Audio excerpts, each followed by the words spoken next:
This is the 4th time now Jonah's disconnected. Hey guys, sorry I'm late. Did I miss anything? Oh, I see he joined the channel, Guys? but I can't hear him. I think he might be muted. Can you hear me, guys?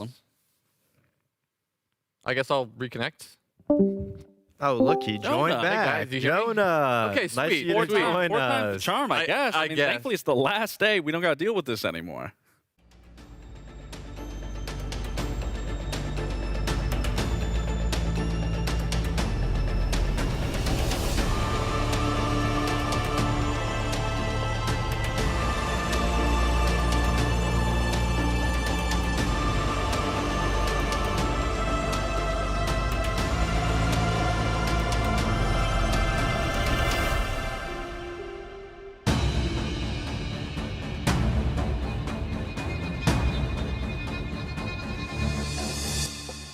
It is the final day of the NAL kickoff today. We send our 2 final teams to the Salt Lake City Major. Welcome, everyone. So glad to have you with us. I'm Jonas Rillinger, alongside 2 guys who know a little bit about the pressure in a situation like this. Fox, do you do anything different in a situation like this with your life on the line in a bracket with a major spot on the line? How does that change a player's approach to a day like today? You know, you think it would change a lot, but it really doesn't change that much. If anything, you go through the same regimen, your same get-ready routine. There's just an ambiance around you and your teammates that everything is on the line. So you try to do everything as normal as possible because you're trying really hard to just stay focused. You're not trying to overcomplicate it. I was going to say, it also is a little different in this situation because you got 2 teams or some of these players that have never been in this situation before, where LAN is right in front of them. You're on the cusp of going to an international event. And then on the other side, like you were saying, you have teams like Darkseer, you have teams like SR that have been in these scenarios, know what it's like to, be in this situation, to have this pressure and not succumb to it. So it's really going to be a test of mentals for sure. Well, yesterday we started this whole high-pressure major qualifying scenario, and we sent 2 teams to the major. We also crowned an NAL kickoff champion. I mean, 5 Fears being the NAL kickoff champion. Who would have predicted it at the start of the stage? Wild. When we looked at everything, we were like, there's no way 5 Where did we Fears. put them on the ranking? I think we had them maybe at like 6th or 7th. We definitely shot past that for sure. Yeah, and so them getting first, I mean, it was a hell of a game. We started off the day with 1 of 30 versus 5 Fears, where we saw a little bit of tech issues. 1 of 30 played their best in a 4v5 scenario, but 5 Fears, they had it in the first map. Once they got to map 2, they had a little bit of a run of a comeback and showed us why they deserve to be in that upper bracket final. Yeah, I mean, that was honestly a very fun game to watch, but an even more fun game to watch and dive into is the Dark0 versus Wildcard. I mean, this really, right out the gates, was just a cannon fire of just back and forth blows, one to the next, and then it fell into that very last map where Spiker, I mean, throughout that entire series, if Spiker didn't have so many of those clutches in 1v3s, 1v4s, whatever it was, I mean, it was phenomenal. It really was. And then we wrapped it up with the final game of the day to claim first place in the NAL, 5 Fears versus Wildcard. And we thought Wildcard was running away with it at first, but 5 Fears, they bounced back.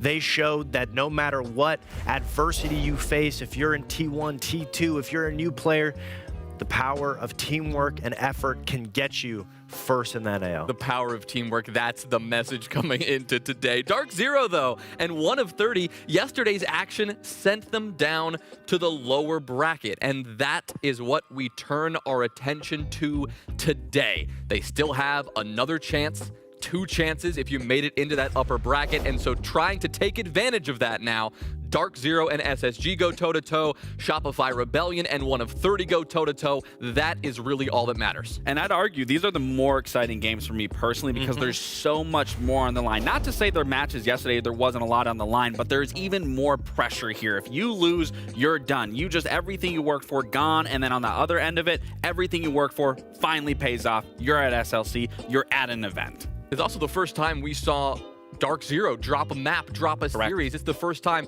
we saw 1 of 30, an unfortunate situation for them losing a player in the first map. But these teams had to deal with some real adversity.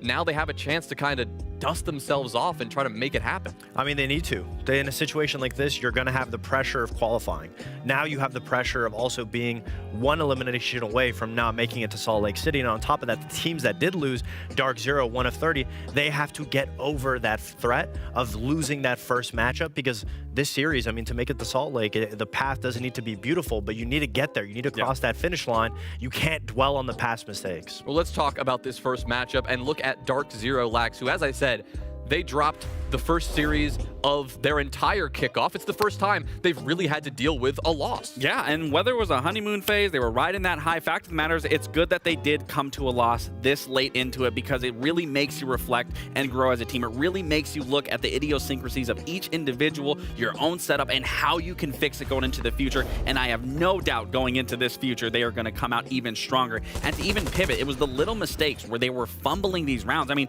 through and through, Fox, we looked at this round in particular, and DZ was playing it perfectly. I mean, they looked so good in the start of their rounds, exactly what they wanted to do, but it seemed like Wildcard was just getting an understanding of how to adapt against them, and it felt like DZ honestly was making very elementary mistakes when the start was so good, because they would just give away free positioning, free kills, and that's not what you wanted to see at all. And this was the difference, and we highlighted this with Wildcard. When it fell into a 1v3 for Wildcard, they took their time to figure out what their last player was in order to collapse on them and secure that round. And on the side for DZ, it fell into a 1v4. They had time. They had the man advantage, and yet they would let this round fall apart. And due to, obviously, Spiker, I mean, great heads-up plays, being able to be confident in these situations, not get overzealous, take these 1v1s accordingly, and, I mean, still great for him, but DZ, you had it. You had the reins of that round. And then to even push that further in this series in Clubhouse, I mean, you are up 3v2 in this situation. They have to go for a plan. You have 35 seconds, and everyone tries to collapse here to go out for this. One player pushing red, one player jumping outside the window, the other sitting back in cash. That had to be a three-man effort to try to make this work. And yet again, who was the player that clutched it out for him? It was Spiker. And it was great coordination from Dark Zero. I mean, not great coordination, good idea of how to retake in those situations. Right idea. You want to push, use your man advantage. But the coordination wasn't there. They were off sync, and that was something that we haven't seen from Dark Zero yet. And maybe it's the pressure. Maybe it's the factor that it was just an off day. But it's something that Dark Zero needs to get over that hurdle, because it's their last opportunity to make Salt Lake. Right. On the flip side, though, Lax, there were moments yesterday where it felt like Dark Zero were maybe the best team here, right? It felt like there were moments where they had complete control. Absolutely. I mean, round 9 and 10 specifically in their match on Nighthaven Labs, the second one, the first two defenses that they had, they didn't use the clash. They understood, okay, we can play how we want default. Then the third round comes in that defensive half. All of a sudden, Wildcard's getting aggressive. They're getting in their face. How do they fix it? The next following two rounds, they bring the clash. They understand, how can we control this aggression? How can we maintain it? How can we control the flow of the map? And the clash really was the big proponent of that. And they push that into the next round, where they use it as a roam clear. They use it to fall back off the roam, get their players back in the fight, play into their layers, and then it chokes out the time. The Wildcard isn't finding any bit of success, and then the clash immediately comes out at the very last bit of the round, which forces Wildcard into an unwinnable position. They're having to take account for a clash, time's dwindling down, they have to get into sight, and they just run into crossfire after crossfire, gunfight into gunfight, where they just can't get it done. And it begs to question, it goes back to a famous saying, if it ain't fixed, if it's not broken, don't fix it. Yeah. And the fact of the matter is, that's what we need to see from this Dark Zero, because if you look at their opponent in SSG, they're aggressive. How do you control that? And what did they do against an aggressive team like Wildcard? They use the clash. If you're in a scenario like that and you find success out of it, stick with it until Wildcard or SSG figures it out and has a counter for it. But I want to see them more fixated on what's working rather than testing something or going for a gamble. That was an awesome package, by the way. Oh, absolutely. Stefan cooked with that, the free cam, seeing the clash move around. But talk to me a little bit more about how this team has kind of shifted coming into the playoffs, right? Group stage. We were talking about J90 leading the way. Yesterday, Fultz, Newers, they were major contributors there. Yeah, I mean, we've highlighted Newers a ton already, and when you talk about Newers in any form of sentence when it comes to Siege, I mean, he is always going to be one of the most aggressive players in the lobby. He's going to get it done. I mean, just look at those entries, 13 and 6. This is what you need on a team. You need that spearhead that's going to open up around, and I refer to these two as the sword and the shield. The sword being Newers, the shield being Fultz, because what Newers is going to do, he's going to open up the round, but then Fultz is going to come in to the mid and late round, dissect it, facilitate the round, put the players in the position they need to, and go for the executes. And honestly, Fultz has also been drinking from the fountain of youth since this change, since this iteration of this roster. I mean, we're seeing him more on flexible roles where he can get into gunfights. We can start to see him look like his former self back when he won SI back on that SSG roster. And both these two in that series were leading the charge for this team. And I've said it time and time again, and Fox, I know you can agree, when your IGL is putting up numbers just as much as the entry fragger is, that essentially puts everyone to light a fire underneath them and want to perform, want to show up, want to get the job done. Well, speaking of IGLs, Fox, I mean, I know you've been there in that position calling games for your team. Dream on the side of SSG is the IGL, is really the leader with a lot of young players surrounding him. For this team coming into playoffs, they did not start the way they wanted to, but then they decimated Cloud9 thanks to that leadership in the lower bracket. I mean, Dream, his improvement as an IGL has really grown substantially, especially since being on this roster. I mean, their match against Cloud9 was so good because they were able to identify the win condition. Even in a man-down deficit, they were always understanding what they wanted to do, and I think it goes without saying that I'm proud of Dream. His IGLing ability has definitely elevated to a new level, and apparently inside and outside of the game too, because he's grown superpowers. He has now laser eyes. That's how he's going through the lower bracket, but he had to have learned it from somewhere. Dream joined OXG with me and Lax. He learned those IGL skills from somewhere. No, all jokes aside, Dream's ability to be able to identify the win condition was something that we saw all throughout Cloud9's matchup, especially on Fortress. In a map where you need to be very adaptive heavy, where you need to be understanding what the win condition is going to be, that's where Dream's strength was. And that round 7 on Fortress was something that they were set up to essentially fail.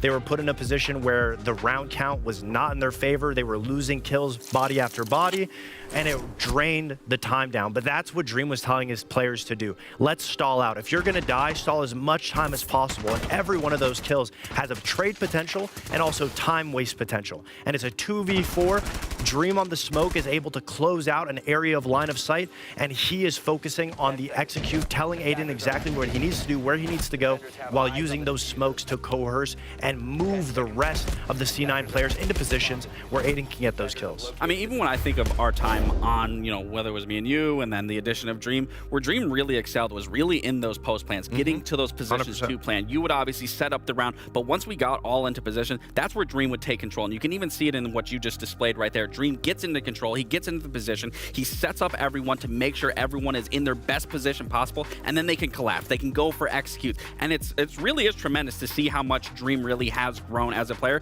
And I also do contribute to as well as good of an IGL as you are, that I'm sure he's taken a lot from what you've educated him on and implemented, and then only growing off of that. And it's, again, he's a big part of a lot of SSG's success. And a huge component of that, and I know you know this, right? It's not just about making you perform well, it's how can you set up your team for success. And in that round, another example of how Dream set Aiden up for success. Aiden ended up dropping 3 kills on that round. I mean, when you have an amazing player like Aiden that just needs to focus on shooting, Dream is going to set him up in the situation where all he has to do is look forward, press mouse 1. And that's exactly what Aiden has been doing this whole stage so far. He is the #1 KD player currently in the NAL. I mean, he is just racking up kills after kills. Him being in this position is such a breath of fresh air since leaving the Envy roster, because he was the primary entry on Envy. He had to do a lot of that heavy lifting. But now not only does he have Ray to open up that first door, they set Aiden up, and Dream is able to make sure that Aiden is doing exactly what he needs to do, and all he has to do is just shoot his gun, and he's been doing it exceptionally well. Well, these two teams did clash in the group stage, as this is the playoffs. We're going to talk about this a lot. They played on Lair, and it did not go well for SSG. In order for them to try to get ahead of this is best of 3 territory now. What do you think we're going to here for the maps? I mean, hopefully not Lair. I think they have improved over time, but I just wouldn't even go back to the map. I think there's still a little bit of fundamental errors that maybe they haven't worked on. I think there's still a plethora of maps to be able to go to. It's going to end up being the last map. That's fine. I'd rather get that to be the end, the decider, but focus on the Cafe and Clubhouse. Cafe is definitely a scary one, because if you think, obviously, if you're looking at stats and everything, it wasn't Dark Zero's best map, but this was all of old SSG's best map. They were 9-2 overall in the record of that series. I'm sure, especially now, how we highlight how well the addition of NJR and Kino is going to be, I'm going to expect it to be even stronger of a map for them. So for me, if I'm looking at this entire series, if I'm SSG, they need to get this done in a 2-0. There's no question about that. We do know that Lynx and XR Troika are standing by, so we're going to welcome them in now to have a quick chat before we dive into this one. Guys, this matchup, we did see it in the group stage, as I said, but if the playoffs has taught us anything, Lynx, is that we can expect some wild results. Yeah, I mean, to be perfectly honest, like we were talking about this in like the group chat we all have, and I saw the first map of Dark Zero wildcard, and I was like, oh sweet, Dark Zero to the major. Like this will be an easy one. I can probably tune out.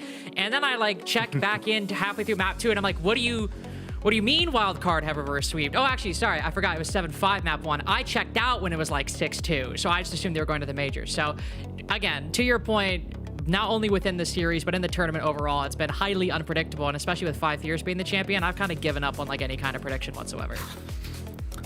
Well, I mean, 5 Fears did well in the group stage and managed to pull it out of the bag when it came down to the playoffs. I was the same, and I think a lot of people were. Last night, obviously looking at the DZ wildcard game, thinking, oh, you know what, I could probably go to bed now, you know, get an early night and be fresh and ready for tomorrow. And then the rounds just kept on creeping by, and we get into then Clubhouse after Nighthaven Labs, and I'm thinking, surely here and now. But no, wildcard did eventually, of course, make it through yesterday. And DZ now going to be the villains inside of this lower bracket, because based off their performance in the groups, we expected this team to make Salt Lake City. And it was all going to be about what was going to happen inside of that lower bracket. Well, I feel like they've just got to bully the way through it now. Well, Dark Zero and SSG for a spot in the Salt Lake City Major. This best of 3 to decide it all starts now. Take it away.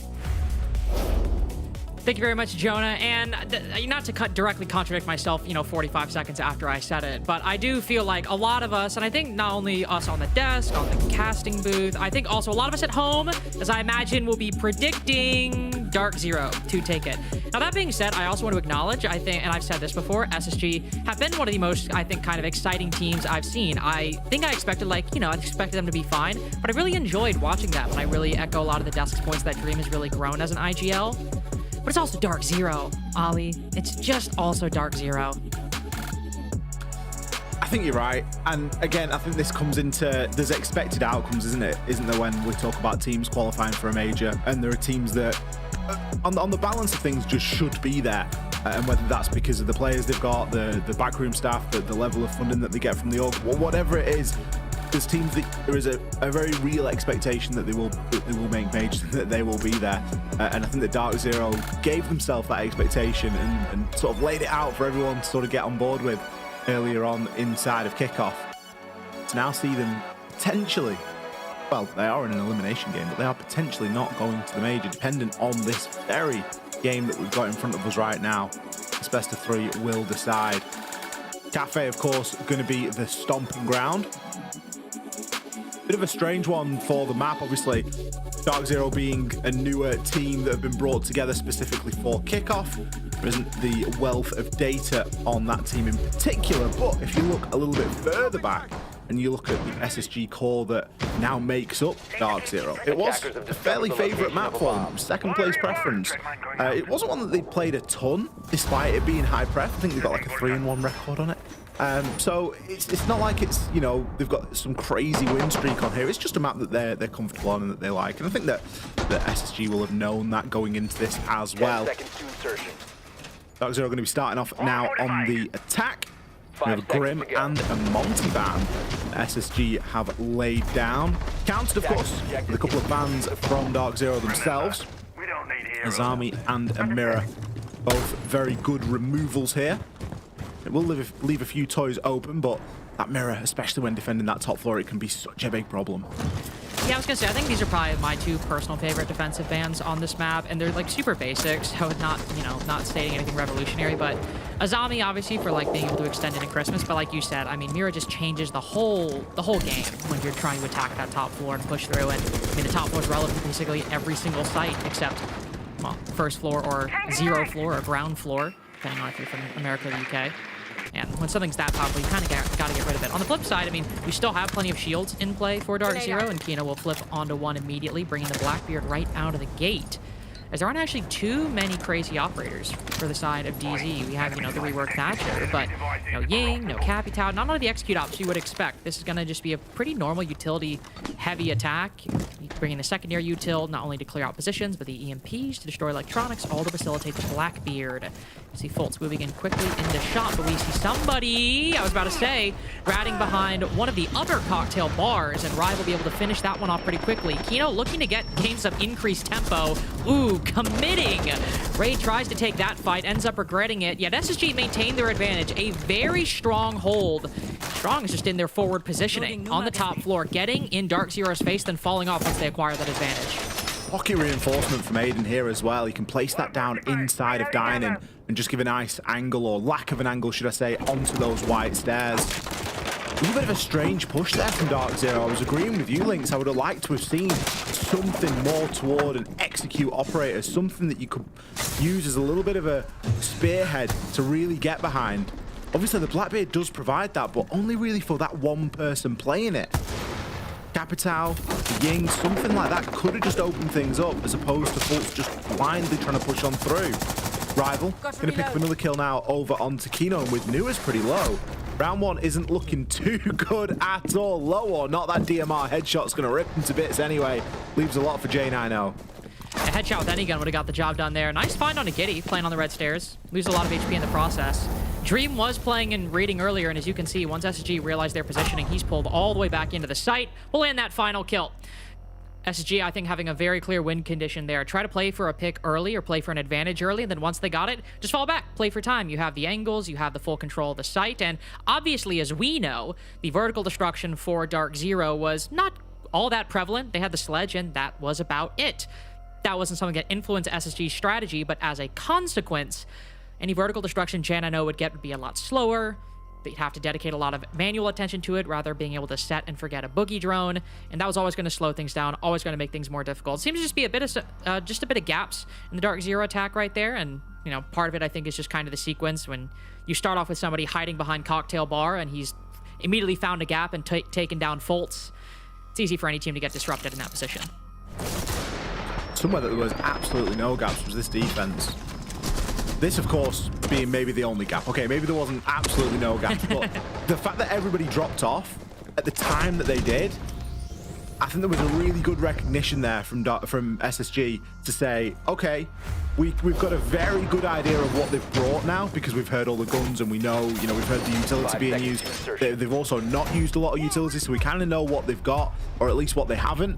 We can probably just afford to drop back now and just play sight, set up some really nice crossfires, and it's basic siege, but when it is performed well, it just looks so good to watch, and it looks so easy, but it really isn't. That hesitation on dropping, that decision of when exactly to make that retreat back to site can be so crucial, and SSG hit it on the head there inside of round number one. Still, these aren't going to be too concerned, Cafe being the map that it is. Whilst we aren't expecting them to win every single attack here, it's a little bit more on the defender side of things, so I'm sure that they are going to be cognizant of that and not beating themselves up too much about things. They will be looking to try and take into this top floor again. Now they've got a little bit more disruption, but oh no, Dream just holding the flat angle there with that DMR. Just got to show the power of those weapons. Kino doing something we've seen before, repelling into the white window with a shotgun, but that second fight, not favorable to him whatsoever. Another 3v4 for DZ to work their way out of, and Jan, I know, in a difficult spot. Full control of the white stairs position, not established, but aware somebody might be behind the cocktail bar. Pushes Dream out, but actually can't find him until the second bout. Free fire around the corner will make this a 3v3. C4 goes wide. Rival on low HP, this might end up favoring Dark Zero a little bit. An extremely chaotic mid-round, but favorable HP, and NJR even flirting with something more. One defender inside of the dining room bomb site. It's a reading room and dining defense, but seems to have reached a bit of a pause and a lull in the action. Fortunately, J90 did survive, so a lot of this soft floor can get opened up. Some of the angles that SSG want to be holding will be exposed here. Still a minute and 10 seconds though, so plenty of time. You can see there's a nice link being formed here. Rival middle of that link. Gitty and Aiden on either side. White stairs and red stairs both being watched. A nice line of sight being built through toward pillar and reading door there as well. The defenders have pretty much got everything covered here. DZ forced into a drop. And forced into a drop, but trying to find a little gap through.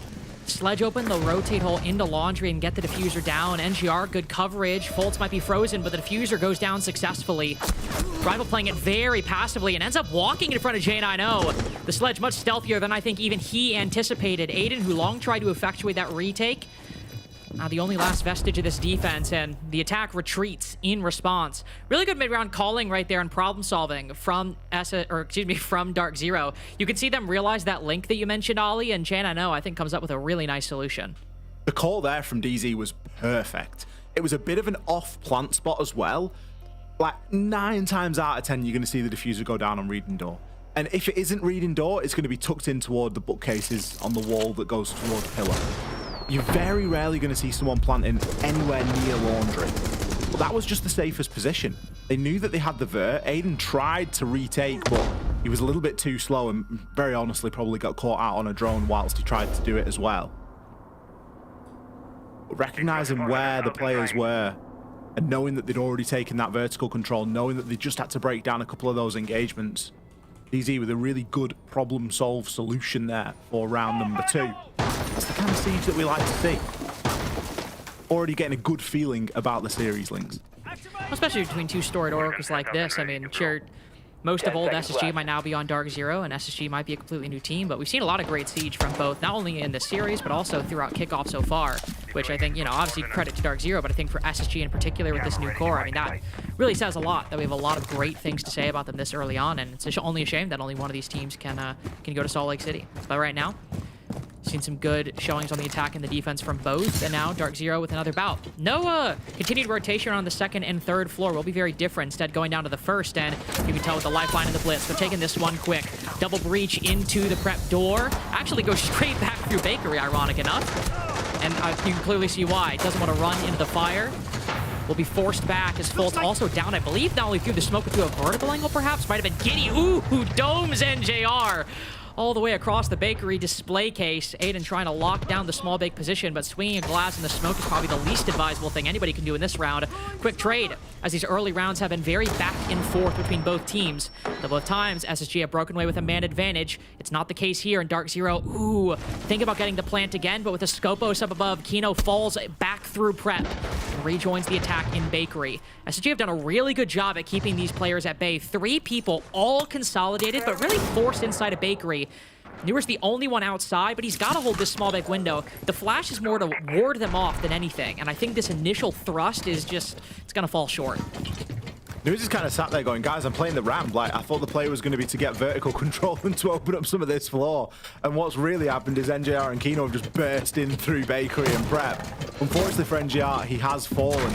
Kino was a good way toward getting that plant down as well, but came off. But because of how quickly they've been moving, could afford to make that safer play and go, yeah, you know what, I don't want to get shot from above. We're going to take a little bit more time to figure things out here. They are at danger of stalling out. Newer's still with his sights turned towards that first floor. Knows that there are going to be players up here, and I think he's got a good read of the player on those red stairs. Dancing with them around the bottom of wedding window as well earlier, and Kino just going to try and do what he does best, hop himself in and make something happen. Ooh, and he will get one, but SSG, probably the most impressive thing we've seen so far.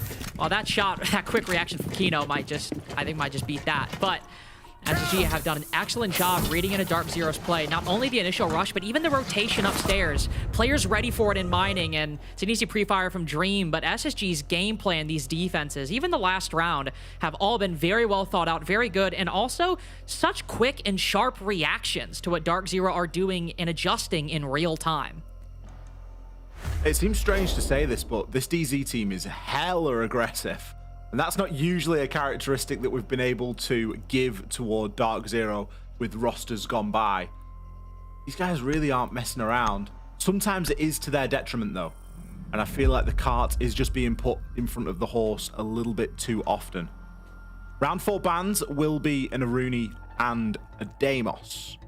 Now the Aruni isn't too much of a surprise. Those DMRs have been a bit of a problem so far for Dark Zero, as they are a problem for a lot of teams at the moment. They are so powerful. And it isn't really the laser gates that you're wanting to get rid of as much as that DMR, because it just hits like an absolute truck. They are going to choose now to take their tactical timeout. halfway through their first phase here, halfway through the most difficult side, it makes sense to try and steady the ship now before things go too drastically awry. Especially when you look at the rounds that have transpired. I mean, SSG have opened things up with the first 3 opening kills every single time, and pretty much every single round has then even gone to a 4v3 favoring SSG.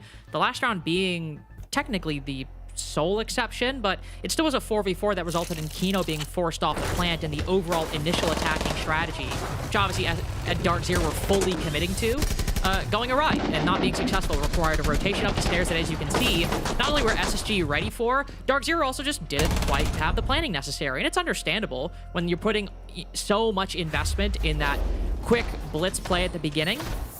You're going to need to put in a lot of investment later in the round to recover, and maybe you don't have the drones, maybe you don't have the utility, maybe you feel a lot of pressure and don't feel like you have the time. And so things are just going to inherently be sloppier than the set play you likely have in the strat book. But SSG were able to take advantage of that, and when they're already starting out with advantages in every single round, a little more respect might need to be afforded toward the Space Station side, as they have come to play, and even in the round they lost, all 3 of these defenses have had very clear strong points for Space Station Gaming, and Dark Zero's pick. Can't let that survive. Can't let that continue.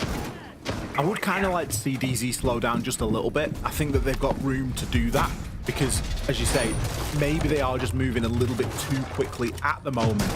Time will tell us whether that happens or not. The Blackbeard certainly hasn't been banned, so that isn't going to slow Kino down and force him onto something else. He's still going to be rocking the BB here in round number 4. We've got a little bit more information, or alternate information, being brought now as well. Nua's going to be rocking Snake. We've seen Deimos previously, but with Deimos getting removed, you're forced onto the Snake. Oh no, what a shame. Snake in a lot of ways better than Deimos, and in some ways not as good. Mute Jammers will play a bigger part in Snake's ability to use that assault on Scanner. Speaking of scanners, we've got Gitty. Getting a good read as to where these players are out on that rappel. There's somebody's out toward east. Aiden in a scanner of his own. Going to be searching out for some of those drones that are kicking around. But not going to be giving too much info just yet. Well, especially with the pulse. Definitely thinking about saving that Specchio and that heartbeat scanner for the late round to deny the plant. We're not finding anything right now, and not the biggest of concerns. Not a very immediate priority for Space Station Gaming.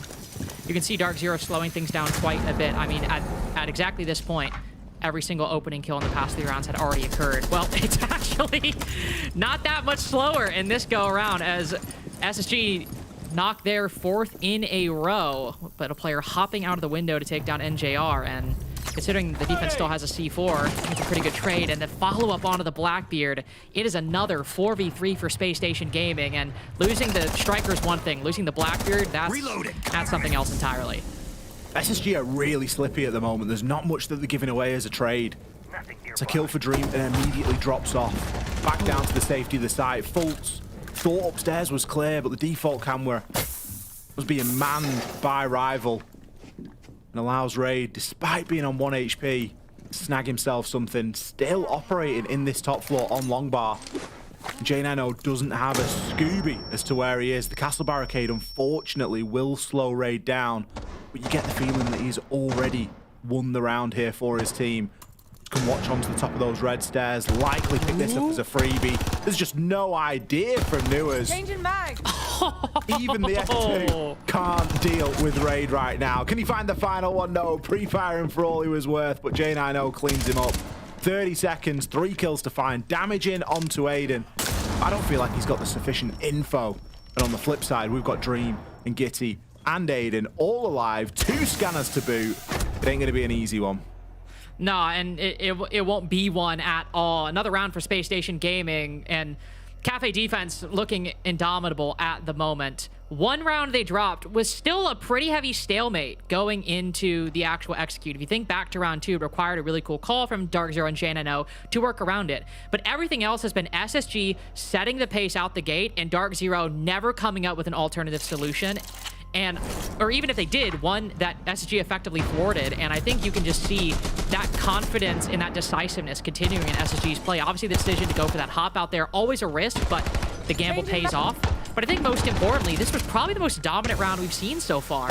You have the 4v3, but there's barely any time for it to really settle, and for Dark Zero to even think of an alternative option. We don't have anything like a rotation up through mining like we saw in the kitchen round. We don't have anything like we saw in round 1, where we try and at least saw some players take some fights over towards the cocktail side. No, this time, by the time the rest of the fights occurred, Dark Zero seemed scattered and unsure of what to do. SG's play has been excellent so far. Looking like the trend might continue, with that round being probably the most dominant so far. 5 seconds to go. J9O, Kino, and Nuers all inside of the top 5 ahead of today. And that's despite the fact that they've only played 4 maps, by the way, and there's some people in that top 5 that have played 7 and 6 maps. So even on a lower map count, they still had good enough statistics to hang in that top 5. 3 of the 5 players on Dark Zero. Reloading! Cover me! Nuers at the moment hasn't even got a kill in this lobby. DZ looking really slow, really cold in the opening couple of rounds here on Cafe. That's going to be something that has to change. They've already used that tactical timeout, and we know that Cafe can be a difficult side. Need better than 5-1 split. Ideally, 2-4, 3-3 at the best at this point. But SSG aren't letting up an inch. Flip side, if we've highlighted some of the negatives on DZ, it's only fair to highlight some of the heroes so far on Space Station. Dream 6-1. He's running an absolute mockery at the moment of this DZ attack. Good information there for Gitty. C4. Window open. Ooh, J9O. See you later, pal. The info on the heartbeat scanner was good, and Gitty was able to convert. Still 2 C4s left. And DZ, they look scared to even get into the building, Links. And what the hell was that? SSG, I mean, if Dark Zero is scared to enter the building, SSG have no fear just swinging out of it. Dream is swinging people outside a white window, standing on cocktail balcony. I've not even seen that angle before. Like, I knew it existed as an intellectual concept. I've never seen someone take a fight from that. Just ridiculous from SSG right now. Another C4 goes out, and honestly surprised Kino makes it out, given how close they were. Another one goes beneath, and that one's the end of Fultz. Nuers and the IGL both on 0 kills going into the final round of Dark Zero's attack. NGR and Kino, the shield and the AK-12, looking to try and salvage something, even if it's just their pride. A pre-fire lands 1. 2 players isolated inside of Dining, and as we can tell, the other one back on Brown, but with a lethal backstab. Giddy, who's been also doing quite well these past few rounds. 4 and 3 at the moment, but 2 opening picks and a double in that round. SSG up 4-1 on DZ's pick, and it's looking like this half won't be close. SSG just aren't giving an inch. Cafe can be a really difficult map. You can aggress on the windows as a defender, but there's a time and place to do it. It doesn't always mean that you need to be there 3 seconds after the round starts with your head pressed up against a window, because you're likely just going to get pre-fired. But if you know that there are people a little bit deeper, especially on that cocktail side, then you can definitely challenge onto it, and particularly if you do it both at the same time. 1 at white window, 1 on cocktail window. 2 C4 kills in that round as well. I mean, that's a beauty. Dips out the bottom of white stairs. Great pick there from Dream. They just seem to have such a great read on when to swing, when to play aggressive, and then again, when to back up. We don't see them throwing loads of bodies when they've got a man advantage. SSG are very cautious with that advantage. They'll exercise it, and they'll let you know that they've got that clear advantage, but they're not just throwing bodies blindly at problems. Doing such a good job of just letting Dark Zero come to them. And honestly, if you went through and looked at it, genuinely now, I know at least 3 of Kino's kills in this game are impactless, because they were just cleaned up at the end of a round. So that puts him at 5 and 5. NJR with 2, J9O with 4. Like, DZ have only won 1 round, so there's only 5 of those kills that can really have any sort of impact. It's scary. It's real alarm bell time. Well, and to your point, I mean, 5 of Kino's kills in total have come in rounds that they've lost. 2 that we just saw, that 3K back in round 3. So, I mean, that's literally over 50% completely impactless. And, I mean, when you think about it that way, I mean, this has just been a complete shutout by Space Station Gaming. And again, think back, the only time that Dark Zero had something was when they had space to actually really think through the problem, get that diffuser down, and work a really nice and impressive post plan. And you can clear that SSG faced that one time where like we are never letting them get to that point again. We are not giving them any space. We're not letting them get that plant down. And whether it's in the early game or the late game, they are not getting a single inch of control unless we consent to it. The final defense back down to Kitchen. This is where we saw that rush in round 3. Nothing like that this go around. It's just a normal full clear because it'll be a pretty slow next 50 seconds or so. And we've even only got 1 C4 and 2 impact grenades remaining. One of them already lost, but that's Dark Zero's first opening pick this whole half, and maybe that's the difference maker. This just looks like a much more traditional Siege to me. You're going up against a clash, a couple of traps, and you're taking top floor control. You're getting the vert open, you've brought the ram, you've got loads of that's not a good one. You've got loads of little breaching charges, you've brought a scent as well, so you can block off lines of sight. This just looks so much more typical of what I was expecting out of Dark Zero here tonight. Finally, they're not bringing the Blackbeard. Finally, they're not just trying to play quick and loose. They've got a minute 15 now. They can try and deal with these players further. Another kill found through the vert, or at least at the bottom of those red stairs.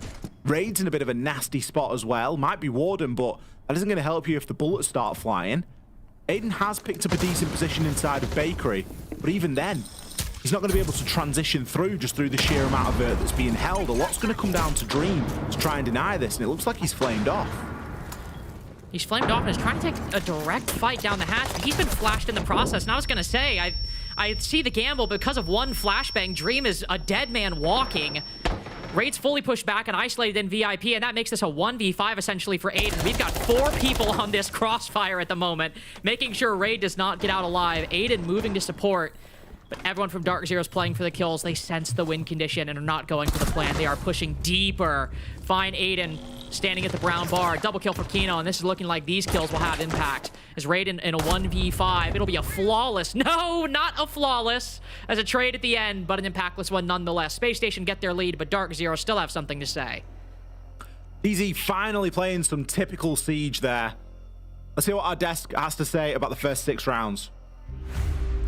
Thanks, X. I mean, this one was a little stronger from SSG than I think I expected, at least right out the gate. They took early control, 4-2 so far on Cafe. Listen, I'm done making predictions at this point. You really can't call anything. I mean, the aggression from SSG, I really like. They've been getting the majority. Well, they've gotten 5 out of 6 of the opening kills going into their favor. I mean, round 3 and 4 in particular, they just always have a response. And I think that's something that both X and Lynx have talked about. They've just been so strategically sound in understanding what SSG is going for, how they can stop the flow of the round. Even this right here, they know the blitz is pushing, but he's not even focusing on it. He's focused on the play that's going to jump in immediately to follow up. But again, they have these crossfires, they have these traits, and then you look at round 4, for example. If you're going to jump out of the window, you have to be going for a 1-for-1, and that's exactly what happened. You get the kill here, that puts the pressure now on SSG. Then they get the other kill on Cocktail, and then they play back into their lairs, and that's what I'm also really like to see. If you're going to have an early aggressive game, you don't have to continue through and make that your entire name of the game throughout the entire thing. They play more passive, and then it's SSG on the back foot, having to slow it down, having to understand what's our next approach. I mean, it is 100% not only a physical game of the aspect of aggression, but then it's a mind game of what's going to happen next, how can we stop it? I mean, I think one simple word to sum up SSG's play is just confidence. Some of the gunfights that they're going for, I feel like is purely backed off confidence. Being able to understand, oh, I can peek here. If I die, it's not the end of the world. I mean, the plays that we're seeing from Giddy, the shield not affecting the player inside of Train. I think SSG's whole game plan is just early aggression. They're playing a very classic style of Siege. They get the first pick or some type of early advantage, and then they try to drain out as much utility from Dark Zero as possible. Now, from the side of Dark Zero, you have to ask, did they come into this maybe underestimating SSG? Because it feels like a lot of the ways that they're dying is just simple things that, you know, you're not looking at an angle or you're getting too over aggressive. I mean, round 2, Newers just dropped into Cigar and then peeked the Cocktail guy and instantly died. And these opening kills, one round is not the end of the world, but it's happening consistently. Now you're on defense. You have a little bit more of a hard hold. You're not going to be getting caught off guard, hopefully. If you're SSG, I'm assuming we're going to see a lot more coordinated pushes, maybe off of a blitz potentially, where they're trying to get that first pick initially, because this attack from SSG seems very familiar to old styles of attack on Cafe. Well, Dream has also been playing really well individually. I was surprised to see him streaming before this match. I asked him, like, unusual, you're streaming before the game? He said, some people just want it more. Some people are just hungry and are ready to go. That's the most Dream response. So clearly he's feeling good. This team is warmed up and ready to go. And, well, we're ready to go to see how this second half gets underway. Lynx X, back to you. Thank you very much, you guys. And honestly, Ollie, I think one of the points I want to pick up on is whether or not Dark Zero might have come in underestimating SSG. Because I think we can say that it's not necessarily definitively true, but it's definitely a plausible interpretation. But that, I think, was dispelled a little bit in round 6. I think if that kind of strategy and the way they played is indicative of anything, I think they're locked in. Yeah, there's an argument to say that they're locking in. There is an argument to say I think that they potentially underestimated and it took them a long time. Maybe DZ were a little bit stubborn because when they pull out an attacking round like they did in round number 6, yet it's taken them 6 rounds to actually do that, you think to yourself, well, if you could have done this all along, why weren't we doing this from the start? You know, like, it's a stubbornness, isn't it? It's a stubbornness to change, and it's, no, we'll get them next time. It was, you know, lucky kill or something like that, and that's something that's going to cost them games and cost them maps, because there are teams out there that will take that and absolutely run away with it. SSG now have an opportunity. They have a 2-round buffer going into this attacking side, and I think they've got very favourable bans as well. A Ying and a Dokkaebi, like, okay, sure. Dokkaebi, great, obviously always Ying, again, thrown into the always great category. But you can still make something happen with Dream on that Blackbeard. And I think that that's what they're going to try and work with here. Same defense bans. It is worth mentioning they are that good that they have been used both by each the attack and the defense respectively. So we can rest assured that we are firmly in the meta there when it comes to the old defense ban. And to your point about the meta, we got double flank watch for SSG. That is not something necessarily standard. We'll often see if one's brought, usually a gridlock, but clearly very cognizant of that. You saw one track stinger earlier being dedicated to the bakery double door. Really worried about potential runouts, and with a Solus on the board and Fultz potentially lurking around the map, something you have to be careful of. At the moment, 3 players up top, 2 on the middle floor. Dream with that Blackbeard will repel in. Newer's on the opposite side, and the smoke canister detonates at Dream's feet. Got to back up on a new balcony, or excuse me, cocktail balcony to try and escape. First kill breaks Dark Zero's way with Dream not isolated. He's got a player on the new balcony side who can add a gun to the situation. He's got nobody immediately around him, and that can make things very risky. A great find on the Fultz down below, but again, an easy 1-for-1 for Dark Zero. It ends up tied, even in the HP count, which is kind of crazy, though one shot hits either of these players, the Aruni or the Nomad, they'll go down. Very risky engagement right there, but it actually doesn't change hands whatsoever. Minute to go, and neither side, I think, with a very clear lead. It was a big kill there from Raid, wasn't it? To try and drag that back a little bit. Bit of a glimpse there as well. He's really trying to command this white stare at the moment. Kino does need to be cautious. Very common for defenders just to take a position on the lower portion of white stairs. It's a great position to be in for a cutoff, but I don't know if SSG really have the right amount of bodies to be throwing at that problem. Aiden still pretty low HP. He's managing to keep himself out of trouble at the moment, but there will be a time here when he has to go for an engagement. Ooh, unfortunately. NGR goes for one. Catches the player moving through the Banshee. A little lacking. Great big trade. Newers and Aiden still on low HP. Might come down to which of these players falls. Aiden being the aggressor with only 10 seconds remaining. It seems much more likely to be him. No, it's Ray to be the next one. And Aiden, 3K for NJR as he finds those last 2 kills. Dark Zero making a bit of a show at the beginning, but really, when SSG tried to push into their setup, Dark Zero just didn't blink. This is maybe the alarm bell, isn't it? Maybe a little bit of a cause for concern. SSG, I mean, it's early days on their attacks, but they never really got to break in to the defense there in any meaningful way. They were able to take good control upstairs, and there was a time, particularly when Dream was able to get into Cocktail and get the kill on the vert. You think, oh, there's a chance he just pops up here and bangs the guy on Laundry Hatch and then takes the challenge on the guy Lumber. He could maybe, you know, chain a couple together there. It wasn't really meant to be. Alternate mid-floor site now. It's been a very popular position for both of these teams so far tonight. Really enjoying defending inside this mid-floor. I think partly because they just work so similarly. You can borderline out the same or a similar setup to both defenses, and not loads really changes. Although saying that, we've got quite a focus on Breach to NAL at the moment. We've got both the Cade and the 2-brow. I often ignore the 2-brow just because it's a DMR, so you're going to see you know, people do DMR things with it, and you're maybe not going to see those auto canisters used so effectively. But Kino rocking the Cade. I don't like the TCSG. That kind of goes into a point that I was talking about back on SSG's defense, you know, where I was like, aggression on this map from a defensive point of view doesn't have to look like just sticking your head in the window because you are going to get pre-fired. It can be just peeking at a later point in the round once you've got a bit more info, you know where somebody is, or you're a bit more established, and the attack aren't going to expect it as much then. But Kino going to pay the ultimate price in the first, what, like 10 seconds of the round? Well, honestly, probably more like first 20 seconds. That might make it actually worse. Trying to commit a bit deep into the, you know, the kind of spawn peak phase of the round, and as you said, pays the ultimate price for it. Enemy location. A lot of the Electric Claw is likely already placed, so the benefits of the overall Cade 2-route strategy will still be there.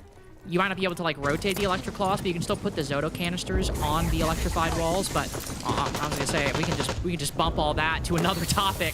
Dream has found a complete way into dining with the diffuser as well. You can see a lot of defenders in the reading position, but also downstairs. Dream pushes even deeper, catches the pulse with a heartbeat scanner out. Clocks him in the face. Giddy, I think, secures the kill, though. And Vulcan Pack Pop will cut off the player's rotation back into Pillar, but the attack has just been falling apart around this blitz. He's made it through, somehow finds a line through everything, survives much longer than anticipated. And Dark Zero keep them out. 2 rounds in a row out of 2 on their defenses. Another round there coming down to a trade right at the end. We are seeing a heck of a lot of trades at the moment in the game. Again, another big round from DZ. One that they fought back from behind as well, with Kino going down inside of the first 15 seconds. It really didn't seem to falter them.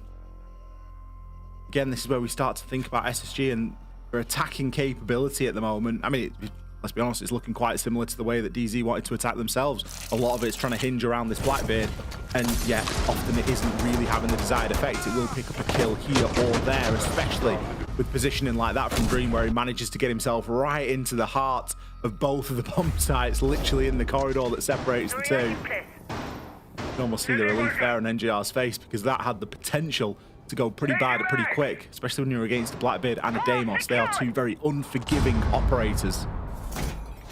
As it stands, DZ have leveled back the lead now, so the advantage that SSG had coming into this half has all but disappeared. And we are once again at a level playing field ahead of round number 9.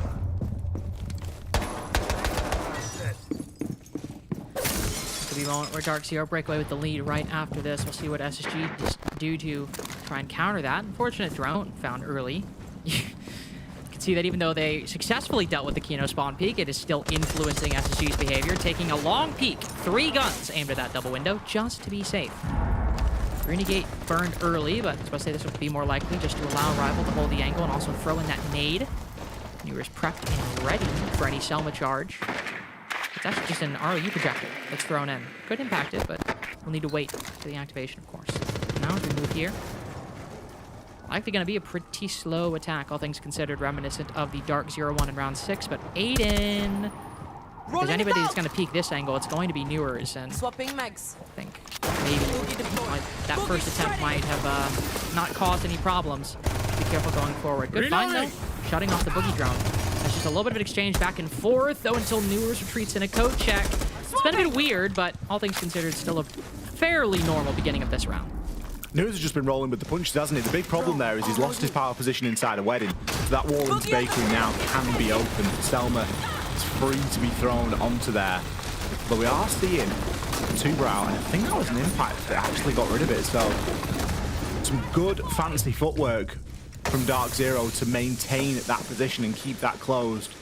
Selma is going to be on there now, but again, frozen out by the Zoto canister. All of this is brilliant time stall from Dark Zero, and it runs a lot deeper than it initially looks like. You just think, oh, there's a player at the bottom of red. No, no, no. There are layers to this. Eventually it will now be open, but with a minute left, the value of opening that long angle into Bakery is a little bit more diminished. It's almost just given a perfect line of sight to pop that Goyo as well. Some vertical pressure now starting to come in, but Gitty taking as much as he's dishing out there on the reverse. Collapse has to happen here.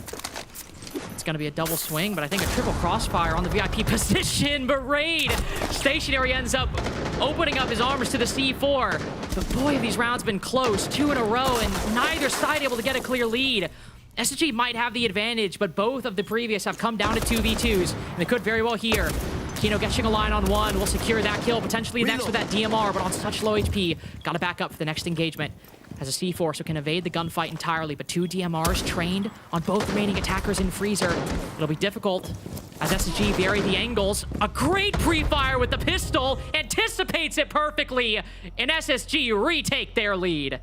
I love how Rival just pushes for the kill. We've got a player running back to pick up the kit at the bottom of the stairs, and Rival's just like, nah, I've got him, I know exactly where he is. A really close end there, and one that I think DZ maybe will kick themselves about because they really were in the driving position for a majority of that round, but SSG rallied beautifully, and the call to, instead of pressure Bakery when they saw that there was quite an intense mini game of Zoto canisters and impacts being thrown and ways to try and deny Bakery wall from being open, I think that they did a really good job of calling it there and saying, yep, you know what, we can leave somebody there to just watch it and to give a little bit of presence there, and it gives some brilliant phantom pressure, but ultimately we have to switch things up here if we are going to succeed, and that's exactly what they did. Got themselves into the bottom of White Stairs, cleared out VIP, and were able to work from there. J9O given quite the impossible task. Really low HP. We did well to get one with the C4, but somebody at main door, bottom of brown stairs. You've got the window inside there as well. Like, there was just so much going on for him to try and deal with. SSG have broken the deadlock that they faced on this attacking side and have picked one up down on the basement. So they're gonna have to do else. They're gonna have to win elsewhere here on Cafe if they want to try and make something happen. Raid asking for a little bit of sympathy. I'm not sure he'll get it. I also point out he's actually not died every round. I think there's one round that he survived. Well, given that Kino's died 9 times, it can't be possible. We're at the start of round 10. so sorry, you know, Raid, not to be mean, but like, stop whining. Look at Kino. He's died every single round. He got shut down spawn peeking. You don't see 13 Kino and 9. complain? 13 and 9. His team is losing right now. Okay, you just gotta take your lumps. You just gotta deal with it. Just kidding. I mean, at the same time, I do understand Raid's position. He has been dying a fair bit. That's not even like a derogatory statement. It's just true. And it's probably because, I mean, especially in the past 3 rounds, these rounds have been extremely close. So painfully close. And I imagine everybody wants a bit of the action, but also I think everyone just wants a bit more decisive victories, whether you're on Dark Zero or SSG side. You'd like this second half to be a bit more comfortable, but at least for SSG, up 5-4 right now. Looking to attack the second floor bomb site as Dark Zero begin their repetitions. Played K2 route combo before. That was on Reading Room in Fireplace. Now applying that same strategy to a different bomb site. The other second floor side, of course, the addition of a Valkyrie. A little more information to go for that row. Gitty's already found a little bit of value on IQ's scanner as well, and it's not going to be long until he discovers the remaining black eye cameras there. It's going to be fairly easy to spot from the roof. After firebolts going in, final Nomad place. Very concerned with trying to get themselves onto these windows and not wanting to challenge too aggressively. A C4 attempt to dare onto the cocktail window, and both players will drop off. DZ really not wanting to hold that for much time at all. I mean, they've spent half of the round and they've wasted a little bit of the attacker util. I'm surprised to see them all drop off so quickly. Obviously, almost taking a leaf out of SSG's book there and going, yep, you know, we've done our minute and a half on that top floor. We're now going to break down and dig into some stronger angles that we've got pre-set up on and around the site. But it still leaves a little bit of vulnerability. Big saving grace here is that SSG have a lack of soft breach. Gitty has 3 breaching charges, but that's about it. Ooh. Shotgun on shotgun violence on White Stairs. I don't think Dream even gets a shot off in that scenario. Newer's down, but I was going to say, I think can be picked back up just given how long he's been DBNO, and that's true. Diffuser dropped on White Stairs. That is a tough position for SSG right now, with shotguns close around the corner. Kino does not have his C4, so can't just avoid the fight, but still. Difficult position. Smoke canisters going out too. That's J9O's last one. It's not a lot to deny the plant, just warding off ever more time. Kino eventually found, ooh, great spray through the smoke. Recurring motif for you and I's games as we've been casting the NA League. It works out great. You can see the win condition for Dark Zero though. Even though SSG have recovered the diffuser 15 seconds to go, Fultz down below with a C4. Newers does not have one. NJR can do the same on the lateral. On the horizontal, try and fend this off. Oh, pre-fire. Knocks Giddy low and knocks him to the dirt. Newers good for a kill as well. Fultz doesn't even need to get active. Gunplay inside of the site gets the job done, and no clear winner once again.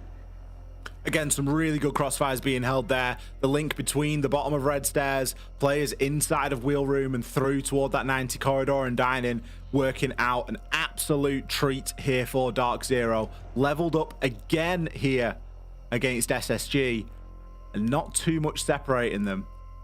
Both performing pretty much the same as they have, as their opponents have on the each respective side. It's going to be on SSG to make the difference and be that better team on these attacking rounds.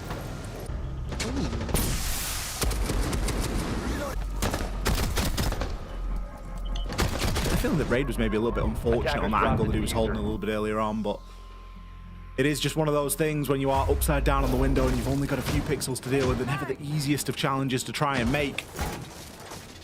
5-5, round 11. I think SSG still have their tactical timeout. 10 seconds to go. That's just sort of flashed across my mind as something that's still in play here. So probably see that used. I mean, I would have maybe lied to have seen it used a little bit earlier, but it's one of them they're going to have to pull out at some point to try and steady this ship. Maybe they are just relying on going back downstairs and winning downstairs in Bakery, as that's the side they were successful in, but that's only going to be good enough to guarantee an overtime at this stage. This is looking like it's going to be a really close one, which, frankly, considering how the first half went, I mean, an SSG upset on Kafe would have been very cool and pretty awesome, but especially given that SSG have shown a lot of potential, I think a close game would be really, really exciting. Now for Dark Zero, who this might be their third really close map, not only in the past 2 days, but in a row, as their last two matches were, or maps were 8-7 losses against Wildcard, but this one's a victory, and it's looking like this one will raise their heart rate a comparable level to the Wildcard game last night. Grenade out! Some early loss of utility to the Mozzie Pest, but just early util clears overall. Though Capitol bolts actually being expended very early. Smoke bolts and I think both fire bolts as well. Even smoke canisters going out. Massive exchanges early on. And even quick control in the mid-round. Sledge and Striker creeping into mining. Not even, barely even a minute into this, his Dream's gone down. Giddy, I think, just a little bit separated from the rest of the team. Sees the game plan devolving a little bit for Space Station Gaming. There's a clear ideology for Aiden, Rival, and even Raid. The other two maybe left on the fringes and unable to pick up the pieces. Aiden is inside of the site, by the way. Domes Kino on the white stairs. But I don't think this attack ever got off the ground. Dark Zero now falling back to the middle floor with control of Diffuser in hand. And Raid and Aiden both only have one frag grenade apiece. Maybe good if they're really well placed. This is gonna be a tricky one, especially when you look at this. Red stairs angle covered, player likely on the hatch. Look down, catch him walking through the fireplace. Dark Zero uncontested in round 11. Likely moving up 6-5 right after this on their map pick as well.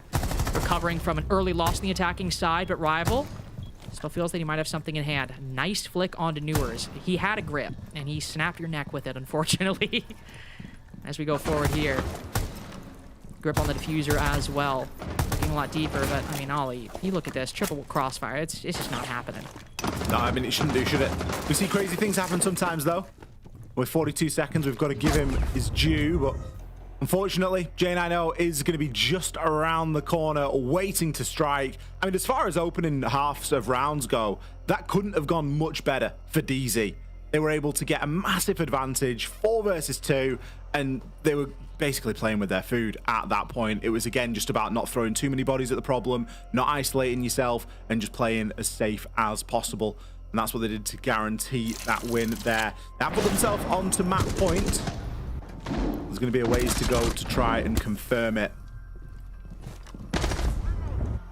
See that final kill coming there from J90, just tucked in. Kino feeling himself today, 14 and 11. I know we've spoken about how some of those kills have been impactless, but if you win the game, I mean, you're the hero, right? It doesn't matter if you got a couple of kills on a few impactless rounds. No one's really going to remember that if you are winning. So, good chance here for Dark Zero to put a stop to map number 1 and to start thinking about further maps inside of this series, of which, by the way, we're going to be going to Clubhouse and Lair.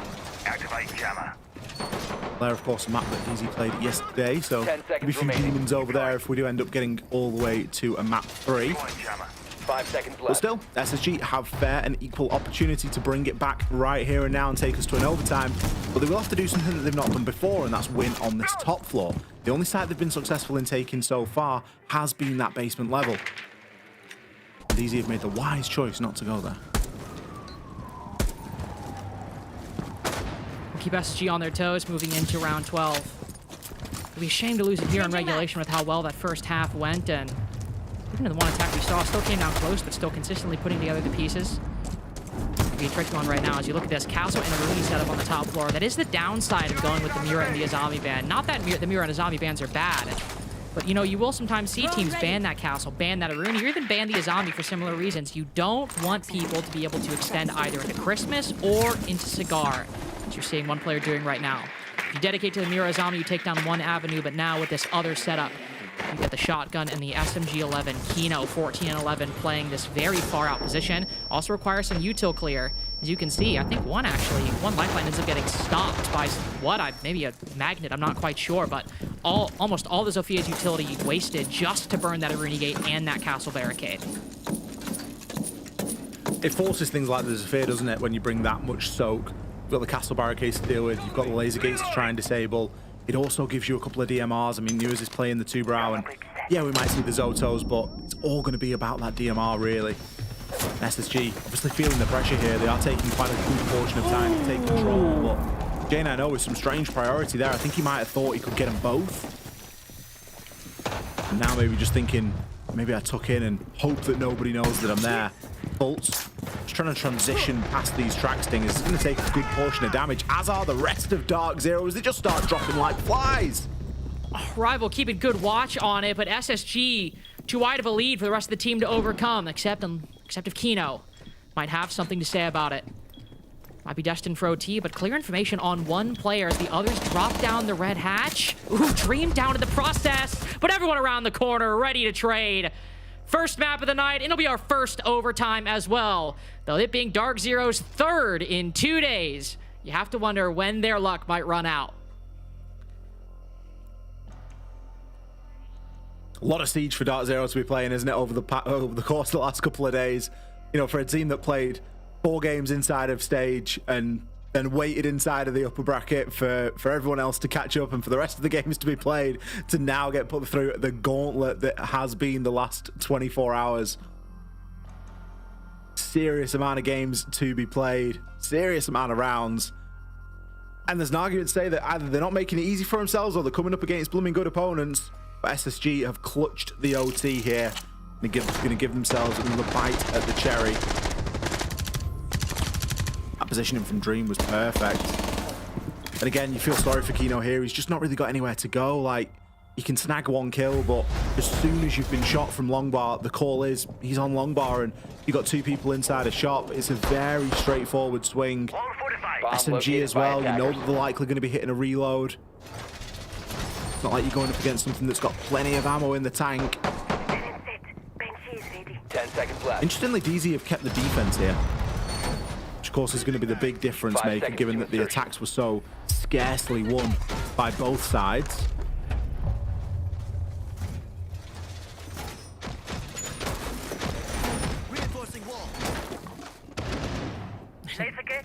Especially have to feel bad when, like you said, attacks were so scarcely won, but SSG, who started off this series really threatening a 5-1 half at the beginning. It was a well won 4-2. DZ deserved that, but just given the pace and the momentum, it looked like SSG might start breaking away and running away with it. Dark Zero able to recover, able to mount quite a convincing recovery on their defensive side, and now they get the benefit for it. You can't help but feel a little bitter for the SSG boys, not catching a break as this game has only creeped closer and closer. Same could be said for the early rounds on their attacks, but the latter ones getting a bit more decisive. Finally able to, of course, bring this to OT in round 12, but overall, a lot of times 2v2s, 1v1s. Middle section where Dark Zero had a greater advantage, but overall, definitely a 50-50 match if I've ever seen one, even though both sides have been 4-2 for the defense. Reading for Fireplace and Mining defense right now. Just again, some early util clear, as it's pretty clear at this point, Ollie, that for both attacking teams, they have success when they take things a bit slower, take a bit more measured approach. Enemy device nearby.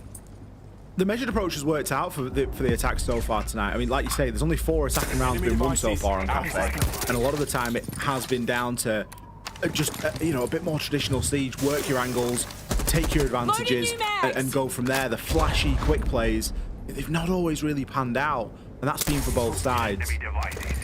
Dream's trying to target some of the electrification here and just clear the way for Rival to start opening up into Bathroom. Oh, Dooson, brilliant swing there. J9O just catching some really unfortunate timing, but a great response. P4 from NJR from below, and now his position's known. Giddy's got to turn his attention. I gotta say, the trades this series for both teams have been some of the best I've seen this stage. But at the last moment, it breaks away towards Dark Zero, and now Dream, well, he can't have a single one of his kills traded out and mitigated by the defense. Clear information on one player, but minimal opportunity to deal with it right now.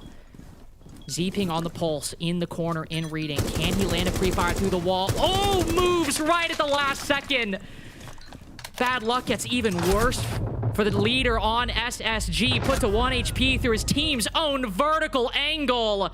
Dark Zero bounced back from their loss to put them into overtime and have gained match point again. Another attempt here from Dark Zero to close out Kafe.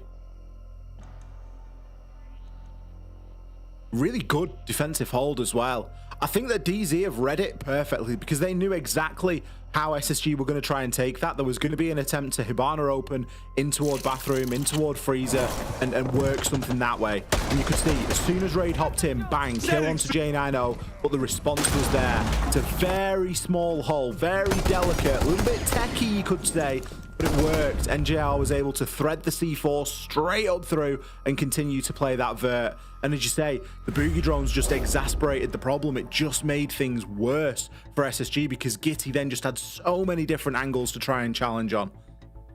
I don't remember the last time we saw this though, Lynx. An tactical timeout being used inside of the OT. Usually they get used before we get to this point. And to your point earlier about just like it crossing your mind, I honestly have just continuously forgot that SSG still had their tactical timeout, even after you reminded me. I remembered and then forgot. like 6-5 when they were down, I was just like, oh yeah, sure, okay, whatever, we're playing the round. Then they won. Clearly didn't need it.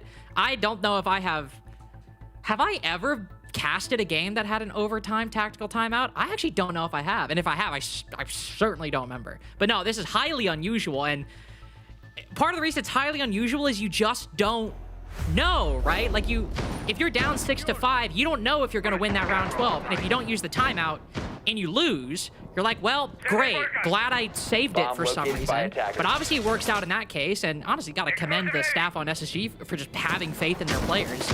But now you need to win these next 2 rounds. And you know for an absolute certainty that if you even drop 1, you're going down. I mean, this is quite literally the last point at which you can or should use it. So good to see from SSG, but yeah, very unusual situation. 10 seconds to go. I'm not complaining. Clearly, they haven't needed it before this point.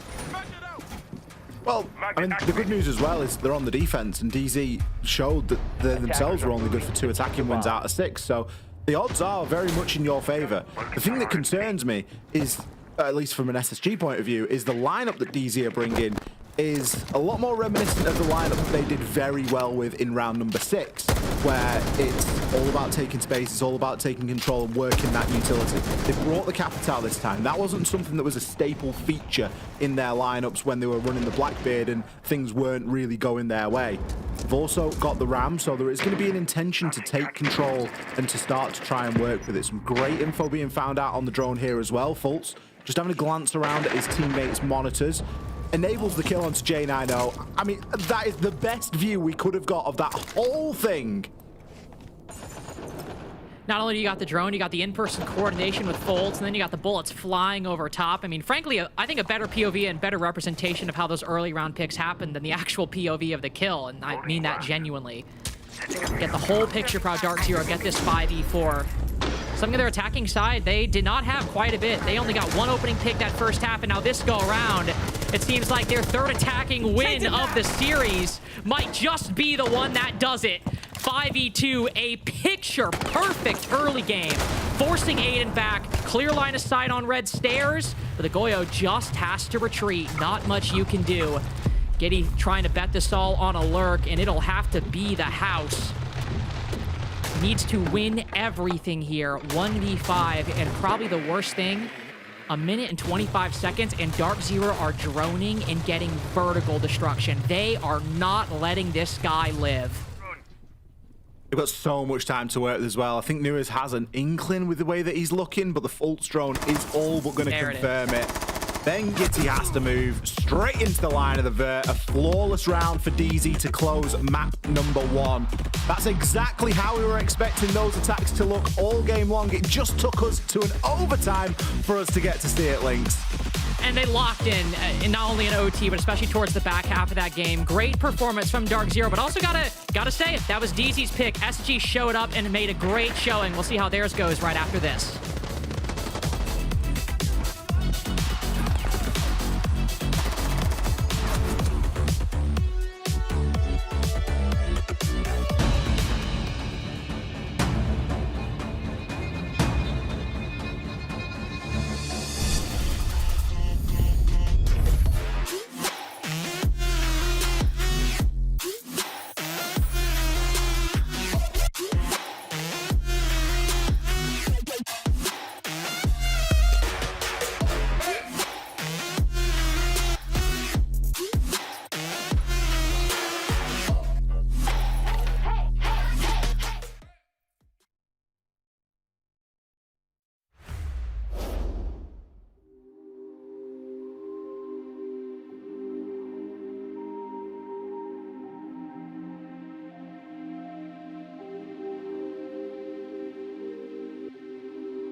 For the third map in a row, Dark Zero go all the way to overtime But this time, they come out the other side with a win. They take the first map here. It was scrappy. It came all the way down to the wire, kind of like we expected this to go. SSG on DZ's map pick gave them a run for their money, but in overtime, DZ pulled it out. Yeah, they absolutely did. I mean, it's safe to say both these teams had a great understanding on their defensive halves and how they wanted to control the round. And what both teams really excelled at was just being able to play the man advantage, was it be able to respond to the attacks that were happening and always trickling that man advantage back into their favor. And when you're on defense, naturally, it's always going to be easier if you're doing your job, you're doing your due diligence of having that man advantage or just playing that number game. You're going to fall back into your layers. You're going to fall back into these line of sights. That is then overall going to force the attackers into your hands, into your line of sights. And in round 10 in particular, this is where I'm talking about. Dark Zero did a fantastic job at being able to do that. It's the early aggression on, they get the picks going into their favor, but then they just slowly start to get back to the site. They slowly start to play their man advantage.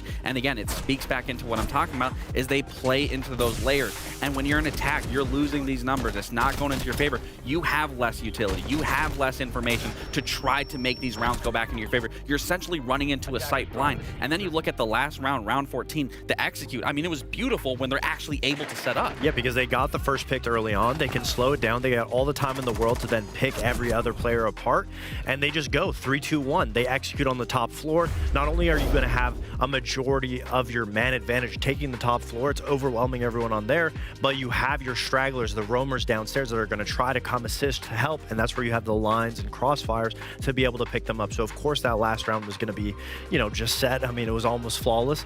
And that being said, I feel like DZ, for them, great on the attacks, great on getting those opening kills. I think the one thing that set them aside from SSG is they did a great job at being able to retrade that opening kill if they lost it to SSG. That was what set them apart, especially in the later rounds, because Dark Zero started to understand, all right, we might just lose one in this aggressive fight. We just got to make sure that we're bouncing back and following through with that trade so we can maintain that man advantage. Yeah, absolutely. And I mean, Kino, 16 and 13. I mean, those are some numbers. But I mean, it's numbers across the board. There's not really any singular player that you can look out there and be like, they didn't contribute in any of this game. But I do want to go back to what Lynx was talking about, the timeout being called in OT. That's definitely not something you typically see, but something that I can speak from that experience is sometimes the players are just talking about it. They know what happened. They know what went wrong. They know how to fix it. So there is no need to call for that timeout. There's no need to halt your players, ice them. If they have it figured out, let them play it through. So I think, sure, it might not be. It's a little unorthodox to see that timeout come out when it did, but there's obviously a reason for it. Well, I was in the back listening to the end of that tack timeout to hear what exactly SSG were talking about, and they were a little concerned about the rush. I mean, they did take a moment to just regroup, talk about they're going into their next site setup, but Dream said, hey guys, stay in the comms. There could be a rush coming. Just be ready. And it didn't come down to it. At the end of the day, the last round really started and ended with a very powerful roam clear. Dream was caught upstairs. They got the early pick, like you said. That was clinical early round from Dark Zero, and that just carried them through. I mean, it was a necessity. That's how you want to be able to change the tempo, especially in a game that goes to double overtime. You know, you're tired of running strats. Sometimes they're going to change their defenses. The best way is if you find an opening kill, you know that there's a straggler somewhere, you know, in the first floor, on the second floor. You focus everything on being able to get that kill, and then you have the man advantage. Then you go into your strategy. I think the difference is, too, remember the last time they were attacking that round in particular, it was Giddy jumping out the window, SSG having the man advantage, playing back onto the layers. This time, they didn't have that man advantage. They didn't have a player that was getting overly aggressive. They didn't even know what could happen on another side of the map. So obviously, DZ takes full control of the unknown, and they just immediately take advantage of it. And then, like we said, it's 3 kills immediately off the board, and now you find yourself in a 2v5. So it's also just as important for SSG to understand why did that round go so well, and what was the proponent for that, and it was Giddy jumping out and getting that initial pick.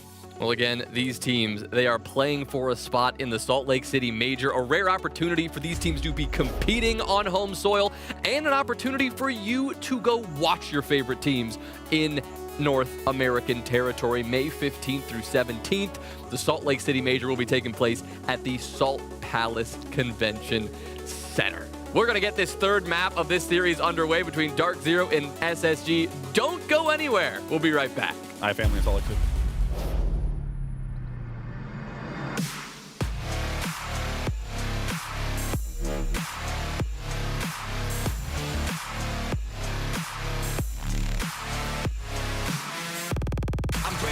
And I'm wilding out, throw my elbows up and my money out, cause I came to get down, so let's run it up. I'ma keep it going till there ain't nothing left.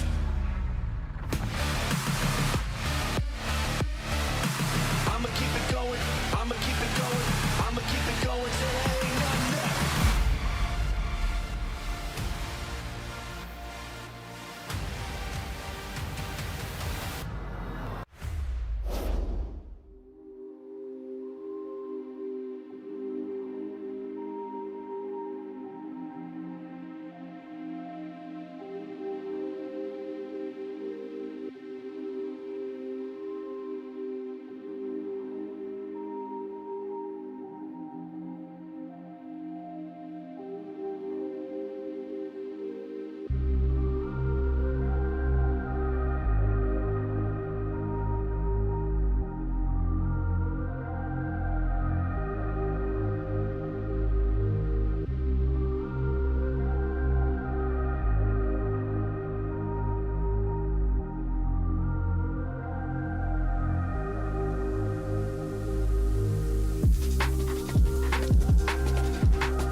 Dark Zero, one map away from qualifying to the Salt Lake City Major. SSG, moving to their pick, have a bit larger of a hill to climb. Ollie, before we got into the games today, there was a lot of talk about Aiden on the side of SSG, also some talk for Kino as well, one having a much better day than the other, it seems. Very clearly. It is only one map, though, and one map does not make a best of three. We are very aware of that, and Dark Zero themselves know that from their experience last night against Wildcard. So I am sure that he is mindful of that and ready and waiting to put in a big old performance here on Clubhouse. One of my favorite maps, and a map that both of these two teams, well, you could say that it is a high preference for them. For the side of SSG, the data is obviously a little bit skewed and a bit muddied by the fact that, well, some of these Dark Zero players used to be on this roster, so you can kind of look back at the old SSG data to see just how much of a good map this was for those four players. And, well, let's be honest, it is pretty high up there. Very often banned against them and very often played when available. So a top preference map, borderline coming in for both of these teams, and I think that that is going to lead us into a very exciting map too. And who knows, maybe Dark Zero are going to go 4 for 4 on overtime games in the last 4 maps. I don't know. Hey, Hey, they at least won this overtime on Kafe, so we're trending in the right direction. We're moving to a better place for Dark Zero, and I also think just for all of our hearts watching, whether we're DZ fans or not. Clubhouse, though, is their opponent's pick, and as you said, still quite a strong map for them. Hopefully, territory in which SSG can feel comfortable and bounce back, because we saw what a comfortable SSG looks like, and we saw it in the first 6 rounds of Kafe, and they were really quite impressive. Even though they dropped 1 in the first 5, still in a really strong position, basically up until the exact end and final round of the first half.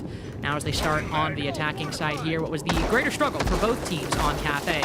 We'll see if Clubhouse bears anything different. Double hard reach denial bans for SSG. Really not for SSG, just for the attacking side on Clubhouse. These are pretty standard across the board. But Capitao and Grim as the 2 from DZ. This will bring a Ying pick out in the first round, but of course, with a Warden on the defense. It's always what you have to do when you are basically pushing the attack towards picking a Ying. And oh, what a big shame. You have to play the MPX and play a C4. Oh, crap. Dang it. What's NJR going to do with it? I suppose he'll play the Warden then. What a big shame. Warden, of course, very decent operator and something that I'm sure NJR isn't going to be wondering about having to play here and now. For me, it's the B ban. I think that the Grim is such an important piece of the puzzle when it comes to any map, really, but particularly when you're trying to execute onto this side. Dirt's not being entirely soft is quite the choice here. That's going to give Dream a nice avenue to put some very early pressure in onto Dirt Tunnel. And throw his nade through, destroy the Goyo Vulcan pack. He knows that there's another one there as well. This is a lot of value being found inside of the first 50 seconds. Another nade goes in, can likely move his drone and keep that alive. Just play his drone inside of blue. They don't inside of Dirt. They don't even really need to push this too much, although Raid is backing up behind him. So there is a chance that they're going to try and dip the head round and see what they can find. I honestly just think this is really good investment early on. Even if they back up for a minute and let somebody retake the position, just creating this gap and making Dark Zero dedicate a bit more active attention to it, I just think is a really good call to do within the first minute. And of course, it's not the only bit of the Dark Zero defense, though. Fultz all the way up on the top floor. Precision he'll sometimes play with mute, just sit on a mute chamber inside construction. Not the case right now. A vertical angle peeking down from Logi into the floor below. Rival pistol in hand, trying to do a solid snake impression as the Candela goes out, sprints on through, might be blinded in the process, but gets the exact line of sight he needs before his vision is lost. Quick trade by Dark Zero, some of the desk highlighted. Really good on these defenses on Kafe and now as well, minimizing these advantages, but SSG gained it again. Full flashed in the corner is J9O, but no diffuser control for the attack as they continue to decimate the defensive setup inside of Arsenal. J9O stuck in this corner, but with a slimmer lead than SSG might hope. Candelas might be what do it though. As they go forth, J9O forced to swing out front, can't find any clear angle, a lengthy pre-fire. Rival, another with the pistol. I don't know why Rival is making it harder for himself, but clearly there must be some greater challenge in the next one, because a 3K, most of which with the pistol, is a crazy start to Clubhouse. I don't think I've ever seen a round one on that bomb site with kitchen hatch closed by the attackers. Kitchen hatch wasn't even open. DZ had played a brilliant game, and one that's fairly common.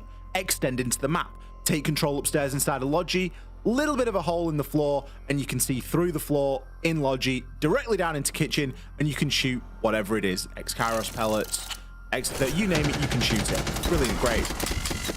SSG just, oh no, we'll just ignore all that then. They got some really early pressure in down Dirt Tunnel, and then Dream just orchestrated everything to work around it.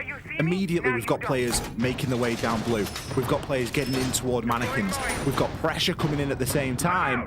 We didn't see anything main stairs. We didn't see anything moto. We didn't see anything kitchen. They just knew exactly what it was they wanted to take. And guess what? Fultz, he was upstairs inside of Logi. He has to rotate either down blue or down main stairs because kitchen hatch is still closed. Refer back to point number one. A brilliant call there from SSG just to recognize, look, there's a massive gaping hole here and we can move in and fill it. And it makes for a really exciting start to Clubhouse. Not only just getting us back in after the break, but also getting us back on SSG's side. Really close overtime loss, but a loss nonetheless. People can sometimes lose faith, break away. Not right now. SSG with an extremely confident call in the first round, and boy, was it a joy to watch. Gym Bedroom defense now next up for Dark Zero.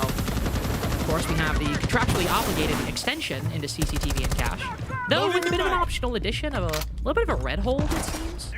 Though not a very ardent one, as there's no deployable shield. Janano loses a lot of HP, I guess, from a duel outside one of the highway windows. Not entirely sure where that happened. Volt's also losing a lot of health. So Deimos has gone down below, being hunted with the Vendetta from beneath. It's actually forced both defenders into construction within the first minute. That is some excellent value from SSG, and that Deimos specifically. They have cleared out this extension in 1 minute and 10 seconds. That's got to be a land speed record. I think if you were going to be mega critical on it, you'd say that you wanted to try and catch one of them as they rotated off. You've got Gitty outside the con window. You've got people in the position to peek through radio. You've got Dream at the top of red stairs. There was maybe potential there to pick up a kill and to not let Dark Zero get back with full 5 players alive. Yes, they did a brilliant job of creating the space, but equally, it's cost them quite a bit. And now they've got to try and work through this next stage of the plan, knowing that there's potentially an extra man here to play a little bit loose, whether they want to play downstairs. On the outlines, you can see that there is going to be somebody down there at the moment, and that's going to be the big threat if that does turn into a rotate up those red stairs.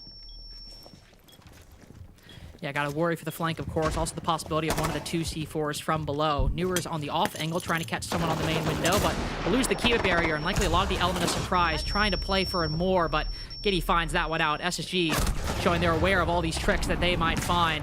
Dream attempting the diffuser, but I think falls off very quickly. Giddy lethal on these windows. A third? No, not if Raid has anything to say about it.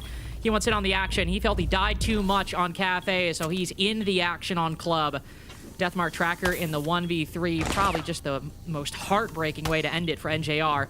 Low HP doesn't add anything to his column. And SSG even setting up a cutoff and a crossfire to close out round 2. They've come to play.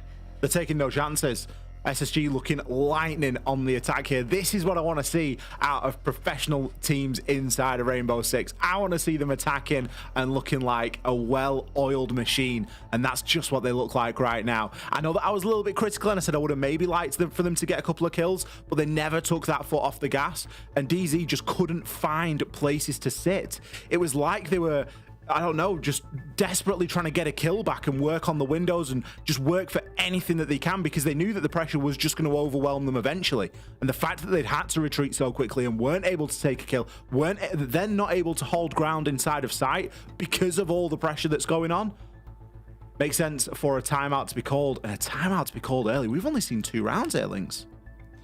And you can understand for DZ, not only because, I mean, I don't even know if I want to say DZ have looked asleep or cold. I just think, I think SSG have just hopped in so warm and so on it that I feel like you just got to take a tactical timeout to break the momentum just for SSG. I'm not saying that's why they did it, but, I mean, when you got basement, I've not quite seen a basement round play out quite like that, with just trying to break through the mirror window in blue with no Grim, by the way. One of the standard tools for doing it. Just 1 Candela in and Rival with a pistol for what, like the extra movement speed? That's how much we're optimizing this attack, it feels like.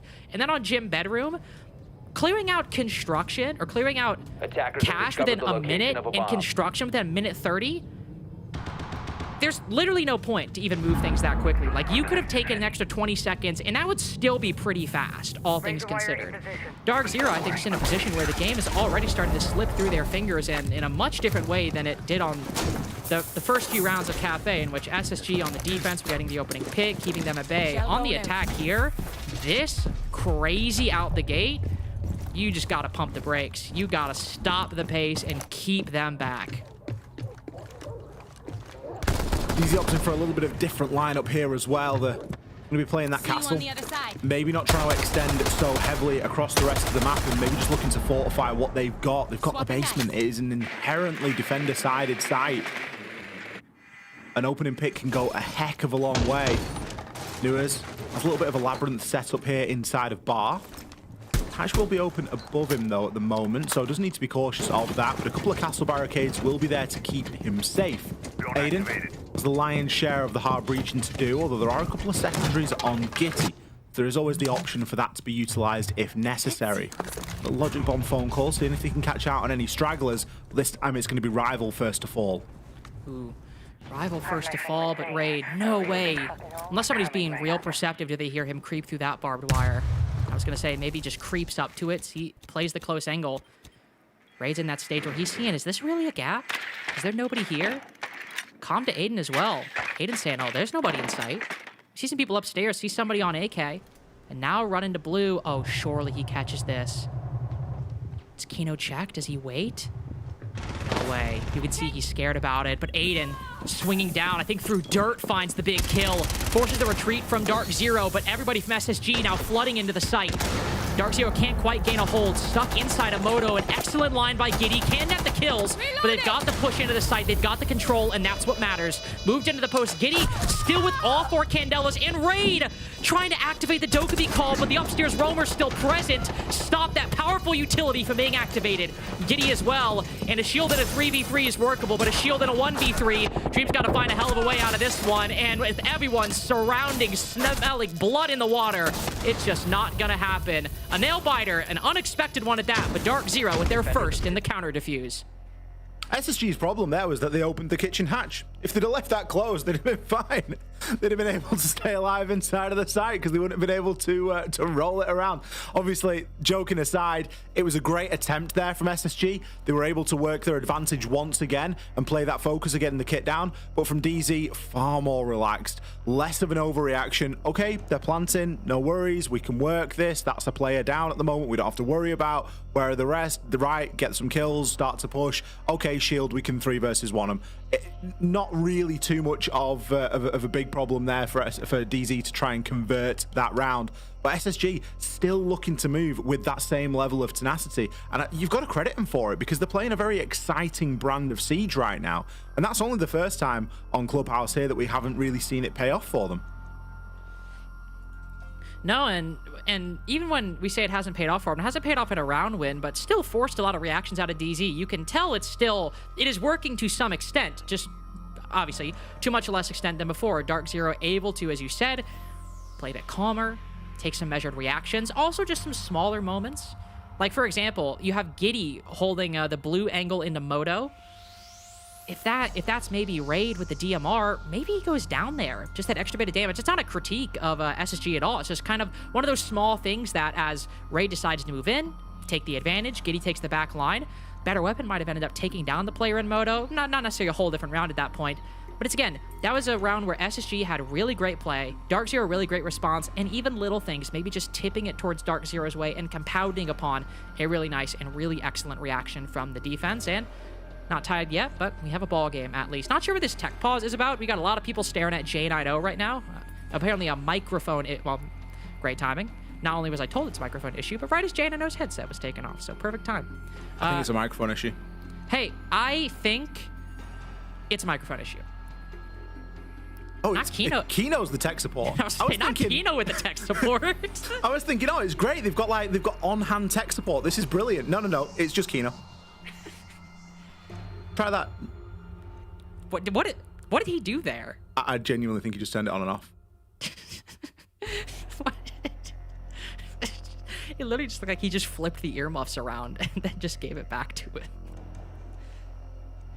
There's also Kino's just main character though, isn't he? He's like most kills in map 1, tech support for map 2. You know, just the glue. Honestly, like I will say, like I feel like Kino is like underrated main character of like modern Rainbow Six, and not because like he's destined to win every tournament. Like that was kind of like, you know, people talked about like Bolo as the main character of Rainbow Six, and that was part of it, right? It felt like he was destined for a world championship. But I just feel like because of all the different rosters Kino has been on, but still on a lot of different rosters for long periods of time, I feel like Kino is like that kind of protagonist where he's like the gateway for the audience, right? Like we experience the story through him. He's our everyman character we can relate to. He's sympathetic. He's likable. He's fun. I think like underrated kind of protagonist of Rainbow Six is Kino. How good are they at tech support though? Well, that's the thing, right? Is like, you know, I need J90's comms. Like, J90 needs to be common. He needs a microphone. Well, exactly. Like, that's the thing, right? Like, the tech support's obviously, like, important, and we get to, like, see the team go through all this stuff. But at the same time, like, you want J90 talking. I'm getting nervous. Like, now I'm worried, because if J90 of all people, like, no disrespect, if Newers has mic issues, like, he calms, right? But Newers, he's going to get aggressive. He's going to find his own opportunities, right? And sometimes, like, if he goes down, it's always sucks losing somebody calm. But, like, J9O, the clutch master? I guess actually, to that point, if he's the clutch master, maybe he doesn't need the comms, because if he's clutching the 1vx's, then who does he need to talk to? Hopefully we've got everything resolved here. I think it was just a microphone issue, but we should be getting everyone back in very shortly. I think Newers maybe took that time for a little bit of a comfort break as well, but he's back in business. We're going to join exactly where we left off at the start of round number 4, a Ying and a Miraban. Mirror, of course, such a staple on every map. It's unusual to even get to see it be available at all, but it was for the first 3 rounds here. However, no longer. Ying also taken away. CCTV room and Cash is going to be the next stomping ground here. With that Azami, you still have a little bit of flexibility and you can still play in on that catwalk. So the CCTV room and Cash is firmly on the menu here. The only thing that maybe don't have from DZ that could be nice is something to try and catch any utility that is going to get sent through. Not got the Wamai, not got the Jaeger. So if SSG play the cards right here, or if they choose to do so, taking control of that catwalk is going to be a little bit easier than it could have been. That's something I think will be a big concern. You can also see some of the reactions initially. Thermite dropped pretty quick to go with the glass, and the Blitz getting involved.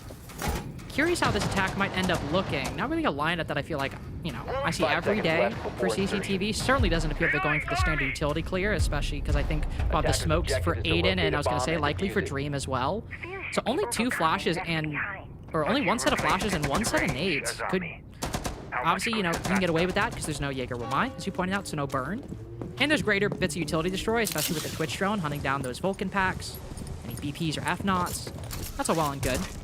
But definitely intrigued what SSG are going to do here, because I honestly don't quite know where this attack might end up. They are not telegraphing a lot to us, at least to me at least. Stay clear! Yeah, it's a little bit of a mixed bag, isn't it? They've brought the shield as well, so we all know how good shields are when they're walking upstairs, so you can pretty much be rest assured that isn't going to be walking up Cash stairs. The obvious choice at the moment is going to be through that construction side, but it's the Aiden on glass that really sort of confuses me a little bit, because you think of glass as like, you know, a bit more long angle, a bit more, you know, big and take some space. Maybe he's going to get himself around to plat wall once that's opened and try and work something through that breach. We'll have the benefit of being able to see through their own smokes. Raid just primed and ready at the moment. We haven't started to drone this top floor just yet, so potentially primed for a cutoff downstairs. I think we're worried about a little bit of utility that is inside of Lodge. The utility dealt with, the player, however, not. That's going to be an aggressive Shamika play, but it's going to be matched with an equally aggressive Dream barreling in on the Blitz, immediately taken care of by NJR, but the kills don't stop coming for SSG. 3 for both Rival and Raid as they storm through that top floor, moving up those main stairs at the same time as the Logi drop came out. Oh, and Newers unfortunately traded out by Giddy, so now J9O will have to clutch a 1vx. I was a bit nervous about the smoke play. You have the Blitz dropping too. That's probably the easiest free fire of NJR's life, but they just overwhelmed the opposition. Throw bodies at the problem and come out with now a 3v1 advantage after everything. J9O with a lot of Kibas. To work these angles, though, can block off some doorways and even save, too, to either block off the CT window, which is still closed, by the way, so now newly open. Bit of a weird position, because SSG have literally no secondary utility aside from that Claymore, so the glass can't look through the smoke and they can't flash anything. J9O, in terms of utility, is in the better position. It is really Dark Zero or SSG on the man count that have the advantage. Keep on the window, great pre-fire on Giddy. A lot of HP lost to that DMR, and that's just good enough for the trade. Aiden nails it down. SSG just continue their march through this attacking side. Only 1 round for DZ, but SSG have already guaranteed an even half. You're on a 50-50 gunfight there for J9O, aren't you? You pick up the first kill, and do you pre-fire where you saw him last on the door frame, or do you anticipate that Aiden was actually going to push in off the back of it and try and take some space quickly? And, you know, it's a coin toss, isn't it? You roll the dice, and unfortunately, you're going to come up short a couple of times, and that was just one of those occasions there for J9O. Again, we've seen some strange rounds so far from SSG in how they want to attack, and it's the strange rounds that are working out for them. It's like it's so unorthodox that DZ are maybe struggling for a response with it. I think back to the first round, and then I think back to the last round, round 4, where we just saw a Logi drop, a player at the bottom of those main stairs, and it was a big 3-2-1, and that's what a lot of SSG's attacks are all about, really. When you boil it down and look at it, everything is coming down to a big 3-2-1 that's often, initiated by whether it's Dream, usually Dream, getting into some sort of a position and then being able to call off the back of it and go, right, okay, this is what we're going to do. Right, everyone ready? 3, 2, 1, bam, we're going to go.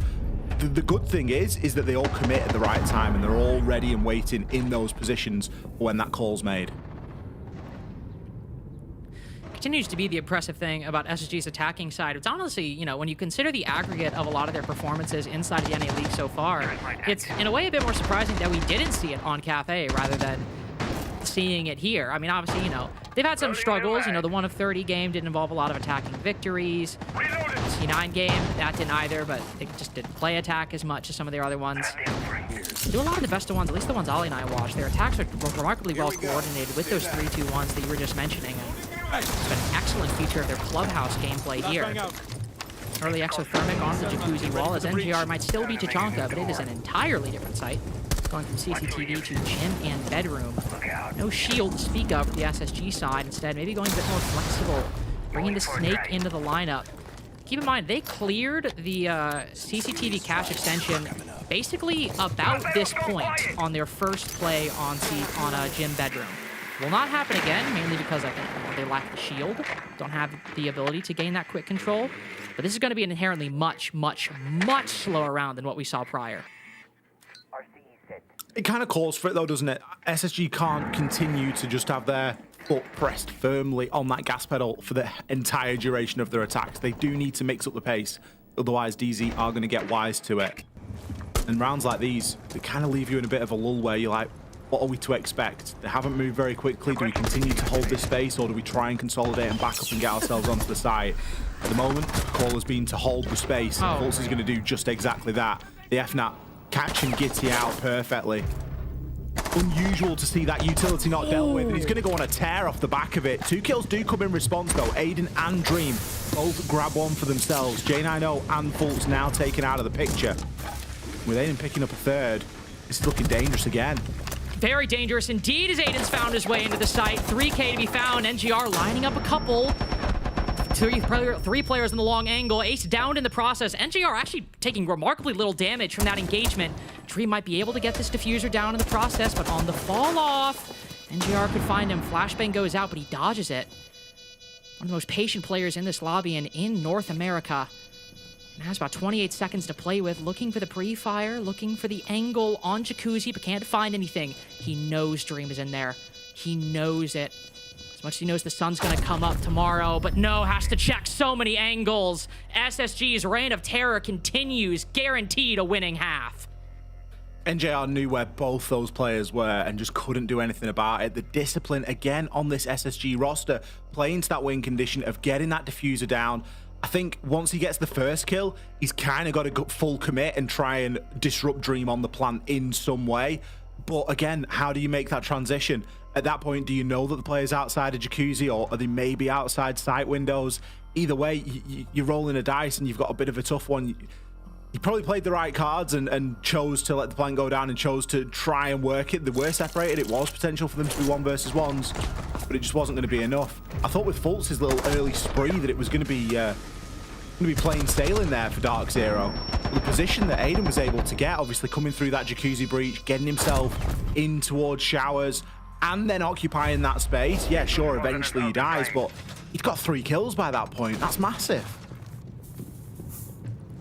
Really great stuff, 8 and 2, and we highlighted kind of the discrepancy between Kino at the top of Dark Zero, Aiden at the bottom of SSG, coming out of Cafe, now coming into this map, or at least through this map so far.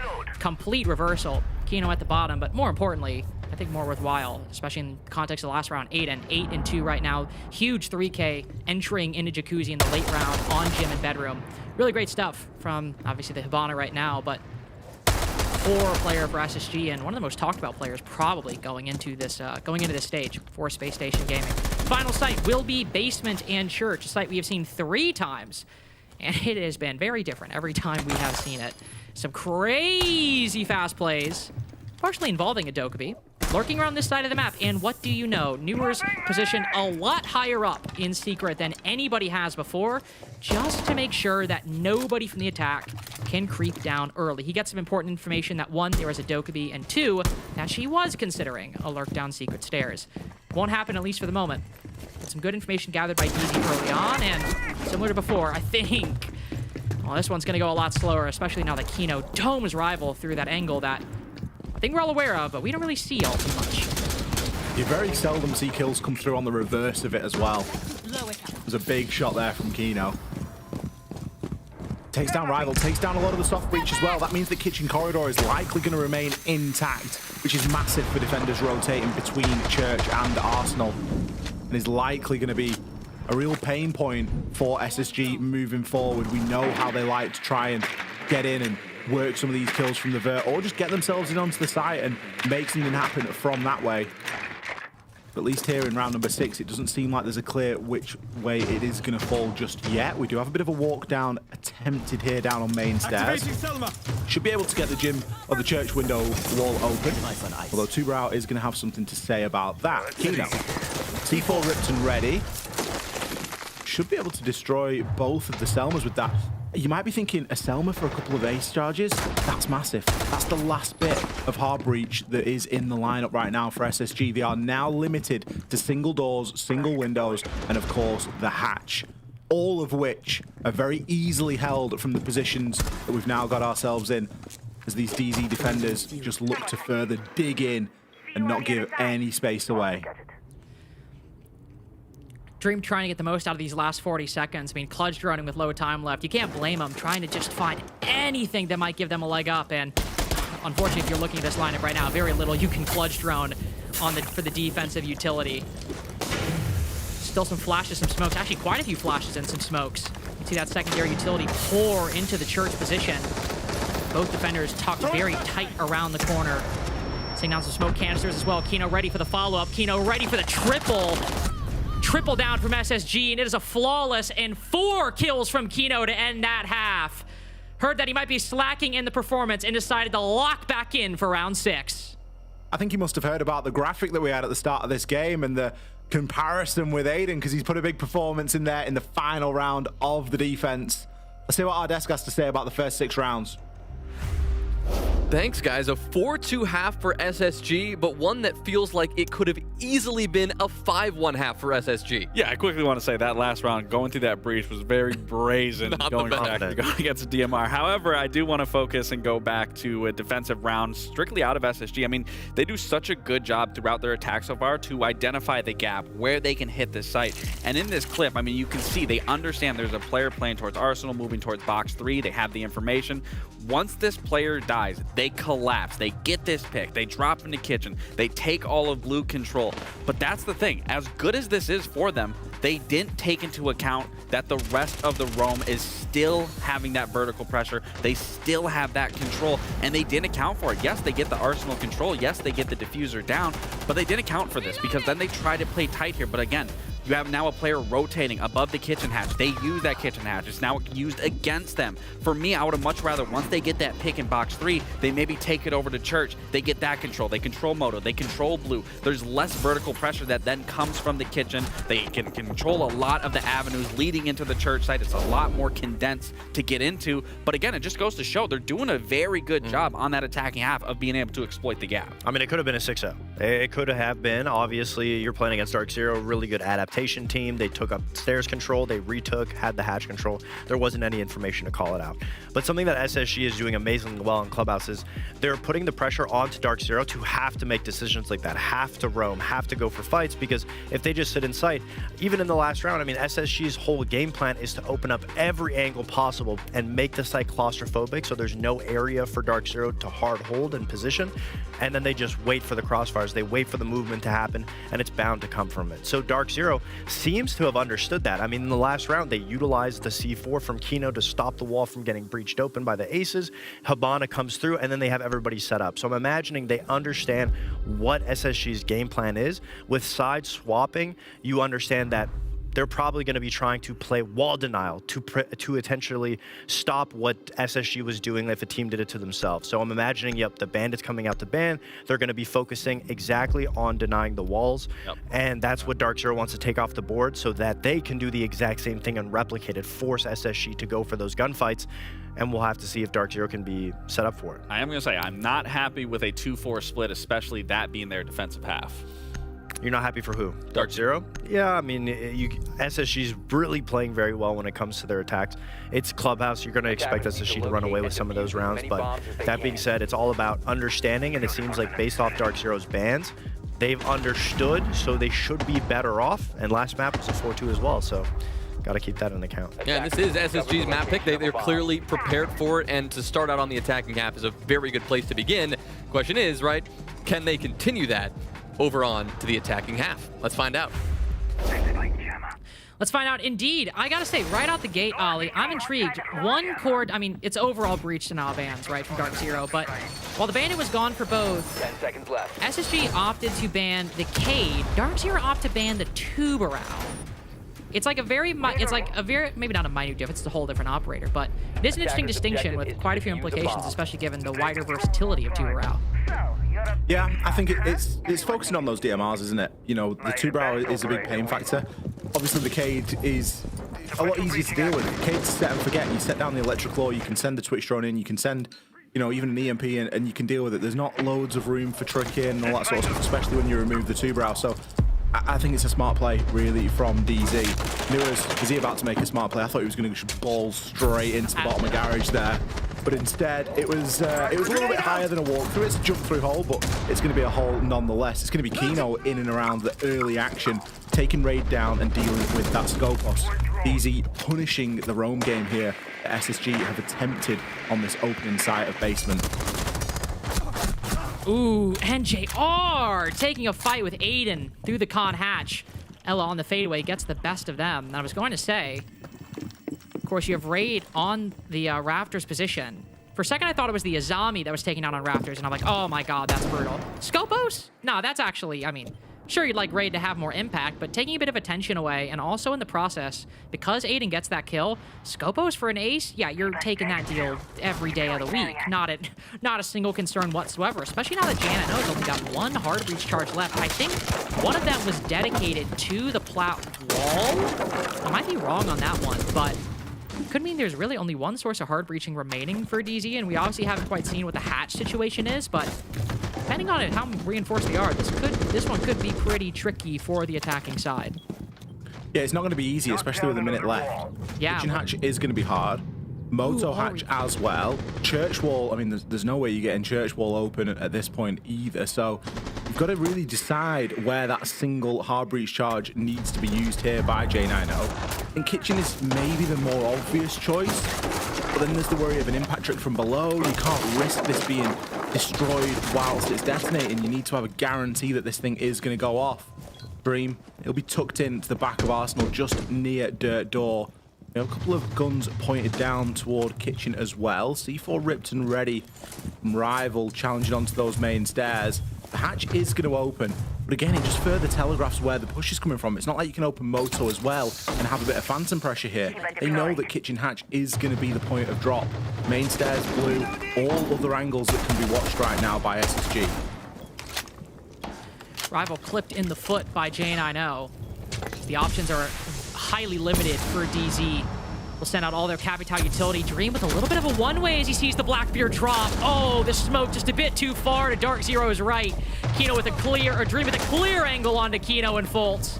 Not even close for Space Station Gaming. 5-2 had Dark Zero dead to rights. One of the toughest sites to attack in the game, especially when you've only got one hard breach charge. Only got Kitchen that can be opened. I mean, it's tough, and I feel like they kind of made it harder, Lynx, because if you think about it, all dropping Kitchen, like as soon as the first guy dies and you know that Dream's dug into that position, you've kind of maybe got to do something different. And I love twisting a little bit of pressure inside of blue.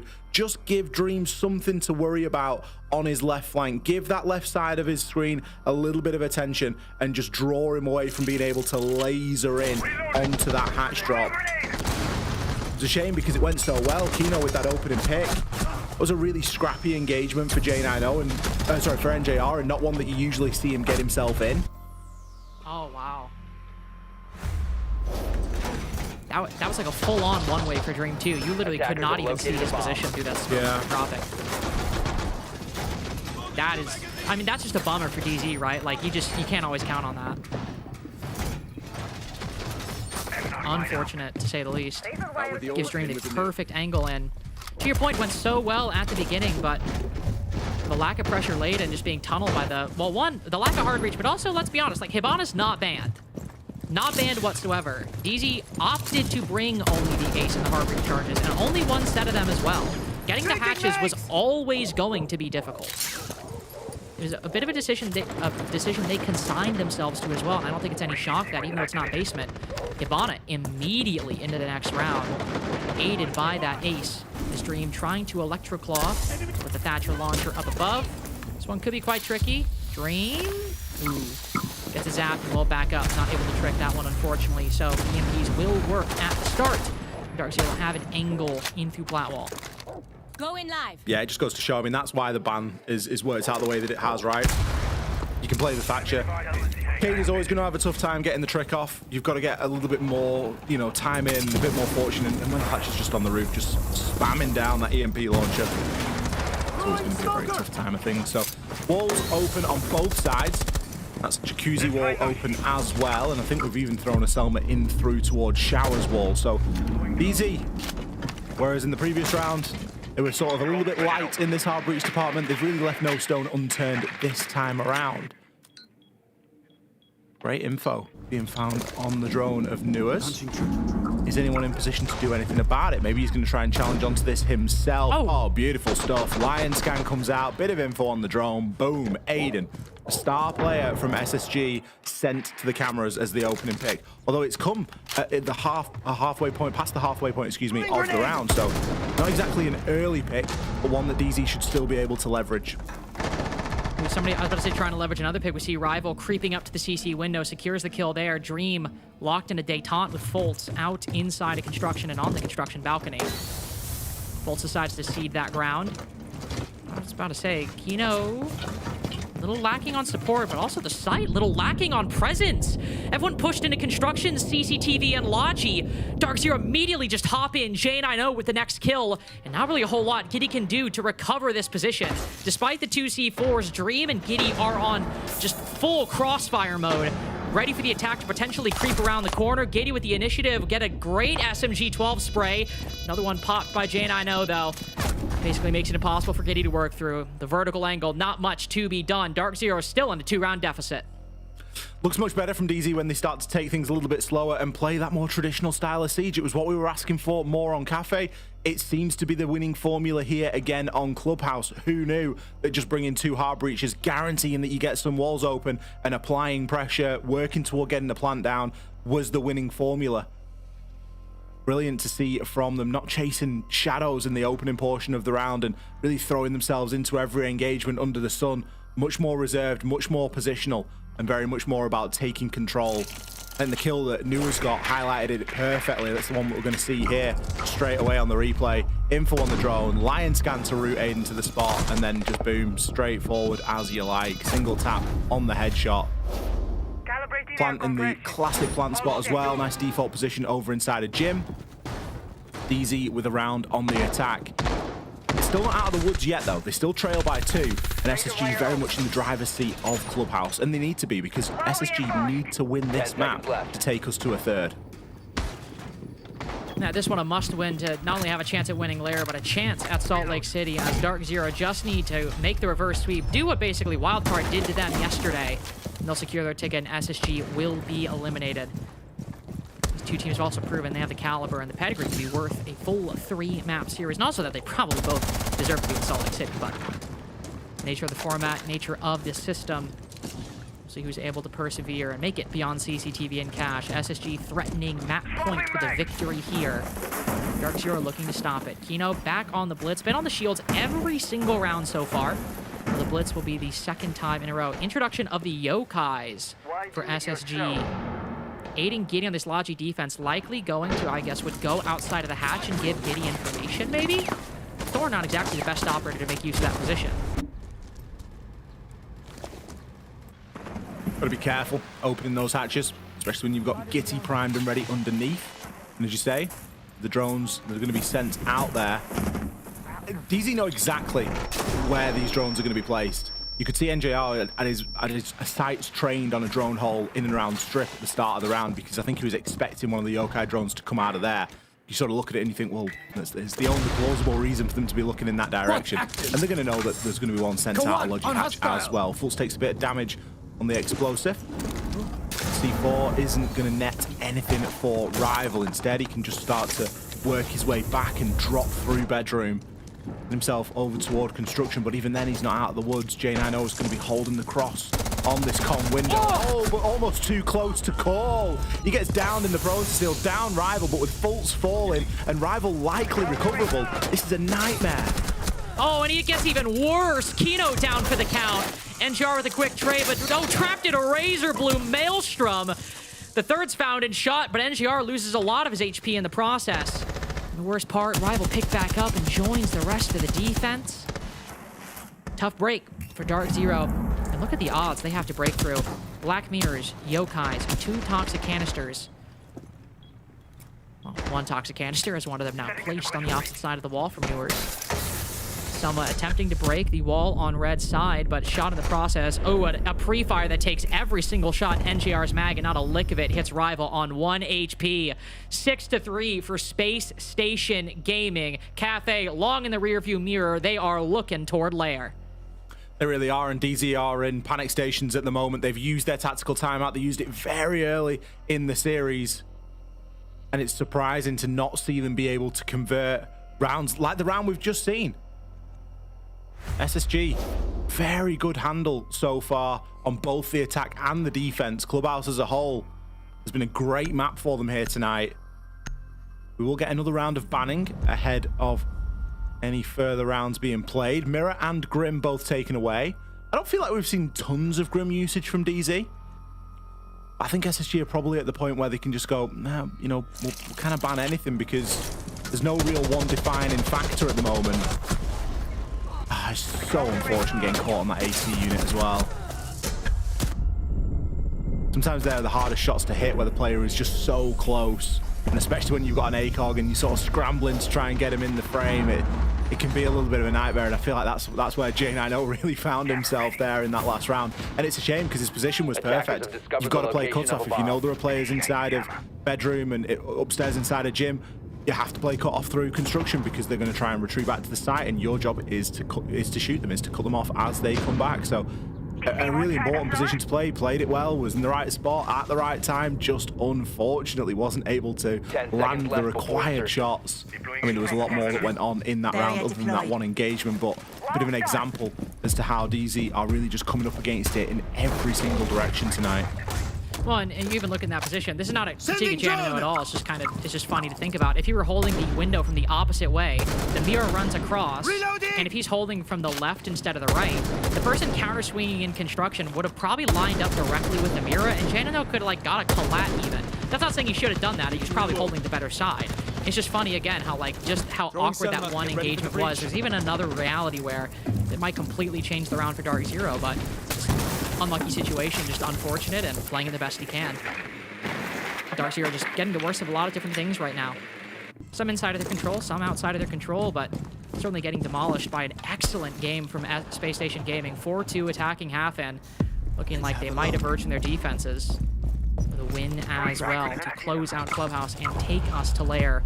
Fultz spotted so early and pressured so heavily. Well, not Fultz, excuse me, pressuring Rival so early. Force the council back down to the site. I do believe we have Raid all the way in Strip at the moment. Newer's second one-tap with the 417, but Ollie, I think this one's a little more impressive than the one in Gym. Yeah, he didn't have guided coordinates there, did he? Didn't know exactly where the player was going to be. That was just good old game sense coming through. And Aiden, key player for this SSG side, fallen. Raid in a really good spot, though. Potential for one at the least here as he takes Fultz down. utilizing Scopos, his scanner. I fancy him for another here, honestly. He has to play this with his life. He's Oh got my to. goodness. Hello? Kino! We've just seen somebody die from strip side, and we're not pushing the guy strip. No, surely Ray doesn't get way. another. No! What? How's he got away with this? Cribbing down the main stairs as well with Blackbeard in his back turned. Not only is our Dark Zero unaware, they've completely forgot about Raid over in strip. Kino, who neglected to take account for that information, now is to recover the diffuser in a 1 versus 2. It's a small thing, but 3 impact grenades to hit him out front, caught in between 2 firestorms inside a Moto. Spotting the player on main stairs in a 2-way crossfire, spotted on the camera as well. Can it get any worse for Kino? Impact grenades start going out, protecting his feet more than he even is thinking about winning the round. Put to 1 HP by all of SSG's efforts, and now they play passive. Breaks through the wall, can take shelter behind the reinforcements. He hears them begin to rotate. Only 20 seconds remaining. Might have controlled the diffuser, but it just takes 1 shot. 1 bullet to the head and maybe 2 to the body to be the end of him. And there it goes. 7-3 for SSG. Cafe was close, but Clubhouse was anything but. It feels like we're just in a very one-sided Clubhouse there. I know that DZ have walked away with 3 rounds, but it was not memorable from their point of view at all. SSG had a fantastic strategy going into that game, and I really feel like they have deserved every single map. We're going to be headed to another map, though. Map 3 is going to be coming up right after this.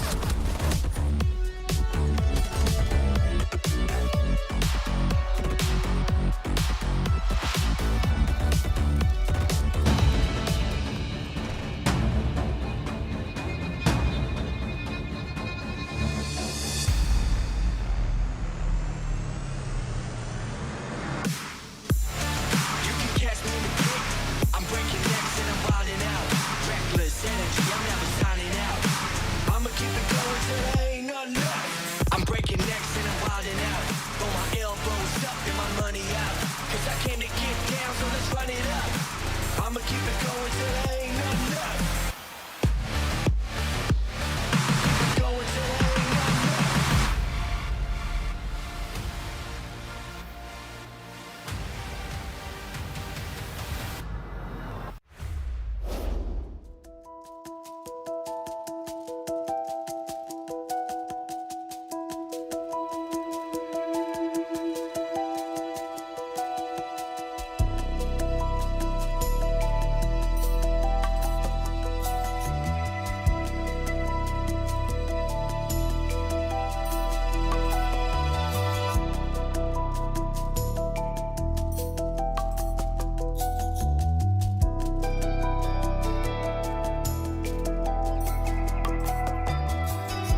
A close first map, but the second one, not so much. SSG, a 7-3 score on Clubhouse to send us to our very third map. They came out swinging here, Lax. This SSG team, I mean, 7-3 against Dark Zero. I mean, that is a pretty big deal. It is, and I broke it down of how good they looked. They were good at finding gaps, but in round one, I actually asked if we could get that round in particular, which was another basement round to start out, and you could just hear all the comms. You could hear where they're exploiting the gap. You can hear where they're isolating players, and again, it's just fun to show you guys kind of what goes on within these rounds. Yeah, let's take a listen.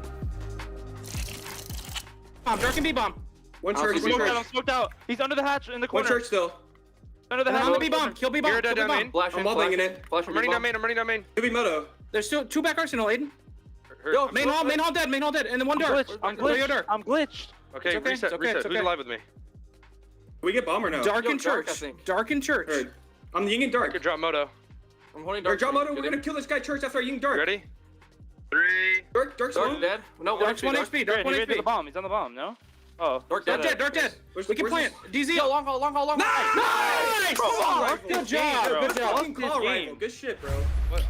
The communication there, the way that they were trading off of each other, using that man advantage. I mean, they're calling exactly where each person is. You can hear Dream in the end, relaxing everybody down. One's dark, one's church. Immediately, response, oh, I'll ying the dark player. We'll go for the church, use the 3-on-1, and then they transition to the player that was yinged.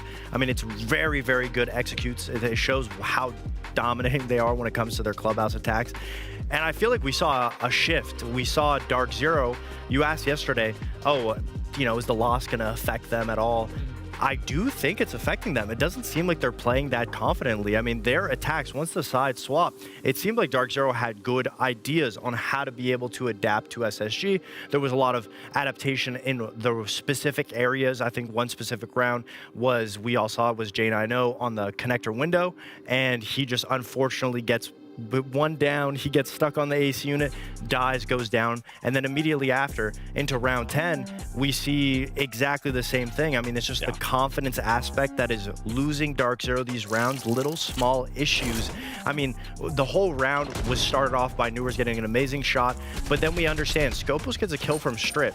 Kino runs down the main stairs. Dark Zero completely abandons the player in Strip for no reason, and it's small mistakes like this that we've seen all of Dark Zero's attacks that were causing them to lose those rounds. And it makes you question, why are they doing it? Why are they losing this situation?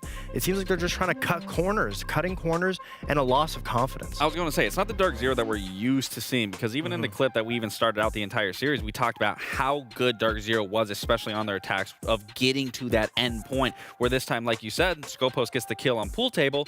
That only means they could be in one spot, but sprinting down main, you're losing that confidence, you're losing that isolation, you're losing that little extra bit of oomph because you don't have to worry about what's coming from the back. And then again, it inevitably bites you in the ass at that point. So Dark Zero really has to start tightening up here and maybe putting a little more respect into this space station. Well, kind of going back to that first clip we heard, right? Thinking about the chaos and the comms and kind of maintaining the calm through that chaos, something that, maybe DZ was struggling with in that 10th round. Lax, as someone who's never been in a pro level comms before, when I hear it, it's like there are so many pieces of overlapping information all being conveyed at the same time, and it's all important. How do you parse through the noise? How do you hear the right stuff as a player, focusing on those right things? Like, hearing pro level comms, like, it has always been so shocking to me just how much information is being conveyed constantly and how much you're just expected to absorb. I mean, it's really just about just filtering what is important and kind of what you can put to the side. It's making sure that everything that is being said and being conveyed to you or relayed, however it might be, is that you're taking it in but still focusing on the objective that's in front of you. And if what is being relayed is also in front of you, it's also important for you to be able to take advantage in that moment. But again, it's really about filtering out certain aspects and then also taking some of those in and then implementing it in those moments. A big part of it too is the trigger words, because we heard throughout the comms, it got pretty hectic. There was one guy screaming, I'm glitched like 3 times. Right. And Dream had to really relax everyone. And instead of saying, okay, the last 2 guys, one is under the kitchen hatch in dark and the other one, he just goes, everyone relax. Dark, church. So it's just a trigger word. So you understand it a lot easier because you hear those two things. You don't need to know what they mean because you already understand it at that point, that means that the last two players are dark and church. And then immediately after, it's just, okay, I can ying dark. And then there's no, in situations that are intense like that, there's no, can I do this stream? Yes, you can do that. It's just problem, solution, problem, solution. And that's where the filtering comes out. I mean, even with the glitch stuff, like you tune that out. You just got to ignore it. You got to focus on exactly what Dream did. And like you said, bringing everyone back on the same page, focusing on how they can still execute in this round, regardless of the other outside factors. You'd be surprised when you're in flow state. Even though all the comms are hectic, you really don't hear anything. You're not focused on anything. So that's why you need the trigger words, because that's what makes your brain associate to something. Because all of those other words, I guarantee you, after the game, they're not going to remember a single thing that any of them heard, but they'll remember one's dark, one's church. All right, well, hopefully both of these teams are getting ready to go for this third map. It is a rematch of the map these two faced on during the group stage. It is Lair to decide the final, well, the second of last Salt Lake City major spot. Let's see it. It is SSG and DZ ending where they began, Ollie. It was 7-4 on Lair against SSG to start this whole stage, and now they'll be ending on the same map. And after their performance on Clubhouse, SSG might shift the narrative in a big way. I think this social vote's going to have shifted a little bit, don't you? Oh, we're down at near 50%. I mean, it's as good as, isn't it? The crowd, it's a fickle thing, and it often does flip and flop during the course of a best of three, but I can't blame you. Channel points are on the line. You've got to get those dubs in when you can. SSG on the up and up here after a very close cafe. A clubhouse that, I mean, a 7-3 scoreline, I'm going to go out there and call that one-sided. SSG absolutely dominated it, and it's no surprise when we listen into the section that our desk have just done about the voice comms, and we got some great insight into how the comms are flowing for SSG. It's no surprise they're as clear as that, is it? It's evident in their game. It's evident in their playstyle. We can see them going through these motions. We can see them setting up for these big 3-2-1s, and their comms are just as cool as their playstyle right now. Dark Zero, after the stage that they have had in Kickoff, coming through top of the pops, waiting in that upper bracket for their opponents to trickle down and to get to their position in the second round after receiving a bye, have now come onto, well, the worst position possible, Lynx. They're now in a best of one for a major spot. This is not where anyone wants to be. No, and especially with DZ, the fact that, you know, you have played, what, 5 maps in the past 24 hours, and 3 of them have all gone either maximum distance or almost maximum distance. Just to even get to this point, we need to play a best of one for your life. It has still required almost everything you could possibly put in. And in between those as well, you have a decently strong win, 7-5 against Wildcard to start, but then most recently a 7-3 loss to SSG on Club. You can see it's still all smiles in the Dark Zero camp before we get into the game, but actually probably one of the most vulnerable moments of DZ's time in the NAL. In fact, probably the most vulnerable moment for them in all of Kickoff. Bans have gone through, though. Double shield ban from SSG to start. That has not stopped Kino, bringing one of the only viable shield for this attacking lineup. DZ, similar story on the opposite side, banning a shield of their own, taking on the Mira as well. So as we get into this round, what can we expect on the R6 room defense on the top floor? Big shot. Azami out the gate. Yeah, no Tachenka though, and no Goyo. True. So SSG not choosing that wealth of time denial that is available to them, time and area, of course. Instead, they're going to be bringing a little bit of trap, a little bit of drone stopping ability, a little bit of mute jamming, you know, all these things that are becoming a little bit more in vogue at the moment. Aiden, he's starting where he left off. C4 kill straight out the gate onto NJR, and once again, are we going to see a lack of hard breach hurt DZ? I'm not sure if NJR's got anything open yet. There's mute jammers, there's bandit batteries. We've still got ops wall that's going to be fully electrified. I don't think the site's open yet, Lynx. No, there is no way. Him dying at that position, there's not a single chance. I was curious if maybe we'd see a Selma charge on this wall, But given the angle, the time, the positioning, no, he died with 3 Selmas in his pocket, and I'm decently confident of that. Newer's trying to creep up.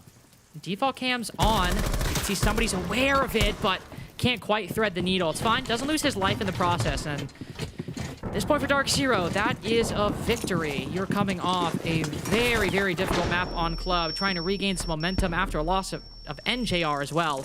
And so as the Blitz is being sent up the long hallway, one player's already hopped inside a bathroom. That's J9O, I believe, taking that bit of forward positioning. Raid also quite trapped between the parallel guns of this Dark Zero attack. B's going out looking to flush Giddy out of this position, or at least keep him at bay. And yet, still despite all that, they don't have a clear way in just yet. Kino's still looking for an angle, still looking for a spot through. Finally gets some eyes on the Thor, and a very good flick on a Dream. Mows down 2 with the pistol, and yet Giddy, playing patient behind the smoke, might have just slipped through, but no, Kino turns around. The shield protects him, and Giddy finding minimal impact on a tear is this Blitz, carving his way through the site and avenging NJR better than anybody else could. Heartbreach, who needs it? DZ don't.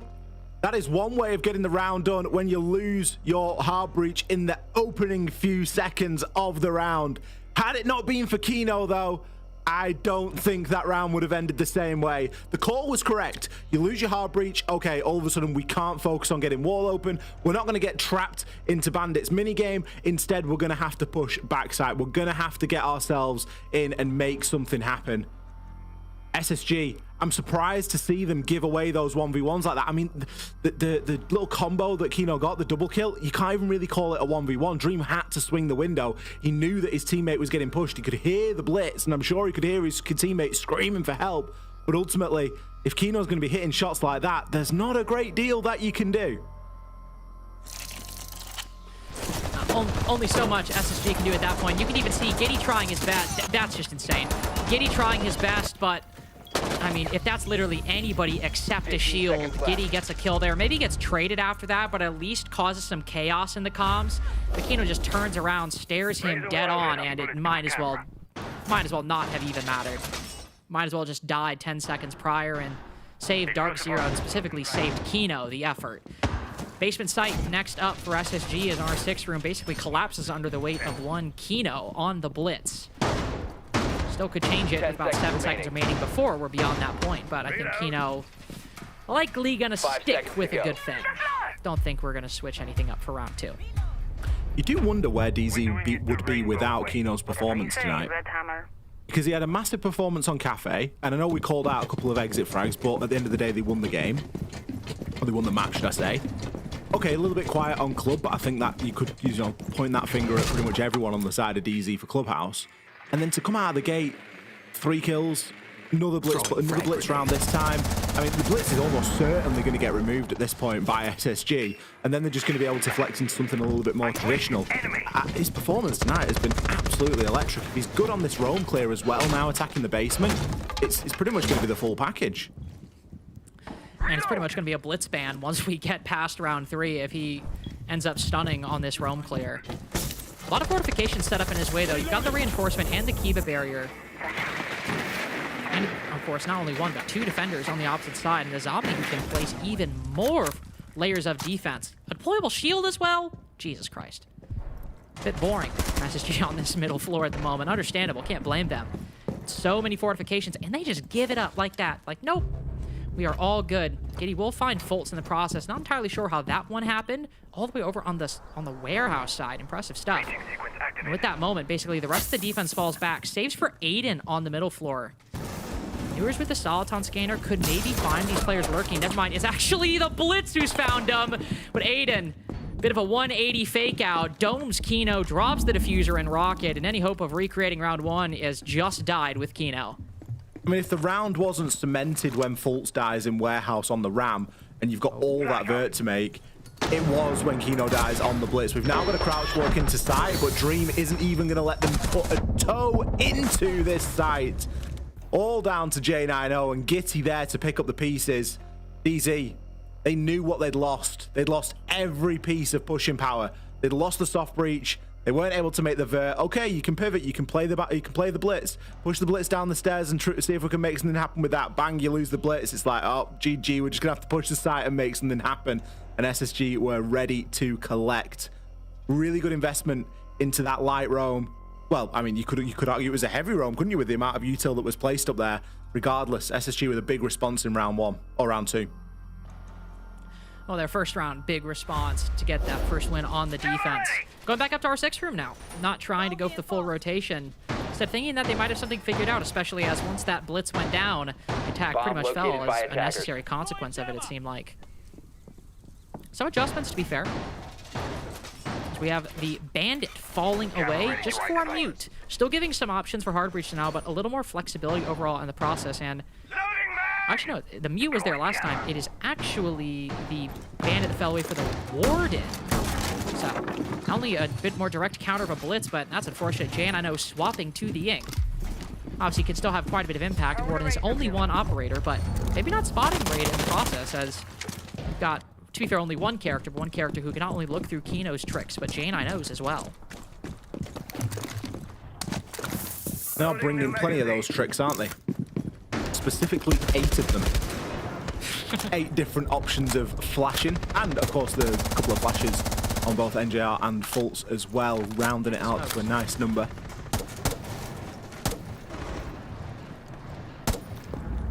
Newers, he's going to overcommit here. Just seeing if he can tap fire his way toward anything, but that's one position that SSG have been fantastic in all night, is that lack of giving anything away for free. You very rarely see them out there on the roam losing their life needlessly. It often has a reasonable impact, whether it's time waste or even just a little bit of util waste. There was an opportunity there for Gitty to fall foul of it, and another. How's Newers missed that? It seemed like his head was all that we could see. Finds out on the Soliton scanner that his army has indeed dipped back a little bit. No doubt toward one of Aiden's mute jammers, as I'm sure there are a couple of those craftily placed around the site just to make things a little bit easier to hide away from that scanner. Wait, threat detected. This area is hostile. We'll find one, but finding an Azami playing a push pretty deep behind the main desk is not going to be a big shock to anybody. Aiden, again, second time defending this site that he gets a C4 kill early on. It's not NGR, it's Newers. This time it's NGR. We've improved. He's only the second one to die instead of the first. Janano tries to pick up the pace with a Ying shotgun play. It costs all of his Candelas and gets, I think, maybe about nothing in the process. Fultz dies right behind Kino on the opposite side. He's left to recreate that 3K in the same position with less resources, less time, less ground, and more bodies to cut through.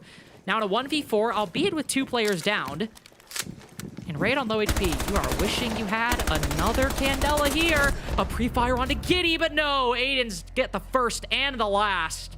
SSG running away with these 2 rounds.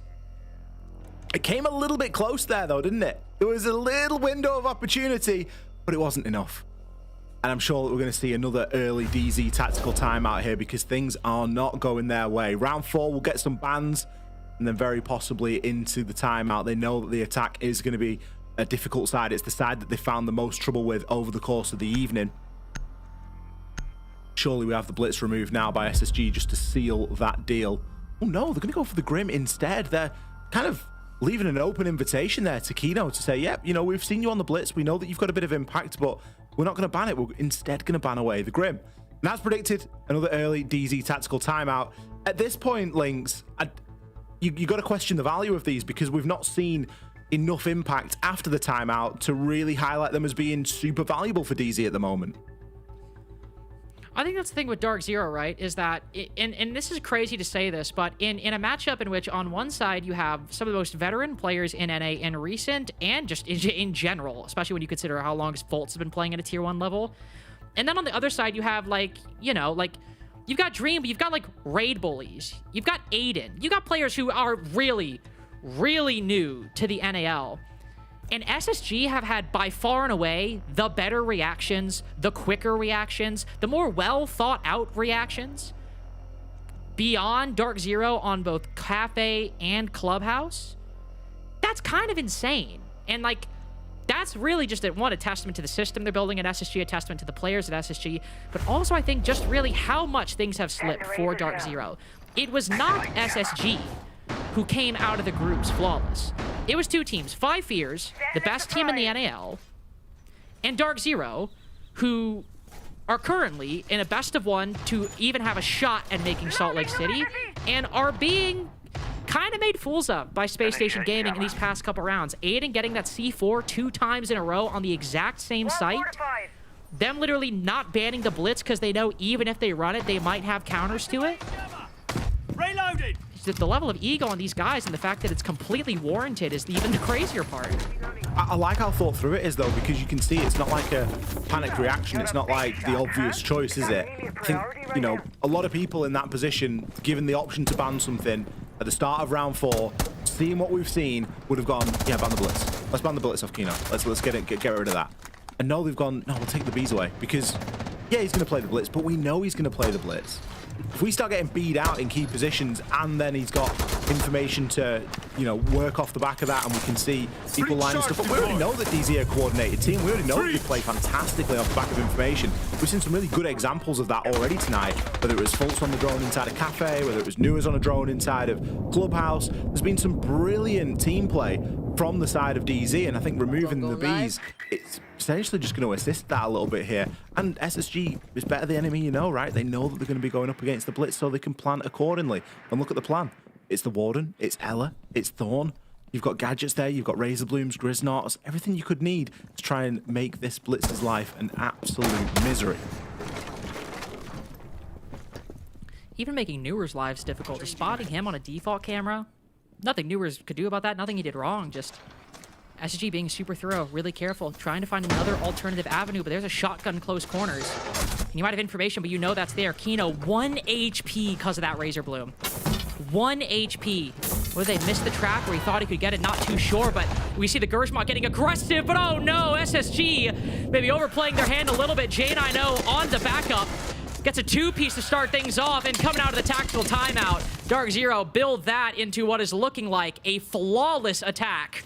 Not on the top floor. It's a Bugs briefing defense, mind you. But all the action taking place around R6 room, around Green Stairs, and a Candela prep to hunt, raid down. Backing up. Will evade any of the negative consequences of that primary utility, but Fultz has got into position, putting that diffuser down, and this is where Dark Zero deny us any kind of fun. They'll play it normal, they'll play it passive. It's a 5v1 post plan. There's just simply no way they choke this. Surely there's no way, right? There it is. The flawless comes through. Nuers eventually picking up that final kill as Raid was left with very little option but to try and push on to the site. It's unlikely that DZ are going to give him a window of opportunity there to get in, especially with the stakes of this game and the current scoreline. That is a round that DZ needed. They need attacking rounds here on Lair. And finally, we've seen them get one. Now, you mentioned that overreaction from the side of SSG. I think potentially because we saw multiple people swinging from the same angle multiple times, and it was just a little bit written on the wall, wasn't it? I thought the Razor Bloom was inspired. Obviously, you've got that horrible piece of utility there that's just going to put Kino down, and I think Kino maybe being lucky even to stay standing after that one because he really was left on only a sliver of HP. But it was enough, and I mean, Blitz even really didn't have too big a part to play. Once your Blitz is on 1 HP, there's not loads that they can do. They're always going to get a little bit battered and bruised on the way up to their objective and to push these players around. So it was much more of a backseat position then that Kino took, and it was really on the rest of the team to step up and to challenge onto those angles and to keep those swinging defenders at bay.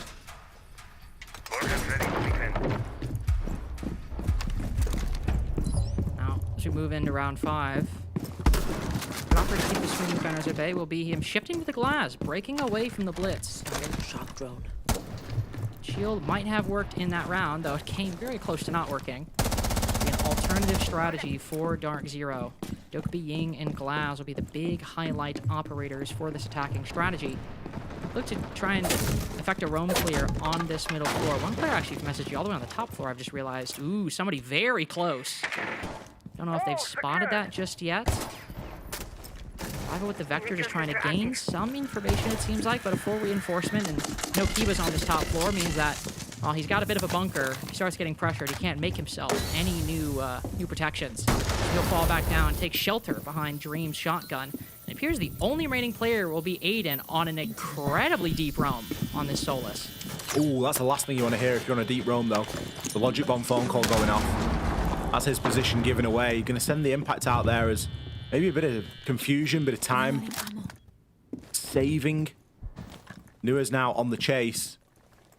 A lot of players rocking the pistol here tonight. It's something that we've seen both Raid and Rival do quite a bit, and now Nua's doing the same. I imagine that he's got the shotgun though, so that'll be the reason there. Aiden has remained unchecked though.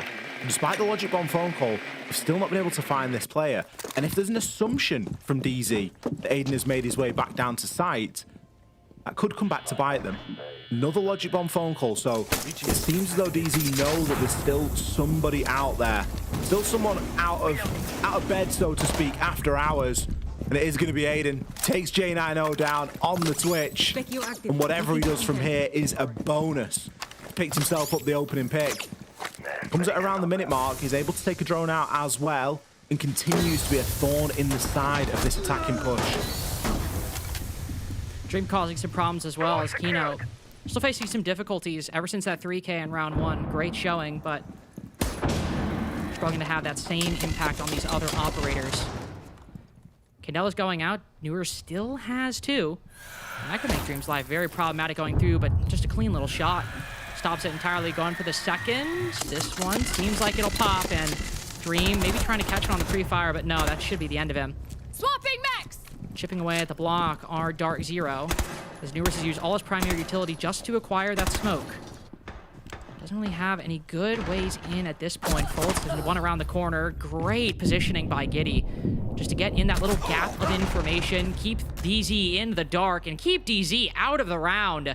SSG retake their lead as things are looking a lot different, and these two teams start on Lair at the beginning of kickoff.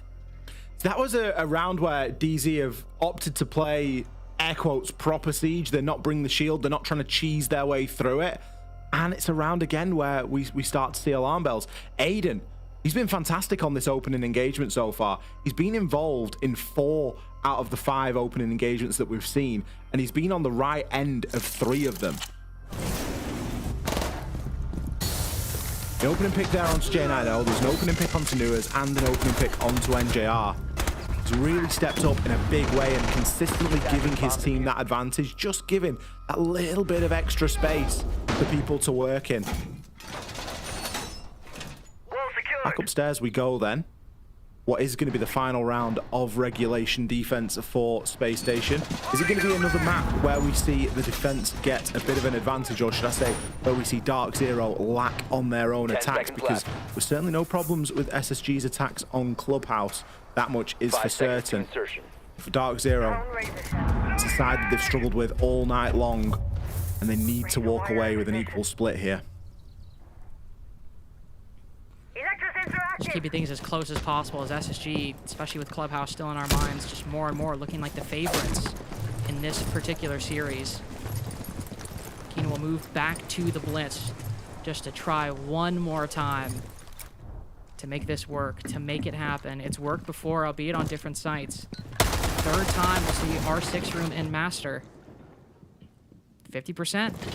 One of them being that 3K. If you get anything closer to that, it'd be good. Some bullets fly his way through the soft wall. Trying to fight early. Aiden, as you mentioned, been on the right side of so many of these opening engagements early on, in a difficult spot right now. Downs Kino in the process. This man cannot catch a break on the entry. Nade just to the right. How does he make it out? He gets another!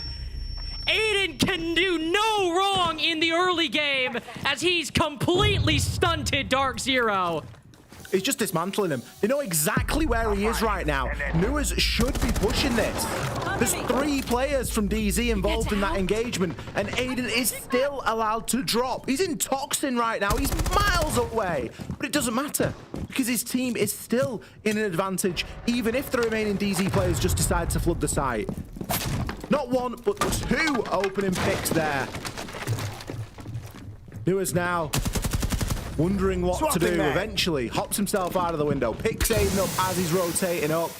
Rival, he'd come down to assist. He can shoot the smoke canister and get himself back up to sight. That's not too much of a problem. Aiden's life there was fairly obviously marked for destruction from DZ, but the damage, it's already been done. You can't do anything to replace Kino. You can't do anything to replace Fultz in round 6. They're out of it. They're watching the cams for the rest. There's now a minute for J9O Newers and NJR to figure things out. Right as we tick past 60 seconds, Newers again trying to make a lurk happen. Might be 4-4, but these have been a bit shaky, in part because SSG have been so good at keeping watch, but Newers finally gets something. Takes a lot of HP, but still, it's something. Catches the head, ooh, but down soon after. It just gets even worse. J9O and NJR cannot believe that these two in a late round is literally allowed by the rulebook. But with one prone around the corner, I don't think NJR is aware of this. Looking at the long angle, he's got no idea. Prone around the corner, rival hops up, almost gets the second. But J9O turning his attention to this 1 versus 2. One air jab to lock off, just one single rotation. Can make the cross, diffuser in hand. Turn his attention towards the rotate hole, but shot through the soft wall. Peppered, put even lower, even in worse straits as SSG get another lead. Look at Aiden's face. He can't believe what round he's had. That's that moment after the round where the comms have all died down and you can hit that little debrief and tell everyone just how well you played it. Let's hear it from our desk. Aiden still hands up in disbelief. I mean, that right there finally broke the pattern here for SSG. Last time they were on this map, it was 3-3 at the swap before Dark Zero ran away with it. Right now, SSG have set themselves up for success. It all comes down to them shutting down the information. I think there's a common denominator in the last 3 rounds is just them shutting down the shield. Kino's not able to really find that much success when it comes to the shield. The information drones are just getting shot, and it's always coming down to the last 30, 40 seconds where Dark Zero has to then push in, and they're pushing in almost blind. Besides that last round, which was a great play from Aiden to be able to not only stall time, but then pick up 2. But at the end of the day, that seems to be the win condition for SSG right now. I mean, starting from that round 4, going all the way to the end, I mean, it really is just shutting down drones, shutting down the shield, and forcing Dark Zero to have to adapt with no utility, no information on the board. I mean, Aiden being able to get those 2 kills in particular right there in that last round was insane. I mean, that truly is how you roam. It's not always about getting the kills. It's about being able to play the position, stall out time. And if you do get a couple kills, great. You are exceeding above expectations on that roam. But for him to be able to play in that situation and come out on top there, setting his team up for success in the later half of that round is great. But even just the game plan, regardless of it being a 4-2 half, I mean, I'd argue in a lot of that, they could have ended that 6-0 half. I mean, round 4, I think in particular, we were listening to the comms. They had a great understanding of what they wanted to do. They wanted to fake roam. They wanted to play back into their layers. The only thing where they faltered is they decided to double aggress onto a blitz with J90 being behind that, and then they end up losing that round. But if they stuck to their game plan, and I'll give it to them, they did it as a unit, so that I can appreciate. But if they just stick to some of these game plans and see it through, they win out the series, they win out the game, they win these maps. And that's what I like that we're seeing from this space station. But on the side of Dark Zero, I mean, again, we're in a situation, they're down 2-4. Things have to be a lot more tightened because they're being caught off guard. They're allowing these comebacks to happen. They're allowing these refrags to be made. They need to figure out how to isolate players similar to what we were seeing they were doing against Wildcard. Well, this is it. As always, it's going to come down to these final few rounds. I mean, it's so crazy that we keep finding ourselves in this position for a spot in Salt Lake City. The second half of Lair will decide it all. Back to you guys. Could decide everything, and as you mentioned at the top, both of these teams started out the NA League in their first match of Kickoff on Lair. Dark Zero closed it out 7-4, and they started out SSG on the attack, DZ on the defense, and where SSG have beaten that initial waterline by 1 round, 4-2 instead of 3-3. In that series, SSG only got 1 single attack on their Lair side. 1 out of 5 rounds played. It's been a long stage since then, Ollie. A lot has happened. Both of these teams in the lower bracket now. Can they better the odds, and can they keep this lead alive? I don't want to give it like the kiss of death or anything, but I feel like you can see the improvements that SSG have made from the start of Kickoff to now. It's visible, right? They're so much more together in their playstyle, and I think that will just continue to it will continue to grow. They will continue to gain this experience, gain this teamwork, gain this synergy. And on the side of DZ, it just feels like they're on that downward trajectory of like the honeymoon period. It was very short-lived potentially for this roster. And it was one of those situations where, yeah, they can go out and they can win 4 games, but then after that, it just starts to get a little bit scrappy. And then obviously the frustration starts to creep in when you start having close games, when you start consistently going to an overtime. And that's when things start to get a little bit difficult. I can see the progression for this SSG roster. And I'd like to think that they're better than that previous record on Lair. And especially if there are attacks on Clubhouse or anything to go off, we know that they've got it in them. They just need to come out here and prove it.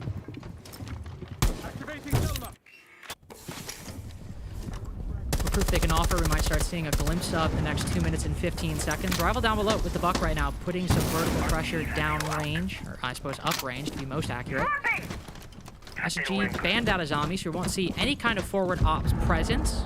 Could brought a Mira, but no decision to do that by DZ. So they're able to move in pretty quick, get some quick Selmas on that part of the map, and now rotate and look over towards the Skybridge side. Dream going to be great at applying pressure in any of these positions. Also, a little tangent, but it's a Dark Zero defense on R6 room, so you know NGR is about to be on Tachanka. Throwing down those Shumikas, and especially a necessity with SSG banning that smoke position that probably Dark Zero more than most other teams will be comfortable with. We'll see how that continues, though, as Dream keeps creeping up the Z hallway. Catches sight of about 2 defenders. Kino, down by a quick pre-fire from Aiden. 5-1 on the entry so far, by the way. Doing the most for Space Station Gaming. There's one player that you want behind your shield, it's going to be Aiden, isn't it? Especially with an AK-12 in his hand. Absolutely lethal. Nua's taking a little bit of damage there through the vert as Rivals continuing to open that up. Aiden, back for business. 2 kills. He's got himself tucked inside a storage right now. And he's going to find a third. You can't just keep challenging him from the same angle like that. Jane, I know. He might be on the 2-bar, he might have the DMR, it might be one of the better weapons in the game right now. But I think for even him, a 4 versus 1 is potentially a little bit of a stretch too far. Going to attempt the C4, it gets sent out, but clips. Oh no. Clips onto Tetris. It is going to down Dream in the process. Gitty can move through to recover that diffuser. I tell you what, I fancy Aiden for this last one. No, it's going to be Rival. Snatches it out from underneath him. And you can see SSG is starting to get more and more hyped as these rounds develop. Starting to get very real fast for Space Station Gaming. 5-1 for Aiden on these opening kills. A 3K. Might have started out this series rough, but right now there is only one player to highlight. Well, him and Giddy as well. Giddy's also doing well. Let's be fair. But there is one particular player to highlight on the side of Space Station Gaming, and it is Aiden. After round 6 and 7, it is just his moment right now on Lair against DZ. Now, Space Station Gaming find themselves with this new look, this new roster, just 2 rounds away from Salt Lake City. Situation, by the way, where, I mean, the potential lineup being 5 Fears, JJ's first major, a brand new team to the NAL, brand new org to the NAL, Wildcard, a team that, still in the grand scheme of things, quite recent to the entry on their international scene. And Space Station Gaming might be a well-known name, but with a brand new roster as well. Most of these players can barely even have substantial T1 experience.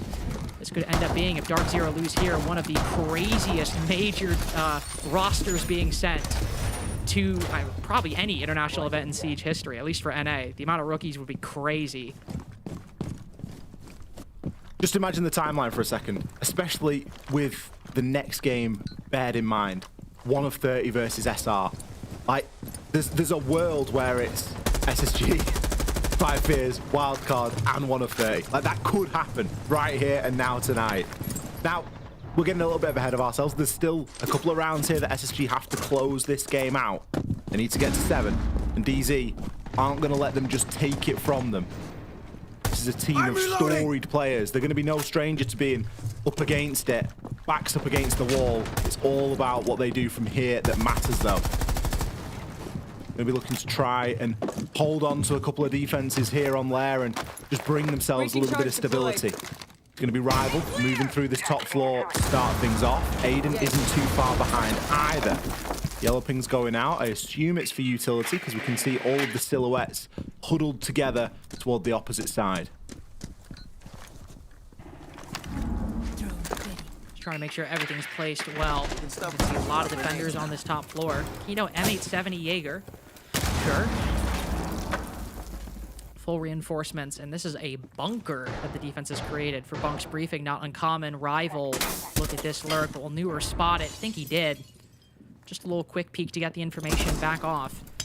Trying to waste time. Deny the control here.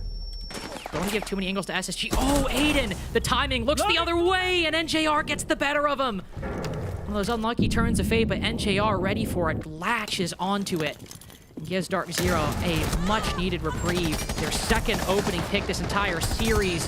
Their first dominant advantage. Well, SSG, a 5v3 suddenly becomes even in only a few seconds. And J9O is a bit isolated, a bit trapped by Giddy on these green stairs. Can't push up, but maybe can just fall back. I think he feels it as well. You could see that he was hesitant to rotate down, was worried if green window was open or not. Some big information being found here as well. Raid going to try and rip open that floor and see if he can put some shots down range. 45 seconds left.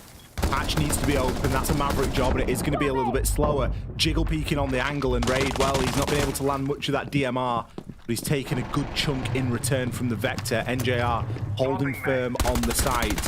Trades have been the only thing so far that have kept SSG in this, and now with only 25 seconds, they're left with little option.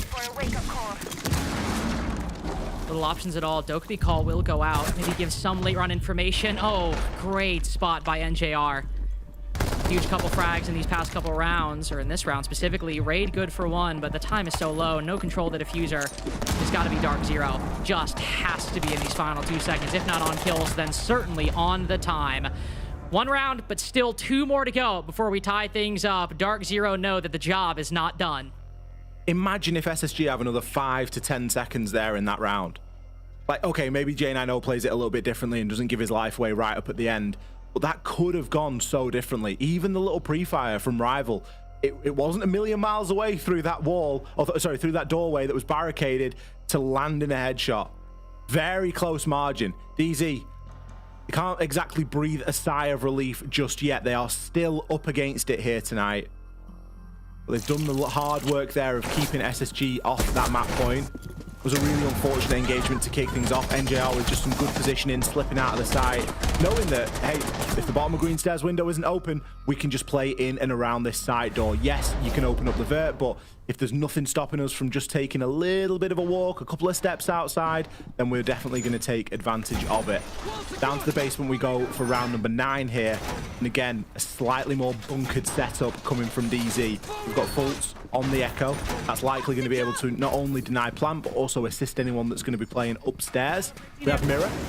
Mirror being available is, of course, always a bit of a rarity. We don't always see Mirror available, but those played upstairs as well are going to enable DZ to try and hold on just for a little bit longer and force a little bit more utility out of SSG. I mean, Mirror and the castle as well, just so much utility to go through. Even, you know, small thing, but deployable shield, that's on the top floor as well, or on the floor with the rest of the realm. A lot you got to cut through. A lot you have to deal with. Ooh. Breach charge on the castle barricade. NGR. We trying to get quick with it. Won't get blown up though, and Giddy at the same time also well out of harm's way. Maybe not anticipating the rat, but certainly for us, quite clear he won't fall prey to it. SSG, the first 45 seconds, just trying to gain some information, look at these entry points, see what the exact setup is, and this is one where they'll definitely need to take their time. A lot of utility going their way. Ooh, NJR actually ends up hopping out the window, unfortunately loses a lot of HP in the process, but will at least make it back in Yokai to cover his retreat, as SSG still thinking things through beyond the first minute. It's a little bit confused into where they want to go, isn't it? They've got the soft breach for if they do want to go for the full clear, but then they're also trying to just challenge and poke and prod toward warehouse. Walking down yellow stairs, not going to be too advised unless you've got something else to draw the attention right now from J9O. He starts to feel the heat anyway and just will retreat through missile. That wall open though, it isn't easy to walk into warehouse, and it's even harder to just walk down yellow stairs. We still see J9O just dropping back. Newers, he's going to pick up the first kill onto Rival and has retaken a lot of this vert on that mirror. Not only the black mirror is placed upstairs, but the mirror themselves and those vertical angles could come in massive. We've already seen reverse ram working against the attackers tonight, and I'm sure we're going to see it again here because that is a heck of a lot open now. And even then, it might just be an obstacle that SSG are stuck thinking, do we take care of it? Do we deal with it? Do we avoid it? Aiden hopping in. On the backside finds Foltz, but Newer is still causing chaos on the top floor. Giddy, the next to fall to that vector. A lot of explosives thrown towards Aiden, but he's worked his way out of trickier spots. Can this one be no different? Shotgun around the corner. Oh, not even a bad decision. Just checking another angle. Kino, so many frags. Dark Zero, 2 rounds go by in the blink of an eye, and a 5-2 is now almost tie game. Another one of those for Aiden where he just gets really unfortunate time, and you can see his vision for the game is brilliant. He's watching the angles. He knows where players are, but he just can't hold the angles for just long enough because there's either a distraction or there's a need to hold something else. It just is getting a little bit overwhelming for them at the minute, and DZ slowly are clawing their way back into this fixture. A book and a mirror, both taken away. DZ obviously feeling like the pressure from Vert was a little bit insurmountable.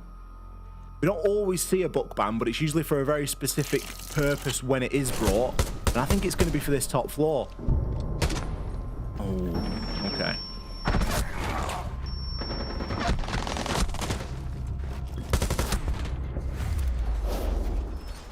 There we go. Top floor defense from Dark Zero. Going back up. Very top of the map. And Foltz hiding the Clash currently. Probably really the only operator I feel like we see get hidden most of the time. Sometimes you'll see other ones, but because of how much of a threat and how obvious she is when she's out on the field. Foltz just biding his time, hoping no drone comes through. NGR even in particular. Putting down the barbed wire, of course, but also checking to see if any drones make their way over on that side to deny that information. Foltz now emerging from his hiding spot. Not a whole lot of great utility to deal with it on the SSG side. The Capitao could be good, but depending on how many nades there are, okay. You got 4 total, so not bad all things considered, but the Clash on her own could end up being a pretty massive utility sink. You still got the deployable shield, and you got plenty of other targets you want to use for that nade. I mean, rooting NJR out of position, rooting Kino out of position. Foltz just trying to soak up as much of it as possible. The Clash is always a worthwhile hide, isn't it? Because, I mean, you either get away with it and you've hidden the Clash, great, or you can just sit in the corner and you don't have to do any reinforcement or side settle. Give yourself a quick 30 seconds off. Take the weight off, Foltz.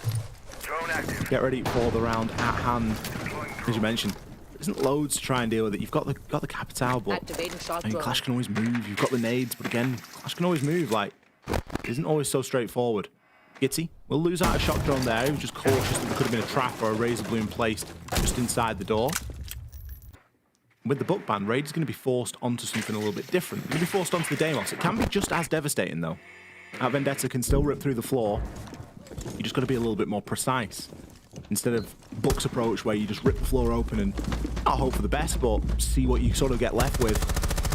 You can target people a lot more effectively. Foltz is going to be that first target. Clash now known. Vertical is a great way of dealing with it. Dream spotting one player on top Rocket. Could be good if Raid gets in a position, as you said, just to apply that little bit of vertical pressure. Seen SG make very good work with it on Clubhouse. Obviously, different map, different circumstances, but it seems that they're resigning themselves to the horizontal. Shotgun will spot the Clash, and again, the difficult position. The Clash can scan at that hallway, tell if anybody's moving up Rocket. Feeds that information to J90. Feels emboldened to take the fight to the attack. Might be cut off here, but with the Zoto canisters in perfect position to stall. Freeze out this attack. SSG had the lead, they had the momentum, and Dark Zero have just slowed it down. Kept them back. And now, as SSG struggle in these fights, as they face more uncertainty, less opportunities, 2 of their players weakened. Aiden and Dream both low, as Foltz spotting more and more players. Aiden finally with 1. As the utility goes through, it is just so ever painfully slow. And finally, SSG make their way in. Dream trying to put this diffuser down, but stuck in the fire. Aiden might get the next kill, but SSG quite soft, quite vulnerable. Kitty pushing deep finds a big kill, but he switches! Foltz good for 3! Demise demolishes their hopes, and it's a tie game. I can't believe that Fultz has been able to get away with that. Obviously, when you're playing against a shield, there's a lot of pressure not to watch the shield. It's almost a distraction tactic. It's a diversion in a lot of senses. And Fultz played it beautifully. Was able to switch to the secondary and pick up 3 kills. Okay, he gets 1, but he picked up all 3. Timeout called from SSG. They're not choosing to wait until a potential overtime this time. They're going to get it out of the way and get it out of the way nice and early. DZ have definitely found another gear, especially when this game is getting to its critical moment. It just feels as though DZ are locking in hard. You also can't help but feel, I mean, how many times have we seen this before? How many times have we seen it? An exciting new team who's really quite impressing, really doing a lot, making the most of their moments, making so much headway. And then when they get right to that point, right to the 5v2, when they are just within inches of the major, momentum changes. Maybe they get unlucky. Maybe it's just an unlucky round. But then things start building, and the favorites start making a slow and progressive comeback before the mental gets lost. Not saying it is, of course. Not saying SSG are out of this just yet. But that's a familiar story. Archetypes we've seen play out dozens of times in Rainbow Six and many other games. And now as the game is all tied, you can't help but feel that SSG, coming out of this timeout, might be feeling it a little bit too. Just looked a little bit deflated at the round loss there at the end of round 10. And it's a lot to read into, but when things have been going well, SSG have been very jovial. It's been smiles all around, and a little bit of hardship here when it starts to matter the most. Dark Zero are finding that momentum at the right time in the series.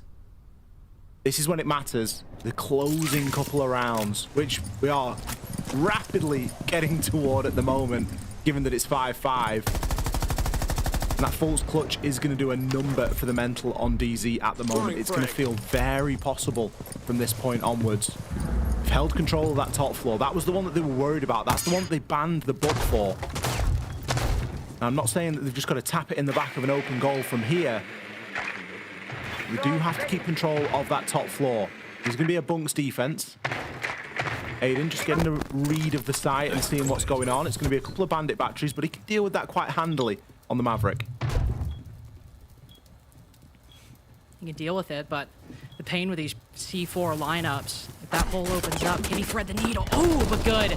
SSG taking account of those possibilities. DMR on the opposite side. No worse punishment for Newers. Just trying to get a leg up. Loses almost all of his health as a result. Also, I think greater presence from DZ on the site. Not a bad thing whatsoever, but trying to go for that C4 play. Only 3 players on the top floor, which for this site can be a little less. So, you know, taking a little bit of a gander over towards the single doorway. Not finding much, as SSG taking their time at the moment, doing things quite standard with the breach down below. But only Giddy on top right now. Got half the round gone and still everyone with their utility.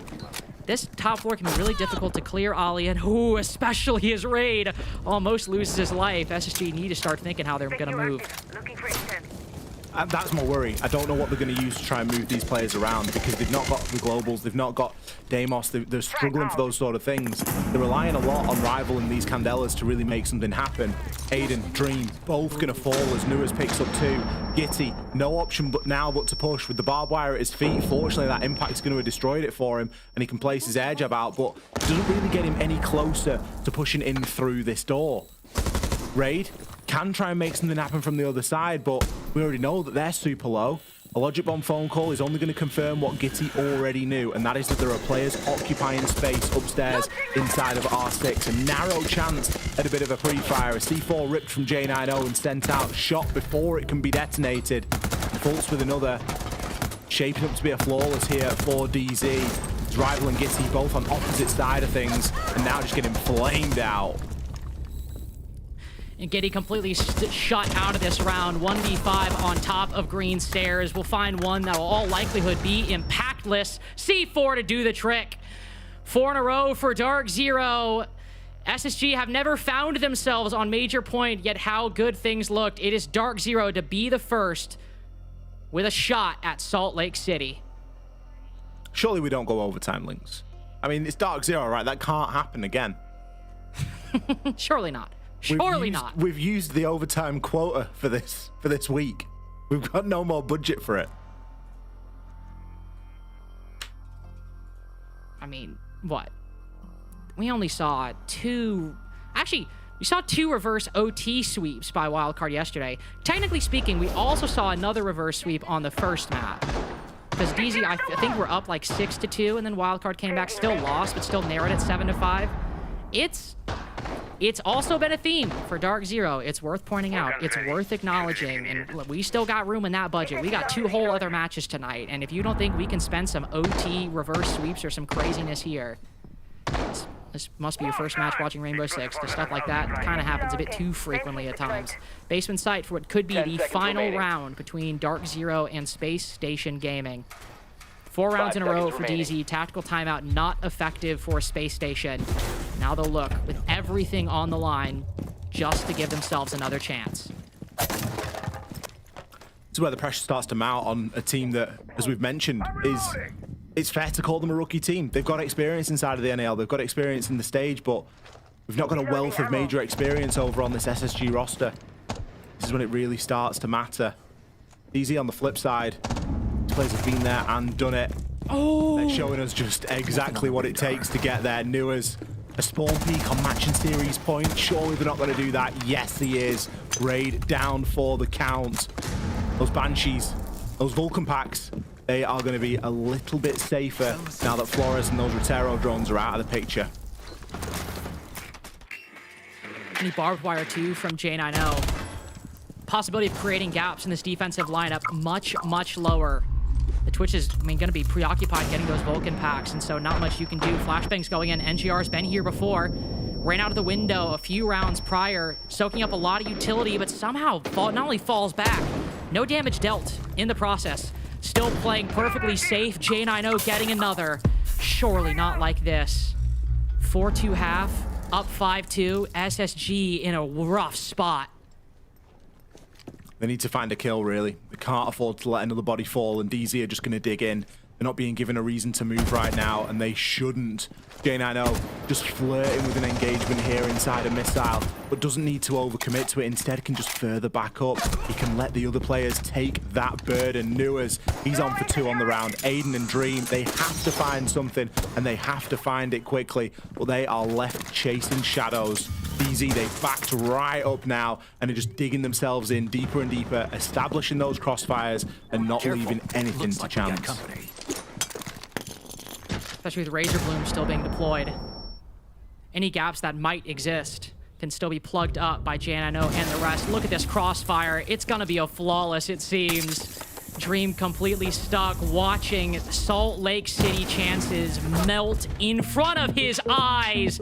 A trade to end it, but basically a consolation at the end of the day. SSG wake up and find Dark Zero are attending Salt Lake City. It makes sense for DZ, doesn't it? They played fantastically well during the regular stage of Kickoff. They had a shaky playoff, but it doesn't matter how they got there. They have booked their ticket for Salt Lake City. We're going to be back with our desk to break down this game and to set us up for our next qualification match coming right up.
Dark Zero are Salt Lake City bound. It just feels right. I mean, their performance all stage long was incredible, and they fend off SSG to go all the way there. We've got Kino standing by as we welcome him in and congratulate him on this victory. My man, what a finish. As the newest addition to this team, to go from joining the team just, a few months ago to now making the major. I take it things are going pretty well? Pretty well, if I have to say so. It's been awesome to be next with these guys. Living legends, just fun guys, and now we got it done. It was hard. Gotta give props to the other teams. Wildcard yesterday, SSG today. Hard games. Took it, everything for me. I'm exhausted, but got it done. I mean, Kino, you're a living legend yourself. Thank you, Fox. I miss you guys. Miss you too. I mean, talking about the hard games, you guys faced your first loss of Kickoff, of the inception of this team yesterday. Was that something that you guys had to overcome today? It felt like there was maybe a couple of rounds that you guys were playing a little underconfident. Maybe underconfident. Maybe we got in our heads a little bit. Maybe, who knows? But no, I don't think the match from yesterday is what affected today. For us, infinite game. We're just playing what's ahead of us. So yeah, both of the games were separate, just their own thing. I mean, you can speak from your guys' perspective. You guys didn't lose up until yesterday. How important is it to at least have had a loss yesterday? There was a lot to learn from. There's more to learn from losses than there are wins. What were the main takeaways for you guys? It's good that we saw it sooner than today. Yeah, I've said this before many times, and I'll say it again. Nothing prepares you for a game than a loss does. It just shows you, all the gaps, all the mistakes, and everything that a win won't really show. So it's good. I mean, good to get it out the way. Yeah, obviously. But everything I said in the pre-show. Love that. Yeah, maybe maybe the major would be different without loss.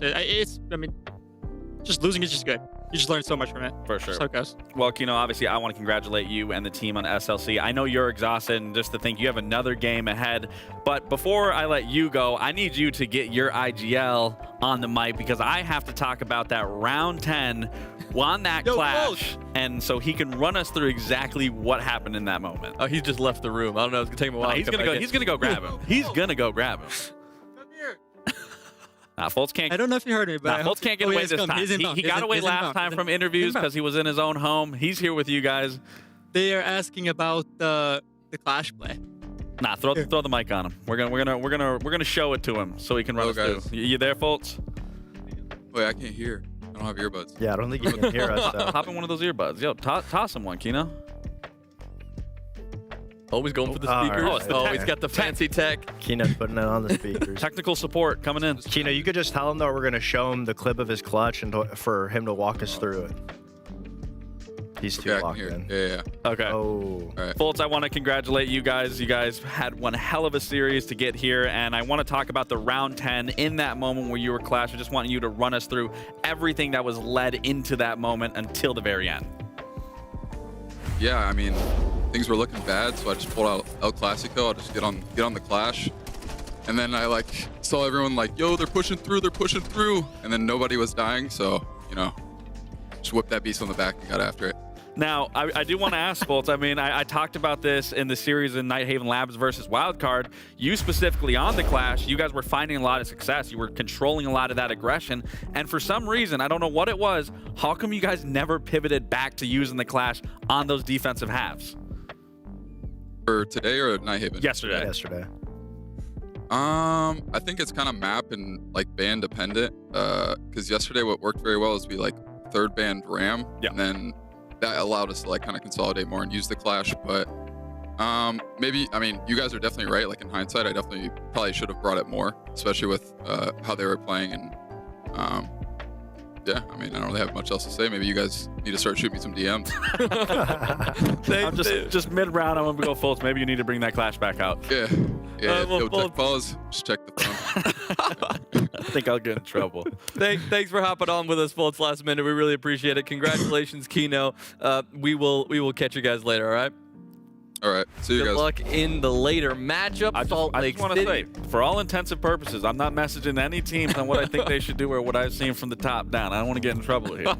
Dark Zero, they move on. They are guaranteed a slot at the Salt Lake City Major. They will play a game later against the winner of Shopify Rebellion and 1 of 30 for seeding purposes, which also will impact which phase they go to at the Major. The top 3 teams from North America will go to phase 2. 1 team will be caught in phase 1. But 1 of 30 and Shopify Rebellion, that's what this is all about right now. We're looking at 2 teams coming from opposite sides of the spectrum, as far apart as you could be. 1 of 30, a Challenger Series team looking to prove themselves. Shopify Rebellion, a team looking to get back on the horse after a rough start to the year. Yeah, and one of the orgs has signed to Supermax contracts, and the other one is still orgless. So I think a completely different side of the coin. You'd like to imagine that Shopify Rebellion should be a shoe-in here, and throughout the regular kickoff games, we didn't really see much from them. Yes, they have bounced back in it, especially in their game against M80, so that gives us hope that they're striving to reach those stars that we know Shopify Rebellion can hit. Well, looking at 1 of 30, this is a team that, as we said, struggled in the group stage, but opened up with a win, a big one, over SSG to kick things off. In their game yesterday, didn't get quite so lucky, but the entry kills was somewhere where they were really setting themselves apart. Now, this whole thing kind of paints a picture because their entry kills were pretty bad as a whole from yesterday's matchup. They were constantly playing 4v5. Now, it's funny you say that because they actually did play a match 4v5, and they still did significantly better in a 4v5 than when they normally play. So if that shows you anything, it means that as long as 1 of 30 is focusing on the trades, if they already start in a map 4v5, they're going to be focusing on it. When they actually play a game 5v5, that's where they are losing that opening kill. So they're good from playing at the deficit, but that's the main factor that they need to work on, is completely eliminating that deficit. If you can instantly fix that, start getting that opening kill a lot more often, then you're already in a better position. So we just disconnect Bino similar to how we disconnect him. It sounds bad to say, but they did look really good when they were playing 4v5, and due to the stats, when they have their full 5 roster, they are playing, they're significantly usually playing 4v5 anyway. So if we can just have Bino in the server and eliminate losing those opening deaths, instantly 1 of 30 could be a team that could rival Shopify Rebellion. At least the trades are going well, right? Like, because they're in a 4v5, if they're winning rounds, by definition, that means they have to be getting the trades if they're down a man early. And you just did my job for me, Jonah. That's exactly it. They're one of the best team in open and kill trades, second best team in deaths traded. And again, it reinforces the fact that they know how to play from a man deficit. They know that if they're losing that opening kill, they're instantly going to trade it back. The rest of the round, they're instantly going to trade it back. The fundamentals of this team are very good. They're getting the trades, and they can play from the man down. Now, again, the simplest part is just making sure that you're not losing that opening kill in the first place. If we can eliminate that factor and have all of the trades while playing a 5v5 a majority of the time, 1 of 30, it can be that team that, again, goes for that underdog run like CL for L did back in the day.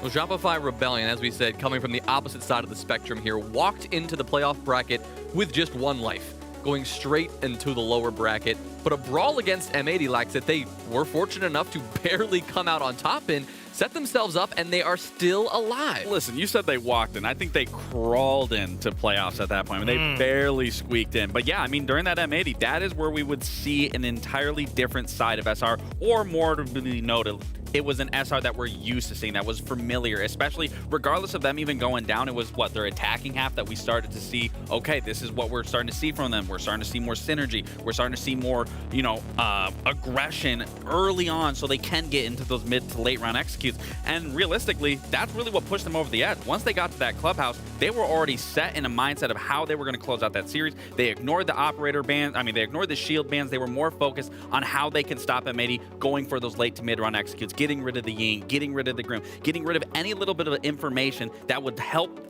only M80 out in that series. And there were moments where it felt like Shopify Rebellion was really running away with it, not because it was a very one-sided matchup, but there were moments where it was like all of a sudden they've got a flurry of kills and they're taking a big lead round by round. Like this just kept happening. And I think that's the important thing to take away, and something that we've noted time and time again with this SR roster is not only do they have a lot of resilience on this team, but they have a lot of firepower on this team. I mean, they lead in the most amount of multi-kills. Even in that series alone, they had 11 multi-frags, whether that's 3Ks, whether that's 4Ks, scattered across the entire team. Now, Ambi, we've talked about time and time again, he had 5 of those. So 5 of the times he's getting triple kills or 4K in the round. But again, it just speaks into how well this team is individually at any given moment. They can turn a losing round into a winning round, just getting consistent frags across the board. But again, that was the bigger difference and the change that we saw in that M80 game is not only are they getting these frags, but they're doing it as a team. They're setting up each other for success to be in these moments, to get these rounds going in their favor, get the frags going in their favor. And it's a reason why they're here today to be able to fight again, because that's not what we saw during the group stage. And what we saw from Seth as well after the chat, we ain't heard no bell ring yet. They're still here to fight. They're still here to get to SLC. And we talk about their group stage. They didn't have the prettiest looking group stage by any means. But fact of the matter is they are born natural fighters and killers, and they are going to take you to the wall. It's actually not an edited picture of Seth. We asked him to send that in. Pretty sure that's when he was, what, 19, 20? I think he's only 21 now, so it was just a year ago. But that being said, for Shopify Rebellion, all of those characteristics that you named that are making them look like a night and day difference from their group stage to now, it really comes down to them playing on the objective. That's the main takeaway for me that I saw, is them focusing on getting the diffuser down and playing time to deny the diffuser when they're on defense. And they focused around it, and that's where we saw all of those flurries of kills come in, because the players were able to outshine. They're in a position to be able to clutch up. That's what SR has been missing. Now they got it back. Now they need to maintain it. Well, our second opportunity to see Shopify Rebellion in a best of 3 and see the depth of their map pool here. We know a team like this, compared to one of 30, as we've kind of highlighted one of 30's problems in the map pool, I guess, laxing. Shopify Rebellion, in theory, should have a very deep map pool. I mean, they've got a really big team here, a lot of institutional knowledge. They've been doing this forever. Where are they taking us today? I mean, that's a big question. I think they revisit maybe a map of Clubhouse where they did ultimately almost lose that series if it didn't come for a team kill. So I do expect Clubhouse to be in there. Where do I see Clubhouse? I don't know. But in terms of just a wider range of maps, I'm expecting maybe more condensed map that allows Troy to use shields to his advantage, to be able to pick apart a site, apply a little bit of vertical pressure, whatever that's going to look like. And I am right. Nighthaven Labs, I mean, this is a perfect map, especially to set Troy up for success. Granted, they are going to be on that defense, but I am going to look at that attacking half in particular to see if Troy is going to be on that Monty, or to even see if one of 30 is going to eliminate that Monty from his side. Because again, where we saw one of 30 really find success was on this Nighthaven Labs. When they did play that match, they moved around the map very fluidly. They were playing together for those trades. But however, this is a great map for SR. I mean, all the maps really, you could use your argument for. They're all good Monty maps where SR is going to be able to focus on the objective, pushing through the layers with that Monty. That's got to be something that one of 30 acknowledges, right? Goes for a ban to be able to counter them out. And that's one thing that we want to be able to see SR be able to adapt to, is what they're going to do if they don't have Canadian on the Monty. Will they bring a different type of shield? How are they going to be able to adapt? But that being said, going onto a map like Lair and then into Clubhouse, I mean, all individually of those maps are execute heavy. SR looks to have been grasping at what was winning them the games yesterday to be able to hold it into going into today. And that's one of the main things that we wanted to see, because there was a lot of questionable map bans when it came to the regular stage, where they want to go. You know, we're seeing a lot of Chalet from them, a lot of gunfight maps, border. So I'm loving the fact that we're already seeing SR start off on the right foot. I mean, I was going to say, I mean, when you look at this map, it's not particularly their most favorite map, but when you look at the teams that they've beaten on this map, they beat a team like G2, they beat a team like FaZe, they beat the old Space Station, very strong teams dynamically and systematically on a map like this. So you got to feel very comfortable going into this, especially now that you have your reps and you have that hard game out of the way that they had to endure through that M80 match. Well, I know we've got our casters standing by and ready to go. Lynx and XR Troika. I will hopefully bring you in here and have a quick chat. But what we do know here, and I brought this up earlier, is that we have a very odd dynamic at play. One of 30 have the chance to do something pretty hilarious and knock out Shopify Rebellion, one of the newest teams in the NAL and one of the, well, longest standing rosters, oldest people in the NAL in Troy Canadian. I mean, Lynx, this is not a situation we usually find ourselves in. No, I just can't tolerate it. After how close we came to SSG knocking out DZ, like I can't stomach the possibility that it might happen again. Not because it wouldn't be awesome, not because it wouldn't be cool, but just because I already had my heart like all over the place through that SSG DZ game, especially when SSG were up 5-2. If one of 30 end up possibly knocking out Shopify, that'll probably be the last broadcast I ever work. Like I just don't know if I can do it anymore. I think it's an NA major and you need some of that veteran NA leadership there. And it's not to say that we don't have it yet. Obviously, we've got Dark Zero. They've just qualified. You've got 5 Fears and Wildcard on the flip side.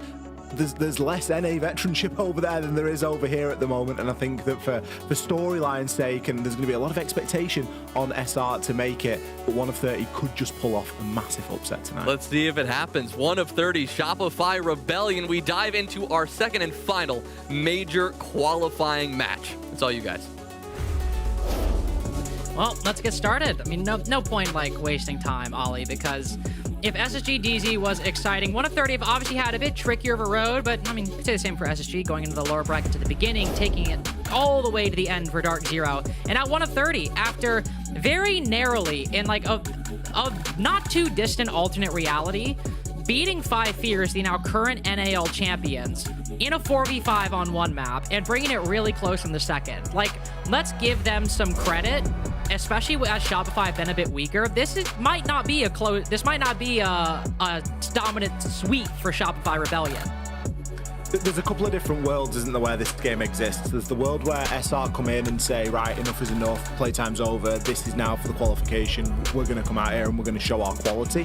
And then there's another world where that just doesn't happen. And one of 30 continue to play the brand of Siege that they've started playing, they continue to move through, and they can start to make something happen. Some things change and some things stay the same. What will be the change and what will be the staying the same here tonight? Time will tell. We've got a lot of hard breach ban, hard breach denial ban, which is pretty normal for Nighthaven Labs. Something that really swings it for me for SR when we look at this game on paper, it are the maps. I think that Nighthaven Labs, fantastic map for SR.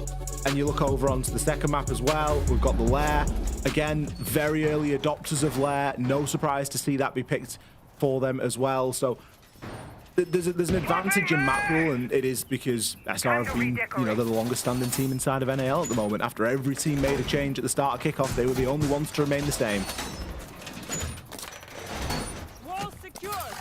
Indicating a very clear and understandable faith in their system, but as the desk has mentioned, still oftentimes justifying it, but not in a way that I think a lot of us would hope and would really appreciate. I mean, win over M80 is excellent, knocking M80 out entirely. Well, one, tragedy for M80 fans, but able to win over such a strong opponent 2-1.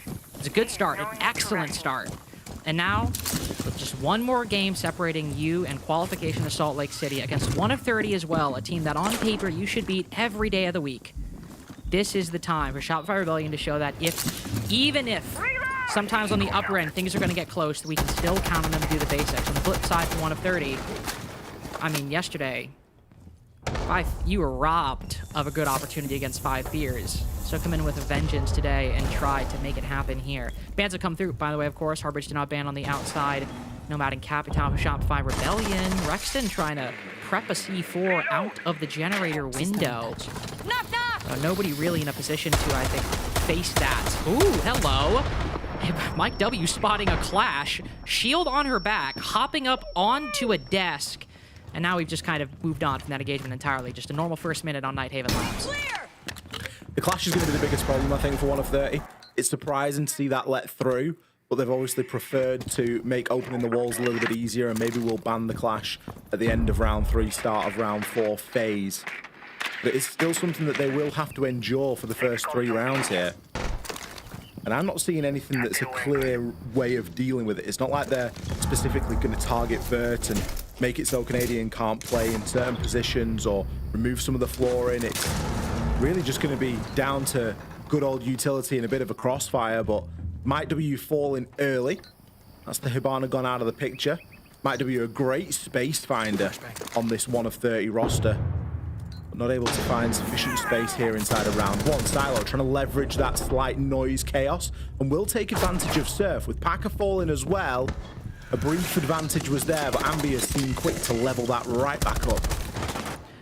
Not losing 1v1s in the first bout on Nighthaven Labs. With 2 Candelas remaining. Ooh, catches Ambi with his back turn. Next one lines up perfectly for him. And that's all she wrote for round 1. 1 of 30 with a quick 3-piece toward the end of the round. Get their first attack on second floor. Just going to show there that a nice, straightforward IT take with a little bit of construction pressure, a bit of a backstab coming up fish stairs. It is a winning formula. Mike W is spitting bars there. Packer feeling pretty pleased with himself as well. I mean, it's round 1 in a best of 3. I feel like we're obviously missing the inside joke here, but I'm glad to see that 1 of 30 having a good time already in this game. Big kills from Bino. Able to net both of those side players, making that transition through electrical. I thought for a moment that SR had gone for a repeat upstairs just with the way that the site was getting set up and the view that we had there of the rafters, but they have indeed switched over and gone down toward that mid floor. Still going to be a requirement to hold on to that top floor though, and that's why you can see Spoit and Ambi both up there at the moment, just making the necessary rotations. Some vert as well onto key spots that are going to lead in toward the site. Of course, placing a few barricades down as well, just to try and stop these players from just blindly walking in and taking so much space. They know what 1 of 30 are capable of in that regard and don't want to take any chances. Definitely the safe bet. As well as you've got a clash on the board, you can really just fortify everything. See how it pans out. It's Mike W going for an early breach again. Exterior is always quite important and relevant on Nighthaven Labs. And this being the middle floor defense, or one of the middle floor defenses. Getting that exterior wall into garage will be quite important. As well, the Packer, what he can find over on the lounge side, the game side, can be a useful bit of pressure not only to apply to the site, but also just positioning to deny for the defense. Prevent them from rotating through and potentially, finding ways either downstairs or to the opposite side of the map. Good to get that early and get a beat on it quickly. Next exterior wall to follow will be IT, but Canadian, because he's on that clash, can take a bit of a peek and still hold firm.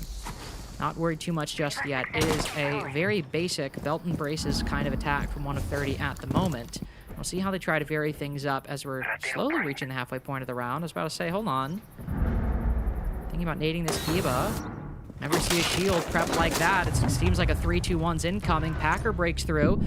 Surf seems to hear it as Ambi gets the first pick onto Mike W. Packer trying to turn around and take down the Banshee. I think maybe getting his priorities a bit mixed up there. As the gun shoots him in the back. Canadian also as well. Topsy-turvy on the top floor. He's getting shot from the front and the back. Can't really blame him when one's completely exposed. Spoit down for the count too. And a 5v3 suddenly becomes a tie game immediately. Silo, I think stuck somewhere. Maybe just a lot more gas to walk through than he anticipated. Shotfire Rebellion gain their lead again as Volsper and Bino need to pick things up with a minute to go. Quite a lot of pressure here on these two players. Should be able to find at least one from the vert. They've successfully taken that top floor. Ambi and Surf now with a hell of a job, especially as a Malusi and Ella. You don't really think of those as brilliant denial or time-wasting operators in this moment of a round. You'd far more rather have a C4 or smoke or something of that nature. But instead, they're just going to be left like fish in a barrel. And Surf's going to take tons of damage. Tries to hit a rotation, and Bino just there to take advantage of it. Ambi, one of the only players showing any signs of life on SR at the moment. 4-1 as the side currently sits. Bino trying to get that plant down, being covered from above. Ambi knows he just can't walk in, has to try and find the vert. And again, another successful round here for 1 of 30. And another one which those trades that the desk mentioned are still very present. You get that awkward 5v3 start for SR, and then immediately 1 of 30 able to answer back and make it a 3v3. Quite impressive for a team this young to be able to do that, but it was one of the saving graces of their game against 5 Fears yesterday, and was very much won in round 2 on Nighthaven Labs. This is their pick, but Shopify Rebellion showing far too much lethargy, I think, so far. I mean, you look at that round, and you got Canadian Spoit on that top floor, but, I mean, 1 of 30 had them completely surrounded. Clash and Azami on top of each other, basically putting themselves in the perfect position for 1 of 30 to pinch at that point. So 2 rounds in a row for the attack. Shopify Rebellion will keep trying to trip them up, keep things different, going to kitchen and dining, in fact, not the normal rotation down into the basement, but instead to the other first floor site. We'll see if that makes a difference, as it's not been sufficient against 1 of 30 so far. 5 seconds left. Attacking rounds 1 on Nighthaven Labs as well. Attacker's objective is to locate a Really bomb brings and into defuse it. question maybe the bans as well that SR have chosen to go for, the Nomad and the Capital. Not really doing anything to make things easier at the moment. SR aren't finding themselves able to make real lengthy, meaningful rotations or flanks. It is something that could be a bit of an alarm bell here if 1 of 30 continue to chain these together. They'll pit attacking sides as being the harder side in a game of Siege. Now it's only 2 rounds, it's early days. We'll have to see what it develops on into. Packer going to be moving through this top floor. Avoiding the basement site from SR as they're going to flip to the alternate mid-floor site in kitchen. And try and play this with a little bit more familiarity. Get somebody upstairs inside a connector. Try and keep a bit of control inside a meeting. Potential for a bit of a side push here as a Logic Bomb phone call comes out. Spoit's going to be under increasing pressure here. And you can see him almost trying to scramble to find something. Flicks onto Bino and gives him the business. If he gets back down to side, that could be huge. Oh, and Rexon with a clean free fire gets them both. Beautiful start for Shopify Rebellion. I mean, basically doing the strat Spoit's been playing across 2 different teams. Put him on Scopos, put him on second floor with the support of Canadian and Rexon. Nothing nearby. Able to get a 2-body lead over 1 of 30. Packer's been attempting to lurk on the opposite side. Spotted by an F0. Exact thing you don't want at a moment like this. Dokubi call will go out. Aided by the Soliton scanner. A lot of information that can be gathered for the remaining couple players of 1 of 30. But of course, an even greater hill to climb. The Fenrir and the Dokubi touching shoulders right now on the opposite side of this wall. We'll see if Volsper checks it as he's got one 90 degrees to his left and one 90 degrees to his right. Efna on the floor revealing his position as well. And be stuck in the corner. Flashbang good for it, and Packer threads the needle. Still a minute to go. A lot more information he can get. Spots 1, a couple rooms over. Flashbang as well. Gotta be careful as, yeah, there we go. Surf just swings and unfortunately takes them both down with 1 SMG-11 spray. First round for Shopify Rebellion. Of course, you know, big frag by Spoy, but basically just, that's the exact win condition for that strategy, and SR have been running it for years. The thing is, the Spoit kill's the flashy one, isn't it? That's like the looking the wrong way, flicks round and just domes Bino. The big kills for me come from Rexon. Backing him up on the stairs, and obviously Canadian's positioning as well. Canadian's positioning just overshadowed, unfortunately, by the kills because there's not a column on the scoreboard for positioning points. But being at the top of the stairs, being that link, able to give a little bit of an avenue, just open the window a little bit for Rexon to be able to swing around and peek. Fantastic play. 1 of 30, they had the game plan. They knew what they were going to be going up against here. It was just a little bit disjointed. They needed that pressure to come through from Connector a little bit sooner. And it just didn't happen. And then it was just as simple as backing down, holding the site. They've got a snake and a Dokubi, so they've got information coming out of the wazoo, but what are they really able to do about it? They've no meaningful way of impacting into the site. They can try and flash you out, but when you've got the man count advantage, you can always just dig in and play a trade like that, and Surf finding some really good positioning in the site. Again, avoiding going down to the basement, as SR are going to have a repeat attempt at this top floor. But now that they've broken that deadlock that they were facing on this defensive side, hopefully things will start to open up for them a little bit. Jammer ready. Could try will need to be a bit of an alternative strategy as, one, you have Canadian in the lobby, but also playing the Clash 3 rounds in a row. really only one operator that 1 of 30 was ever going to ban, in all likelihood, going into this series and certainly coming out of the first 3 rounds. So it won't be a surprise to anybody, including Shopify Rebellion. The Canadian won't have that tool at his disposal anymore. Ace is the next one, likely also not completely surprising. I mean, just as you deal with the exterior breach denial, the hard breaching as well, it's often useful to deal with. So Mike W bring the Hibana. Operator, we've seen him play quite a bit as well. I think neither team particularly thrown off by the remaining few bans. Silo moving in quickly, though. 2 default cameras, but more importantly, control over by the lobby side, setting up a couple claymores as well. It's just a nice little beachhead to establish early. Make sure that nobody's lurking on this side. But also, if you're able to open up IT and apply pressure to garage later, the fact that you always have this as an option to backstep from will be very nice for 1 of 30. Enemy devices. A bit of Thatcher action from the roof. Just trying to guarantee the wall get opened there. And mirror trick not being successful. Hibana a great counter, of course, to that mirror trick. The IT wall is going to be opened nice and early into the round, inside of the first minute. It should give plenty of time. And without the clash, the Canadians try and orchestrate this whole attack or whole defense from, excuse me, it could be a little bit more difficult. It was a very straightforward push last time. Pressure in connector, pressure inside of electrical. Still got the Bs of Grim to try and work with this. It was the ace that got removed. Obviously, the C4s are going to be a big problem factor, especially when you can thread them right over the box inside of electric. Mike W just going to get caught out there on the breach, down for the count. Will be recoverable, but someone has to go a while out of their way to achieve that. Vanilla over top, smoke canister then goes in response to trying to stave off any kind of push. So important piece of utility for both sides being expended early. Mike W picked back up, so return to a 5v5 for about 2 seconds until Volsper and Bino both go down. Bino's presence on the generator window was telegraphed a long time ago, so that C4 likely had his name written on it before it was thrown. Spoit doesn't end up losing his head in that engagement. Silo tags him up heavily, but can't land the killing shot. DMR will light surf up too, and yet nothing for 1 of 30 is quite going their way in round 4. A lot of damaged players, but nobody dead. 2 different players around the corner. I think that guy's prone on the opposite side of the overturned filing cabinet.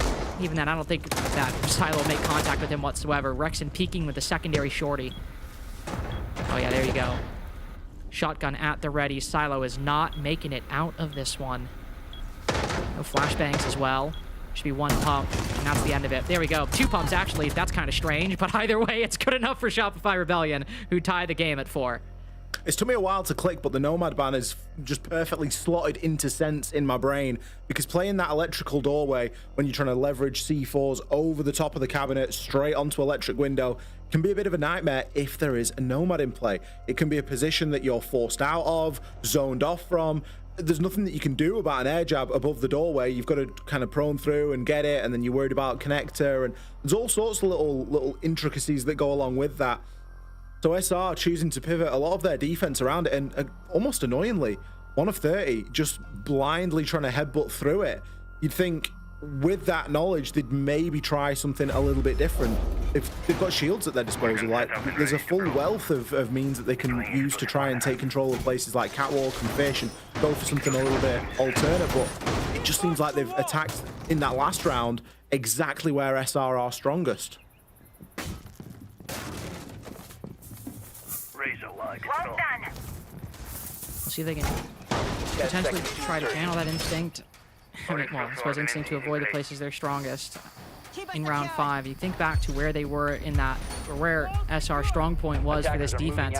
It seemed to be on that top floor. You had the Clash, you had the Azami, and yet 1 of 30 were able quite nicely to get both of those defenders involved. It ended up being, you know, a 2v2, very close round.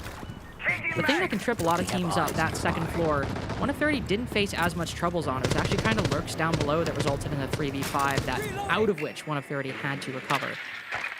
Of course, actually, now we have that bottom floor defense. Excuse me. Nothing to worry about. I got used to the side rotation. I got comfortable. This is probably what Shopify Rebellion were intending to do. Do a rotation, 1 of 30 used to it. Now you bring out the basement, as you haven't gone to it a single time up until this point. And only a couple roamers on this top floor, all playing pretty close to staircases as well, I believe. So Shopify Rebellion actually trying to play very close to the site, just shoot down some information early. And aside from Ambi, who's going on a roam with 1 castle barricade left, much everybody else is not looking to, I suppose, gamble anything. And there we go. Locks off his retreat the moment he uses it. It's kind of like SR didn't want to go down to the basement until they'd guaranteed that ace ban. I mean, Thermite's still there, but it isn't being played, so Bino going to have all of the hard breaching duty to do, save a couple of tin openers on Mike W, one of which is already used. Soliton Scanner on Wolfsburg going to be a brilliant tool to search out some of these roamers, but it's going to be the strength of the site that worries me if I'm 1 of 30 here. Try to get in now and start to use some of these boogie drones, but there are going to be plenty of places to hide, and it's very quickly destroyed. Another 2 impacts, one for each Rexon and Spoit. Those boogies probably not going to have the desired effect. Canadian tempted for a little bit of a walk up cargo stairs there, but thinks better of it instead.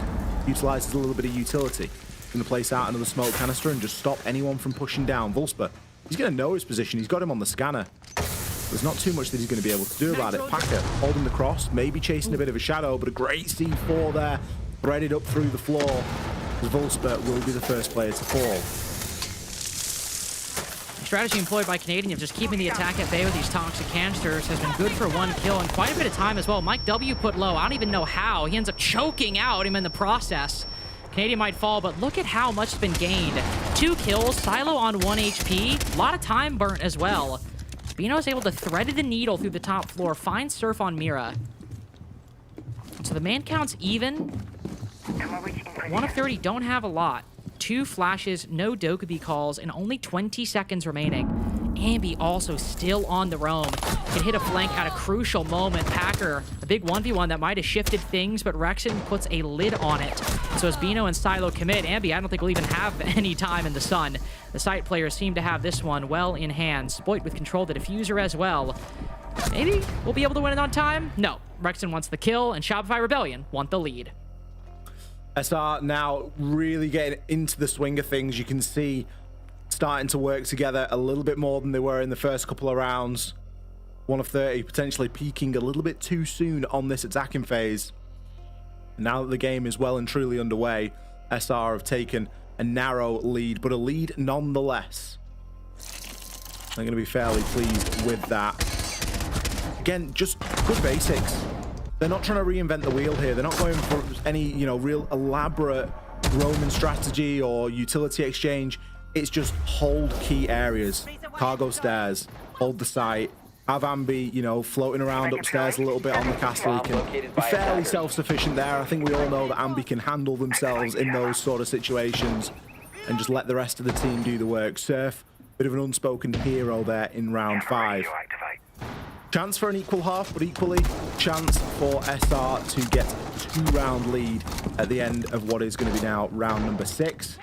And we go back down to that mid-floor. Again, going to be opening up into this top and extending a little bit in toward connector and electrical. Canadian potentially even going to place the mirror window there on that connector wall. One looking back in toward that top floor and rafters as well. So tons of options for the roamers here of SR. Tons of options indeed. We'll see how 1 of 30 is able to deal with that as we moved since rounds 1 and 2. We had a pretty clear trend in where we probably should acknowledge. I mean, you know, 5 opening picks in a row for Shopify Rebellion, of course, but in the past few rounds, I mean, whereas 1 of 30 were able to recover a lot of the Rebellion presence, a lot of that roaming, but just a lot of the forward presence has been a bit too difficult for 1 of 30 to handle in their entirety. So if you look to what might happen here, I mean, sure, it's first floor, gonna have a lot of presence on that second, but with those mirror windows, with those zombie and keep-up areas, a lot to work through. And you look at the lineup they have as well. Drone up and running. The attacking operator bans, there's a very clear methodology, as you pointed out, with the Nomad and the Ace, but, you know, you have Ying, you have Grim, Dokubi, and Deimos on the board. This is a very bog-standard setup for 1 of 30 right now, and it's good to get these breaches. It's good to accomplish a lot of important objectives. But if this starts getting a bit hectic, not a whole lot of utility to kind of break the stalemate beyond that Grim. Yeah, especially when you sort of pigeonholed in to bring in both the Thatcher and the Hibana. Obviously, even with the electrification band, it's still a requirement, it seems, that 1 of 30 want to bring that Thatcher, and there are plenty of other uses for it, of course. His primary one is always going to be denying that breach. Ambi, you can seemingly do no wrong so far. 6 and 3 with a great kill through IT Breach. Spoit as well, having one of his trademark moments. Oh, and Ambi just keeps on going. Make it 4. They just line up for him. You can't give Ambi that level of opportunity. After the first kill, that should have been enough to know, do not peek IT. Don't peek IT, don't peek Ambi and Shopify Rebellion with a lead. We'll see what our desk has to say. Yeah, nice 4-2 start for Shopify Rebellion. This is exactly where they wanted to put themselves early. What stands out to you so far, Fox? I mean, I think the biggest thing is after the first 2 rounds, Shopify Rebellion understands exactly what 1 of 30 is doing. They start slowing it down. They're bringing the Malusi, Ellas, Azamis, and the Miras. I think the Mira has been a big disruptor for 1 of 30, just being able to adapt around it. They're trying to bring the Ash, they're trying to bring the Hibana to get like those exterior mirrors, but it's not working in the way that they want, and it's making them waste their focus because they're spending so much time on it that the last 4 rounds, every time they try to actually go for an attack, not only do they have to make the first move with limited utility where the big plays from SR are shutting it down, but even if they do have an even man count, there's 20 seconds left for them to be able to try to make something happen. They get panicked, they scramble, and again, SR, they're all just posted up. Again, just to piggyback off what you're talking about, I mean, you're talking about time being wasted, they're losing track of what time is, they're losing track of how they're going to approach a site. I mean, they're also losing the man advantage. They were the opening death 6 out of those rounds. I mean, there's a lot of problems on that attacking half, clearly, that weren't being fixed from one round to the next. It didn't really look like there was a lot of recourse of how are we gonna, solve this problem? What's the issue? What can we bring to make this easier for us? Even on that first up top round, the first IT round, they could have went below and opened up that mirror. That would have opened up so much of that site, that would have put so much pressure on SR, but it kind of reminds me of the old NIP is when the problem is there isn't a solution outside. Let's just keep throwing bodies at it. And if we get the frag, great. We get into the site, great. But there isn't an actual strategy in mind in terms of how you can turn it back into your favor. They don't want to deal with the vertical play. Yeah. I think they were scared of SR's roaming capabilities, and that's not even what SR was doing in those rounds. And they were just trying to punch their way through the problem. And that's not going to work. That does have worries transitioning onto defense, because if you're not willing to play that verticality, you're not going to have C4s. This should be a very easy run for SR. And the first mistake that 1 of 30 could do right now is letting Monty not get banned. If they don't ban Monty Ying, I'd say those 2 operators, 1 of 30 clearly is misunderstanding what's going on. Okay, well, there you go. I mean, that's exactly what I wanted to see going into this. That's a great play. So now it's forcing SR to have to be creative on the way that they want to entry. SR is not going to be scared of vertical play. They're not. They're going to deal with it head on. They're going to get rid of wall denial so that they can have easier breaching, open up the site, and be able to make 1 of 30 uncomfortable. Again, I think it'll be the exact same thing as their defense. They open up everything, force 1 of 30 to make a decision, and once they get that opening kill, then they execute onto the site. All right, it's going to be really key for 1 of 30 to try to get out of that potentially deadly pattern for them and see if they can apply some pressure to Shopify Rebellion here in the second half. Lynx? See if they can manage it, indeed. Have to hope it works out. No Monty Ying ban, as predicted by Gabe, but a Monty ban, I think, was a necessity going against Shopify Rebellion. And the Capital following up, I mean, Ollie, it's an operator. Of course, we see a lot, but an operator I feel like we see Shopify Rebellion in particular make a lot of use of, so I have no issues with their attacking bans. Yeah, I think that, you can't really go wrong beyond the Monty, can you? You've got to pick the Monty, and it's going to be the Capital, it's going to be the Ying, it's going to be the Bees, it's going to be something along those lines for the next 2. But the key one is and always will be the Monty. And it's almost a bit of a meme at the moment. SR know that that's what they're going to be going up against. They know that Monties are likely going to be banned against them, and when they're not, hey, they can have a little bit of fun with it. But it isn't the defining factor for their attacks by any stretch. It doesn't mean that when the Monty is banned, it just automatically means that they lose. They can still work around that, and in some ways it's a blessing because it does leave things open. If you always having a Monty banned against you, then guess what? It means that you've always got other things available for you. In this round, at least, both Ying and Grim are both going to be played, and both can have severe impact here. Our breach is going to be left to Spoit and not Spoit alone, 4 tin openers. Canadian and Surf this time both rocking those tin openers as well. So, whereas we've seen a bit of a lack of hard breach for a lot of attacking sides so far tonight, it's nice to finally see plenty be brought and a little bit of redundancy. Very quickly, these walls can get opened in toward connector. We can start to work from there. Obviously, that is going to be a key point of ingress here for SR. Those Yings are going to be devastating in such a tight space like connector and electrical. That really was kind of a hard breaching like fan cannon at the beginning. Just like literally every time we cut to somebody, they were placing a hard breach charge, it was detonating. And to your point as well, I mean, throwing in the Kindellas not only through there, but just in these tight corridors in general, be quite impactful. C4 goes out through one of the very holes opened up by the attack, but doesn't find anything. Ambi in turn got some good information, some good gadgets hack, Razor Bloom, and actually not quite sure what the other thing was. Might have been I think it was a Denari trap, or I think it was. I'm not entirely sure. Either way, finds a couple things. Flood drone gets shot, trying to find the Banshee next, but Mike W actually face checking pretty wide on the Malusi right there as Spoit creeping up into the rafters. Loses a lot of health, can't quite land the shots on the Azami. Rexon in with a double kill. Not only trading, but 200% overperformance right there.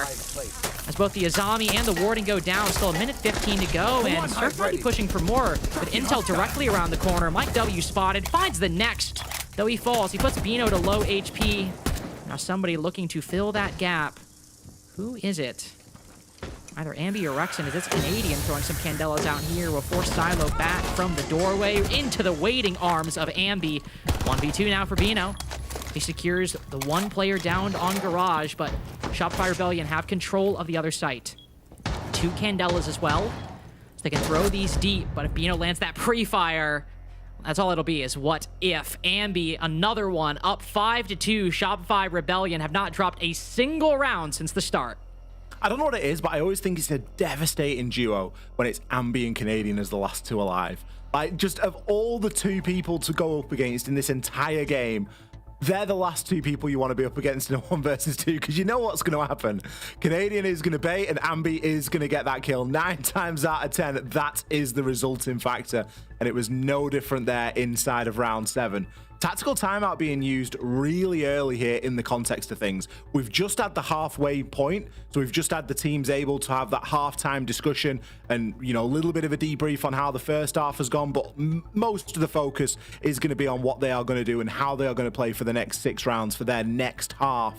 So to see 1 of 30 use their tactical timeout after just 1 round of their defense is a little bit strange indeed, but there's clearly something that's amiss there. There's clearly something that the coach feels like they need to step in and, you know, straighten something out, because that's not something that we see all the time. We've seen the timeouts used in very weird and wonderful ways here tonight. We had a timeout used in an overtime earlier, which we both agreed was fairly unique and, you know, not something that you do see every day.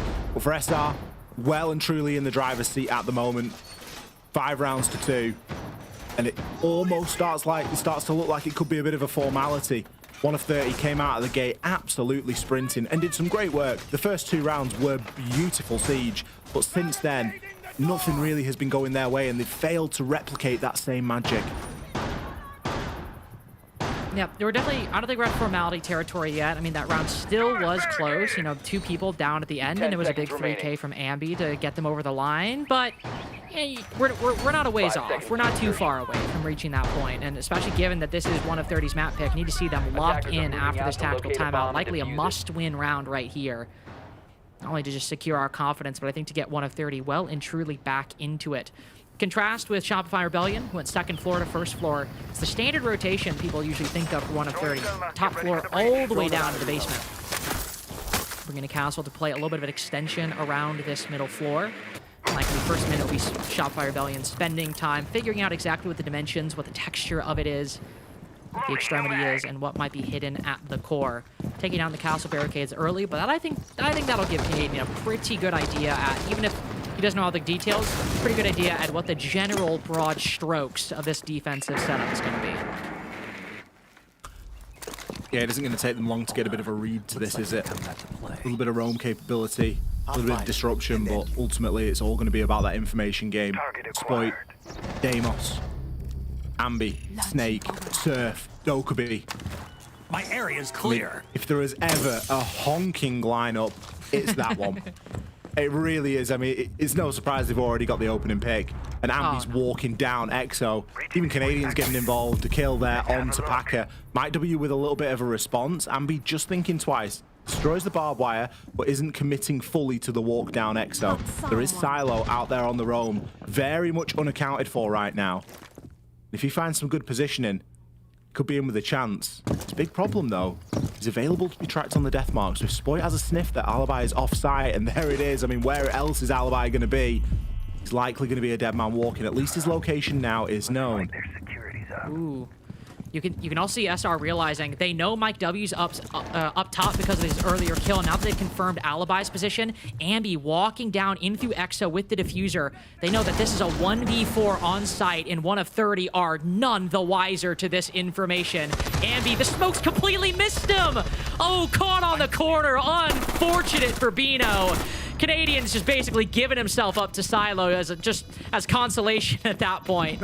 All the way on the top floor as the round's been lost in the basement. It is 6-2 for Shopify Rebellion, unless, hold on, if he hits that flick, if he hits this shot, I'm willing to hear him out. Okay, I'm willing to hear him out now. 22 seconds remaining.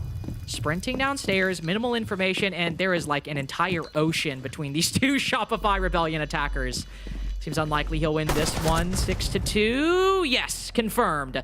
Up 4 rounds. Shopify Rebellion, map point on their opponent's pick.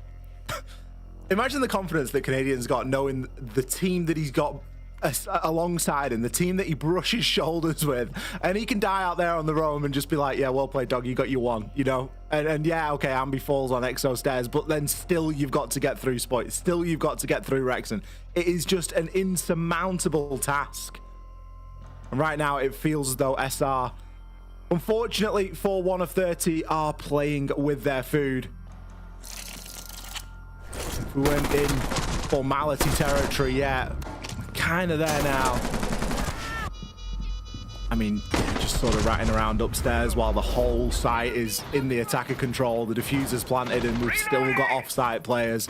It was a great read from SR. Obviously, the information was there, and I kind of joked about the honking lineup being brought, but that's one of the benefits of playing that sort of a lineup. You have just got so much info, and it's so much quicker and more effective than jumping in drones and having someone out of the fight, not gun up, not able to progress and continue to take ground. They got such a great read, and the call was beautiful. Push the site, take the 3 versus 1 or the 4 versus 1, whatever it was, and then just work it out from there. Get that plant down, and that is the win con. 1 of 30.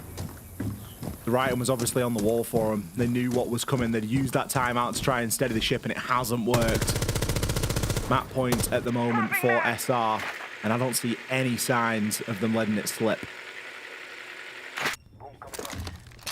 Seems unlikely, but we'll afford 1 of 30 a chance. Middle floor defense as the final bit of their site rotation. If they get flawless, it'll be the end of their map, 7-2.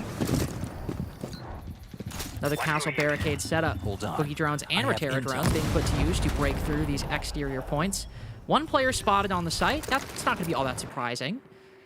We saw what good work Ambi put that Soliton scanner to last round in the hands of Spoit.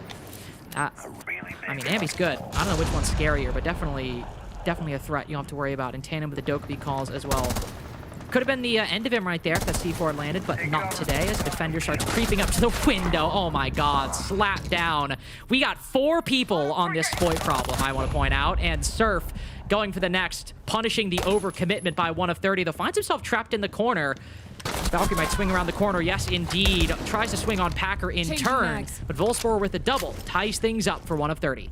Credit to 1 of 30, they're really pushing these problems. It isn't just something that they're throwing one body at. They're full committing to dealing with these pesky players that SR are positioning around the map. They've done something to bring it back equal, 3 versus 3. But Spoit and Surf, I mean, Spoit's whole job is to, you know, be on an island and really be that solo player that can just make something happen, make magic happen, especially when he's playing a role like Snake. If he's on the Ace or something like that, different round, it can be a different story, but he's playing Snake here. His job is to be a little bit more solo. His job is to go make chaos ensue. And he's achieved that. We've lost a C4 in Silo's hands as well in that opening trade. You've still got plenty of denial and plenty of utility as 1 of 30. But the space that SR have gained through that opening exchange can't be ignored. They've managed to get good vertical control, still got the ram, can still look to try and make something happen, and we've got Canadian hanging around here in the bottom of Garage. I'm intrigued. They know about 1. Do they know about both? Or is this guy, no, just flat around the corner? And because Packers got the shotgun, cannot really trade that. So that's just a kill seeded to Shopify Rebellion. Canadian doesn't even take any control off of it. That is just a freebie. And 7-2 now, much likelier than it was a few seconds ago, but only 20 seconds remaining. And Packers still got a shotgun. Wolfsburg's got a C4. And SR clearly lacking some information. Canadian face-checking as he moves into the site. BP spotted him as well. Can Wolfsburg get an angle with this C4? Sent up through the rafters into, should land in front, takes him down. Packer good with the next. And 1 of 30 with a 1-2 punch at the end will stave off defeat for one more round. There's a bit of a question to me as to what Rex and Ambi were doing there in that clutch. We got a lot of Canadians POV because obviously they're the one that's got the diffuser. They're the one that's just around the corner from Packer, playing tight as Warden. You've maybe got to ask, you know, what are the other two players doing there? Because time was running really low. The plant spot was okay, but it was by no means coverable, and that was demonstrated by the C4 getting thrown up from below. I don't think there was a world or an angle where Canadian could have hopped up onto one of the desks and got the plant down there. It was maybe just a touch passive from SR, and I don't think they realized the power position that they were actually in, and if they'd have pushed maybe a little bit harder for those kills, we would have seen a different outcome there. As it stands, 1 of 30 played it perfectly because they just didn't do anything. They didn't need to overextend. They didn't need to overplay their hand. All started off the back of this aggression. Everybody throwing themselves at taking Sploit down nice and early. The big C4 from Wolfsburg puts even more pressure on Packer there as well, because obviously if they're the only one that's just around the corner, they can't swing too early either. They have to really time that push to perfection. Otherwise, you're just leaving your teammate in a 1 versus 2. But it worked out for 1 of 30. It's just one of those questions of, can they do it again and again and again to bring it into 6-6 and take us to an overtime? Or is there going to be too much variety in the sides here? And I mean, surely SR are going to find one sooner rather than later.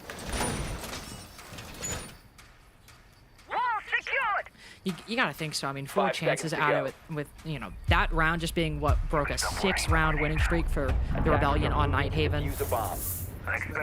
Feels a bit inevitable, but 1 of 30 by winning that one. Looking to rebut that presumption, try to overcome it with some additional proof. See if it pans out. Back up to the second floor as we run back some of the sites that we saw earlier. Clash being brought out after Mira is taken out by Shopify Rebellion. An inverse of what we saw for the latter's defense, playing Clash for the first 3, getting it banned. Bino instead hiding it, and now bringing it out once they retry the second floor. Some tools to deal with it, though, as the Rebellions have clearly, I would assume, spotted it. No other reason really to bring the Cali, especially if you also have a Thatcher to deal with any potential breach denial. So Canadian with some kind of solution, bringing that sniper rifle to knock first shield back. See how effective it is.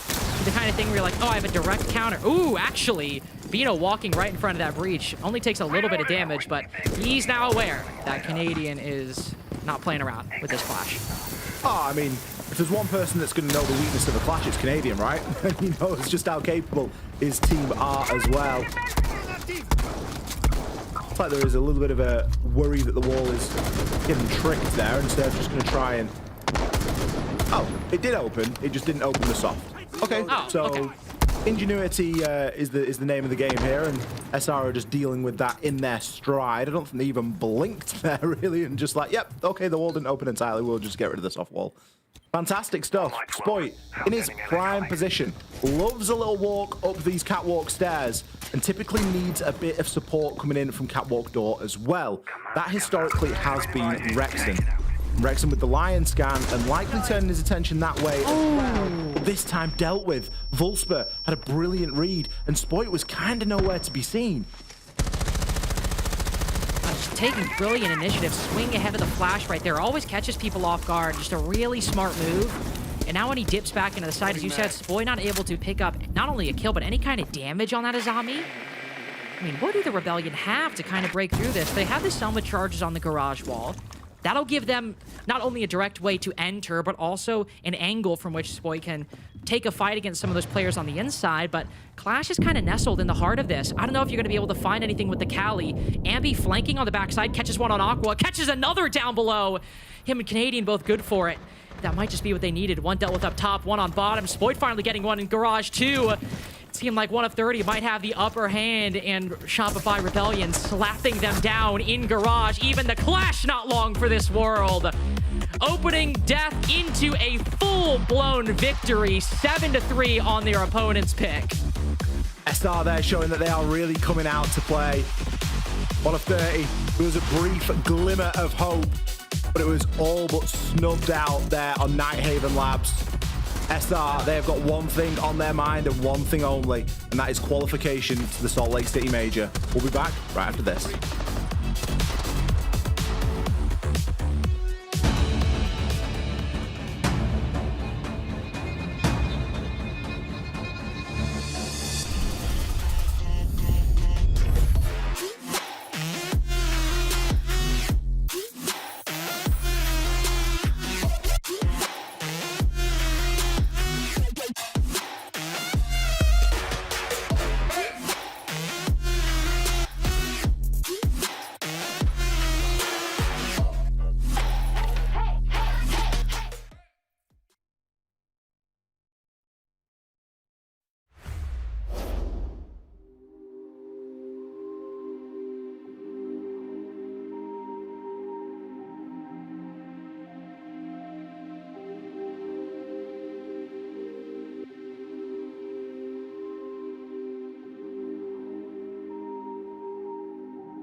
Shopify Rebellion are not messing around. 7-3 to open things up to potentially send themselves to the Salt Lake City Major. This was a trouncing from the jump, 1 of 30. Maybe there was a moment there, Laxing, where we said they could make this work, but Shopify Rebellion, man, this was a dominant performance. Yeah, but that was the moment, and it was the first 2 rounds where, yes, you should be getting those first 2 rounds. You're coming into it, you got good strategy, but that is always where the experience is going to come into play and where these teams that have veteran rosters are going to understand the game plan and how they're going to thwart off any bit of attack or defense. And you would just see SR immediately following into that 3rd round. They followed up with 4 rounds straight, perfect defenses, stalling out all of 1 of 30's attacks. And we even said in their attacks, they weren't looking like they were trying to problem solve. It was just throwing body after body. Even in that last round right there, you see Ambi get a 3K or 4K. That's because it's one body right after the other. There isn't a solution. There isn't a piece of utility to force a player out. And then we immediately switch to the attacking side,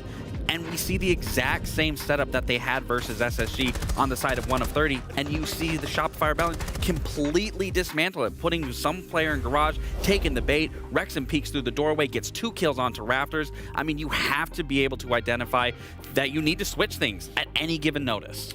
I think the biggest downfall for 1 of 30 was the fear of vertical play, the fear of roaming, the fear of dealing with roamers. We saw it on their attack. They didn't really deal with any of the roamers. They were just trying to push through the site. Look at the opening kills. Yeah, and that's a big factor when you're playing against a team that is taking up a big part of the map. When you got SR roaming and also counter roaming on their attacks, and you are so scared to be able to dive into the vertical play, it's a big downfall. The only round that they won on 1 of 30's defenses was when they actually had Wolfsburg downstairs with a C4 and used the vertical play. Labs is such a vertical heavy map.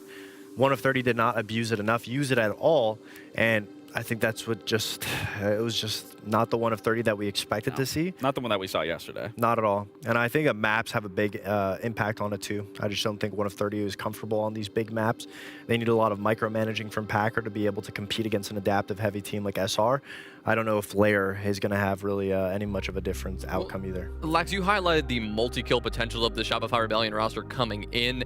Ambi was leading the charge, had a couple more multi-kills. Like, we saw that exact same thing. I mean, you can't give Ambi these situations. He's going to run away with them every single time. I mean, we already highlighted that this team can get multi-frags time and time again, but Ambi, even in yesterday's series, he had 5 of those 11, and then today he drops another 4K and then immediately a 3K. And I mean, you have to understand the stylistic matchup, the players you're going against. That's where I was even saying, when he got that 5K in that last defensive round, it was solely due to the fact that they were just throwing body after body. There wasn't really a rhyme or reason why someone's swinging now and versus someone swinging then, instead of what utility do we have? We know there's a player behind this shelf. How can we force him out? How can we swing this man advantage back into our favor? There's no problem solving. And again, you're going against Ambi. I mean, he's chilling right now. He's checking his Instagram, Twitter, like it's just another day in the office. You don't want to see that at the other side when you're getting your ass kicked. I mean, SR really is playing close to the peak that we'd expect them to. I mean, they're adapting. That was the one thing that they were missing, because we know that they have good players. Ambi, Spoit, Rexon, Surf. They have amazing players. But the fact that they're adapting, they're playing slower on defense, they're viewing what the other team is doing and then responding accordingly, setting up their players in positions that if they need a clutch up, they will. That makes everything look that much better for SR, because then you have Ambi that's in a spot, you set him up, you feed him the kills, he's not going to miss, but the strategy is based around it. It's not just individual plays and getting lucky. And I mean, I think it's also on the side of 1 of 30, I think it's also a big lack of confidence. When you look at when they went into their match against SSG, even for example, Wolfsburg, almost dropped 40 frags in that entire series. I mean, he was taking gunfights. He was going for trades. His teammates were ready to play off of him. We were highlighting them for a reason. And then even in their series yesterday versus 5 Fears, again, lots of trades. You were talking about they were down in a man disadvantage for an entirety of a game, and they still were playing relatively with each other. This time, they kind of just looked like they were just getting caught off guard. There wasn't a reason as to why they were in positions. There wasn't a reason why they were taking these gunfights. Like, there just was not the same synergy that we've been seeing all the way throughout this kickoff up until this point. The thing with maps that 1 of 30 played yesterday, with being like Clubhouse, maps like that, is it's very basic. Everybody knows what to do. Everybody knows what to adapt on their own. So you don't need Packer micromanaging it. But the thing with the newer maps that have come out, especially the big maps, Lair, Labs, stuff of that nature, Fortress, you need you need Packer to be able to pinpoint and pinpoint wherever they're going to be going, because the newer players don't know what the natural right decision is based on comms. And I think that's why we didn't see any vertical play, because when there's a mirror on a wall and you have Ash, if the Ash isn't working or your Habanas aren't working, instantly a veteran player is going to say, well, we got to go downstairs, we got to shoot it from below. There was no response. I think it's just the map setting them up for failure, and they don't have enough hands-on to be able to lead the rookies. Well, now Shopify Rebellion are looking to join the 3 teams that we've already secured for the Salt Lake City Major. Dark Zero will be there, Wildcard will be there, 5 Fears will be there, and you could be there as well. Tickets are available right now, but we're also going to be giving away 4 tickets in Twitch chat at this moment. You know the drill. Type Major in chat to enter. And very important, we saw this happen yesterday, you need to actually be active in chat to win your tickets. They're going to be rolled in the next few minutes after you enter, and Ahmad's going to reach out. If you don't respond, well, they're going to keep re-rolling that giveaway. We will reveal the winners later on tonight, but you do have to be active in chat to make sure you get those tickets. A huge opportunity, I mean, for fans to join these teams. I mean, I have not been as a fan to one of these international events just because it can be hard to find the time to get out, fly to Paris for the 6th Invitational, right? These guys are going to be right in our backyard. I mean, competing where Lax has some family, as I've heard. It's going to be a great opportunity. The one thing with NA events is I can't think, there hasn't been a single time where there's been a bad NA event. The community always comes, everyone from North America, everyone from different countries comes to support the NA events. It's almost like a family. You get to meet a lot of people that you've been playing online with. It's always a great experience. All of the other events are very good too, but NA, obviously, us being from there, it's a special place in our hearts. Yeah, it should be a great opportunity to see these teams in action. We've got to see if Shopify Rebellion can join those other 3 teams at the Major for the North American representation. They can do that with a win here on map 2.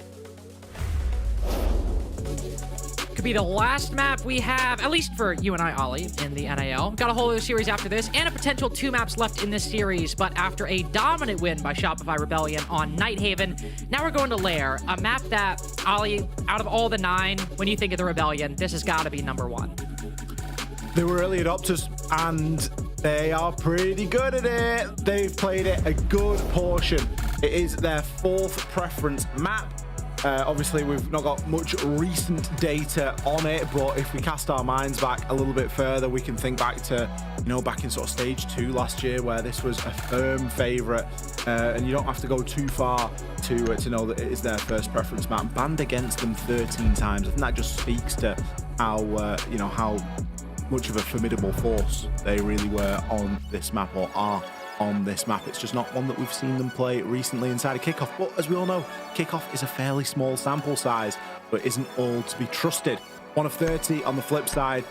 Again, echoing what Lax and Fox were both saying on the desk. Another big map. Is this going to be somewhere that they equally, start to fall apart a little bit, because they do need a little bit more hand-holding through those motions? Looking at the bans, a Monty and a Glaz removed on that attack. And unfortunately for 1 of 30, we do have a player leave the lobby. Now, this happened a couple of days ago, Lynx, and it spiraled into a whole heap of issues. Now, surely, it isn't going to be too bad now. It is MyW that dropped, and given that we can see their camera, I'm going to assume that their internet hasn't gone down just yet, because we need an internet to broadcast a camera. So hopefully we can just get them back into the game nice and quickly and get underway with things. It was Bino the other day that was the one plagued with net issues, and 1 of 30 really wanting to forget that day ever happened, I'm sure. So yeah, thankfully, doesn't appear to be the nowhere near the exact same situation we have with Bino. Obviously, not going to foreshadow it. Never want to risk jinxing a lengthy tech delay into existence, but I think we should be fine. Mike W hopefully getting back in the game momentarily. I also like that you said a couple days ago. You mean yesterday? It was yesterday when that happened. It feels like ages, wasn't it? It feels like ages ago. It feels like years ago. It feels like I aged 5 years, but it actually was barely even 24 hours ago. The problem is, I've been on like a really weird schedule of like up until 5 a.m., but still trying to be a functioning adult and like not rot in bed all day. So trying to get up for like 11, 12, something like that. And the days are really starting to blur. I went to the supermarket today, and it was like an out-of-body experience. How? because I was just looking around at all the like air quotes normal people that were just going about their business, and I'm just like, my brain was just going a million billion miles an hour, and I was just like, I'm just too tired. I'm not like a fit member of society right now. To be fair, I also did not sleep very well last night, and I was not in the supermarket, but I was just in class, and I'm sitting there, and I'm just like, am I real? Like, you ever just have that moment where like you're so tired, you just look around, and you just look around, and you're like, is any of this real? You know what I mean? You're in the Matrix. That's what I'm, like, it feels that way. Like, it genuinely feels that way sometimes. It's like, and not like a break from reality way. It's just like you look around and it just doesn't. But anyway, but yes, I've been there. By the way, Ollie and I were not. Well, I mean, Ollie's up late because of his schedule. I was not up late because of the tech delay. We were on the first game, so not a direct cause and effect. That was entirely a self-inflicted wound on my part. So, I was going to say you're in the home time zone for this. Yeah, I was. It was entirely my bad. It was entirely my bad. It was entirely my bad.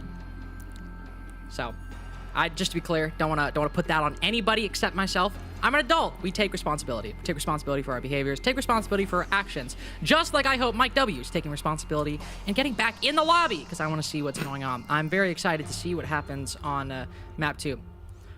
Oh, apparently he crashed a second time. Huge for the program. Big W. Big W, yeah. Mike W. Mike W, Big W, all the W's. Except one of 30 didn't get a W in map 1. And... Aw, that was mean. Well, I mean, it's true. It is true. It's empirically true. We saw it. I believe that there is a file verification going on here. I don't know if that's like a sort of self-inflicted file verification that they want to try and do, just to make sure everything goes good, but... It's going to be one of those occasions where they load in like all the skins have been reset or something like that as well. I do appreciate that because of his glasses, we actually can see what the progress is on his computer screen. You can see progress. I mean, like, I mean, like, in broad strokes, like, just like I can watch the plot in Opera, like, I can see what's happening on his glasses. Like, I can't tell you exactly what's happening, but I follow the broad strokes. Like, right now, game is clearly not open. You think? Well, all right, man. Like, I'm just... Listen, it's not easy, okay? It's not easy coming up with bits, okay? When we're in these tech delays. Nothing's happened on this map, Ollie. Nothing's happened. I'm trying to keep it going, okay? Life is like rhythm. You got to keep up with the changes, okay? It's like jazz. It's all improv. And I'm just sitting here trying to do that, trying to make it happen. Sat here trying to be Sherlock Holmes. Am I Dr. Watson in that sort of world? Unfortunately... And I really hate to make this comparison. I think if I am Sherlock Holmes, I might be the Benedict Cumberbatch version because I talk really fast, and that really bothers me because I hate that show. Now, that's the TV show, right? Yes, that was the BBC film. one yeah. with, yeah, because the film was with Robert Downey Jr. The show is with Benedict Cumberbatch, Martin Freeman. Yeah. No, Martin Freeman, yeah. Bilbo Baggins. Yes, Bilbo Baggins. And then Andrew Scott as Moriarty.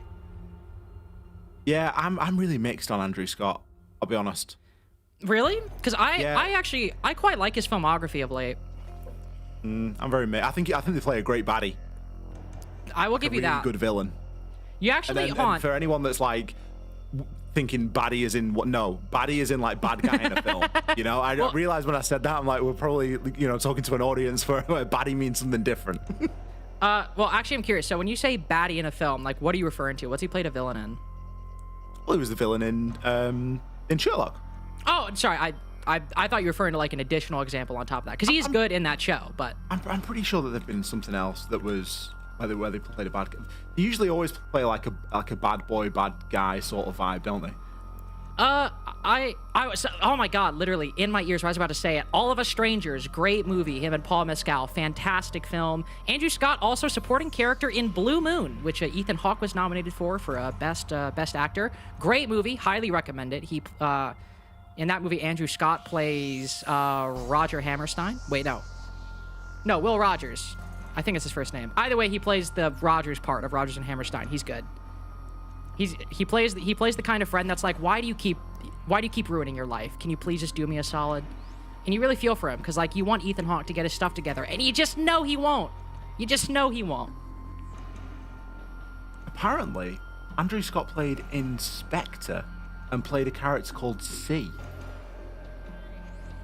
I assume that C is like... I have no idea what you're talking about. James Bond. Wait, you know? What did you... Wait. In what movie? Spectre. Oh, I haven't seen Spectre. Well, I've seen C, which I guess is like an extension of like M and all those other like secret agent M, Q. Yeah. You know, actually, you know who is good? You know who I do really like in those James Bond movies? Ben Whishaw as Q is very good. I really like him. Yeah, I know what you mean. Yeah. Sorry, everyone. We've just gone like mega deep on films, and I don't even really know how we got there. We started talking about Sherlock Holmes, but because we were trying to figure out why Mike W was not in the lob. We've been told that it is momentary, that they will be able to rejoin the game. I feel out of the loop because I think I've seen nearly every player with some sort of chewing gum, and I don't think I've had chewing gum in about 10 years. So maybe that's something that we need to get ourselves. But hopefully we can get into the lobby. Everybody knows that zip. Everybody knows the Ubisoft zip little cutscene as you enter into the game. All we've got to do now is get him into the lob and we will be underway. Once again, thank you for bearing with us as we flap our gums and just fill a little bit of space here ahead of this next matchup. But nothing's really happened yet here inside of map 2. Map 1 is firmly in the history books for Shopify Rebellion. And they are going to be looking to make it a clean 2-0 in this series, I'm sure, to cement their position at Salt Lake. You comfortable making that prediction right now? No, I said that they are looking to cement the 2-0. Oh, they... Oh, okay, gotcha. I will also make the prediction. Sorry, I misinterpreted, but you're right. That's a perfectly valid interpretation of what you said. I mean, certainly they are looking to it. I think, making that prediction would also be fair. It is Lair. At least a map we associate quite heavily with Shopify Rebellion. But, of course, at the same time, talking about maps that were on the first day of the NAL. This was actually the same thing here. Shopify Rebellion played 1 of 30, and while 1 of 30 lost, it was an 8-7, very close game. Though, we don't at least have the fun part like we had last game. That was on Clubhouse, not Lair, so it's just more kind of like... It's more kind of cool than anything. It's happenstance. It's happenstance. It always kind of sucks as well whenever you're trying to think of narratives for the game and you see something as a caster and you're doing your prep where you're like, oh, that is almost so cool and I want to bring it up so bad, but it's just because it's a different map, it's just oh, well, that's a funny coincidence. It's happenstance, like you said, but it's just oh, well, not supposed to be thought. Speaking of cool, though, back in the game. Look at that. No break. No break even needed. How about that? How you like them apples? It's what we like to hear. It's what we like to spawn back into Lair to hear, is a Tachanka just ripping open a rotate. It's really, I mean, it honestly would not be Lair if we didn't hear that. Really it's going to be Bino rocking that Tachanka. We'd be forgiven for thinking it would be NJR, given how often they like to play. even in a game where he's not even present. It could just be NJR, you never know. You've got to watch out for that.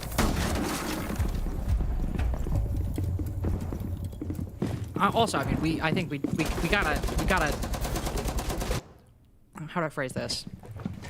I think we got to call out 1 of 30 a bit right here, because Tachanka, Goyo, and Smoke is profoundly boring. Profoundly boring operator lineup right now. Perfect, strategically, tactically, brilliant, sound, right for the site. That being said, they are literally, no fun is going to be had in this round. They are denying every bit of space around the site. Nothing is happening. That being said, Shopify Rebellion, the heroes for just this round. Amaru and Blitz trying to pick things up. Ooh, and Ying and Sens as well. Just for now, just for chaos, just for fun. I'm very intrigued to see what this operator lineup can do. I mean, we've already seen a jobless round from SR, right? So they played Snake, Deimos, and That's true, actually. So I think they're owed one up. That's a good point. Yeah, that's fair. They're a different map, but I think they still need to get one over. It's interesting, though. The Monty, of course, getting banned out is no real surprise. Canadian will be forced onto another shield this time. Sometimes when we see the Monty removed, no shield is played whatsoever. Other time, bang, a shield. He's just shanked Packer right in the face. 2 kills as he moves through. Spoit and Wrexham both adding on to that pain. My W, I bet he wish he was still trying to load in.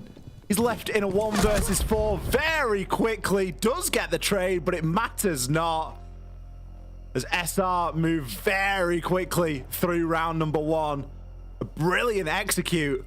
A lot of different moving parts working together at the same time, but I mean, the highlight has to be Ambi flying through the hatch.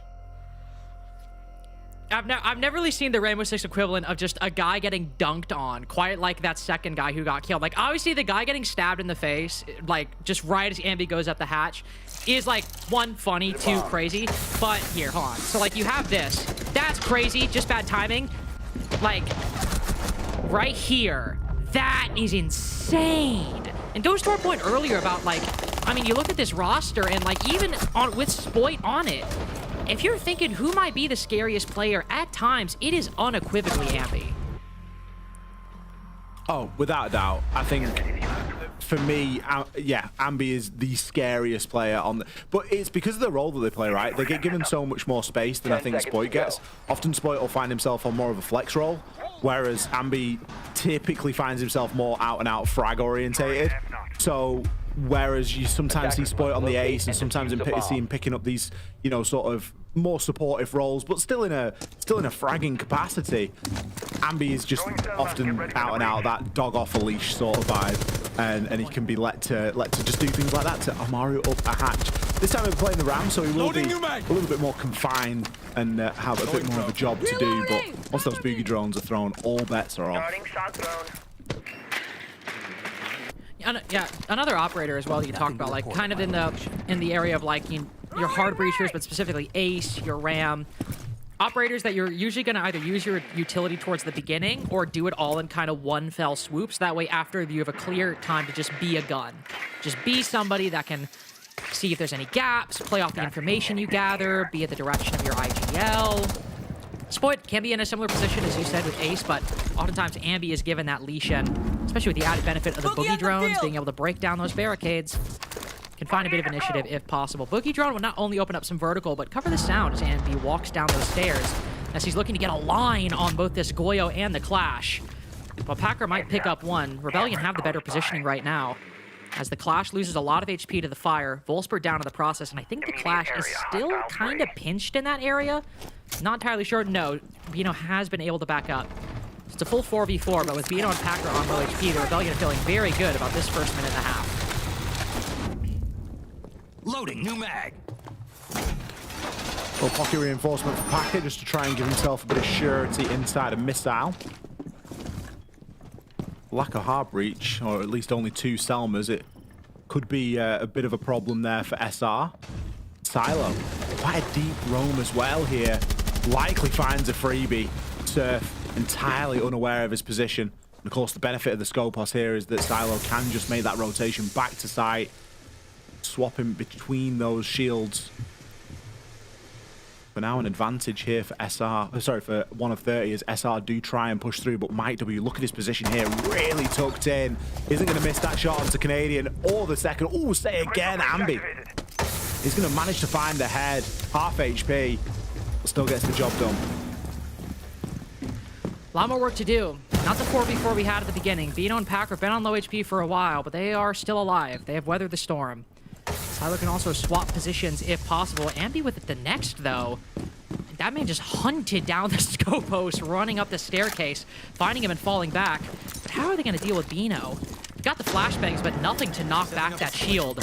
You better hope Packer swings, but with the diffuser, if I want anybody covering me, getting this diffuse plan down, I want it to be Ambi. Flashbangs go out as Rexon begins, already halfway there. Staving it off, but the player's got to fall back. Bino walking all the way up will plant the shield. Rexon in a tricky spot. Ambi's still good for it, though. He's got to cover it as Bino pre-fires around the corner. He lights them up. Gets them both. Only so much Ambi can do if that were anybody but a Clash. That's a 4K for Ambi and Shopify Rebellion's round. But that is not what happened today. Bino there with a brilliant play on the Clash.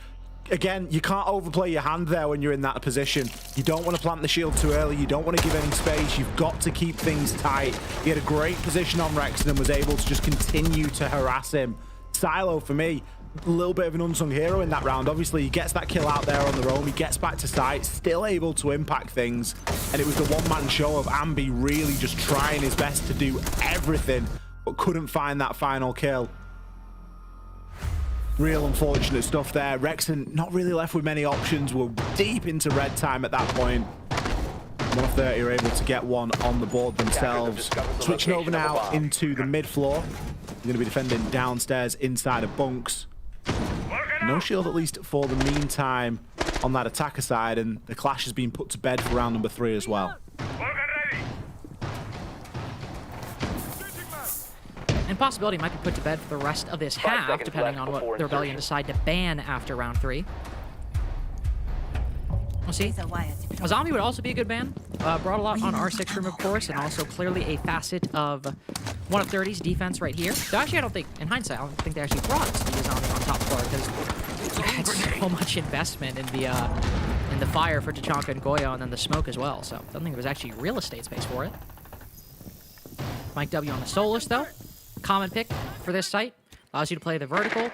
Bit more freedom to roam, because your gadget, while actively used, is not the kind of thing you necessarily need to stay alive to the late round, unless your win conditions the post-plant. We can already see some kind of plan here. Exothermic at the breach. Is Canadian just waiting? No, they're going for the plant. Smoke canister going down. One player around the corner. No warden to speak of. Oh, the Candela's through. Just domes Packer out the gate. It's actually 1 of 30 to get the first pick, though, but as they move from behind, oh, he's got no idea.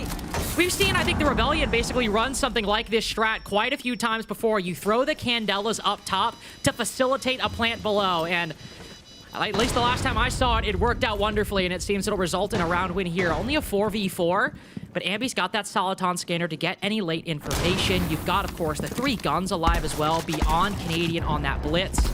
Forcing Mike W out of position was key to get that defuse plant down. Even though 1 of 30 have an advantage, only 8 seconds remaining until it's over, and it just does not seem likely they're making their way through. Kiva barriers out, though, only 1 second to get on. Somebody's got to land it. It's going to be close, but with Mike W falling, that'll be the Rebellion with the lead.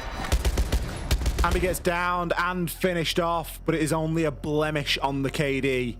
An otherwise flawlessly executed round from SR.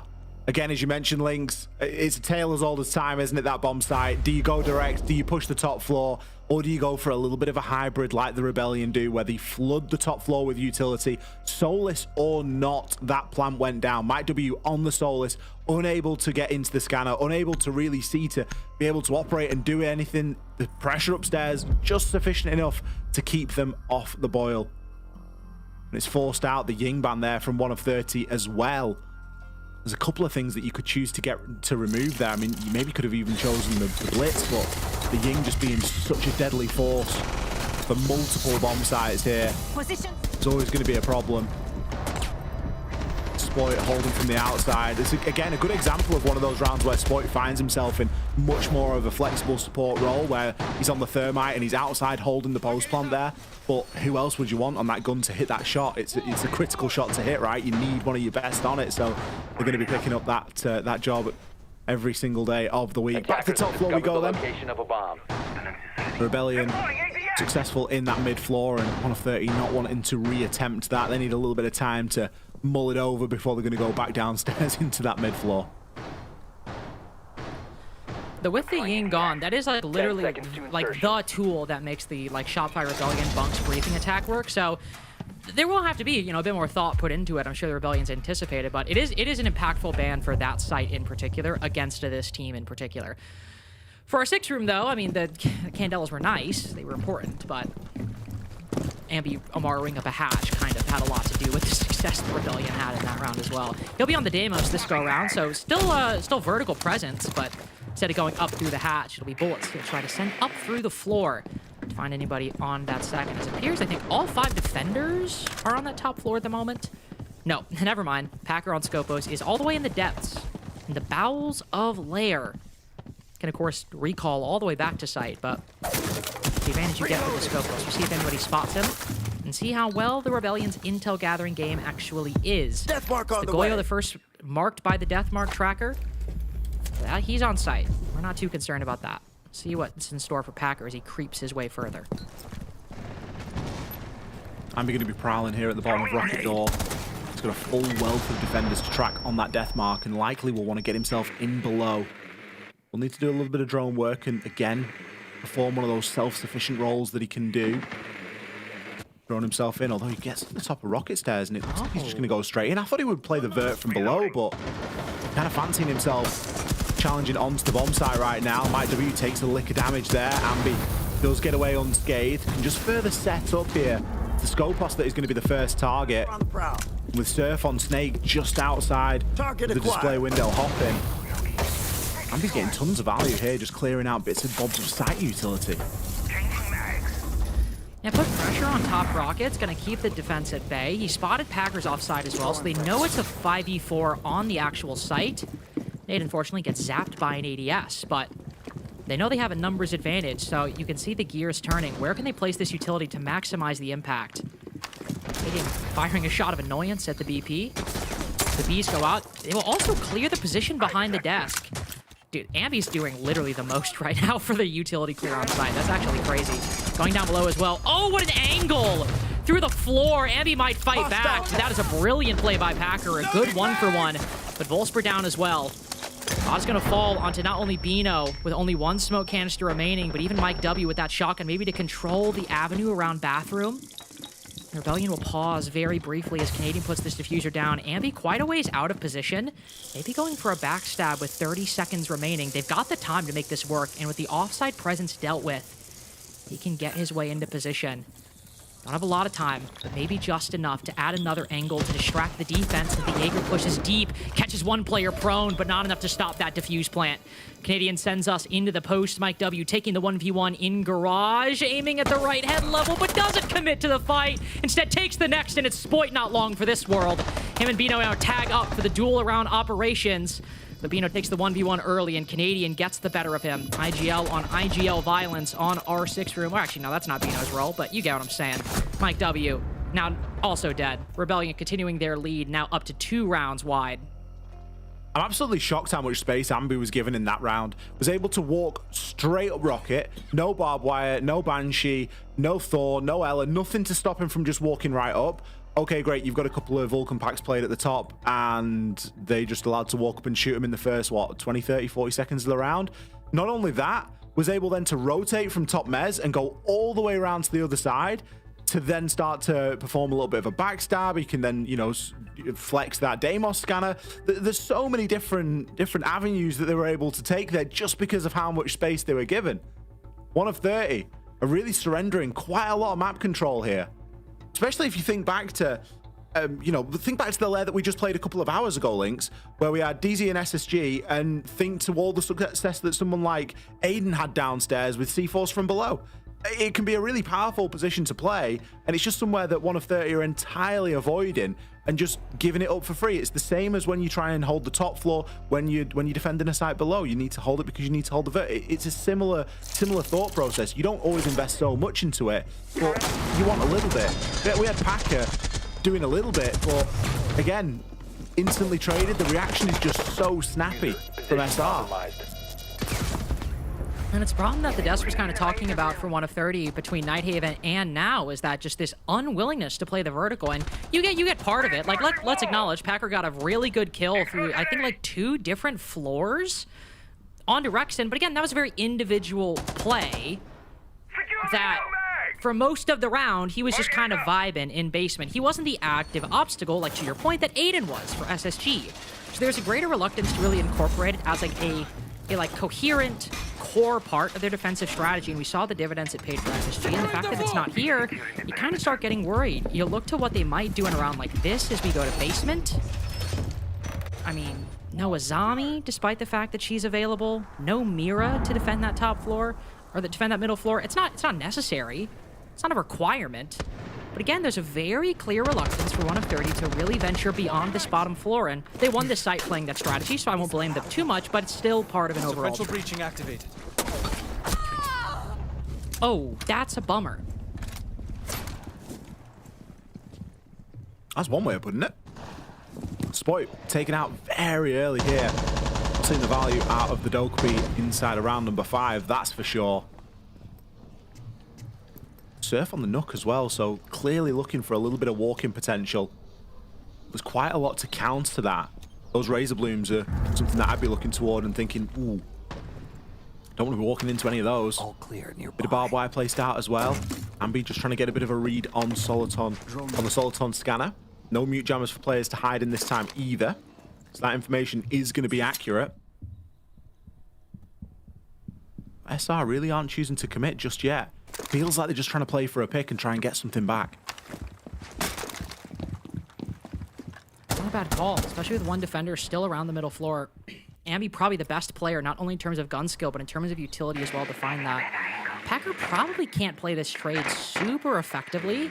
And so Ambi, I think, might be able to work a gap between these two positions. Also gets Surf activated as well. I didn't even think about the Nook.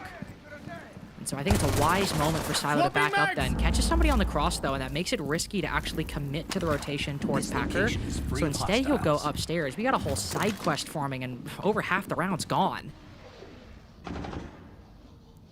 Surf still searching out for these shadows upstairs.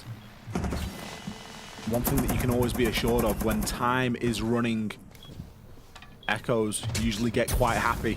Or a little bit antsy because they know that their moment is going to come.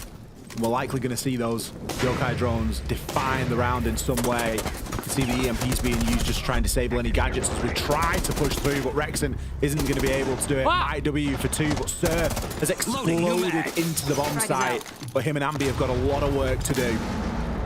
A lot of work to do, especially with Packer with a shotgun around the corner. Surf's not careful and puts his back to that. He'll find a whole lot of buckshot in it, but Ambi, very sharp in the bottom floor, finds Volsper, and suddenly this 5v2 has turned dead even. Information on one player on the hatch that makes this a 1v2 down below. And it's just a crying shame that they don't have diffuser. Ambi will quickly run to pick that up, makes his way through, and will begin the plant. Watching the hatch, surely he gets it. Oh, threads the needle, and Packer is miles away and years behind the call. Ambi and Surf have brought this back from the brink. Even misses the shot on the Vulcan. Insult to injury to try and effectuate this counter defuse. Will go around the reinforcement. What can these players find? Halfway to go as he tries to get the vertical angle. Fires some shots in turn. C4 to try and land on Ambi, but no. Falls to the FMG9 instead. A beautiful recovery by Ambi and Surf, and the rebellion lives on. So one of the more powerful things about this roster is that there is a lot of potential top through bottom. Canadian won't be entirely happy with the strategy there, I'm sure. But a clutch is a clutch. And sometimes you've just got to pull it out of the bag.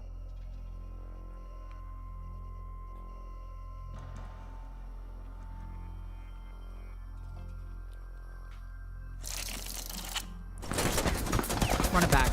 I want to see it again. Like, that is crazy. That actually scared me. That genuinely scared me. You call like 2 people just like mid-animation, like reloading, getting out of a gadget, whatever it might have been. Like, he turned around and I just saw the Echo sitting there. I genuinely got frightened. I've not had anything quite like that on the cast before. It was weird. A little jump scare? I like, actually, like, kind of. Like, not a crazy one, but definitely like a little bit of one. 4-2 half guarantee now for Shopify Rebellion. Going back to Bunk's briefing, we talked about the ramifications of the Ying ban for this site a few rounds ago. Now we will see how that actually manifests, because as we talked about, Ying is very important for Shopify Rebellion's normal strategy on this site. You throw the Candelas on the top floor to execute down below. Well, now there's no Ying. So there's nothing you can really replicate with the kind of chaos the Ying can bring. Like, sure, you got the Grim in terms of surface area you can cover, but not really doing the same thing, and I don't think I really need to justify that point a whole lot. We'll see what the new strategy is. Could be a bit looser. Rexon already trying to hollow out a lot of the site and get this utility. I don't think it's a bad call. Like, I don't know exactly how it's going to help, but given that there's basically always 0 people, maybe 1 inside of the site, just not a bad strategy. You're probably going to get a lot of this for free, and that's, I think, self-evident at this point. Oh. Oh, no.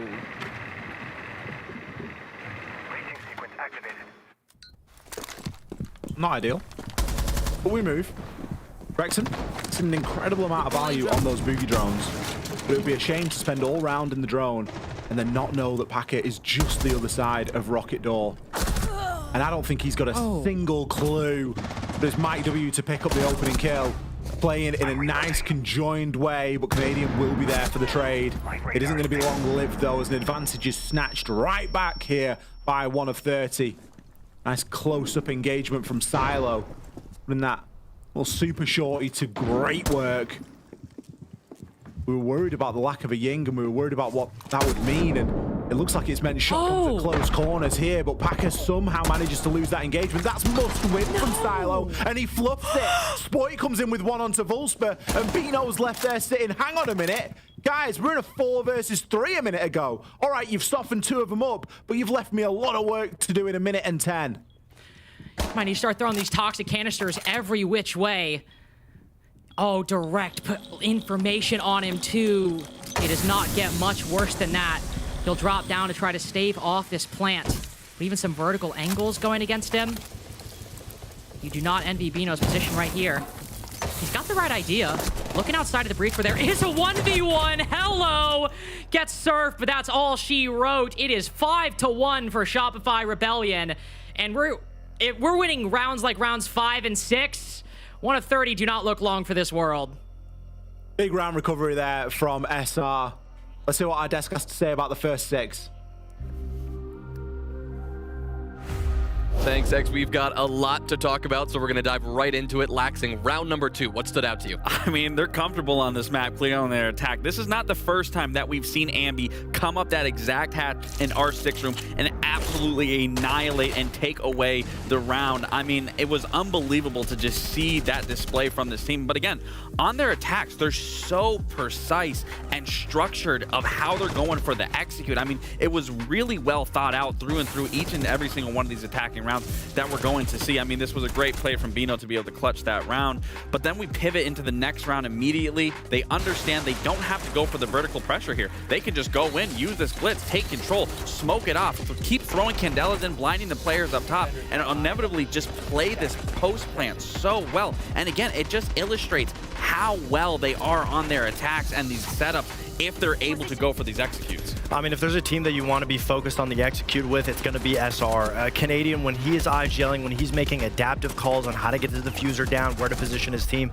he does it exceptionally well. This round is this round was just heartbreaking for 1 of 30 at the fact that they were in a 2v4 and they just play it back and forth, surf with some beautiful shots. I mean, it was just so well played from them to be able to bring it back, and that breaks the spirits. I mean, you're on defense, Lair, you're going 1 and 5, and you're getting clutched up on in a 2v4 situation. Not only do you have to go through the gauntlet to be able to bring it back, but your spirits just aren't in it after a loss like that. And you have to think about the pressure of these players on 1 of 30. You're so close, tantalizingly close from making your first event. And even in that last round, we talk about it being heartbreaking. That could be a round that could lift up the spirits. We get the man advantage. We're looking good. We can carry that into the half. But no, Surf immediately shuts it down with that flank, that drop through, getting those 3 big kills. I mean, it is looking devastating for 1 of 30. Yeah, we like to come in at the half, and often we're saying, oh, it could go either way. You know, the second half is unpredictable right now,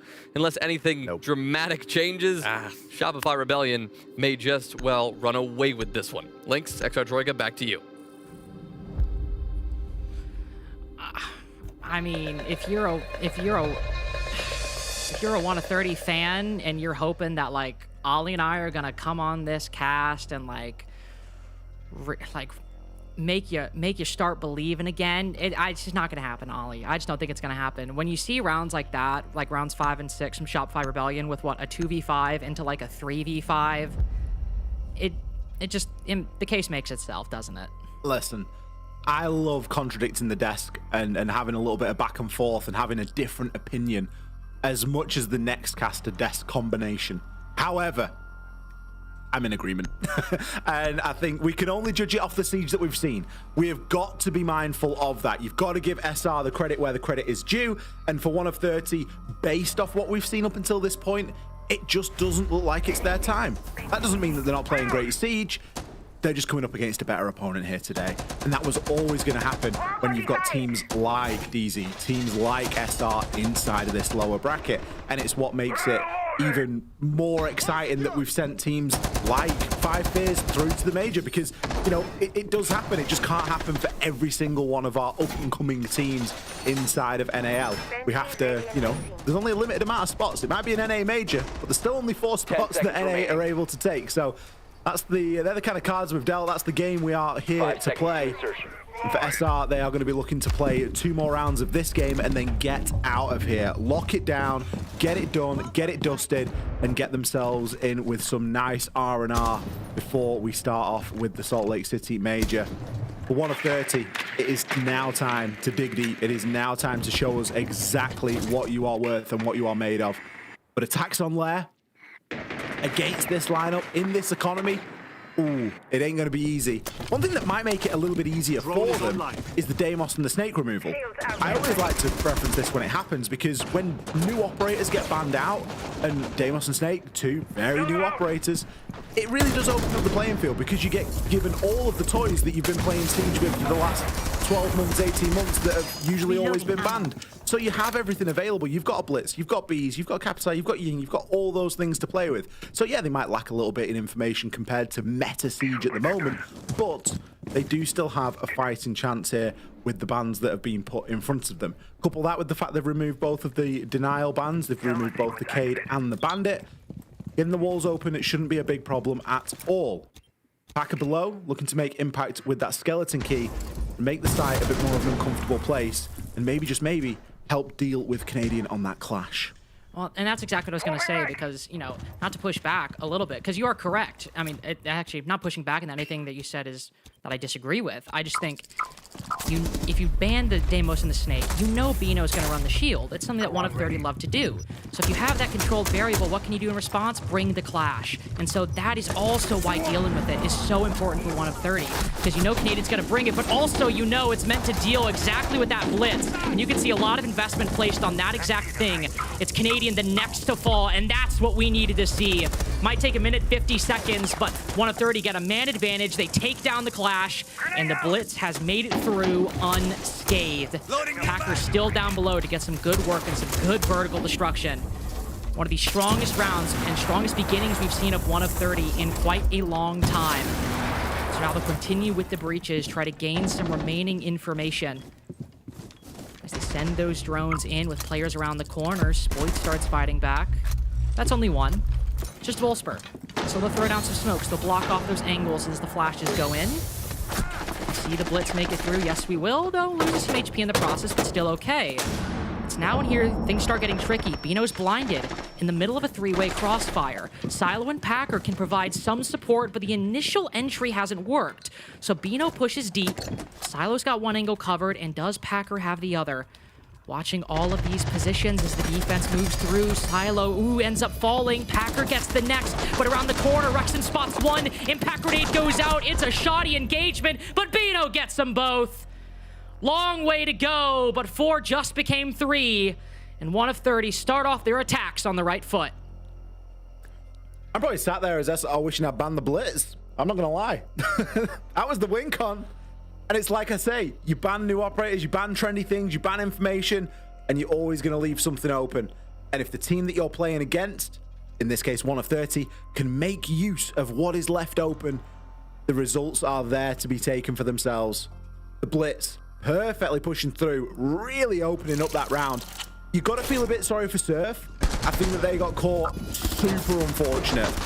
Launch, it's one of the reasons, in fact, I know this because recently I did a play day with Demo, and we always used to have this big argument because I like Tachanka and Demo hates Tachanka. And his reasoning by it is because you're either in your launcher or you're in your gun, whereas the smoke canister is very much just like thrown and then you're immediately back into your gun. And you can get caught in your launch. And I was like, yeah, but it never happens. It never happens. It never happens.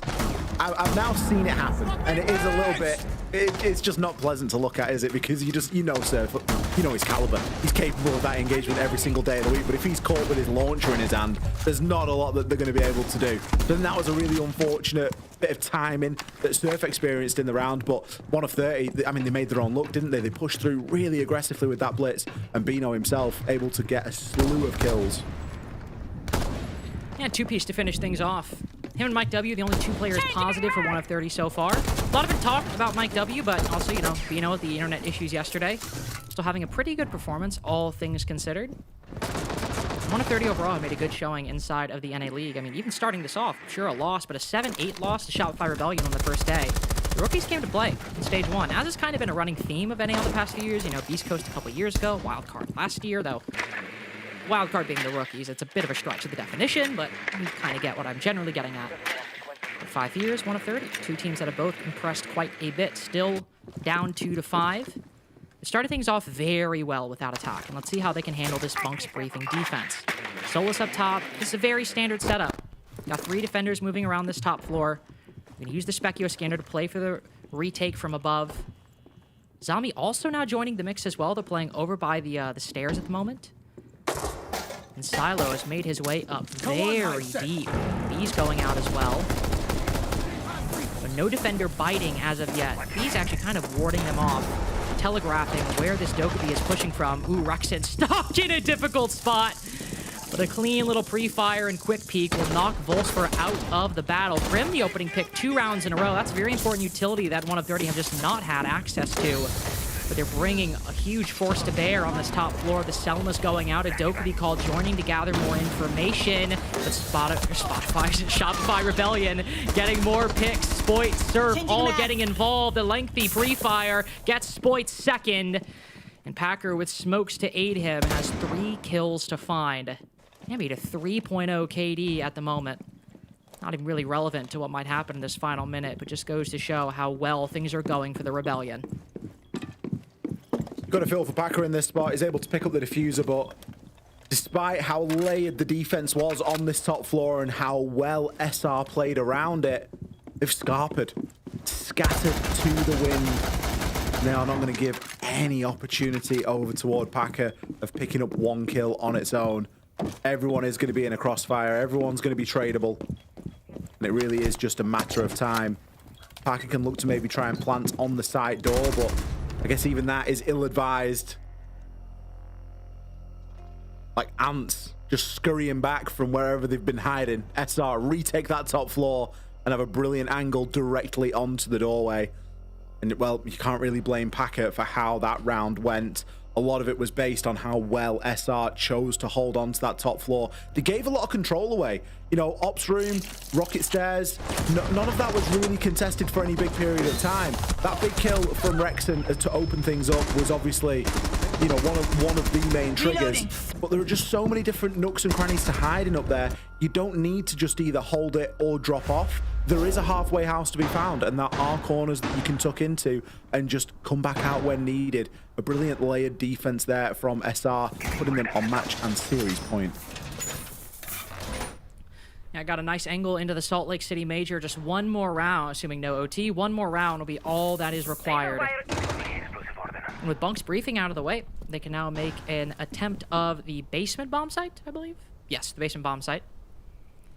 R6 room did not go their way, so they won't try to retry anything that they don't, strictly speaking, need to just yet.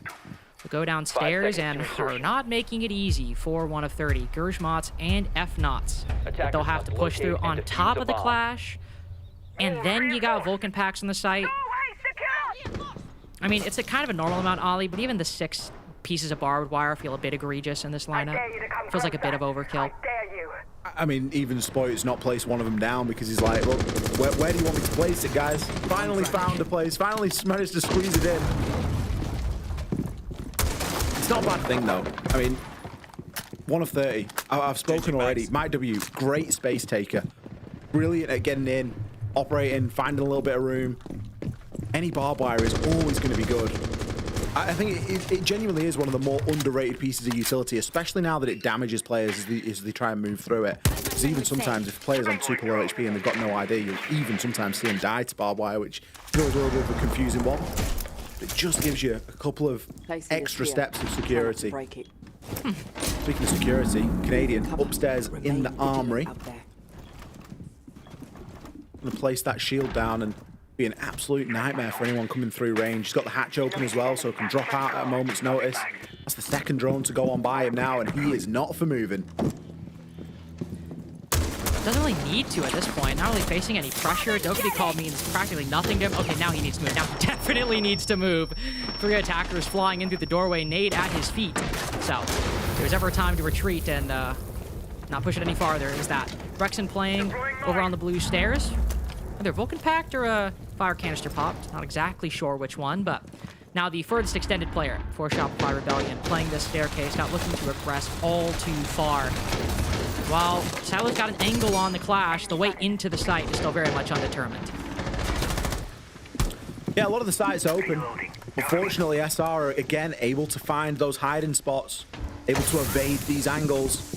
Packer trying to hold on through the hatch, but they're not going to give themselves away that easily. We need some horizontal pressure to come out now from 1 of 30. Everything's coming from the top down, and it isn't going to be enough. Packer himself recognizes this and is instead going to try and push his way in through stock. It's a great pick onto Surf despite the FNAT. Maybe that's going to be the opener that 1 of 30 need here in this round. It's a damn good opener, and he gets hit by a Kershmont. I have no idea what the hell just happened between Wolfsburg and Canadian right there. But a 2v5, I mean, we've seen the Rebellion clutch these before, but I was going to say surely not here. 1 of 30 are waving into the site, just surfing into the A site with this diffuser. Ambi definitely in a bit of a gap, I think. They certainly don't know of his position, but in a 1v4, especially now they've entered the post, he's fired some shots. They know. They're aware. Direct line on his position. Good trade, but that'll be the end of that. 1 of 30 holding on, but if this is going to be a tit-for-tat game, then that means the Rebellion will win it next round. It has to be consistent, and they cannot let up. That's the unfortunate position that 1 of 30 find himself in. Even after a round win, it isn't time for celebration. It isn't time to get too ahead of themselves. This is their chance at the moment. They need another 3 rounds cleanly before we can even think about map 3 of Clubhouse. Let's see another round of bans come in. Not sure where the targets will be. I imagine the Clash will be one of them. Oh no, the Mirror. Okay. I mean, the Clash has been an issue and it hasn't. It's been a little bit 50-50. The Ying ban as well. I guess if you ban the Blitz, maybe Bino's just going to flex over onto the Blackbeard. He'll just flex onto the Monty. So it's pointless to ban one because they're just going to be forced onto another. Yeah. So I understand that. The Mirror's a huge one. Yeah. Mirror's very, very powerful, can be important. Kind of ironic, we've not really seen a whole lot of it from Shopify Rebellion so far, but again, something they could very easily slot into their lineup. I can imagine they have played before. And so, with that in mind, Shopify Rebellion are like, all right, well, if you want to ban Mira, we like what you did with that smoke Goyo into Chonka strategy, so totally fine with it. Not worried about it whatsoever. And to your point about not wanting to ban any of the shields, the Ying's obviously great support for any kind of quick execute play you want to do. But if you know that, Bino is just going to go to the Blitz or the Blackbeard, you can bring out countermeasures for that. You can bring the Banshees. You can bring some barbed wire. And even then, for a site like Second Floor, if you know the Blitz or the Blackbeard is likely going to be used to put down a plant, bring a whole lot of different options to deny it. Though, of course, 1 of 30 came from the Skybridge side last time. And that is a bit more difficult to deny with the smokes and the Shumikas. But if you can force them into the normal operation side take, that's where this lineup's going to be the most difficult to deal with. Full spec. Going to be rocking stands this time. Just looking to try and get some doors open toward Ops. Mike W up on the roof as well. As Terror drones are going to be crucial. Going to need to try and destroy not only those Keeper barricades, the Vulcan packs, but potentially also some of those Malusi Banshees as well. See, one of the Terror drones is just going to be making its way up those rocket stairs, and that's going to be Packer's cue to call. Pushing up aggressively here with a shotgun. I like this play. Oh, runs straight into Canadian. Rude awakening for the smoke there. Third of that triumvirate we mentioned taken down. Sploit just sitting inside of the ops door, not ready for Bino to swing in from that rappel. That's not only one of your 3 forms of plant denial, that's the main guy you want playing behind the office desk. Kibos won't be a factor anymore. And denying the plant might be the only win condition remaining for Shopify Rebellion, but given the time, I don't know if that is possible. See what they can do, though, is with half the round to go. 1 of 30 have basically all the control they want, and half the round to figure out how to put this case down. You can see that Ambi, Rexon, and Surf are all just repositioning now. Again, not wanting to overplay, just gently finding a position that they're going to be happy to try and play in. They know that there's going to be a shield likely bearing down on that plant spot very shortly. Bino, case in hand. 20 Shumikas left for Surf. There is a lot of area denial here. I don't think that can be stressed enough. So this plant is going to be difficult. 1 of 30 have the manpower just to trade off these kills, but are they just going to go and try and firm the plant? Oh, spot here. This could be perfect. Oh, they're probably going to win the round anyway. I don't even know if they needed to, but that's just beautiful for 1 of 30.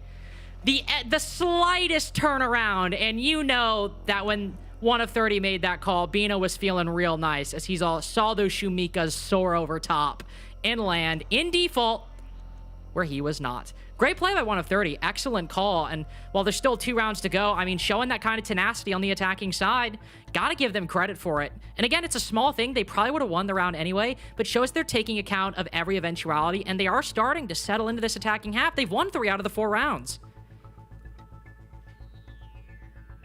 Tactical timeout now for SR. An opportunity for Seth to get involved and bring a little bit more stability back to the team.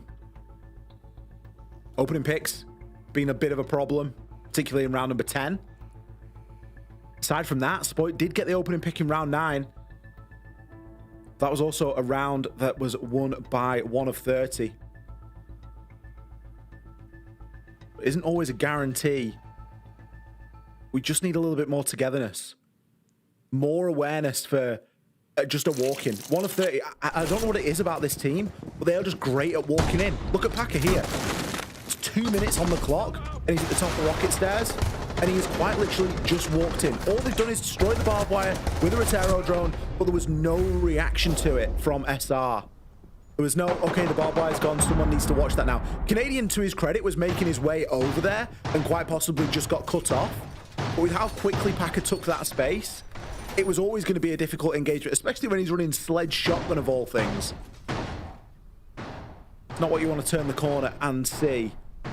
Shopify Rebellion still on match and series point right now. They've got a couple more opportunities to try and close this out in regulation. 10 seconds to go. And even then, there is a guarantee of an overtime at the worst. So there's plenty of chance here to close this out, but they're not going to want to let it get too close. They don't want to give 1 of 30 that hope, because if they keep chaining rounds together, they might just find the momentum required. And off that round as well, which definitely the best performance of 1 of 30 so far. In real danger of it if Shopify Rebellion don't win this round. One of those must win, especially coming out of the tactical timeout, but it's placing the game as well. 6-4 feels a whole lot more doable than 6-5. Even though it's just 1 round difference. Bunk's briefing. Bino bringing out the Montane, a much slower shield than the other 2 we've seen him go with. He's gone with the Blitz and the Black Group, but this time, human drone will move through Skybridge, gather some quick information. Track Stingers for the flank watch. Know that the attack is going to run headfirst into this defense in the top floor. It is inevitable. Even if it's only through verticality, they will have to reckon with it. They'll have to deal with it. And so what will their solution be as the first Dokkaebi call goes out and nobody from the attack really in a position to capitalize off of it? One of those situations where you find out maybe where people aren't as well as where people are. Somewhere that Ambi is. He's tucked into weapons at the minute. Going to get himself over toward range. Really playing quite a deep roam here. Looks as though Ambi's just been allowed off the leash entirely here with that Mozzie pickup. Playing far and away from his team. He's clearly just looking to play for 1 or 2 kills on that flank as a bit of a distraction. Special charge, stay clear.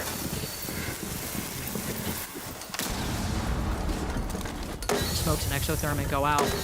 You can see the strategy. Packer looking through, tries to find one, sees Surf just a little bit, and then to ward off that Warden, just to keep him at bay for a couple more seconds. Shots hit the shield, they don't land!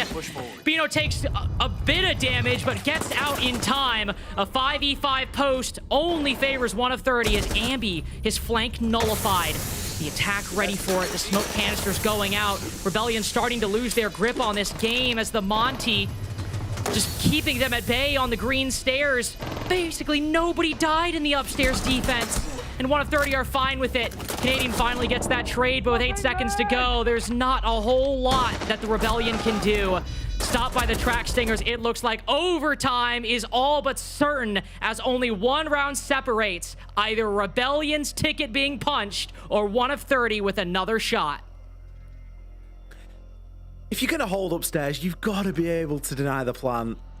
Like, you have to be. It's a crucial element of playing the Solace. And you know that there's a Monty available. So you have to account for that.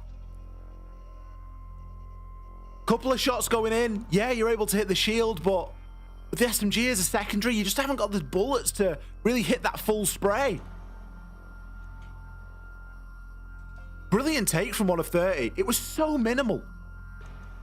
They just took exactly what they needed and nothing more. The Monty, the Glaz, working together, brilliant combination. I think Silo did such a good job on that flank watch as well.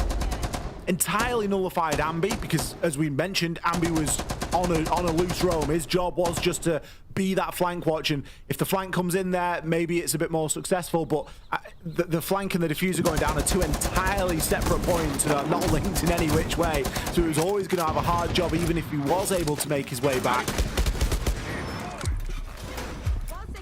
Certainly not panic stations, as it's map 2 in a best of 3, but 1 of 30 played incredible siege to get to this point.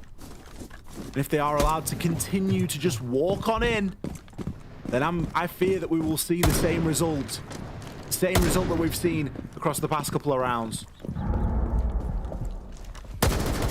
Really feels like the game has slipped out of Shopify Rebellion's grasp at this point. And it might just be the same result that you mentioned, 1 of 30. I mean, now, what is it? I mean, only 3 rounds in a row, but 4 rounds this half. Could be number 5 right here to push us to overtime. And if the mental's not slipping at that point, it will once Shopify Rebellion start thinking about Clubhouse next up. You know, on the Blackbeard, I have to deal with this clash at some point. 1 of 30 have proven they can do it with the verticality, and this being R6 room again, they should be able to replicate that same play, though obviously, you know, lack of the buck, I suppose might not be able to. It'll have to be a different methodology then, actually. One of those weird twists of fate, I guess. Won't have the skeleton key or the death launch trackers below, of course, because the latter banned at the beginning. It'll be a different way of dealing with the clash this go around. Could be an opside again, as Volsper placing down these ROU projectors. We saw that 1 of 30 were thinking through this plant quite well when they were on the attacking side last time they attacked R6 room. Setting up a sequential breach. As they set up for it again, the breaches go out. 1 of 30 seem to be treading a similar path to round 10. Impact there to try and deal with that Selma. It isn't going to work though. Just goes a little bit too far. Drone works in through the site as well. Provide some crucial information at a later point. Silo, brilliant line in through the site and can get a glimpse onto the clash. Canadian hasn't really got too much to worry about. That is, unless the nades start to fly. Still a good portion of nades left in the hands of these attackers. Surf, once again with those Shumikas, needs to be accurate this time. Ooh, just dipping behind that keeper barricade. Another Sensor ROU projected to go in. The opening kill here is going to be critical in deciding this round. And Canadian trying to hold on as the utility goes through. Shield planted, but Mike W good with the first. Ambi follows it up. Big kills for Mike W. 1v3 for the Rebellion. As Rexon, with all to do, can take a 1v1 on the backside. Spots the gridlock, but into the post. Shield shocking, sending it through. Volsper tag, but Silo on the fall off is a lot lower. Still escapes back into ops. So what can he find? A long arm doesn't seem likely. And 1 of 30 have the ability to trade. Quick spray. Oh, but the pre-fire doesn't work. 5 attacks out of 6. 1 of 30 push us to OT. And how things have turned for the Rebellion. Who have I consistently said over these past couple of days is a great space finder? Mike W. What a performance on the backstab. Just line him up and he will knock them down. Hyped, I don't think is the word right now for the way that they must be feeling. Again, a straightforward straightforward take from 1 of 30. They're not looking to overcomplicate things. They are not reinventing the wheel. These are similar strategies to what we saw SR pull out back when Lair first started to become an established map in the pool.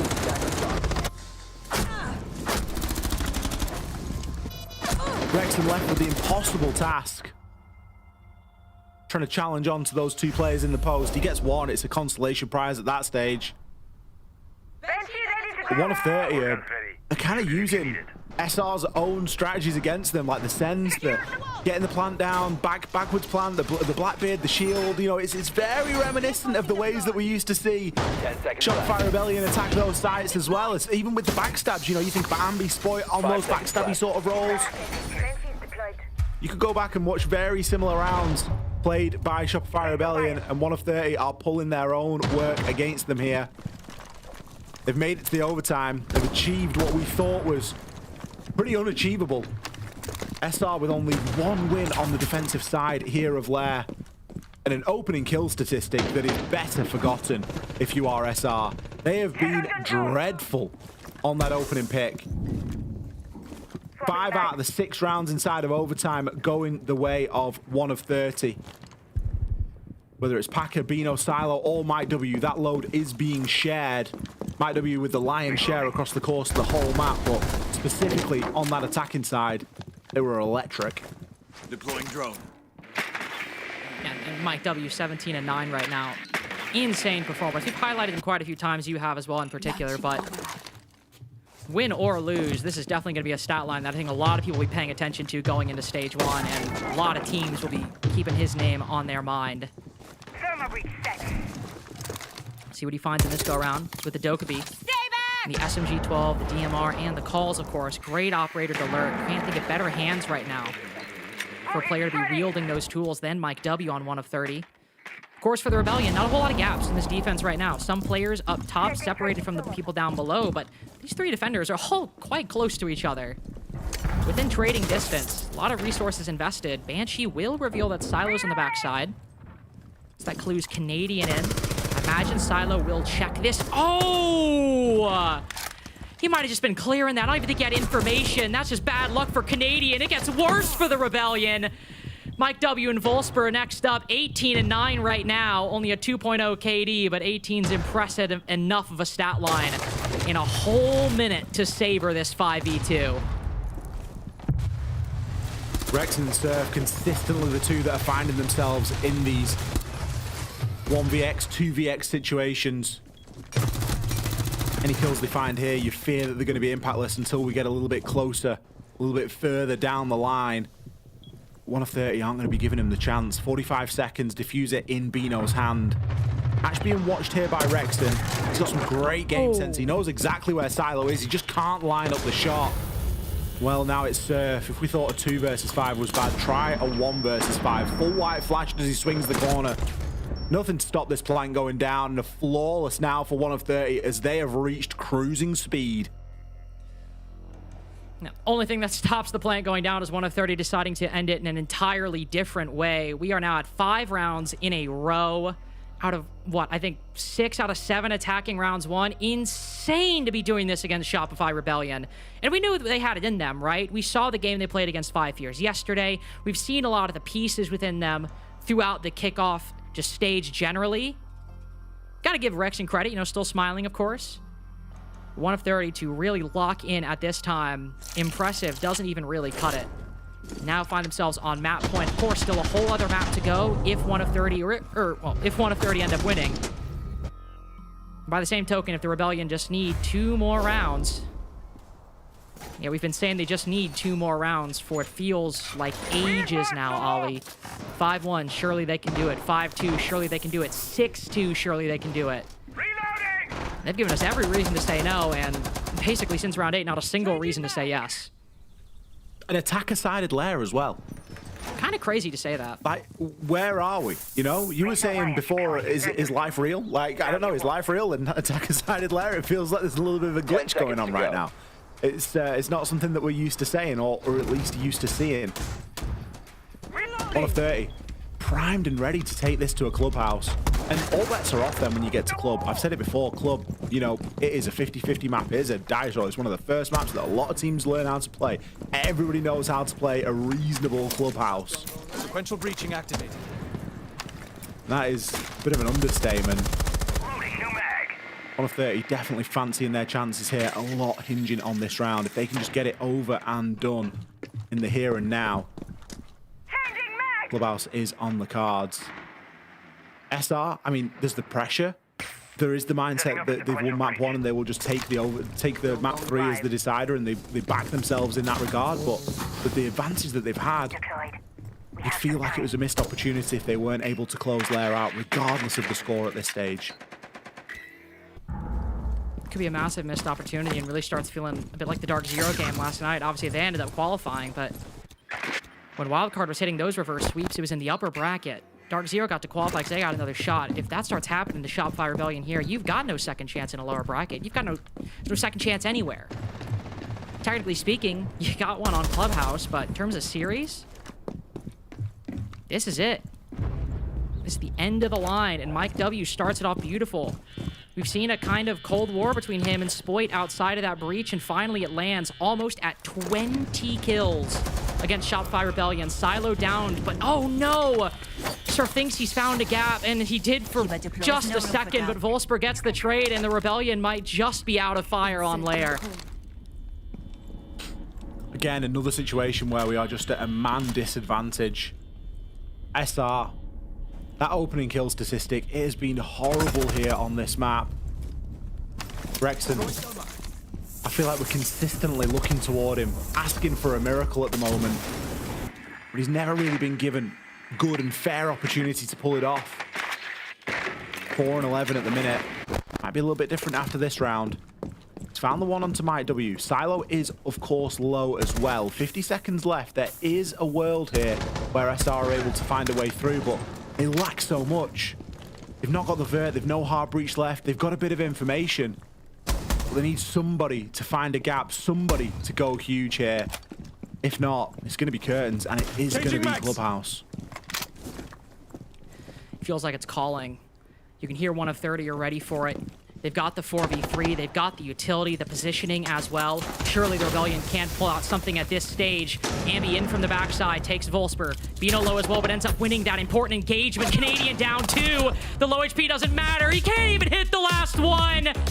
1 of 30 make a comeback. How does 8-6 sound? The Rebellion choke a 4-round lead and have to bet it all on Clubhouse. Well, who would have thought we would be here? I didn't.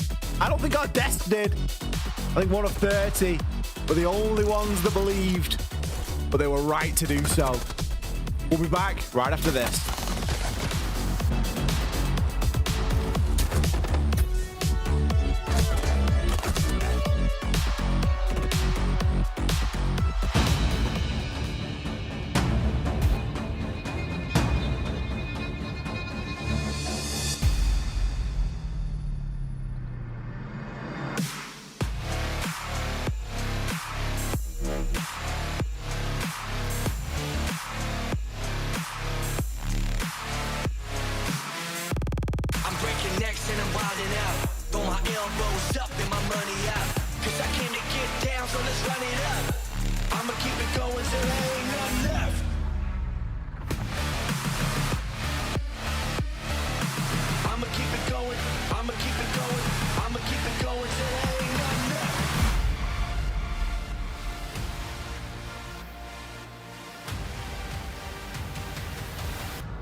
1 of 30. They persevere. This team has proven that they do not give up. They didn't give up in a 4v5, scrapping along in the earlier round of the bracket. They did not give up down 5-1, down 6-2. Fox, this team pushed us to a map 3. They sure did. I mean, the passion is all there. I never thought I'd see an attack-sided Lair. I mean, the defenses for 1 of 30 were very questionable. It looked like SR was just going for execute after execute, and 1 of 30 was not bringing enough utility to Naya, and they weren't fighting, but it completely swapped. Once the sides went, they were focusing on exactly the exact same thing, getting the execute down, and that's where they were winning. There was so much creativity in where they wanted to go for the plant, how they were going to get it down. Their post plants were locked down. I think the way that they were able to just take position so quickly is what set them aside. And honestly, I think it's safe to say that it scared SR, because SR was playing very scared when they got to match point. Yeah, I mean, I think that was the big difference between the two attacks. On the side of SR, they were really bringing the fight to them. They were going for those fast executes, and then once we saw that swap, then we'd see the side of 1 of 30. They'd slowly, meticulously go at the site. They'd wait for SR to get overzealous, get a man advantage into their favor. And speaking of man advantages, I mean, out of 14 rounds here, they had 11 of those opening kills. And not just 11 of those opening kills, they converted 7 of those, all on that attacking half, aside from the 1 round when they went OT on their defense. I mean, I'm honestly at a loss for words. I honestly thought this was going to be wrapped up at this point, but really kudos to these guys of 1 of 30 to be able to fight through this, showing that they have tons of tenacity and even resilience for a brand new roster to show a huge comeback like that, to go fight tooth and nail every single round of the way to push it to map 3. Beautiful. Well, Fox, this is exactly the problem that you were highlighting before we got into this game. They're always fighting in a 4v5, sometimes literally, but they're putting themselves in disadvantages right off the bat. They fixed that problem, especially in the second half. They sure did. I mean, we were saying they're so good when they're playing in 4v5s. All they needed to do is not lose that opening kill, and that's exactly what they did. I think a big shout out comes to Mike W for that specifically. I mean, what a game from him to do it against SR. Again, just proving that you got to take a chances on these young players, these rookies, give them a chance to grow, because that was such a performance from him, being able, especially with, I believe it was Deimos and Snake both being banned, 2 primary entries that you see on Lair to be getting first picks, they're banned, they're off the board, and for him to be able to consistently do it and find those opening kills and just be so impactful on the map, not only is he getting those kills, but he's staying alive all the way through the execute. I mean, wow, what a series from Mike W. And he did it after almost not loading into the lobby to even start this whole thing. And he loaded in a big way, dropping 19 kills as we saw there. But Lax, as we shift gears to map 3 here, I mean, what do we expect now? I mean, we went into the halftime break going, this is over. We got this. We got to give it up on what do we expect at this point, because I don't know what to expect at this point. I mean, no matter the game that we've seen throughout any of these kickoffs, I mean, it's really hard to predict. I mean, I could easily say, okay, it's a clearly solid attacking half. They can do the same thing there and fix a couple mistakes on a Clubhouse defense. They're going to win it. But obviously, from what we've seen, both of these teams somehow flip the script, essentially. And for me, if we're going into Clubhouse, one thing that I'm going to focus on, just being a former player, is you have this big momentum, especially when you amount that comeback round after round to get through, to give it to this map 3. You have a lot of that momentum now on your side, and especially if you look back, look at what we almost did in a 4v5. They can look back at what happened yesterday. They almost got through yesterday, to overcome that adversity, and now they have all the tools, everything right in front of them to make a clean Clubhouse right here. But then it goes for the side of SR. I mean, that's where they shut out M80. They amounted a comeback. They looked really good on their attack. They bring it all the way to a map 3, and they just absolutely shut it down once it gets to a Clubhouse. I really could not tell you who's going to walk away from the series. I mean, you know what they say about big momentum? Big shoes to fill. Yeah, that's where I thought you were going with that. Yeah, that's exactly where I was going with it. I mean, 1 of 30, so we are able to listen to the communication, right? Something that we've talked about is SR. Their communication for the team of their caliber, it's very hectic. It's all over the place, sometimes too much, confusing. Yeah. That plus the pressure of them choking a 6-2 comeback, going to a map like Clubhouse, which, what did we highlight why 1 of 30 lost laps? It was because it's too dynamic. There's too many areas that Bino Need to isn't be able to micromanaged. IGL and micromanage everyone. Clubhouse is basic. Basic as butter. Simple as it goes. And if you have Mike W, everybody on the team, the momentum that they feel, that they believe, I mean, it's looking like a CL for life run again, that they have the energy behind them and they have the momentum. And SR, They have the opening kills. they have the opening kills. And SR is just not in a good position, struggling when it comes to getting opening kills, staying alive, and also the pressure and the stress of the fact that they lost it. They're you can tell though that they're putting so much pressure on themselves. They did from the start. I think the community puts a lot of pressure on this team. At some point though, you have to imagine that takes a toll. Like, and now you go to a map 3 after losing an insane comeback, like 1 of 30. Like, how do you recover at that point? You just gotta shake it off. You gotta just go into this third map, wipe the slate clean. Don't focus on what happened in map 1, map 2. Focus on what you can do differently going into this map 3. But I mean, it goes without saying, like, they had a very strong start to that half, and then it all just fell apart. And it could easily do the exact same thing here. So it's gonna be even more important that each individual on the side of SR identifies in that moment. This is almost an exact repeat of what just happened. How do we correct it? I mean, FaZe lost Sao Paulo 2024 invite, and they were up 6-1 on the final map that they needed, and then they won back-to-back invites. I know it's not really the same thing, but that being said, any team can overcome a loss. They just have to mentally be into it. They have to be able to get over it mentally. And honestly, with all that pressure and how SR have looked, I mean, they are the better team, so they could just win purely off teams, but I don't know if SR has that capability of overcoming this big mental hurdle. And now 1 of 30 has all the confidence in the world, as is their right after making that kind of a crazy comeback. We go to Clubhouse once again to decide a Salt Lake City major spot. It's a dream come true, but for one of these teams, it will absolutely not be. Let's go into it.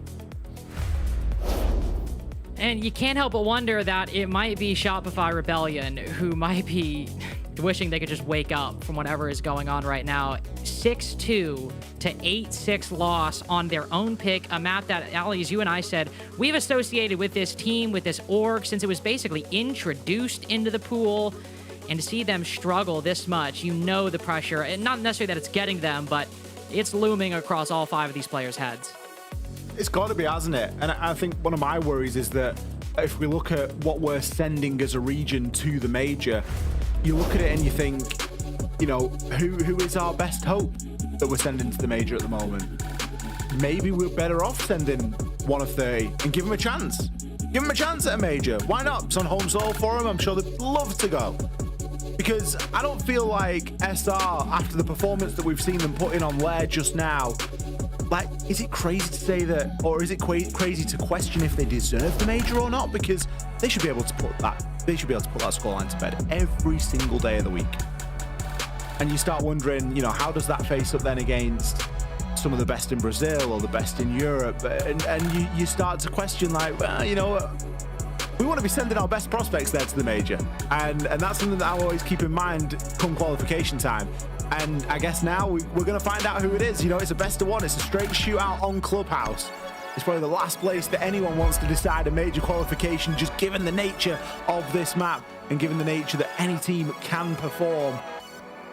It always comes down to club. It always comes down to being one of those situations. 1 of 30 starting off on, let's face it, their favoured side of things tonight, starting off on that attack. And SR starting on the side that they have found the most difficult, starting off on that defense. I have to hope it goes better than it did on Lair, and I can't really believe I'm saying that. Like, I hope the defenses on Clubhouse go better than they did on Lair. It just goes to show how bleak things are looking right now for Shopify Rebellion, how good things are looking for 1 of 30 as well. I mean, any of the attacks that they did on the back half of map number 2 going into this one, Clubhouse, which it's kind of funny how it all panned out, that we actually end up will be finishing this series between the two, also on the first map that these two played all the way at the beginning of the stage. Needed all 3 maps to do it. Certainly not complaining whatsoever. Makes things a lot easier for Ollie and I. Makes it a lot easier to get excited. That map ended at the beginning with Shopify Rebellion winning things 8-7.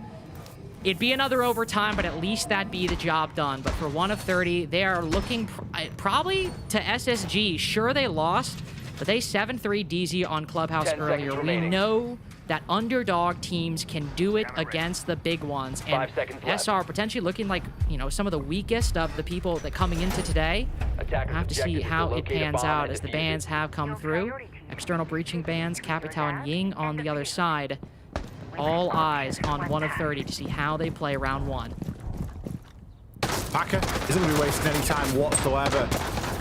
It's a slow slingshot, but it's a slingshot nonetheless. He's getting a couple of barricades open for himself. It removes the thought that somebody could be there, and Canadian just caught wandering like a fish out of water. He's dropped the hatch inside of construction and just gets caught there. Well, some things change, the map, the operators, where we are, but some things stay the same, and that is that Shopify Rebellion lose the opening pick.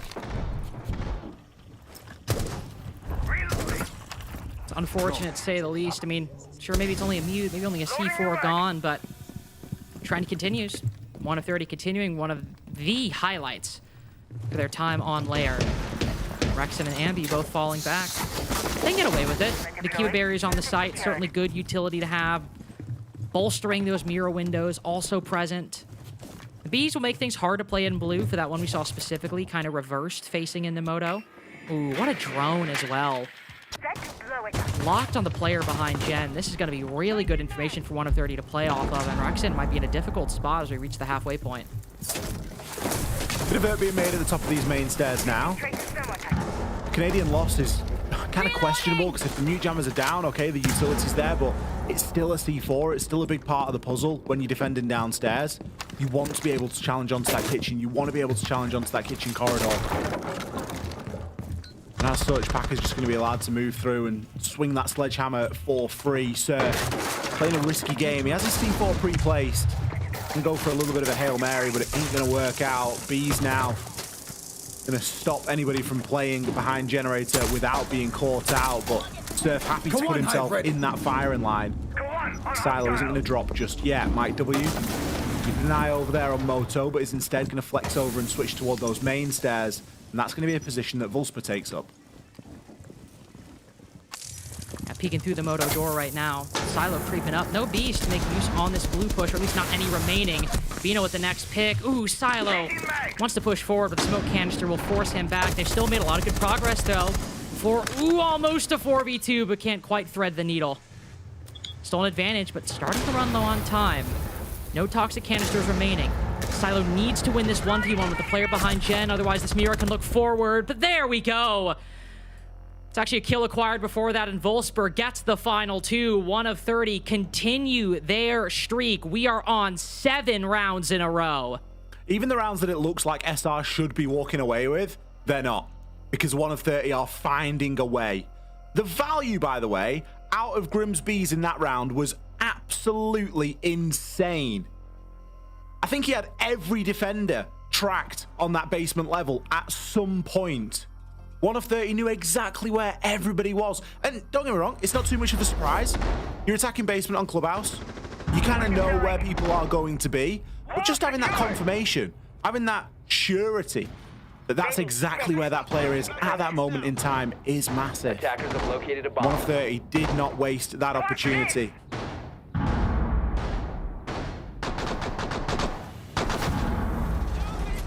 feel like the mental game's won. You know what I mean? Temporarily, at least. We'll see if the Rebellion get back into it, but the longer 1 of 30 win these rounds, I would say there's a clear victor in the short term. 5 seconds remaining. Home improvement time. Attackers are heading out to defuse a bomb. Moving up to Gym and Bedroom. Shopify Rebellion still looking for a round between the back half of Lair and now the beginning of Clubhouse. As 1 of 30's attacks go quite well at the start. Not only another opening pick, but 3 players remaining. Very good coordination. Everyone waiting to see if the other shoe will drop or if 1 of 30 will just continue their streak and, as you put it, Ollie, just win, now not only the mental game, but even win the game outright at this point. CCTV and Cache extension. 1 player on red stairs, 1 inside of Cache itself.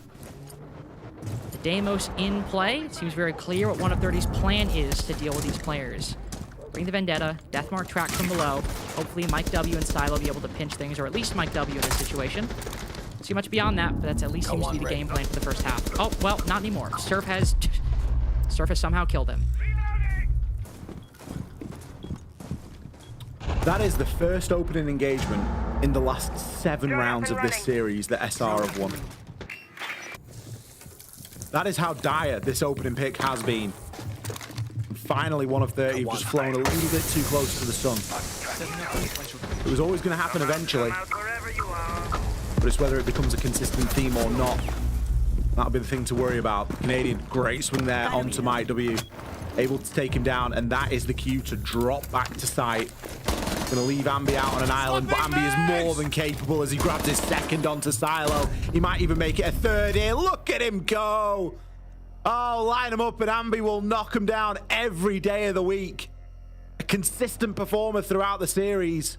He put up a great score on Lair, but it wasn't enough to keep his team in it. But he's already starting Clubhouse on the right foot.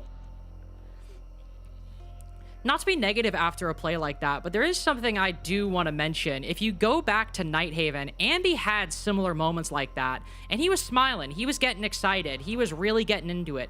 Thereafter that play, obviously, quite stoic, quite stolid, not very happy. And of course, the obvious answer is like, well, yeah, obviously, like, they just lost 8-6, being up 6-2. Of course they would. But it is something, it's a recurring theme I've noticed about Shopify Rebellion, and kind of goes back to the desk brought up, and I think it was a point that Jonah mentioned specifically about how much does that pressure really get to a team like this. And asterisk, this is generally a bit of a subjective judgment that I'm about to make, like, could be wrong, could have like a biased perception of what I remember, but it does feel like of a lot of the teams that kind of go through these mental slumps, it feels like when Shopify Rebellion are down, they're really down and struggle to get back into it. Like, I feel like even with players like, even teams like DZ earlier, we still had moments where when players would get a big pick, there'd be a pop-off, but Ambi didn't even smile after. It's just something I picked up, something I noticed, and the desk had mentioned something similar, but it was a really good play, excellent round, but again, I think just again further evidence that, you know, it's a tie game, great play, everyone's still clearly not happy with the situation. No, and I think it'll take a little bit of time for that to sort of wear off. We're still very early on into Clubhouse. It's all about reserving and conserving that energy at the moment. And attacking CCTV and Cash for 1 up 30. Bino, going to be on his trademark Monty. Have a laser gate to try and contend with, but there's plenty of throwables that they're going to be able to use to try and get rid of that. 6 smokes specifically. One of those is looking like a likely target at the moment. Surf. It's going to be hopped up inside of Cash. There's nothing really stopping this breach from being opened over on the construction side. Obviously with the Cade and Bandit both banned. Tuber out not in play. Jonah can of course assist somewhat, but really against the exothermic of Thermite. So it's going to be opened up for free there. And that kind of telegraphs that 1 of 30 are going to try and go for a more construction-sided push, which kind of contradicts the Monty, because Monty is always associated with taking control over inside of Garage. But some coordinated smokes and a coordinated drop, and Packer with the first kill onto Surf. Just walking in, doming Surf out the gate. Bino losing some HP. Mike W losing his life. Not entirely sure where these things are coming from, but seems to be favoring Shopify Rebellion briefly until Wolfsburg gets activated. It's a massive kills over on the Logi and the bedroom side. Kind of characteristic of a lot of the 1 of 30 rounds we've actually seen, mainly yesterday, but also a little bit on Nighthaven as well with really close trades. Definitely a lot more factor in the 5 Fears game. Something we'll see manifest in round 3 against the Rebellion. As Rexon and Ambi hold on to CCTV Cash, they'll take the standard positions. 1 player on red, 1 player inside of CCTV. No more smokes for Wolfsburg, but you at least have flashes to make these fights a bit easier. Sent in through deep, caught by a magnet. As Silo tries to push through, caught by Ambi pretty quickly, or maybe even Rexon on that DMR. Now that secondary utility hasn't worked. You'd like to see an alternative option if you're 1 of 30, because this current one in front of you isn't looking very good. Soma charge will create a little bit of a hole, angle in the wall. Ooh, but an impact grenade goes out as well, and Rexon lines them both up to end. 2 rounds in a row. Of course, breaking 1 of 30 streak with the last round victory, but now with 2 in a row, for the first time, feels like maybe we've got something to talk about. Well, the smiles are starting to return to the Shopify Rebellion players' faces, which is always a good sign. You very rarely see teams that are frowning and scowling winning games. It's always usually accompanied with a nice smile and a little bit of banter starting to flow. Hopefully they can not even like relax into this game, just get in the swing of things. 130 have held the advantage for just so long now. We're starting to feel a little bit insurmountable, like it was nothing that SR could do to get over this hump. Makes them pleased with himself on the end of that round, and so he should be. Round 4, back down to the basement we go. And I don't think the Canadian's going to be getting caught out by any slingshots through that main door. For anyone wondering, by the way, I call it a slingshot. I don't know if there's an official name for it, but it's the opening of a barricade by someone that isn't you, so that you can just take that space. Because it's so common to just shoot barricades open, off spawn, and create a lot of phantom pressure. And you don't always expect, if you hear the shots coming from a long way away, sure, you know the barricade's gone, but you don't always expect someone to be right there straight away and immediately taking that space. With the way that 1 of 30 are, you know, quite fearless in a lot of ways of taking space. And I think, you know, Packer and Mike W, 2 big players and enablers in the way that they like to play that. They're both ones that you have to watch for it. Mike W, though, certainly having a quieter start here to Clubhouse than what we saw over on Lair. I think we can forgive him for resting a little bit, though. I mean, what was it, 19 kills at the end of map 2? Yeah, just can't do that every day. Certainly don't expect that much from you know, some of the newer players into the NA League. Though for my player Mike W's caliber, always good to see it. Always happy to see it. Give him some time off. Volsper as well. Got to give him credit too. Obviously 4-2 so far, but had a bit of a rough going on Lair. He was the highest rated player on 98 Labs, so for what that's worth, he's had some good moments for 1 of 30's just various games we've seen tonight and in general. As for the basement round, Shopify Rebellion going back downstairs with the Mira no longer in play. Still have the beloved Clash for a Canadian, though, brought out for the first time this map. Just a full clear for all of 1 of 30. Minute 10 seconds in, already getting these hatches open. It's looking like a full bunker into a full clear Ollie, which means you and I will have to find a way to fill the time for the next minute 15 or so. Yeah, it's not like the intention is crystal clear either from 1 of 30. We know that they're a team that likes to get the plant down. We saw a heck of a lot of planting from both teams, to be fair, over on Lair. That church wall has to be a focus at some point. The thing that worries me is, of course, the time. And Clash is just going to become more and more powerful the further that this clock ticks down. Now, you've got a couple of ways of dealing with it. You can throw an EMP, you can throw a nade, you can try and displace, or you can try and work an angle through the floor. It looks like that's what Packer's trying to do right now, just opening up some lines of sight in toward kitchen. There are players still confident enough to lurk around underneath that. It isn't enough that it's stopping full rotations just yet. More work needs to be done now, but Sledge, as we know, one of the slower ones at making that work happen with the soft breach. Swinging that sledgehammer can be a tedious process and certainly much slower than a ram boogie drone or a buck skeleton key. Starting to see some of the defender utility used now to try and choke out the bottom of those main stairs, because that's where a lot of this 1 of 30 attack is starting to punch up. Bino, the player to watch though, primed and ready to drop that moto hatch, although he too looks like he's going for a little bit of an adjustment. Seems 1 of 30 is overall kind of just looking for adjustment. 25 seconds remaining, just getting these breaches open. It's already going to be a late time execute if they went right now, and it still seems like we're a few seconds away from major action. ROU projectors down through the ceiling, but it's the first kill breaking the way of the Rebellion in red time now with no clear advantage and no clear lead between these two teams. Missed opportunity as 1 of 30 tries to claw something out. Bino withstanding as much as he can, and while he puts the diffuser down, it's more a Pyrrhic victory than anything. As while he spots the Clash, another one pops up. This man is not dead yet. I can't help but point that out. Oh, spots another. Surely not! How the hell can he do that? Stays alive in dark. Bino sees us through. How has Canadian died on the Clash? Like, of all the people that you look at that go down and you see, okay, 1 versus 3 with the diffuser down. It's doable. We always give the benefit of the doubt. We've just seen it done, for goodness sake. But then you look and you see the Clash is still alive. Everything should be fine. The defenders just walk up, distract the attacker, get across. Don't peek him one at a time, and certainly don't drop the shield. Oh my goodness, we've got a player inside of blue just not doing anything as well.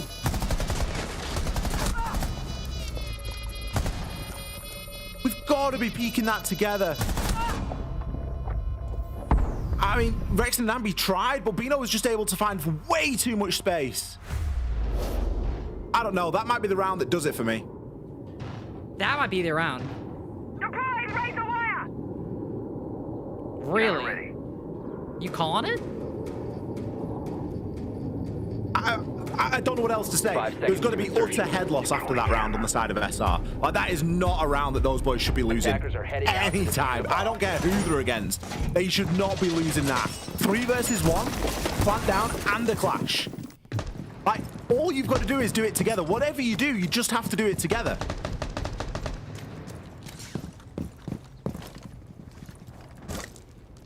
I mean, to your point as well, when you talk about the problems of doing it together, the desk has mentioned that of all the teams kind of we have in the NAL, Shopify Rebellion, maybe kind of matched a bit by older SSG, very hectic comms at times. A lot of players who like to talk a lot, sometimes talk over each other. Seemingly the coordination slipping a little bit in that 1v3. Even when you have the double swing between the Azami and Rexen, I think I'll either mute or the smoke. Just because of the nature of that corner, Bino actually has an opportunity to isolate only a 1v1, rather than stuck in the 1v2. You can evade it entirely again. That's more just like a problem of like not positioning for the attackers, but just like the way the map is built and where Bino happens to be. But yeah, with that clash in particular, to your point, 1v3 that Bino be quite happy about. I imagine we'll all be quite happy about seeing that live. But if you're a Shopify Rebellion fan, the hits just keep coming. It's only a tie game. 30 threatening a lead right now with that kind of momentum, getting hype, and momentum potentially getting worse for Shopify Rebellion depending on what happens. And be taking a quick peek with the super shorty, but can't get any angle on Volspur on that sledge. So instead, turning his attention back towards the construction balcony. As Bino, finding CCTV and cache is clear, will help 1 of 30 get set up for the next half of their round. Again, so much space being taken by 1 of 30, and they're not really having to contest for it. They've quite literally just walked into garage, CCTV, and now they've got an option to just walk into construction. All facilitated by Bino on this Blackbeard. And it's, I don't know, is it kind of like SR are playing a little bit scared? Like, why are they not vying for this control? Last time when we saw this site, they managed to get a slew of kills controlling inside of CCTV, and they left Ambi playing a shield at the top of red stairs, and Ambi was able to pick up 3. It was a flawless round. And this time it's the polar opposite. We've got players backing up, nobody really wanting to be that one to make the mistake or take the engagement. Canadian, yeah, sure, he's going to be able to keep people back on the breach, but it's surely only a matter of time for someone like Surf, especially with Packer lurking around the corner. Soliton scanner, look at the info. Look at the information, but Packer's only good for 1. All of that to aid the gunfight, but Shopify Rebellion 3 bodies wide. 4v1 as the clash keeping Silo outside of the Jacuzzi breach. Easy, it seems. Could be a 4-1 right now, but Shopify Rebellion trying to put a lid on any momentum gained by that 1v3 in round 4. I guarantee themselves a tied half, though we still want more. I'm not over the demons of round 4 yet. I feel like I'm still going to be quite harsh on SR until that's a little bit more of a distant memory, or they've put a little bit more space in between where we are at the moment and that round, because it's still very fresh in the mind. I'm sure that 1 of 30 is still reveling in that fact as well. But 1 round doesn't make a game, unless of course it's the last one, and then it often does. But back down to the basement we go for another attempt here as the Rebellion. They know it was a one-off. They know it's not something that's going to happen every single time. They'll know that they misplayed it, and they'll know what to do differently. 1 of 30. Chance now for an equal half. But even then, there's an argument to say that SR have done fairly well on this side. It just could have been a lot better. And I think that's the frustration, and maybe the story of the night is that SR have played good Siege today, but it just could have been better. We'll see if that narrative ends up proving true, and I definitely think one of the teams that might end up agreeing with you the most is Shopify Rebellion. Hard to hear some of the lines that might come in the interview if they win this game, but that is still a big if. 130 could tie things up with this round. 4-1 lead was a possibility, but by Bino's 1v3, this could be a tie game going in, and 1 of 30 will be more than happy with that. Going back down to basement. Only site that 1 of 30 have won, by the way, on this attacking side. Either gym bedroom or CCTV, good for them. The basement, I suppose. Really quite excellent. Surf with the hop. Oh, this is not going to end well. Oh, no. This is not, no, that's never happening. In no universe is that happening. Ill-advised. I don't think that is or was or ever should be the play. Surf going down pretty early. Must be the curse of the mute. Ooh. Canadian went down pretty early when he played that as well. Canadian, at least for round 6, is going to be safe and sound on these main stairs, just vying for a little bit of attention, letting the attackers know that he is there. Maybe even trying to bait Ambient for something on that vertical. Canadian needs to maintain this space.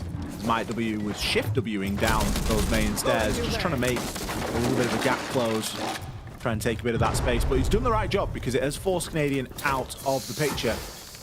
So most of the site now pretty clear to go, or most of the upstairs, excuse me, pretty clear to go and effect onto the site. Packer can start to swing that sledgehammer. And we criticized the time last time, Lynx. You know, we said, you know, there wasn't loads of time left. And to be honest, there wasn't. The plant went down and it was all fairly scrappy. 130 can't be relying on that sort of 1 versus 3 clutch every single time. We do need to see them move a little bit quicker here. Already we're seeing more progress. As my friend would say, time to ring. More progress and good progress indeed. Envy will try to put a stop to it. Breaking down the oil pit barricade, but oh, what a drone. Great stuff. Packer's already on it. Zero complaints. Zero complaints on that play. 1 of 30. Excellent. Not only getting the information, but activating off of it. 45 seconds remaining. A lot of utility still generally remaining for the attacking side. No Bs, but the nades, the death marks, they're actually kind of running out of those. See the push up blue hallway. Volsper goes down. Potential Rebellion 3v5 is Canadian again with the SMG out. He at least wins the fight there. It is a dead heat. 2v2 is Spoit prone with a pistol around the corner, but he wins that one. 1v1 now with the TCSG. Bino, surely he doesn't do it again. Does his man own basement? No, he's been evicted. Spoit's here to stay. 4-2 as the Rebellion gain the lead. Spoit's seen enough 1 versus 1s to know how to play that one. Rexon still breathing a sigh of relief, and even that wasn't a convincing enough win to give SR a smile. We're going to have a break and listen to our desk. Well, what a mess these last few rounds have been. Shopify Rebellion, they pull out the lead here at 4-2 after a Clubhouse defense is no surprise. But we have to talk about Bino's clutch before we do anything else. I mean, I agree with Ollie. Had this round not happened and they just closed it out, that 3v1, we probably talk about Rebellion in a different regard in this instance. But for them to lose this round, everything was set up for them. I mean, Bino, I mean, me and you specifically let out an audible what the second he hits this shotgun. Insane. Now, that shotgun has never done me wonders in my career ever. That is the longest shot that shotgun has ever hit in history. I mean, again, Bino, insane play. SR should have never allowed that to happen. No, it shouldn't have happened. Amazing round from Bino. That being said, I feel like this set 1 of 30 up for failure. The hype that they got from that round, everyone got so eccentric, loud, hyped, excited. Oh my God, we're back in this game. And then they just started playing kind of crazy. I don't know. Like the last 2 rounds easily could have went in 1 of 30's way if they just played it slower in the latter half. I mean, that last round. Yeah.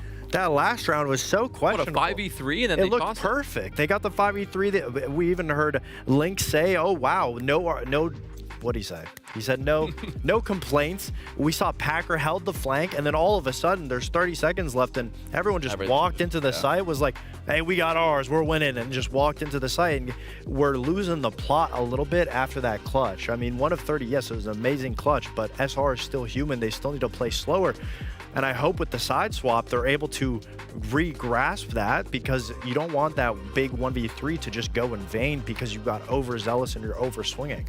Well, it can happen, and we heard it in the comms, right? Like, that energy can carry over, the reactions can carry over, but now they need to settle in. And looking at this second half, if they want to do the same thing they did on that last map, it's got to happen as quick as they can. Shopify Rebellion, we know they're going to be bringing it on the attacking side. Lynx, XR Troika, let's see what happens here. I mean, we do know that. We do know they can bring it on the attacking side. I mean, we saw that on Lair.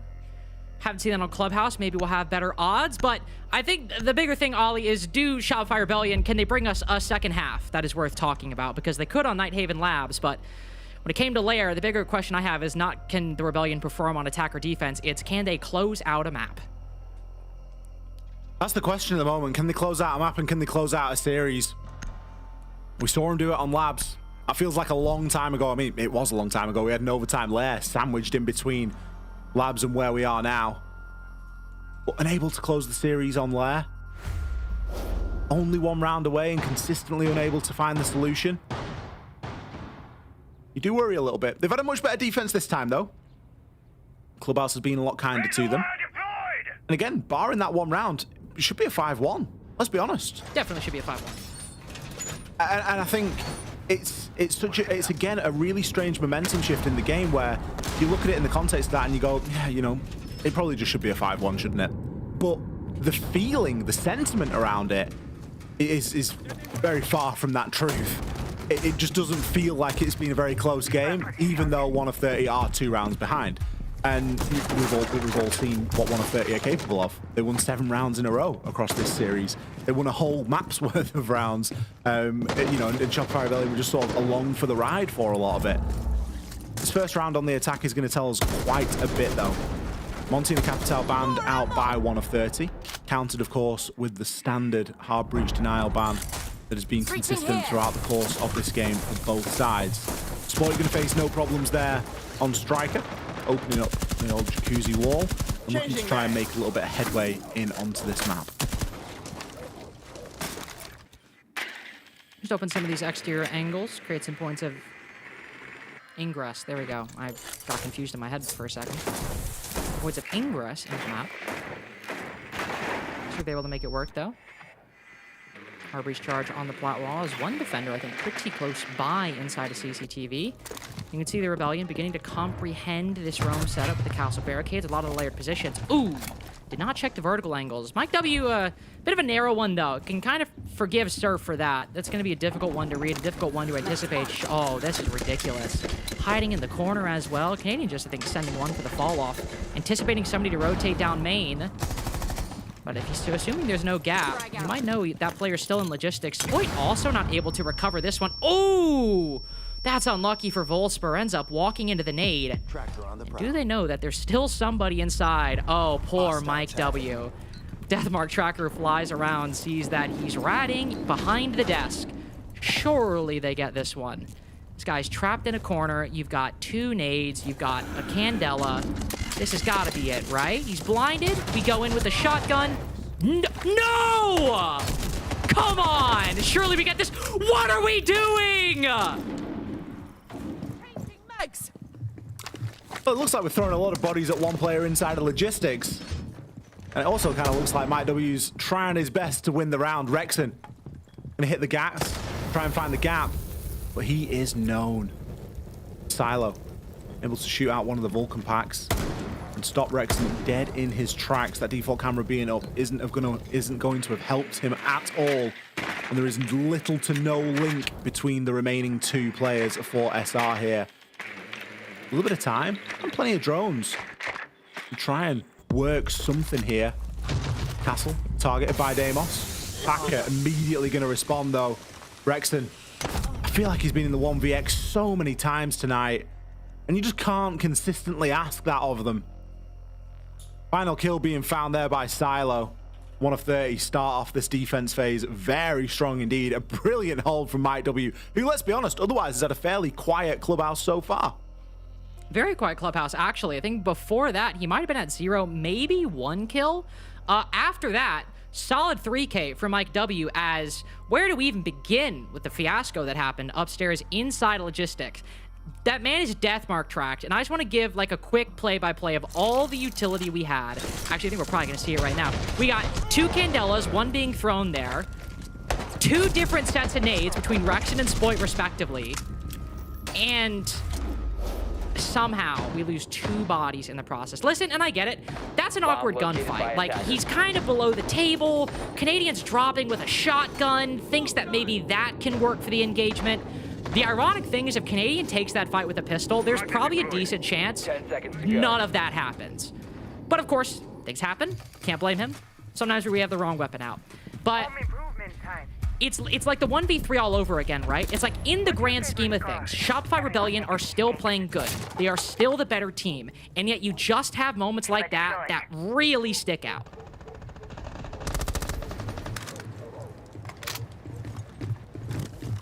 Big defining moments. You're always going to get him inside of a best of 3. Oh dear. Might W on to Ambi. It's starting again, Lynx. This opening kill prowess. This aggression, perfectly tempered. Takes Ambi out of the picture. He was a star player on Lair. He's yet to find the same Ambi level of impact that we've been used to seeing from him. Isn't going to slow SR down too much, though. It's going to be still standard fare, getting that wall open on plat and looking to try and pressure in through to Cash from CCTV. You've lost a lot of your information gathering. You've lost a lot of your ability to work that vert. And that is going to come back to bite SR. Now someone else is going to have to go out of their way to make that happen. Rex and Canadian both primed and ready here as they start to try and move through. Full spur. Ooh! Takes a 1v1 outside of Khan. Spoit's better on that one. Drone active. Maybe he goes down early, but the Rebellion able to recover from that, at least for a little bit. CCTV, Cash, and construction cleared. Plenty of utility on the site. You got the black mirrors and the Kiva barriers, but also, as you can see, I believe I was about to say, that's Packer. Already used his C4, unfortunately. Bino's got one. So what Packer can do right now is keep this bit of control secured. Maybe allow Bino to rotate down later for the C4, or even just hold that angle and shoot through the floor. We'll have to see, though. Still a minute 15 to go. Excuse the wall now being open. Surf can sit and try and watch that. Bit of info available for Spoy here. Might be able to work something on these windows. There's no mute, so the info is going to be accurate. Bees go in. Couple get caught by the YMI discs, but it's going to be too much of a problem. Mike W really tucked in at the moment. Going to try and have to hit that impact trick, but between a bit of a rock and a hard place really there. The utility excellently used by SR to really pin him down and enable a very secure and straightforward kill for Surf to get. Nice dodge out of the flash there, but Bino isn't going to be able to swing off the back of it. Instead, it's Packer to retake that position and to try and hold this off. But no, planted on the middle of the bed in pure sight of the mirror window. Spoit has to pick it up. Canadian has to hit this cover. Spoit comes off the plant, gets downed in the process, and Canadian has to hit his shot and does. It was a little bit like role reversal there. Usually it's Canadian getting the plant down and Spoit or Ambi on the cover. But he had to show that he still has what it takes to cover his teammates when it matters most. Oh, it is brutal watching this game. It is brutal. Not even because it's bad. It is just terrifying at every turn. 1v3 in that round. We've got the chaos that happened in basement in the previous one, and now we have this as well. Oh my goodness. It is not, they do not make it easy being a Rebellion fan, but they're not making it easy for 1 of 30 either. Again, while it is these isolated moments that give us fear, the Rebellion are playing very well overall. You look at that round, Spoit able to keep a lid on things in construction. We have a lot of presence and pressure being applied from CCTV and Cash. They're checking all the right boxes, and even then, obviously the bed is not a super safe spot. But if you look at the overall trend of that round, Packer was ratting the entire time, was never really spotted, and so the reason he was able to actually take advantage of the Grim, playing a bit sloppy with the plant, is probably because the Grim didn't know he existed, thought the mirror window was clear, and so thought it was fine. A lot of that was just kind of happenstance because of Packer's super deep roam. Everything else beyond that was a very good clear from Shopify Rebellion. As you can see, almost a 4v1, except when Packer, I will say, gets that kill on the top floor, but information is still a little hectic. Good on Canadian for getting that trade, and you can still see that even though that came down to the wire, the energy is there for Shopify Rebellion. I just hope it's enough for them to carry it over the line. A couple more rounds is all that is needed, and this best of 3 will be a distant memory, and they can start to focus on the major. It won't have been an easy journey by any stretch, and I think that 1 of 30 will have given a great account of themselves. But with the way that the series has gone, I just don't think it's going to be that straightforward. Rebellion were able to convert there on a round where they didn't get that opening pick. It has been a big problem for them across the course of the series, but typically they've lost the opening pick and then lost the round. That was a little bit different. They were able to battle back despite losing Ambi nice and early. Packer seeing a little bit of damage early on, but given his position, I can only assume it was either defender fire or just a little bit through a slightly broken barricade on one of the bedroom windows. Alas, he's going to be alive for the rest of the round at the least. Ambi this time successfully makes his way over toward the top of these Adam stairs and will be able to start to move through. Drone primed and ready after he destroys the castle barricade and just clears his path. Give him a good position to lurk up or peek red stairs later on. As much of the rebellion will just be taking down these bits of utility on the outskirts of the defensive setup. Ooh, trying to climb with the ladder. Canadian struggling a little bit. That's okay. Ooh, great drone. All the way up in rafters. That is a very good angle. It's going to be very useful. Spotting that the player, I believe it can spot the player playing around R90. Scandela's going to bounce this. Maybe try to take the fight against the player playing in lounge. Could be risky. Still cooking it, I was going to say. Canadian likely thinking better of it now. As the rebellion trying to make sure lounge and swamp are completely in the hands of the attack before they start pushing this player in garage. But half the round's gone, and aside from Ambi hopping into secret, they have made very little progress. They need to start picking up the pace and picking it up soon. Yeah, the pace hasn't been really there for him. And again, I don't know if it comes down to that almost playing scared mindset that we kind of thought we've seen a few times from this team. Canadian ready. Spoit on the hatch drop. Ambi with the track. This is all signifying a bit of a 3-2-1 they're going to try and make something happen with. Ambi had the barbed wire to contend with, though, and wasn't accounting for Packer just walking from lower garage steps. Seems like Spoit has been unable to make impact as well, as he's got a challenge on both sides. Will find one, importantly, and can turn his attention toward the top of cash. Throw a flashbang as well, but Packer quickly regains his vision. Likely a brief pause. Spoit, a huge victory to keep pressure consistent on the Logi side. Could get some support from Canadian as the Candelas go deep. How much can Packer do? He can still look through, of course. But on the red side, this utility isn't getting a lot. Spoit finding another is Bino. Walking out of the con door, Volsper down too. A nail biter in the mid game, but now Packer in another 1v3 fell short just by 1 kill on Gym Bedroom. Can he do something different on CCTV? Spoit downed. Player inside of CCTV, putting this diffuser down, puts through the shotgun, but hit by the air jab. If it's gonna be finished, it'll be finished in the post. As Surf and Canadian both pull out their weapons, ready the crossfire. Canadian with the Candela, but of course, Packer the exact player to look through this. Another air jab hit, as that'll trigger Surf's position, hops up on the drone. And again, we find ourselves SR, 6 rounds.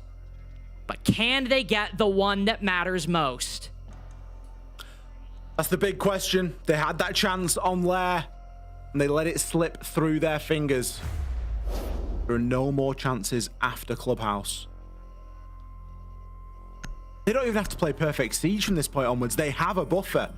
But it will be nice. It will be a confidence boost to see them deal with this handily. Take it as a 7-3. Forget the Beano clutch round. Could even call it a 7-2 at that point. And then the maps that they won look quite nice. 7-3, 7-3. If only it was going to be that easy. What a 30. What an account they've given themselves here tonight. What an advertisement. Say, yep, we might be new kids on the block. We might have qualified through Challenger. But we can play and we can hang with the big dogs as well as anybody else in the league. They've done it before. Who's to say they won't do it again? Clash and Ying removed was the final bans in this map and of this series. 1 of 30 not wanting to give that Ying that explosive power over toward SR. And quite rightly, SR not wanting to deal with the frustrations that can be that clash. Something that both teams have played, both teams have had an advantage from, and in some cases not. This round's going to be a little bit different. Silo, quite a lot of castle barricades going in and around that mid-floor. For a basement defense, that signifies a bit of a hold. Previously, we saw the site, Mike W held quite firm, it's fair to say, Lynx inside of Logi. He did a brilliant job. Oh, yeah. I don't think he's going to get away with it again, but it wouldn't put it past me for him to try. Well, again, talk about zero complaints. I can tell you Mike W had zero complaints in that round. Just literally, like, could not have gone better.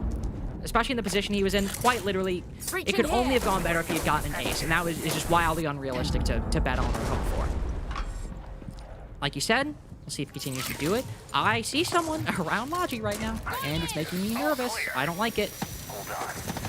I can still see him. Ooh, not a hot breach into main stairs. Not letting anything get near as far away as last time. Oh no, Ambi. Little shaky as he takes the fight with Volsper. Information relayed to the Azami and the Goyo. Silo down, but it's Packer the first to fall. Shopify Rebellion trying to take the pace quick. Could be ended in one fell swoop. One falls. Canadian good with the next. We've got a 5v2. As Bino and Silo retreat and Shopify Rebellion have the scent. Silo, 1 HP. Bino, 3 toxic canisters to his name.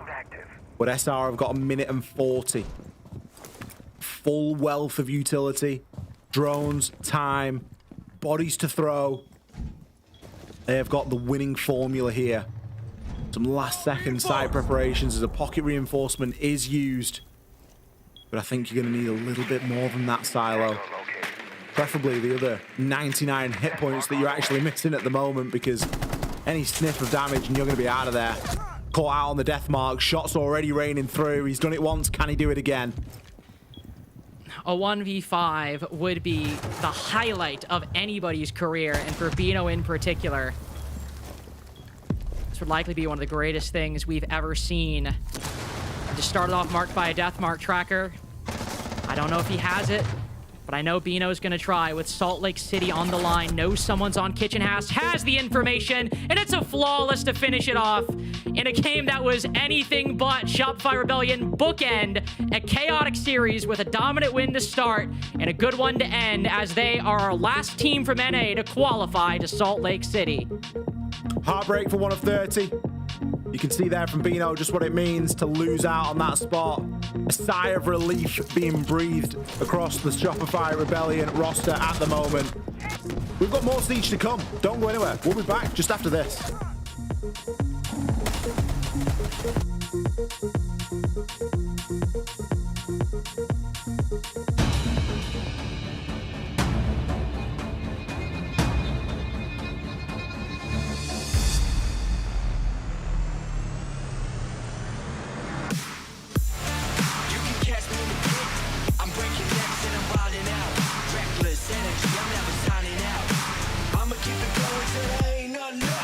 I'm breaking necks and I'm wilding out. Throw my elbows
may have taken them a little longer than they had hoped, but Shopify Rebellion are your fourth and final major-bound team from North America. This one was quite a series. It did take Shopify Rebellion maybe a couple seconds longer than they'd hoped, but hopefully we get to hear a little bit more about that from the man himself. We'll welcome in Troy Canadian now, victorious, and I imagine a big sigh of relief happening for the entire team right now.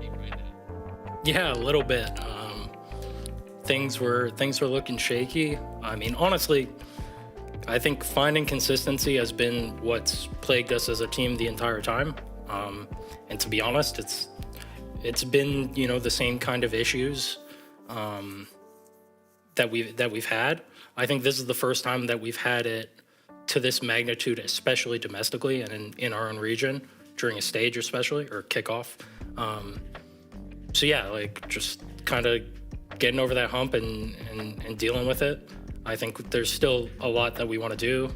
Our aspirations still are to be competing for events and winning events. So just qualifying isn't enough. Obviously, it is a relief. Like you don't want to miss out on an event in the first place. But yeah, you know, proud of the strides we're making. But that being said, you know, we've shown glimpses of this kind of stuff in the past. Just because we showed it here and ended up qualifying doesn't mean that, you know, we can slack in any regard. Otherwise, the same consistency issues can plague us. So, yeah, just we're well aware, and we want to be the best team possible. You know, no one's going to be harder on ourselves than ourselves about it. So, yeah. Yeah, I mean, congratulations to making it to Salt Lake City. You guys should be proud. I feel like because you guys are Shopify Rebellion, everyone has huge expectations, but still, you guys improved immensely from the regular stage into now.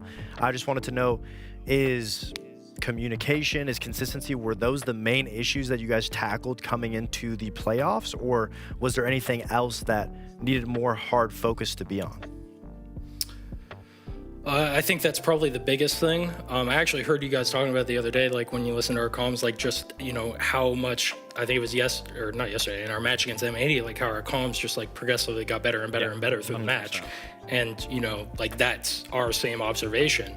And I think that's a big part of it, but I think comms are indicative of so many other things in the game, right? Of problem solving, of adapting, of teamwork, of, yeah, just creativity, everything, of your mental, like vibes, all of it. It's all shown in the comms. So it's easy to say, yes, like not consistency in the comms, but there's like a lot of different things that we didn't have consistency in. Even our confidence of how we would play the game with confidence and take the fights and the gaps that we should be taking and that, you know, that are there and presented to us, like, and that we should be capitalizing on. You know, if our comms aren't as consistent, even that, like, you can notice we're not taking it. So I think that's the main kind of thing we focused on, but there's tons of little things along the way that we're also focusing on. It's not as simple as just one thing. For sure. And I want to obviously congratulate you and the boys. I mean, as Fox said, you guys have stepped it up, obviously, from what we saw from the stage and even into this playoffs and now securing your spot at SLC. Kind of two questions. I mean, obviously, you're the IGL. You take on a lot of the responsibility. You take on a lot of the burden when things don't go wrong, especially throughout the series today. I mean, you guys had a tremendous defensive half, attacking half on Nighthaven Labs, Lair specifically, and then it starts to fall apart. I mean, when you're in these moments and being the IGL and you're getting all these rounds going and then it starts to fall apart, I mean, kind of what's happening to you in those moments that allows you to kind of just still stay focused as best as you can? I mean, I think for me, I've just been around long enough to know, like, you know, what can happen if you lose track of it. But like, even, you know, I'm human. I'm even guilty of it sometimes, right? I think something Seth pointed out to us between maps that was a big problem for us was, I think we did too much talk about the previous round when we were losing rounds. And not even like, you know, not like arguments or anything like that, but just like, oh, what happened here? Oh, what happened there? And not talking about, all right, how are we winning this next round? Like, what are we doing to win this next round instead? And I think recentering our focus on that. And again, like, that's something I try to be on top of, but like I said, even I slipped up on that there, and I think Seth really like centered us between maps, and I definitely made sure like my main focus was on that no matter what. On that on that third map. And I was gonna just one last question. Obviously, as you've said, you've been here since day one. I've known you've been here since day one. I've played against you a long time. Now, what's your take kind of on the newer generation, especially throughout this kickoff and leading up until this point? I mean, I really want your view and what you think of these new players coming in. I mean, I think like it's inevitable. There's going to be, new players that are coming up and watching the game and playing the game and are competitive and want to get better, and that will, show up and be really good. I think, the biggest advantage of a younger player is, the passion that you can have, right? Like it is like for me, like, and I'm still very much focused on winning, but like even for me, like I'm not the same as I was. Like I was obsessed with like I want to win this, like and I think that happens at a younger age. It's going to be more and more common. Like that is the one thing they want to do, and that's all they care about. And that's like a superpower, right? Oh, for sure. Basically, so yeah, like the talent that's out there is unreal. I think obviously 5 years is an example of that. They also have some level of like veteran presence with Forrest as well. I think SSG had a really good showing in the playoffs. I think you could even argue it was wildcard, right, with Spiker and Bay especially.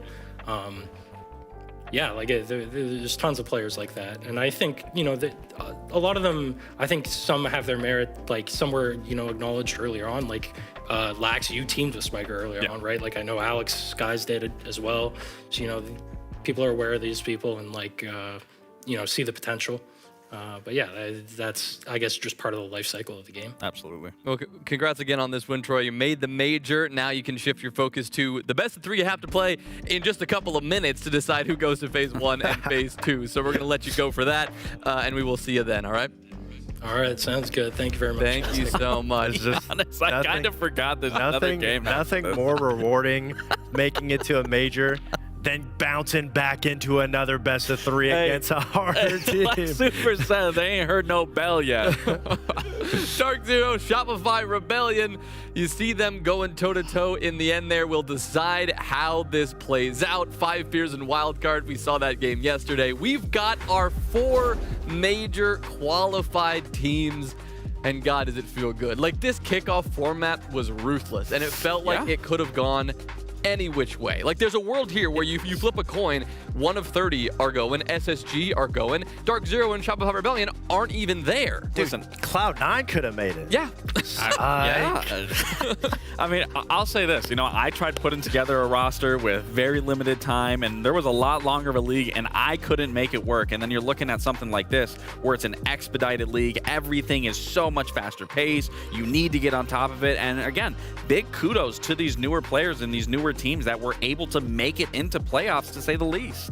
We've got, as we said, this best of 3 to decide the seeding for the Salt Lake City Major coming up. Importantly, we're also announcing, well, a pretty big deal. We've got the T2 and T3 ecosystem in North America finally coming into view.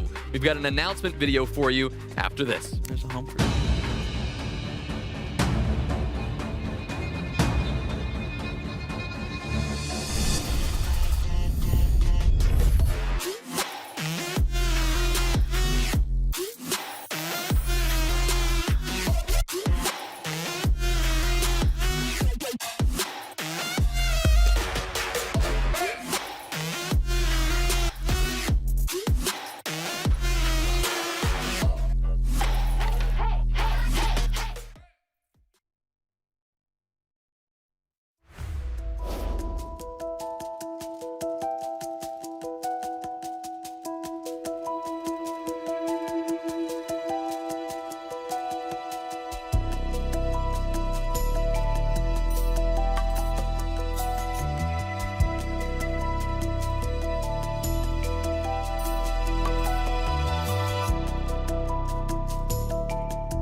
The Tier 2 and Tier 3 ecosystem is essential to what makes pro play thrive.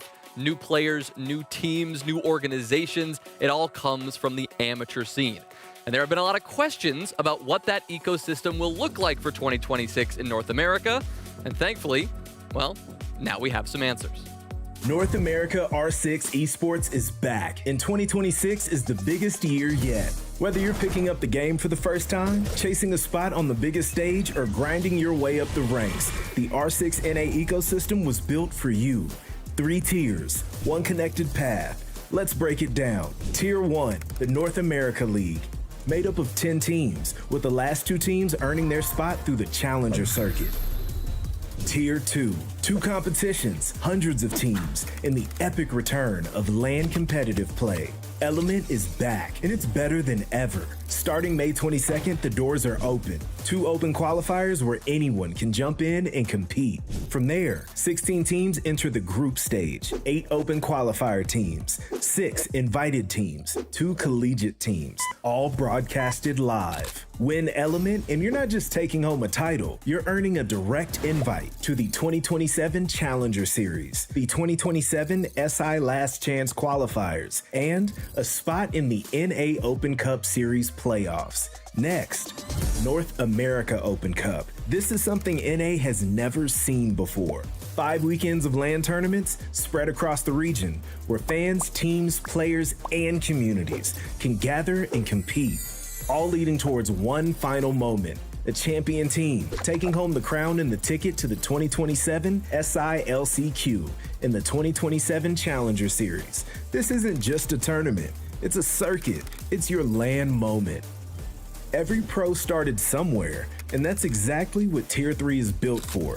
3 ways to compete, no matter your level. Collegiate Series, a structured competitive path for student players with a direct pipeline into Tier 2. Seasonal Series, open online competition, PC and console. Show up, compete, get recognized. Community events, happening in a city near you. Open to you and your crew, whenever you're ready to show up. Using the new and improved Competition Hub as your gateway to the latest events and tournaments. This is where journeys begin. This is where you get noticed. No one knows where the next star will come. It could be a college dorm room. It could be a LAN event in your city. It could be you. But in the North America R6 Esports, everything is earned here. Nothing is given. Follow us at R6 Esports NA on X and visit r6esports.com for everything you need to get started. Okay, a lot to talk about right off the bat here. Element, May 22nd. We've got a date for that. That's big news. We didn't know if that was coming back. But 5 LAN events in T2 in the NA Open Cup. I was seeing you smiling over here. That's a big deal. I mean, that's badass. I mean, that's not just a big deal. I mean, so many years, I don't know how many times we've seen Europe host these little side LAN events for T2, T3 leagues, same in Brazil. Now, NA finally has something for our grassroots system. And you just look at the players right now. I mean, that should be enough motivation for any single one of you at home that wants to compete. Look at these players that have currently went through their Challenger Series, gotten to this point. I mean, it could played be a game you, for the major. and then now you have LAN events now to even get you even more into the system and feeling good in the ecosystem. I mean, the experience that you'll be able to get from those LAN events, and also them adding collegiate access to be able to have the collegiate team. We've had a big collegiate scene for a while, but they have never really had an experience to really get into the T2 scene. Now they have 2 areas that they can make it in from, and then the tournaments, it also gives an aspect of the community. I mean, small events, everybody loves going into the small events. I remember when they had the one at the in Philadelphia for the tiny event. I don't know if it was the Spoit Cup or who was playing there, but there was players that are playing, like Mike W, Packer, their team was there. So it's always amazing to see teams viewed. You get to expose them early, and then they get the opportunity to get picked up, maybe even qualify themselves. I will say there is one that really hits home for me, and that it was the console league as well. Like, there is able for not only PC but also console tournaments to be able to be played and had as well. I think that is such an important factor. We haven't had console tournaments outside of the Jinxie tournaments that he hosts. So the pretty fact much that we're since getting 2017 when he exactly. won So the fact that we have official tournaments for the console side of things, I think that is a beautiful step in the direction. Dude, you might be able to come back and win something. Ooh, yeah, I couldn't win it with you. Well, talk to me a little bit about that, because, you know, you got your start right through console. through when we had separate Xbox League and PC League happening at the same time. You won the 6 Invitational on Xbox. Like, we've come a long way since then, obviously, and you guys are both like some of the OGs in Siege. Didn't have to necessarily grind up T2 the way. You saying I wear diapers? I'm not quite saying that, but I am saying that you guys know what it's like to be in this pipeline, to be in this grind, the sacrifices that you have to make going through this life and becoming a pro player, how much that changes your life. Us. Oh my god. Oh my god. Wait a minute. Is that a dream hack? I think that's, yeah. Nah, that that's is dream Japan, hack. I think. No that's way. dream hack. Oh yeah, Curtis Look hack, so hack, small.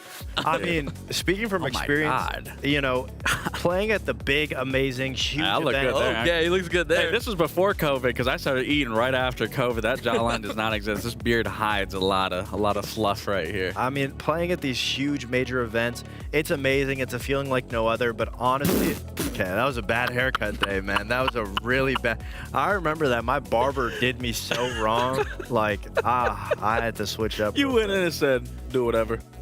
No, man. I just, yeah. You were saying, though. Anyway, the big events and everything are great to participate in, but honestly, some of the most fun experiences were back when you would play in the small T2 events, like the Dream Hacks. I remember those events Didn't were you just... play in some Elements as well? I played, no, well, after OXG, I think I played one with Dream, but neither here nor there. But the T2 events were always some of the best experiences because it's a lot smaller of a community, but a tighter knit group. And that's the best part. You really get to communicate with all of the other teams that are there. The community that shows up are some of the most loyal people. You're able to have a lot more of a fun, immersive experience with everything. And also for a professional player, if you think playing at a T2 event is going to be stressful, you're going to have the shakes, you're going to be nervous, you could only imagine what it's like to play on an invite main stage. So it's the best way to get those nerves out of your system is to participate in tournaments like this. I mean, just to have that many different amount of tournaments to participate in. I mean, it makes me think back even when I first started in Siege, and before we even had a pro league, like, you know, there's a shout out to anyone who knows about game battles, but that was a tournament website where you could sign up for different games. Siege was on there, and me and a lot of our players like Skies, England, Geo, players like that, we were on GBs every single day. And, you know, you talk about different communities. There was a community of just straight competition on the Xbox side of things, and I could confidently say if game battles weren't a thing and there wasn't anything competitive at the time, I don't know if I would have continued in Siege. And then all of a sudden a pro league took off, and then I just instantly wanted to get into it. So the fact we have these now for all of these players from across all sides, I mean, it's a beautiful thing to see, honestly. Yeah, and I have a soft spot for collegiate because that's where I started casting Siege 5 years ago and how I got into this whole mess. But it was like seeing that become more than just a joke of a T3 collegiate feud, now actually having Wait, Draco no, Mouth. no. Wait, Yo, what that's is that? so messed up. I just heard all of production burst out laughing in my ear. Like, it wasn't that funny. It was not that funny. Like, listen, I did. Do the lip thing. Go. Oh, I don't know how to do that. Oh. I don't know why my haircut was so. I would always tell them to like just shave the side completely, and I thought it was tough. And like back then, Yeah, it was tough. Let's go back and see. back that. then, low key, it kind of was. But Yeah, can we get that one more time? Just maybe one more time. They found some good pictures of me. Like, I'm happy. I mean, yours were kind of. Oh, there it is.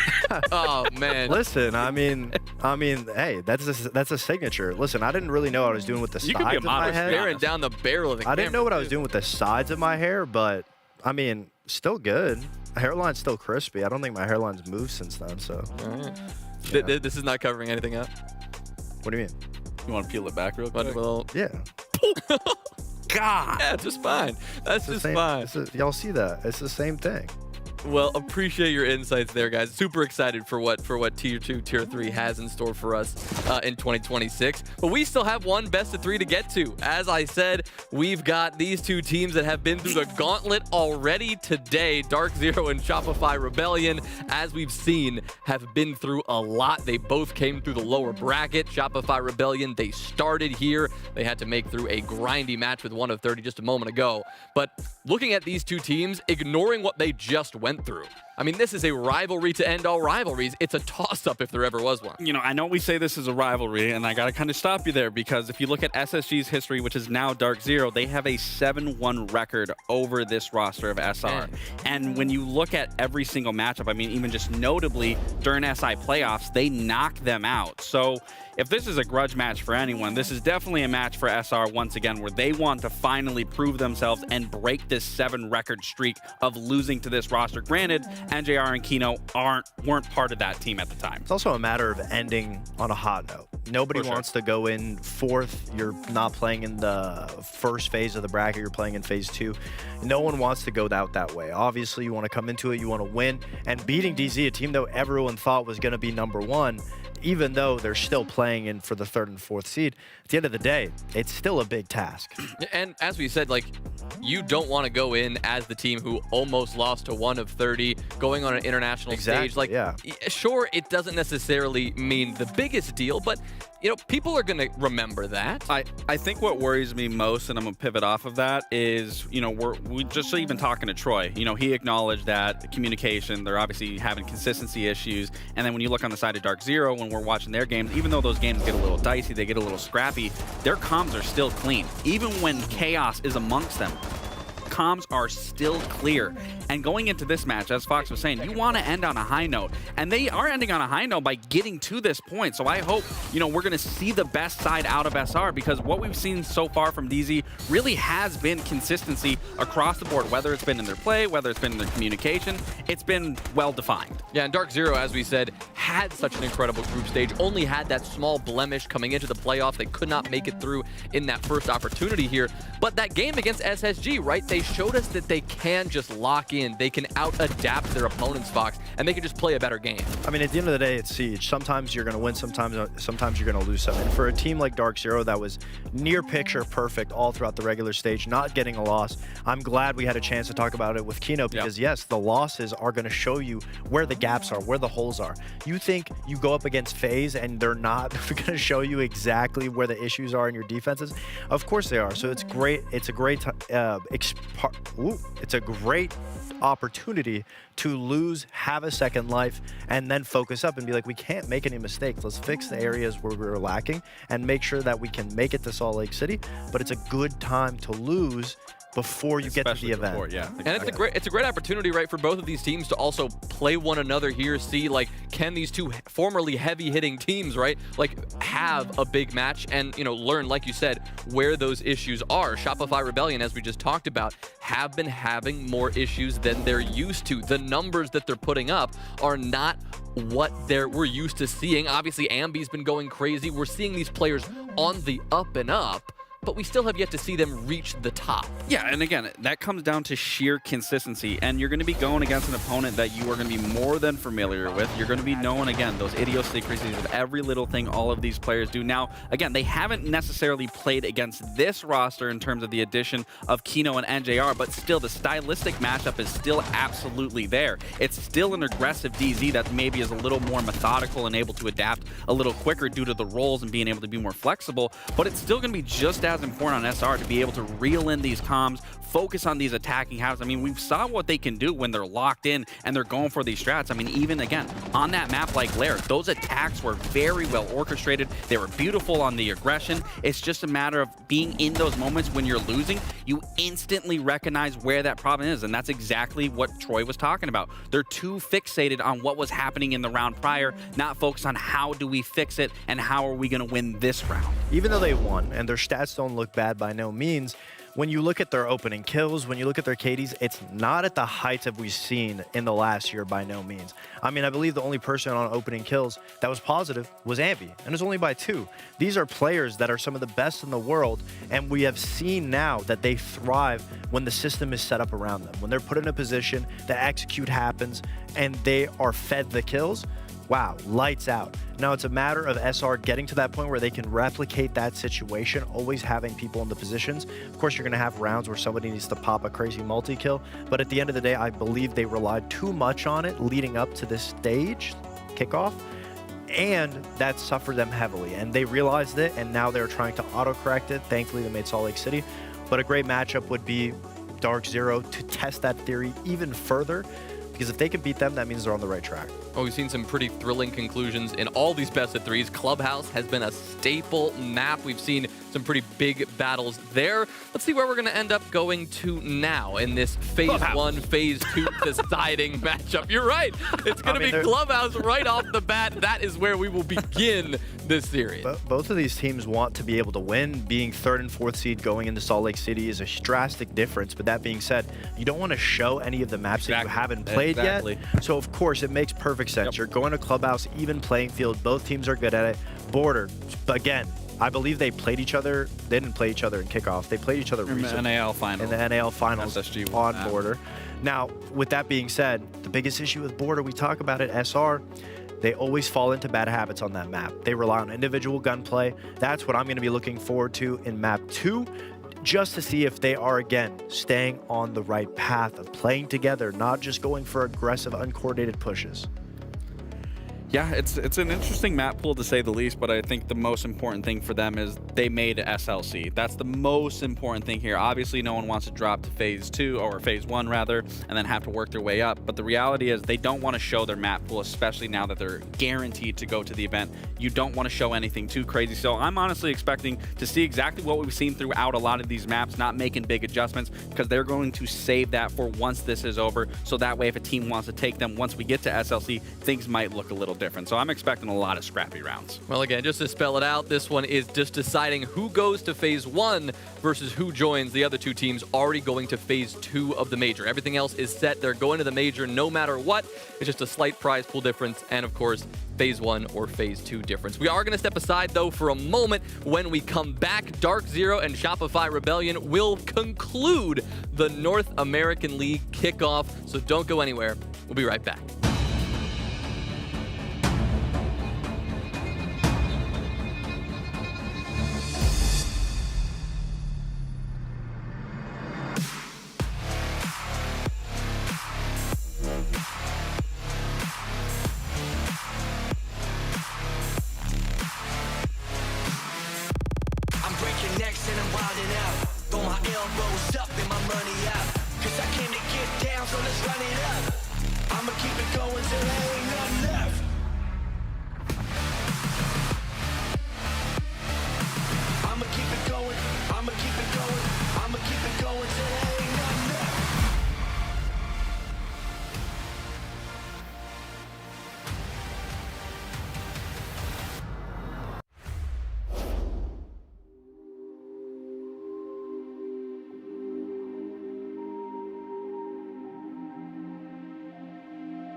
Well, thank you so much for your patience as we roll through the final day of the North American League kickoff.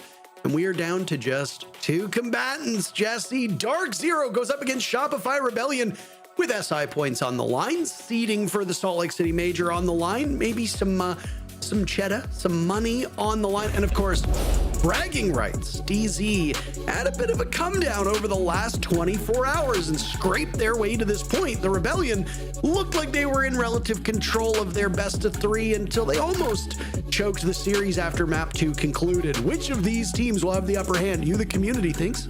Oh, it's pretty damn even. We're going to Clubhouse to start things off. DZ on defense, Rebellion starting on attack. Bit surprised to see the community vote so split, Parker. I mean, we just watched both of these teams play Clubhouse. Rebellion had a relatively confident win up against one of 30, and Dark Zero got kind of smoked by SSG. This was the one map that they were unsuccessful on earlier in our show today. So I think that maybe difference in percentage just coming down to the fact that people do have a little bit more faith in this Dark Zero roster. They've been a little bit more consistent this season, but Shopify Rebellion have certainly shown up when it matters the most. Repeating the map for both these teams here for the second time today. It's been a long day here in the North American League, but only one of these 2 teams can make it to Phase 2 of the Salt Lake City Major. The other team will have to battle it out in Phase 1. Full electricity bands, Ying and Ace to round us out before we get into the first round. Jesse, you and I were having a conversation when we watched the Rebellion versus 1 of 30 matchup, and you said something very interesting, and it's that roams have now changed and are very punishing if you are not well calculated on your roams because of Deimos, Dokkaebi, and Solid Snake being so oppressive to deal with. Roams, of course, changed when shields came out. If you recall, you could not roam as freely if you knew there would be a Blackbeard or, say, a Monty breathing down your neck at all times. But shields are a little bit on the way out at this point in time. They're not so hot anymore, man. That Solid Snake, he's real hot right now. And he and Deimos and Dokkaebi in particular have seen their pick rate surge. Obviously for Solid Snake, nothing to surge because he's a brand new operator. But it is really punishing to try and roam. And when we were watching these teams, we noticed that they were being a bit more static with their defenses. Yeah, I mean, you say shields are on the way out. Canadian certainly doesn't think so. And honestly, I don't think so either. I really do think that, like, shields are just another piece of the puzzle. Roam clearing right now in Siege is just easier than it's ever been before. So you do start to see some teams, especially on bomb sites like what we're witnessing right now on the bottom floor, I think rein things in a little bit, go for a bit more anchor-focused setups. Just as I'm saying that, though, as we're making this point, Dark Zero are going for a very heavy roam, so I'm super interested to see what they want to do with this. I don't think it's a coincidence they brought Faults on the roam here, playing the mute, Parker, and he set up a lot of these jammers up towards the top floor. That is a good counter to the Solid Snake, to the Dokkaebis, the Deimos. I mean, it counters basically all of these intel operators that people love to roam clear with, so that might help tilt things back in favor of Dark Zero, but it's definitely been difficult to try to lock down some of these solo players at times if you are one of these roamers kind of by yourself. Newers is the first one kind of coming into contact here towards the bottom of Garage. Uses this Kiba to block Canadian out of the building, but Spoit is the one who strikes first, finding Kino on the top floor. That's everybody's favorite player that the chat was going bananas for. Part of the fun thing about not casting some of these matches and being able to watch live and not have to watch the VODs back means I get to ish post in Twitch chat with the viewers. And boy, oh boy, they love to talk about Spoit, Jesse. I don't know if you've heard of this guy, but I mean, he's a major winner, but he's got a lot of fans. He's got a lot of haters. It's crazy. That Twitch chat was going ballistic when he got a kill and even more ballistic when he wasn't. Lots for them to talk about with this SR team. Spoit starting things off and we are now a minute 30 through this round with very little other than that first bit of action. Oh, another one. This one comes from Rex and Parker, just playing on these blue stairs, takes Newers down, just playing at the bottom here, and so that's going to be a massive 5v3 advantage. And again, Shopify Rebellion didn't overcommit to this roam clear. They didn't bring a Snake, they didn't bring a Dokkaebi. They've got a lot of good tools for the executes. Rex and they're just feeding him the kills at this point. NJR tries to make an aggressive move, knows how desperate the situation is, but Richie is ready for it. Takes 80% damage, but he is still happy to take that frag. Dark Zero, a very difficult first round coming down here now in the 2v5. Rickson is retrievable. Crawling his way away. J9O's patience, hoping to net more than just one. Canadian dies at the hands of Jack. This is a much more winnable round now, Jesse. All jokes aside, J9O might have been able to buy his team some serious time as Fultz now has an opportunity. Looking to equalize, he misses that, so J9O will have to do even more. A third kill for J9O. Technically 2, as the down had already happened. He just secured it. I think this is the point, though, where it's impossible because of the time. No, he's got the kit, Parker. This is so doable. Maybe I was wrong. Maybe I stand corrected. J9O still in this position. They've chased him off of this spot, trying to buy time. It's him versus Ambi, and Ambi wins the duel. My goodness, BZ himself. He's got an eye-watering KD entering this matchup. Canadian's not going to be happy with that sloppiness. Ultimately, J9O could not get the job done. SR taking round number 1. If Canadian wants to be unhappy with the sloppiness, he's kind of got only himself to blame, Parker. Holding the defuse kit on the Monty and going solo to pick up Rexon is such a huge risk in that moment. When he makes that play, there's 45 seconds on the clock. They're in effectively a 5v2, assuming they can get Rexon up off the ground. They have positioning and time to play with. The only way they lose that round is if somehow they lose control of the defuse kit. Almost every other defender was inside the basement at that point. Canadian goes for the pickup by himself, pays dearly for it, and nearly cost his team the round. The second J9O got that frag, he knew how winnable it had just become. Was hitting some brilliant shots, but the magazine ended up being his demise. He did get the reload off, but it still was just so low. He switched back to the primary and didn't have the firepower to take down Ambi after killing nearly all of Shopify Rebellion. Nearly a critical error, but Crisis is averted, and SR will go up 1-0. A long best of 3, and SR is the team that chose this map. Again, expect some familiarity there for them as this DZ roster still tries to find its footing. DZ was one of 2 teams that emerged from the group stage undefeated. The other team, 5 Fears, remains and will remain undefeated. The best team out of North America, the number 1 seed from the NAL kickoff heading into the Salt Lake City Major. It was a very, very impressive run by them, and I mean, I don't think anybody even had them making top 5, let alone being the best overall, but they managed to dance their way to the finals yesterday. And well, now you've got these 2 teams that just qualified earlier today. Dark Zero dropped some maps on the way here. They ended up in the lower bracket, and there was a period of time where with the space station matchup, Jesse, I actually think Dark Zero could have lost that best of 3. It was quite a fall from grace. Now they're going to need to recover, though, and after round number 1, there's some more recovery to do in this map as well. And neither of these teams had easy rides to get here, Parker, but they both managed to make it to the major. Now we've got to figure out who's going to be in that phase 2.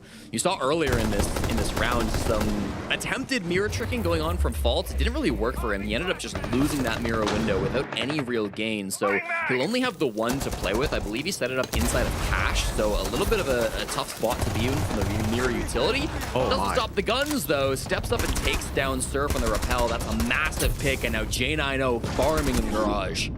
Is DZ on attack or defense here, Jesse? Because they managed to kill just about everybody on their own, taking these engagements. It's left Ambi now in a 1v3. We are halfway through this round, and Dark Zero is poised to equalize. Really just comes down to what Ambi is able to do. Ambi's a great player, but clutching a 1v3 on a top floor bomb site where it looks like a lot of these avenues into the site are still closed off, and now he'll make his presence known on red stairs. I fear this is just a bit too much for him. Nitro Cell will go out, fire will prevent him, and now he scurries away. 3 death marks. If he can get a vert pick or something, Parker, it's very doable for him. Sees 1 head, but barely missing his shots. It's not an easy predicament, don't get me wrong, but if anyone could do it, it would be Bees. DZ is giving him nothing, eh? They're actively trying to repel him from getting into this bomb site. There goes those Shamika launchers. Ambi just takes some damage all the way up. The fire at his feet. Toiling away, he manages to drop Kino. Almost had Fultz. 1 bullet, and he could have put it into a 1v1, but DZ will stick the landing. Not given an inch on those final moments. They'll tie things up on Clubhouse. Yeah, nice try coming out from Ambi. I think a lot of the attention in that round, Parker, will come down to maybe the breach from Surf and the attempted mirror trick, maybe the Ambi 1v3, maybe even the garage clear. But one thing that Fett has been very keen to point out on Twitter has been how good the Tachanka play has been recently, specifically from NJR on this bomb site. He's able to, with the wall fully reinforced to rafters, shoot that fire over the wall, and you can just see how much ground he's able to cover. Some of that, of course, coming from Canadian on the Capitao, but a lot of it, especially towards the stairs, being tossed out by NJR to just empower J9O in that position, make it so difficult to take Raptors control away from that player on DZ. So nice little util coming through. It won't be a surprise to Shopify Rebellion. DZ have been doing this quite a lot recently, but still not easy to handle. And the pushing through garage, maybe not the main focus in that round, but probably the hardest thing that SR had to do and couldn't quite get accomplished in round number 2. Just a total lockout there. How many bodies were buried inside of garage? 3? Was it? I think it was Newers playing in that position up top. They naded him. There was flames in that area, and he still managed to kill most people. That garage was an integral part of that execute for SR, and it did not ultimately materialize for them. They were stopped by DZ, shut down very effectively. What's the word that I kept using yesterday? Stifling, suffocating, smothering, all of those words could be very applicable here for what we saw to DZ in round number 2. A new day though now, and the bomb site will move over to the other side of the top floor, and history will repeat itself. That is Surf dying from the exact same spot outside by garage, and SR will be down yet again. Oh my goodness. Oh, it's a miserable position to play. Surf unlucky with it twice now on the thermite. Newers gets his first kill with a different run out, but you're always so exposed up on this platform wall. They don't have any more hard breach, Parker, so while they can counter these mirror windows very nicely, I don't know if it's going to matter much. You didn't bring can openers on any of these operators, so there's really no way for you to get the walls open. Ambi, a freebie, trying to open the hatch. He finds J9O, who's just tucked inside a gym. Hits himself with a wow, because he knows that's a little bit of a lucky kill, but he will take it. They're going to need all the help they can get, Parker, without that hard breacher alive, but Spoit adds on, and it's a man advantage for Shopify Rebellion. This is great for this SR team. Spoit especially being able to pick things up. He entered the day. This is excluding the series stats that just concluded. I know you have your numbers, so you can weigh in here, but Spoit entered the day with one of the lowest EPSs out of any of the teams that still remained in the playoffs, and he is a -10 before the best of 3. Again, that was just played, so he's looking to improve those numbers. On his role, there isn't a ton of growth because he's not usually the go-to guy, but so far, he's been doing okay here on Clubhouse. Yeah, enters this BO3 at a -3 differential on KD, so +1 at the moment. That's -2 overall. We'll see if he can get into the positives on his final game before heading off to Salt Lake City. Fault in a critical spot, loses the duel to Willie, and that's going to be now a 2-man lead for the Rebellion. NJR managing to take down Canadian. Logi was a bit of an issue against 1 of 30 for this SR team, but they managed to bail themselves out of that position because Spoit finds 2 very fast kills. He's at a positive KD now. Jesse, what did you say? He was -2? He was -3, so that's even. Perfect. Numbers not so difficult for Spoit this time around. Ambi, Rexon, and Spoit still standing for SR, just up against Kino. Kino held off the score sheet over the last 2 rounds. He was not a huge factor in their victory previous round. Still 2 assists to his name, now chased off by that death mark, so Ambi will call for the team while the other 2 players from SR look to take map control. Rexon getting diffuse kit down, and there's Kino embracing these attackers, pushing up with the shotgun out. Down goes Ambi, Rexon pulls it off. Kino almost gets more, but Spoit shuts it down. A 4K for the Swede, and SR regain the lead. Huge round. Now he's positive on the season. Parker, Spoit, a fantastic round to clutch things up. And what should not have really even been in the cards for Shopify Rebellion, they lose their one and only hard breacher, Surf, within seconds of the round starting. He doesn't get to open Jacuzzi, doesn't get to open Con Single, doesn't get to open CC Wall. Whatever he thought he was going to open that round, he got nothing of it thanks to Newers. But Spoit comes in for the late trade, takes down the robot operator from Newers, finds 3 more kills, then clearing over from Cash side. That is a very difficult round for Shopify Rebellion to win, but they had the better guns. They were finding the angles they needed to, and Willie did not miss. Causes attack timeout from Dark Zero here after only going down 2-1 on this first map. I'm a little confused at how early this is, but I guess it does keep up with the trend line that we've been seeing of teams calling their timeouts so fast. Yeah. A big part of it is it does also align with the operator bans. So if you call your operator bans or the operator ban rolls in, or you call the timeout the round before that, then you can see if that has some immediate effect or plan for the next round should that last operator ban come in. All of the operator bans at this point are locked in, so that's not why they're doing it, but this call out team, or call out and the rest of his team, will use this as an opportunity to talk through the problems. And frankly, they're a little hard to diagnose because I think the issues with DZ have been very different in all three of the rounds. There were some issues on that second round, but not an awful lot. And again, they had such a good start because Surf got killed. The fact that they were able to take out the hard breacher the way that they were so quickly should have bought Dark Zero those rounds, and ultimately the mid round fell apart for them. Yeah, well, I think you go back to 1 and 3, the 2 rounds they lost, and there were a lot of untraded deaths with players kind of solo around the map. In the first round, it was this bottom floor roam, and the roam clear was quite good for Shopify Rebellion, even if it almost fell apart. In that previous round, while it starts good for DZ, it ends up not really coming together as they lose a lot of other kind of isolated picks, that time mostly to Sploit. We'll leave it into the capable hands of Callout. We actually have a very interesting coach duel coming in here, Parker, because it's Callout versus Super, Seth versus Seth, and two people who just got named to the coaching staff of Team USA for the Esports Nation Cup. They'll be coaching alongside Fabian later on this year when we get to that regional competition, that national competition. Very excited to see kind of how those 3 coaches mesh on one team. It'll be scary for any coaching staff to go up against, but for now they remain enemies here on Clubhouse. Loading new mag. Of course, nothing more American than a Swede captaining your, coaching your team, of course.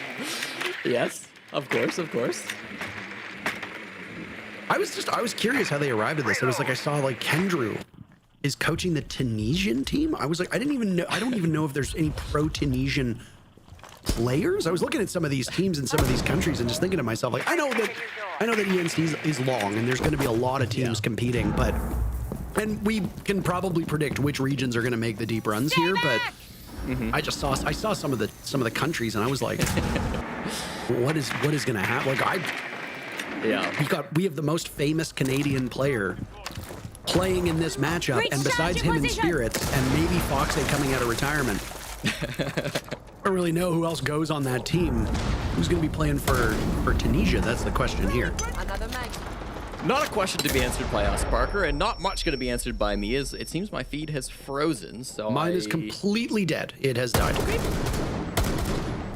Well, then I guess we can yap about the Tunisian Rainbow Six team. No pro players, no tier 1 players, certainly going to be on that roster, but yeah, it'll be fun to find out who ends up on that squad. I know that coaches do not actually have to be from the nation they are representing, much like in many traditional sports.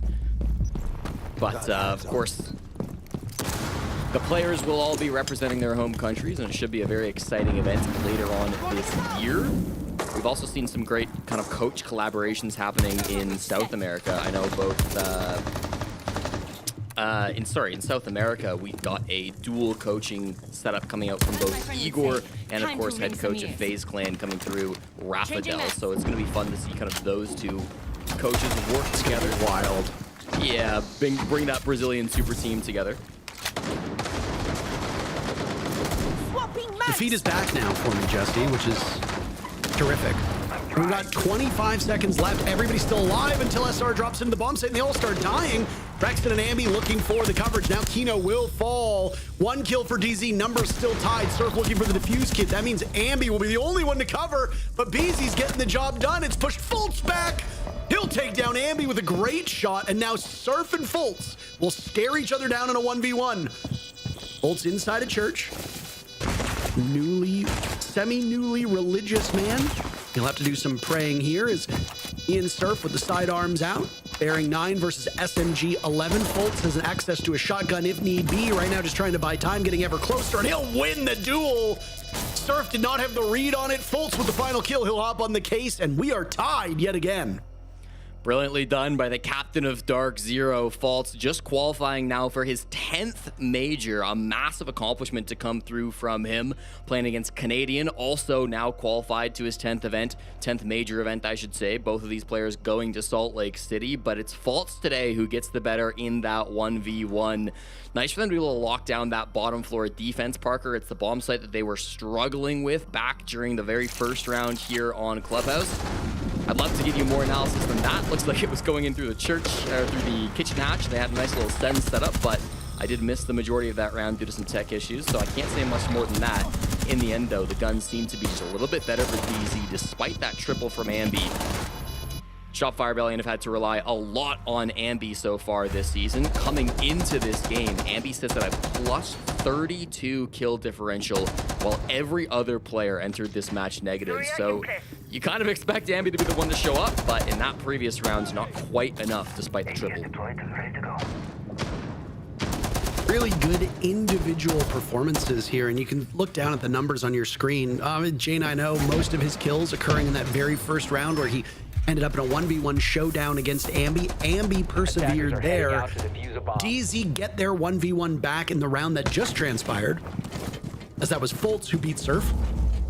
Round before that, it was Spoit taking no prisoners. So everybody here getting active. A couple of the usual suspects are not getting kills, which again is to be expected. Kino yet to strike. Canadian with just a single kill so far, but again, we will keep an eye on them and on their roles, because as of right now, it's not incredibly detrimental that they are not racking up kills. And remember when I was talking about Twitch chat, talking about Spoit an awful lot in the last matchup?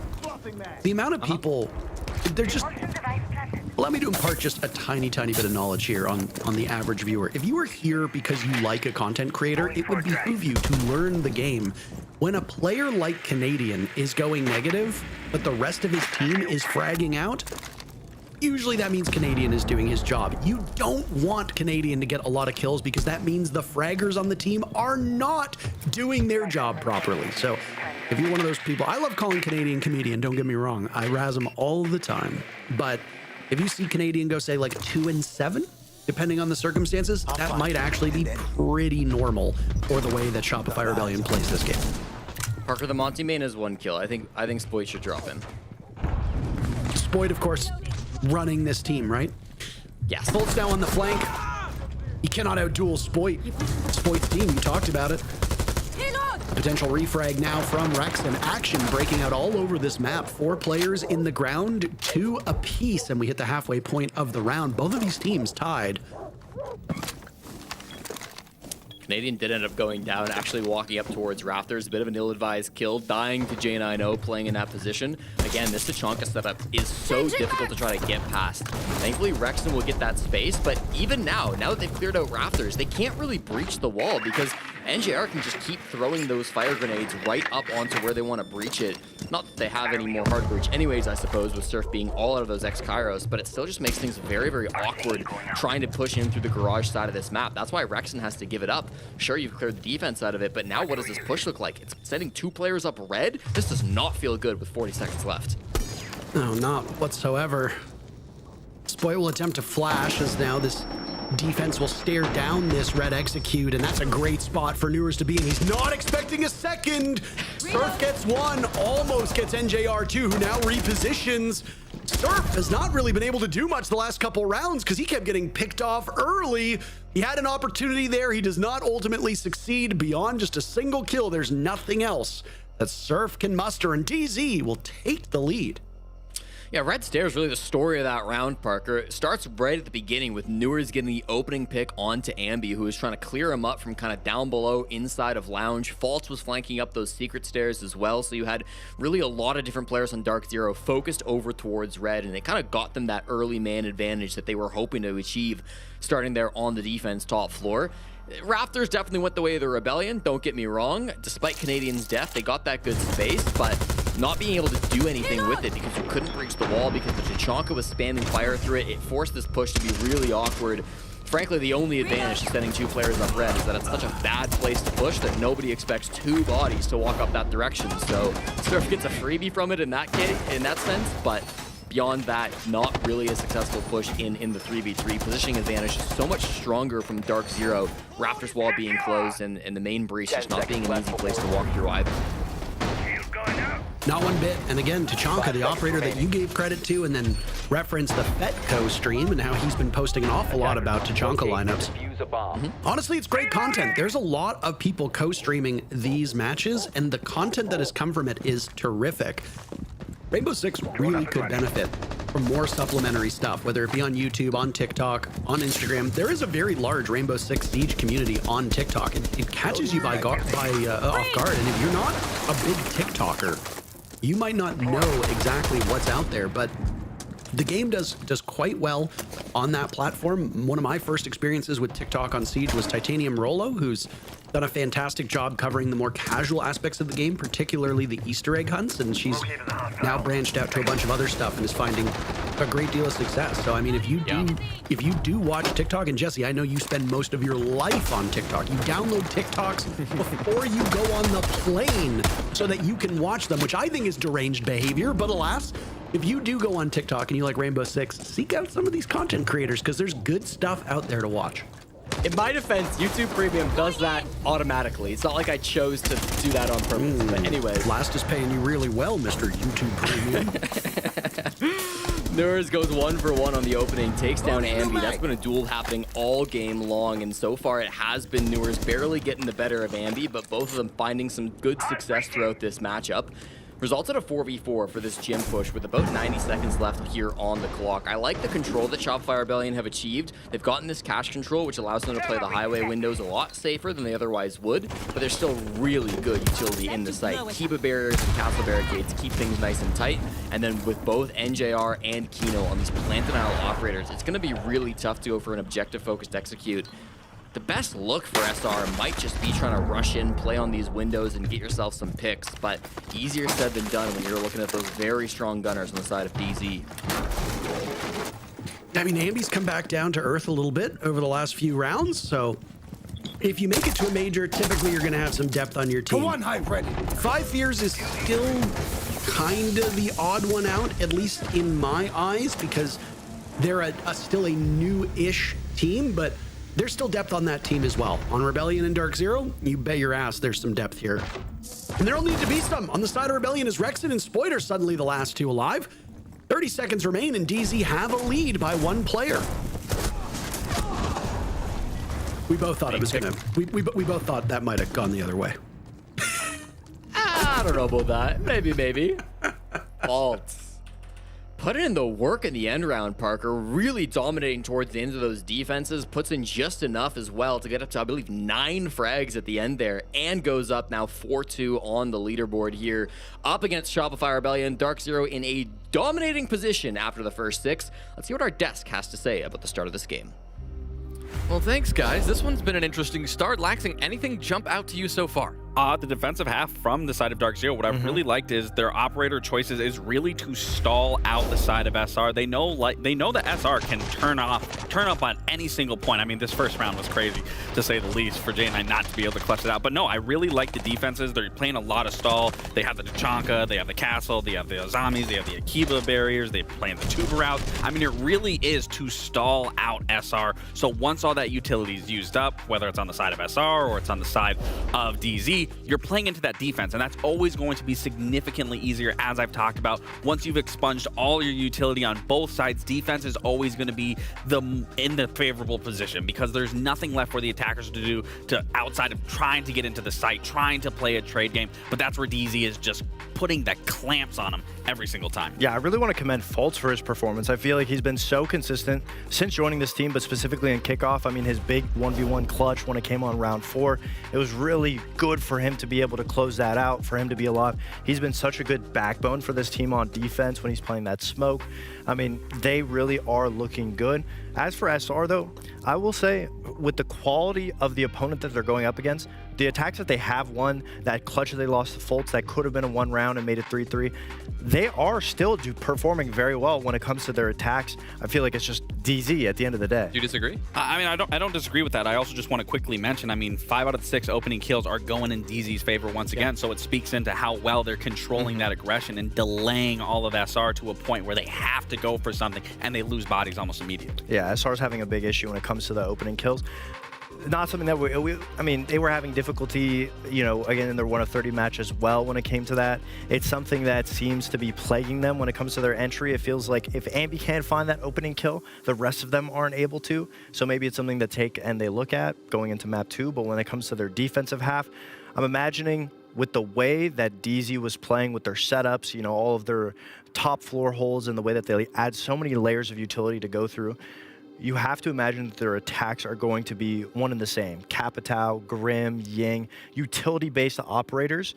SR needs to target those operators right out of the gate and focus on bringing more traps to be able to deny Dark Zero so that they can't get their own entries. I feel like we talked so much about J9O during the group stage. You know, he was, and I think still is, the #1 rated player in all of Kickoff right now. But Fultz, over the course of the last few days, has been playing lights out through the first couple of rounds. 9 kills already to his name. Have you seen anything from Fultz you've really liked in particular? I mean, it's just his flexibility. That's been the biggest thing with this new addition to this roster of Kino and NJR is he doesn't have to solely fixate on a supportive style. He can switch it up at any given moment. It's really what the attack needs, essentially. And the fact that he's able to do that now is the reason why we're able to see him flourish again and actually see him on the scoreboard, where we heard Parker talking about if you see Troy going 2-7, that typically is the standard because that means everyone is doing their job. And if Troy is up there getting big numbers, that's a big red flag. And now on the side of Fultz, if you were seeing Fultz get a lot of kills back then, maybe there's, you know,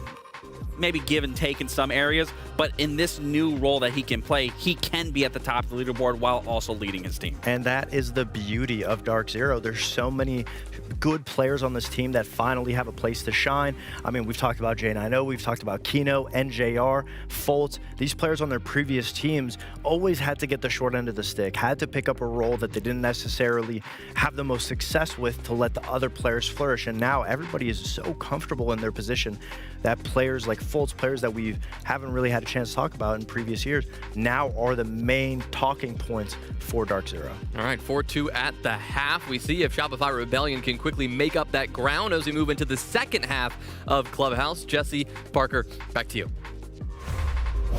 Thank you very much. Always a flattering feeling when the analysts back up the things that we say, me in particular, because you're the analyst on this duo. You're the color caster. You're the one who's supposed to be filling in the picture with your knowledge. I'm the broad strokes guy. I'm the play-by-play guy. I'm the one drawing the big, thick lines. So if I'm the one doing the little details and getting that right, I'm fist bumping here at my desk. We're just undergoing a bit of a rehost at the moment at the halfway point. So we'll get everybody back in the lobby as quickly as possible. I think they're already starting to file in here, Jesse. But while we're here, why don't you recap the stakes of this match?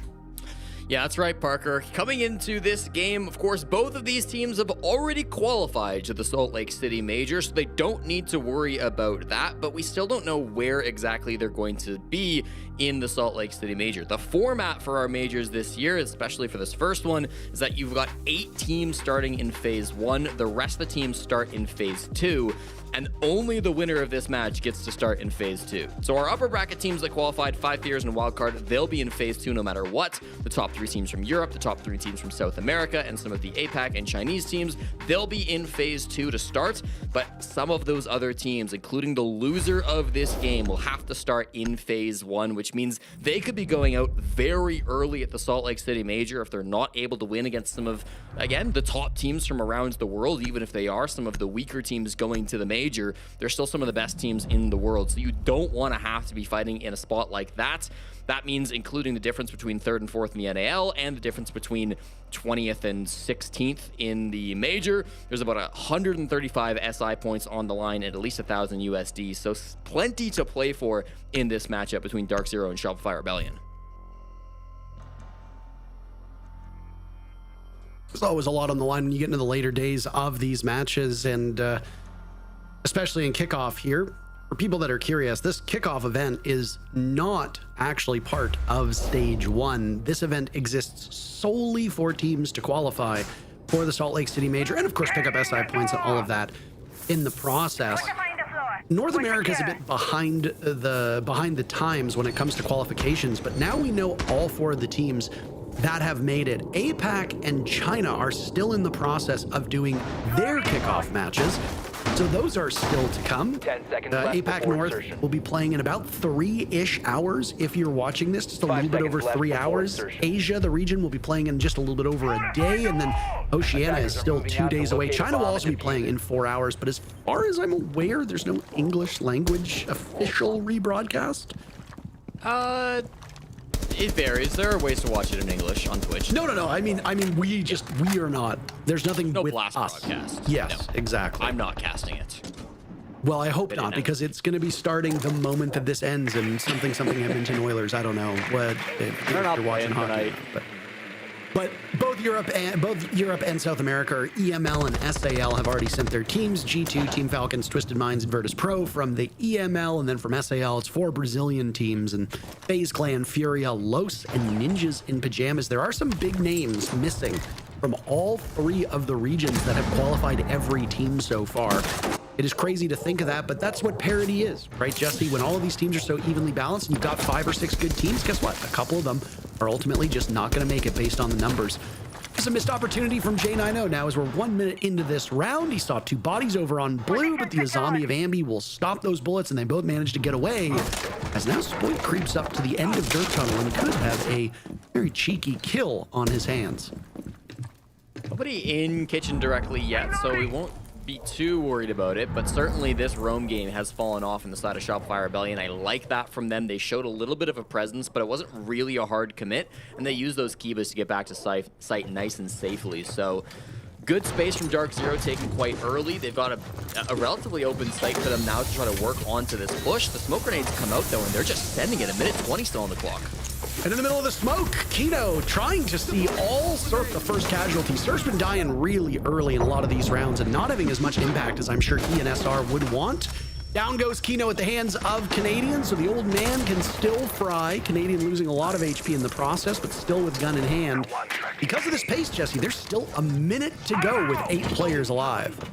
Yeah, and it looks like they're rotating off. I think with Kino dead, they're not liking this like hallway focus push that they had going for them. False is going to move his way over. It looks like maybe to blue to help J90 out. That's where he got that opening pick onto Surf, just placing that player, or facing that player inside of the bomb sites. Newers will get a vert pick onto Canadian, and this must be really annoying to defend against Parker because it looked like a rush down main stairs, and now they're backing off and taking completely different positions. You don't know where to look. No, and I mean, you need to be really flexible. If you're this SR team, you're outnumbered now. The advance from DZ, spread out, but all over towards blue. Spoit blinded out. The crossfire will gun folds down. That's the shield in the ground. J90 gets one before Spoit trades him out. Rexon and Spoit, the last 2 for SR versus Newers and NJR. NJR holding that defuse kit. They've swapped over as to who's got control of what. A bomb chassis very much in favor of NJR at the moment. He gets Spoit, and Newers will also get his target. Another big round from Dark Zero. You know, I think this is really one of the most underrated strengths of this DZ team, Parker. It's how they're able to pivot their push. You don't see this from teams very often, but I remember this exact same scenario happening yesterday against Wildcard on Chalet, where Dark Zero kind of show one push. They show where they're going to be entering the map, entering the bomb site. They give one look to the defenders, and then everybody in the defense reacts. They think, okay, they're coming in through main stairs. There's a push over towards blue. Like, this is what we have to watch out for. And then on a dime, DZ just switch up. They pull things back. They reposition all of their players. They end up playing vert inside of kitchen in the middle of what feels like the push. They rotate a lot of players over blue side where before it was just J90. And it ends up being a really dynamic push where the defense just don't really know where to look. They're so caught off guard by that movement, by that rotation, that it just becomes really oppressive to play under. And I think it's probably the best thing that DZ do on these attacks. It's been consistent throughout this kickoff, and it's really tough to pull off. But with a great IGL like False leading the charge, Dark Zero have been very good at it throughout kickoff, and they've earned themselves now a 5-2 advantage on their opponent's map pick. Yeah, this is where stuff gets a little bit scary for DZ. The timeout for DZ worked quite well. And I mean, if you watch both of the series today, there were very evident weaknesses from Dark Zero and from the Rebellion, right? 1 of 30, pushing Rebellion to the brink. A very improbable map 2 comeback where 6 consecutive rounds won by 1 of 30 is what ultimately catapulted that series to a third map that, to be fair, Rebellion didn't really ever look like they were in jeopardy on. And then Dark Zero, well, there was a period of time where it looked like Space Station had their number. 3 of these players on DZ left that SSG roster, including their coach. A call out. How poetic would it have been if that SSG roster had ultimately qualified over them? But DZ ended up sticking the landing, as did the Rebellion. Now both of them are here, but because of this, neither of them have looked totally confident today. Dark Zero just seems to be making fewer mistakes at this point in time. Great post by Call It on Twitter talking about the assembly of this roster, but never mind because Faults is in the bomb site killing everyone. 2 players down, a third from J9O. Canadian and Surf all of a sudden, with almost 2 full minutes on the clock, are being pulled apart. A second from J9O. Where did the round go, Parker? Surf's in a 1v5. This is the same tempo that was set by Dark Zero in the previous round, right? Everything was really, really quick. Down goes Surf, a flawless end by DZ. They move to map point. They are banging on all cylinders right here. Yeah, and again, it just comes down to how hard they are to read. Like, this push coming out from Dark Zero consistently is catching Shopify Rebellion off guard. They don't know what's coming for them, just depending on what gets opened up, depending on where the angles are. They think they know where players are at, but it's just so difficult to predict where that pinch will actually come from. And that time, it's just Fault pushing in through Logi, now on match point, facing 4 consecutive opportunities to close out their opponent's pick. Shopify Rebellion will have to call their attack timeout. Dark Zero are looking so good in this game. 2 out of 2 attacks, just beautifully crafted, beautifully executed. And if I can finish my point that was interrupted by Faults' excellent play, Callout had a really impressive tweet after qualifying at the Salt Lake City Major, where he talked about the departure of Ashen and of course Benja to different rosters coming into this new season, how they had to find a new home here on Dark Zero, how they had to rebuild, adding these pieces of both, of course, NJR and Kino to the lineup. And I don't know, it really is a great story from Dark Zero. SSG felt like it was going to be their permanent home for these players. I mean, they've been there for so long, especially with Faults becoming a world champion on SSG, but this new look for Dark Zero, man, it's very, very promising. And I know they're not in the upper bracket finals right now, but I still feel like this team has potential to go very deep at the major. Looks like we're going to have another rehost now as Shopify Rebellion call out a sound bug there. Kind of humorous that it's Rexon who's calling it, because as people know, and somebody in chat actually mentioned it, and I was like, good ball knowledge here. Rexon is actually completely deaf in one of his ears. So yes, yeah. So it's I do obviously spend an awful lot of time with Troy at live events, providing he doesn't go deep into the event, and usually Rexon will accompany us. And the amount of times where Rexon has to move over because he just can't hear you in his ears if he's walking next to you, it's crazy. And obviously that will impact your ability to play in this game. Rexon has had pretty good numbers. He's unfortunately at the moment, he's underwater. Spoit is top fragging on Shopify Rebellion so far in this matchup, but it's Fultz and J9O running away with it. These guys are just like chocolate and vanilla, always together, no matter what. And Fultz sitting at 11-4 right now, J9O at 11-6. J9O through most of Kickoff, and after all of these matches have been played today, my numbers are not as accurate as yours, so you're welcome to dive in here and correct me. J9O has been at the very top of the NAL standings with EPS and rating basically since the first day. I don't know if that's changed now that the 2 best of 3s have been concluded and we're in a third, but he's been terrific. J9O is just having such a good, I want to say stage, even though it's not, so we'll say stage. But man, J9O has looked magnificent. Yeah, I mean, he has fallen a little bit. Obviously, that last series was a really tough one for Dark Zero, and you compare that to the early part of the season where they were dominating everybody undefeated. Of course, those stats are going to fall, but still a top 10 player here in the league coming into this best of 3. Ambi actually with a top spot coming into this matchup with 124 EPS average throughout his last couple of games. Aiden actually sitting in second place, which is really impressive from him, the young, not quite rookie, but still young new player for Space Station Gaming, who has turned a lot of heads despite some of the disappointment I'm sure he was feeling today after their game versus Dark Zero.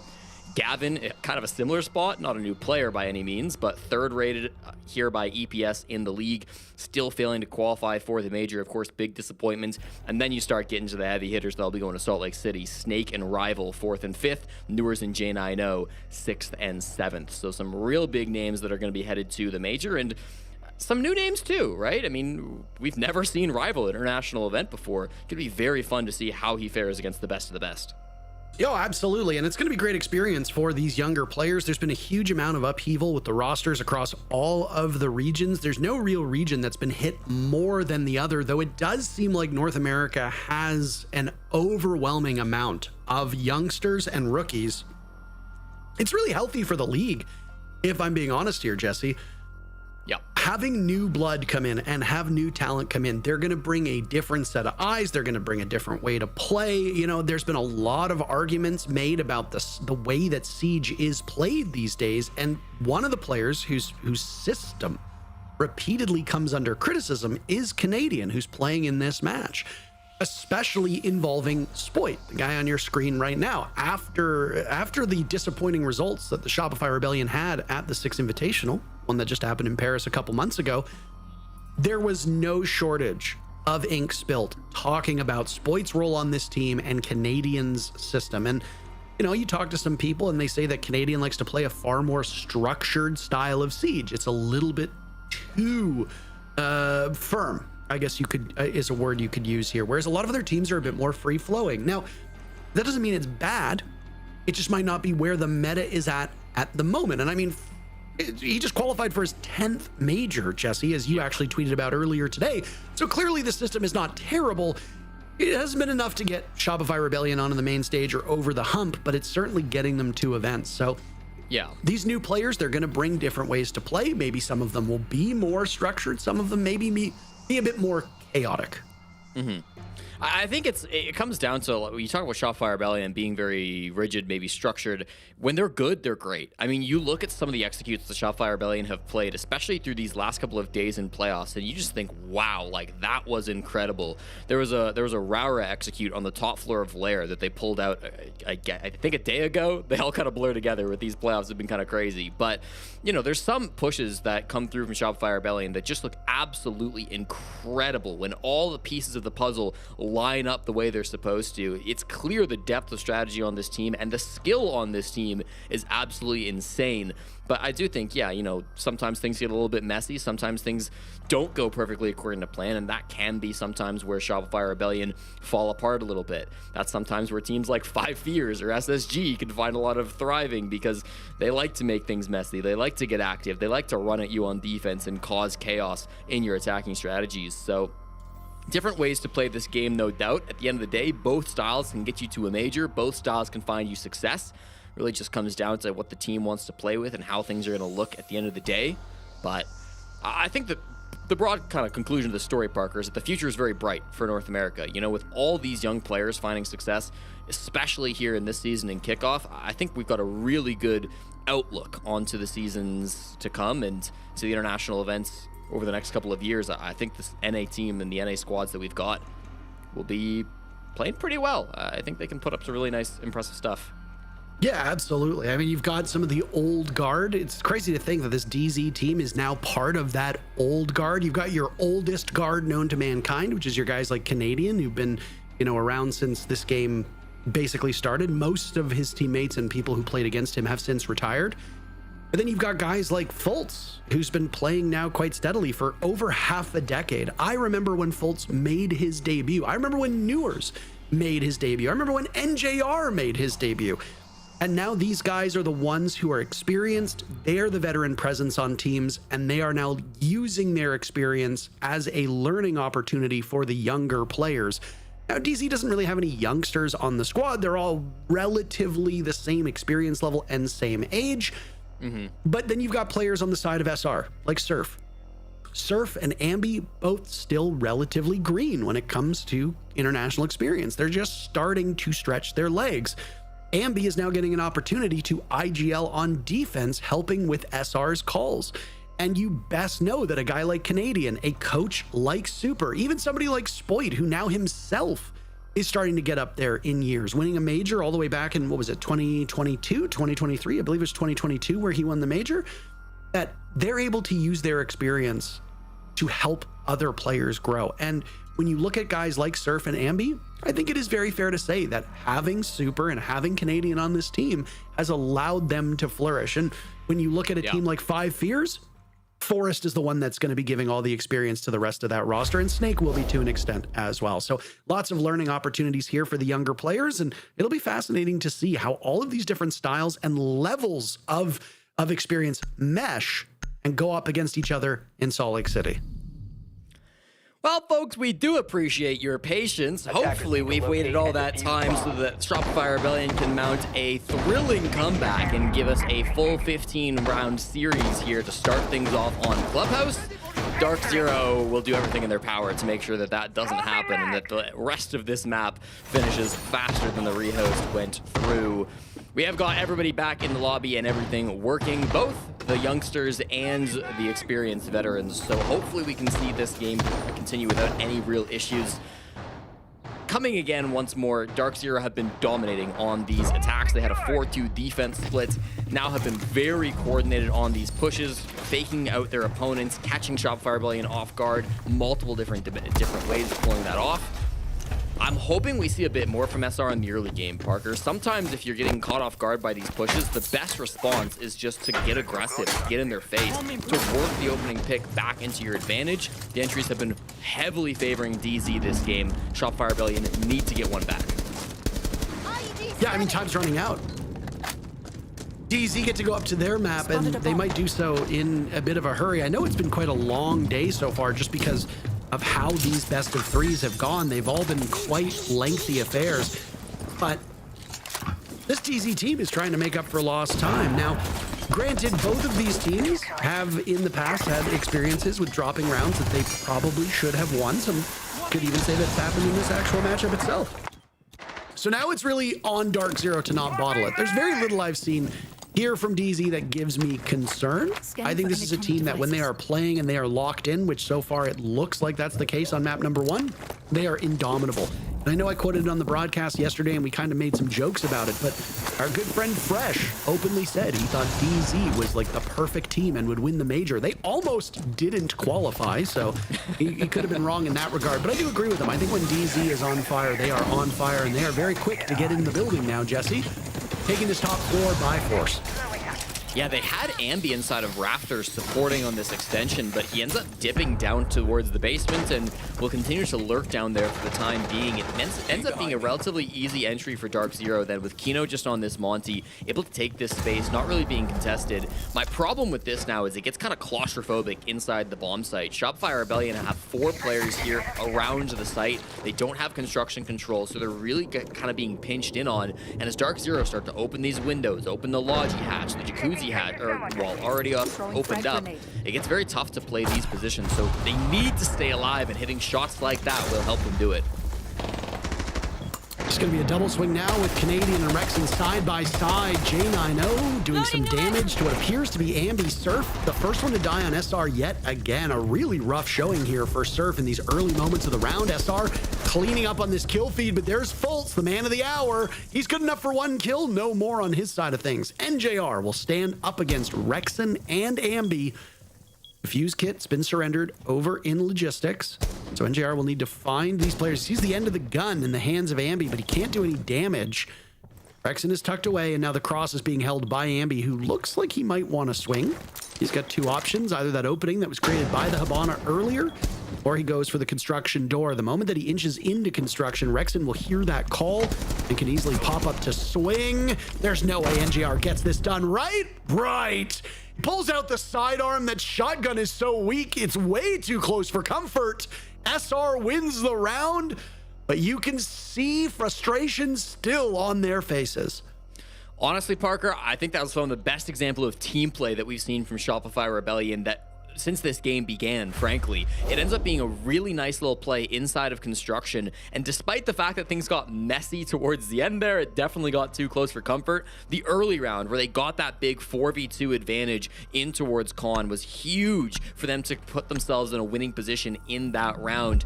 Ambi once again started rafters on that scope host, but then swaps bodies to go down towards the basement, ends up flanking up red stairs, and his flank, not very successful. He doesn't even get a single kill that round, whatever. But he draws a lot of eyes his way, and that allows both Rexton and Spoit to swing out the door. Look at this. J9O is staring the wrong direction because he's worried about Ambi's flank. That enables these two players of Rexton and Spoit to then push on into Con. Rexton ends that round with a big 3K to answer back for Shopify Rebellion, and it's that coordinated aggression inside of Con that pulls the attention away for Dark Zero and keeps Shopify Rebellion alive on Clubhouse. I like the strategy there from the Rebellion, especially in those final moments of the round. Good patience, Ambi peeking when need be, but still maybe a bit of over peeking. If NJR doesn't miss that first set of shots on Rexton, he actually ends up winning the round, and with it, ultimately the map. Now the Rebellion will go downstairs. So back to the bottom floor bomb site, long coveted by most of these teams. It's a fairly successful place to defend. You've got your default takes through Dirt Tunnel and then Kitchen, but a lot of teams lately have been favoring Blue. Blue has been the biggest focus for a lot of teams on attack. And if you recall, that's where DZ pivoted to when they attacked this bomb site. So if you can't get that church wall open and you can't carve that bomb site in half in the corridor between church and Arsenal tends to be, or Armory tends to be that middle portion, then you just go for Blue, because then you just got to worry about the back of the bomb site and that church wall, and most of the defenders are not going to rotate over towards the bottom of the church. They are punished inside of that position, playing behind bar and playing behind the chassis. So not a huge roam presence, at least from what we can see here. Jesse, as we get 30 seconds into action, Dark Zero droning things out, looking to try and finish this map. They've got 3 more attempts. Looks like it's going to be a full map clear from Dark Zero. It's a very similar op lineup to what we saw the last time we viewed this bomb site back in round 7 with Kino again on this glass. He pushed down main, didn't find a lot of success with it previously, but this time I'm interested to see which way he wants to take it. Shopify Rebellion, just like last time, aren't going for a heavy commitment to this roam, and I really do like that from them. I just think in this meta, going for a heavy roam strategy can be so difficult as a team, so they'll show a little bit of pressure on the roam and then fall back very quickly. A very safe style of defense to come through from SR, and that's going to bide a lot of time now. The hard breach, not great, I have to say as well on the side of DZ. They only brought cans on the side of J9O. They didn't bring the Habana, which they've been running a lot of so far today. J9O has been rocking that quite a bit, but choosing instead to value those nades on the striker, still bringing some of that hard breach, and of course the ace as well from NJR. Can get one of those hatches, but it's gonna be a bit awkward. Opening pick onto Ambi. Don't know if he feels good about giving that one up. Yeah, I mean, a restlessness. And if you're feeling yourself and you think, hey, I can take this gunfight, knock them off stride, let's do it, and you lose that gunfight, well, the whole round just kind of goes up in smoke. I don't think the round is over for SR, anywhere near over at this point in time, but you've got a minute left and you don't have an Azami on the board, so you best bet those Kiba barriers have been placed, because if not, they are of no use in the pocket of Ambi, 6 feet under. I talked a little bit about Blue, and that's exactly where J9O is positioned now. He's got 2 players within striking distance. It doesn't seem like either of them are looking for an engagement in that direction. Surf's got an idea, but he's looking towards Oil Pit, Jesse. Nitro cell in hand for Canadian, lined up towards Moto. There it goes. He gets swung though. Fultz able to push in much faster than they expected. Surf has no coverage. Fultz dies to Rexon, but the advantage still for Dark Zero with 20 seconds left on the clock. Surf is certain somebody will push down Oil. I think he's wrong at this current point in time. He's allowed one to go by. Surf usually dies first. Now he's last man standing. He takes down J9O, pushed in this position. Everybody on DZ hunting for him, and Kino will get the job done. DZ with a score of 7-3 takes SR's map. That's a statement, Parker. They want that phase 2 of the major. They want to show they're the better team here in the North American League. A beautiful push onto the bottom floor will seal it and set themselves up so nicely to close things out on border for a potential 2-0. Really impressive stuff. Not a lot of weaknesses there. Some things that Rebellion might need to talk about: the restlessness, the over-peaking, and the aggression from DZ going unanswered, but all the same, DZ looking stalwart here, and they'll take map number 1.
Dark Zero, that is the way you open up a series against Shopify Rebellion. Their opponent's map pick and they come out and take a 7-3 win. That was pretty confident. That was pretty dominant. And if you're Dark Zero, that is exactly the recipe that you want to carry on to map 2 as well. Absolutely. I mean, both halves. We already talked about the defensive half. They did a good job with the stalls, the delay, given all the operators they bring in. But even to highlight in the attacking half, I mean, what Fox said that he wants SR to do going into the operator bans is he wants to get rid of the Grim, get rid of the Ying, just get rid of the oppressive ops that you know DZ is going to take advantage of. And sure enough, they didn't get rid of those. They got rid of the Capital, they got rid of the Thatcher, they got rid of the Thermite. But then you look on the side of DZ, they're bringing the Ace, they're bringing the not the Blackbeard, the Blitz, the Lion, the Grim, like just constantly having information, constantly being impressive. I mean, and then you just look at the opening kills. I mean, they were absolutely carrying still. I mean, those info operators were consistently finding them kills and getting opening kills. And that's something that we've been talking about for SR all day today, all day throughout the kickoff stage. They are hemorrhaging these opening kills. It's something that they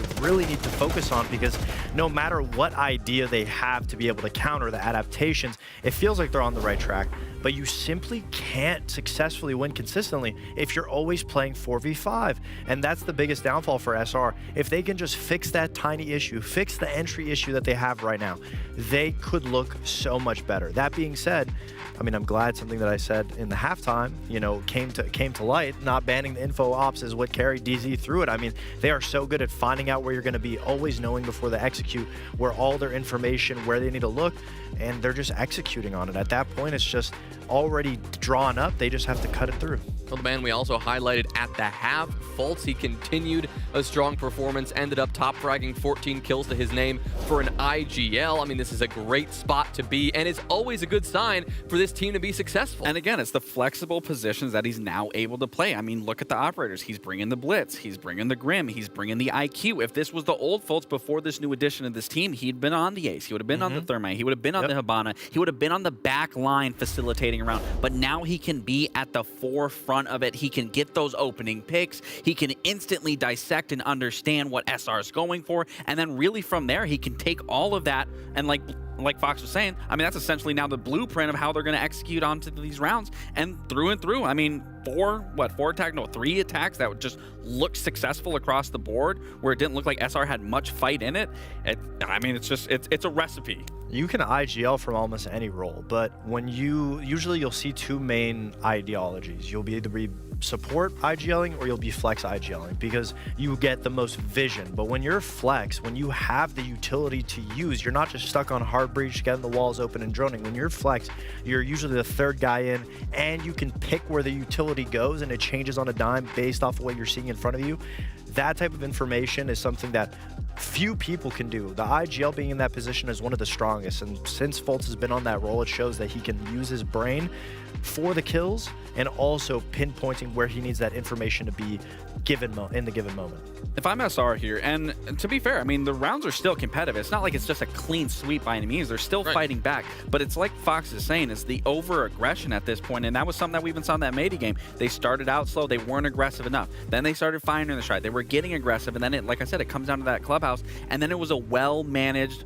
Troy even said it in the comms. Comms were a lot cleaner, and you can clearly tell in the game plan, comms are probably still crazy. We weren't listening to it. We were more focused on the DZ side of things. But if they can just slow down that aggression and know when they can take that control, when they can bring that ferocity and then able to reel it back in to then go maybe for an execute or go for a pinch, whatever that is, that's where SR needs to find comfort within.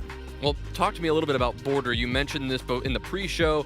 You had seen this matchup with these teams in the NAL finals at the end of 2025. We saw Border come out then. What do you make of this map for the Rebellion's chances at sending us to that third? Again, you have to take into consideration that both of these teams made Salt Lake City. SR probably doesn't want to use too many unshown strats, so they're going to go to a map like Border. They're probably going to completely rework it going into the major, just because the way that they play on it, it just encourages their bad habits. Individual fights. We see Ambi and CC usually alone. Spoit is on the balcony side, going for pushes into East, usually alone. Everybody's so split up on a very small map where it usually forces you to play off of each other on defense. SR is the one team where it just seems like they don't understand what's going on in each sector of the map, and they're all taking their own gunfights, just trying to win on their own natural gun skill. We've established that it doesn't work, not consistently. SR seem to have been correcting their mistakes in that 1 of 30 match. It just feels like this whole series, because they're not trying to show much, or they're just trying to stay I don't know, consistent, maybe get kills. It really feels like they're just going back into those bad habits. Yeah, well, hopefully they can get rid of those bad habits. They have, of course, a map to do it, and they can try to get out of this hole they're in. But Dark Zero, they go to their own map pick. They go to Border to try to close out our final series of the NAL Kickoff.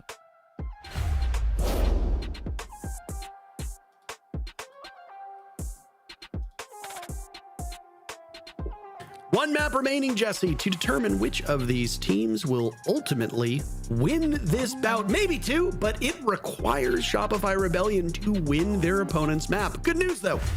Over the last couple days, winning your opponent's map has been happening an awful lot. So for SR, they're hoping that that trend line continues. A very close community vote is only just a little bit over Dark Zero's line. I think they went up by 2 percentage points or something like that.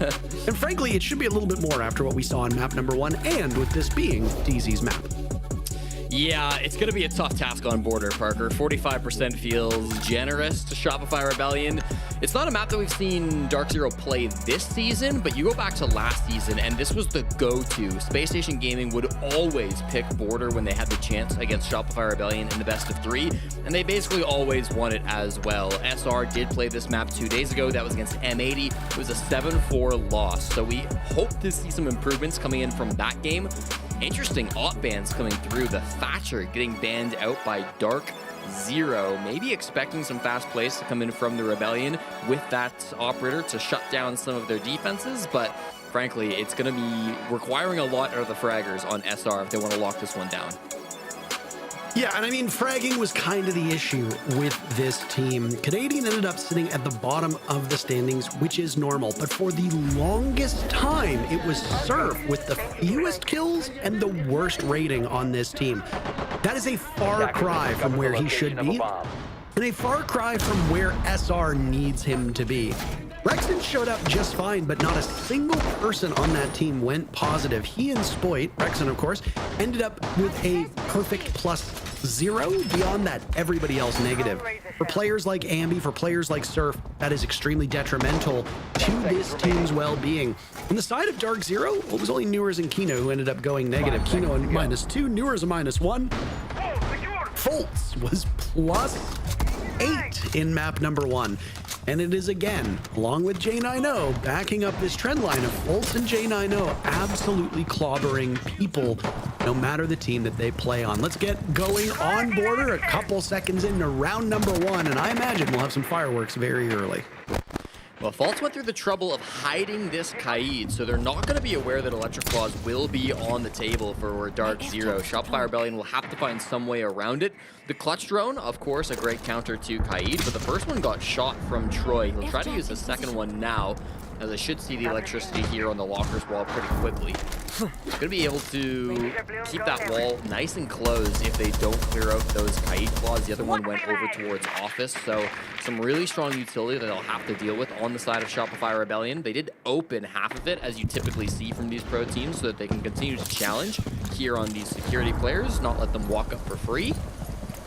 Nice little thorn trap set up by J90 right there as well, droned and cleared by Spoit. He'll be the one playing this security position and hoping to get aggressive onto Spoit. Doesn't get that early pick, but keep an eye out on J90. He can be deadly from the CC position. SR still droning now as we've gone past 1 minute into the round, approaching the halfway point. They're going to gain some pretty decent value here. The Trickster drone of Brava's already found a couple gadgets to turn and put in his team's favor. There'll be these little traitorous gadgets for Dark Zero, one of which is the Banshee that's actually not far removed from where J90 was playing, and he went for a rotate over towards Armory before swinging right on back. Information for Surf. I don't know if it's fed to Spoit or not. Down goes J90, and Spoit will get kill number 1. J90 was languishing in this position. Now it allows Ambi to follow up in this spot, taken over from where J90 was. He's got his hands full, dealing with somebody over towards Fountain on that Office side. NJR lurking in that position as well, but he's not the one involved in this altercation. He's got his sights turned towards that triple panel wall that's been punched on open. Spoit finds his second as he trades with Fultz. A lot of trades happening lately, Jesse, with 45 seconds left. The numbers favoring SR 4-2. Yeah, I love the map control as well. They know they have to swing on the side of DZ to try to pull this advantage back, but NJR can't do it. Leaves Kino now in a 1v4. The wall is closed and electrified, but this isn't where the push is coming from. They've got the fuse kit off his side. Kino's got to find some way to stop it. He has the read on Brava, doesn't get the job done. Canadian, the final kill. I was wondering if Kino was going to pivot because it sounded like somebody was pushing over from security side at top metal, but no, that would not come to pass. Kino had his hands full, and he still all smiles despite the loss. A strong start for SR, going up 1-0 on their opponent's map, but as we always say, it's your opponent's map. You're probably starting on the better side, so for SR, you got to win at least 3 rounds to be in a comfortable spot come side swap. I said at the start of this game that the fraggers are going to need to show up for Shopify Rebellion if they have any hope of winning border against Dark Zero. When you talk about the fragging trifecta on SR, you're talking about Spoit, you're talking about Rexon, you're talking about Ambi. And frankly, two of those players, or one of those players, has no real issues with consistency. The other two have had their moments where they haven't been able to show up. Spoit and Rexon have not been popping off every game throughout kickoff, but they were really important pieces of that first attack coming through. Spoit obviously lighting things up on the opening frag, taking down J9O inside of CC, and then Rexon cleaning things up a little bit later. If those two players are on today, Parker, if those two guys are shooting for Shopify Rebellion, that they've got a really good chance of taking this game up against Dark Zero. It's been kind of interesting to see now with double Kaid picks coming through from DZ. Now we're seeing the office hatch getting electrified by those electro claws. It seems like Dark Zero want to play a bit more of a util focused defense style here on border. Might open the door for Shopify Rebellion to get a little bit more active and take some more map control relatively free. And if they can do that and they can capitalize off of DZ's roam and DZ's setup, getting that first pick, the odds that they will win the round are sky high at the moment. Through all of Clubhouse and now 1 round here on border, only a single time has a team struck first and failed to win the round. 9 of 10 rounds on Clubhouse and now 1 for 1 here on border, breaking for the team that were able to draw first blood. So if you want aggression and it is well practiced and there's not a trade in the background, you are set up so well to win the round. So, but I mean, that's easy for us to say, right? Because the Rebellion were not able to find that gear on Clubhouse, and that's ultimately why it was DZ who got most of the first bloods. Nice force out onto J9O. They get him out of that CC position. Again, the same spot that he was playing in round 1. Different op this time around, of course, but a little bit of a safer clear as well. Dark Zero happy to fall off that position now that the bomb site is so much farther from CC. Great Valkyrie cam being spotted by NJR too. They're going to want to try to work a pick at some points, but falling down to the main floor, they're going to rely more on these 4 nitro cells they brought on every player except NJR. It's an incredible amount of explosives in pocket, by the way. Bolts will now fire, trying to get that nitro cell back down. If you're wondering why he's doing that, he's not trying to shoot it. He's actually trying to get rid of enough of the paneling, and there you go. You can retrieve it. Your arms are not quite that long. You are not Mr. Fantastic. You are not made of elastic. So Fultz will get it back, and now 4 of those nitro cells for DZ. 1 minute left. You were hoping that SR could be a little bit quicker with their ability to get into the map. If they have been, Jesse, they haven't had anything to show for it in terms of kills yet. Yeah. Well, they've got top floor control. That's going to be good enough for them. They can now start to work their way in towards an execute. The smokes are already out. They won't get the hatch open thanks to this Kaid, but there's good pressure happening over towards Passport, over towards Waiting. Surf going to start closing some of these doors, and the kills will come. Kino might be able to find something here as now they're assembling over on this lobby side of things. Surf now in waiting room. He'll take down Fultz. It was Dark Zero who struck first. We'll see if that trend line still holds for the team to strike first to win it all. Kino now eliminates Surf. That was over towards Customs. J9O emerges, guns down Canadian. That's quite long range. Spoit and Ambi now miles apart will need to be reunited by this Passport side of the map. They'll do just that. They've got a read on Kino as Ambi picks off that kill, but they are running out of time, and they know that upstairs is still held by this team of Dark Zero. J9O finds his third. Spoit guns down 2. It's a 1v1, but he does not have the defuse kit, and on time, Dark Zero will win the round. I think Dark Zero kind of just winning them out on the util game, Parker. When it comes to the breaching, we don't often talk about hard breaches and reinforcements dictating the victor of a round on border, but it really did come down to that when we looked at that bathroom defense coming out from Dark Zero. They had the hatch above the site, fully reinforced and electrified. There was no way for Rebellion to open that, so that stayed closed the entire time.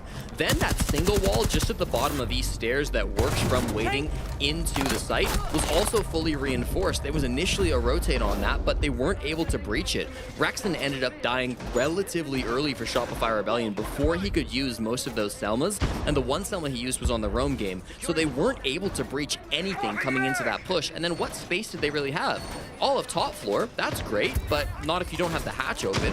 All of waiting, that's nice, but that's one angle, and again, you can't breach into the bomb site. So it ended up just being Shopify Rebellion getting stuck in a bit of a box down there towards waiting, up above the bomb site.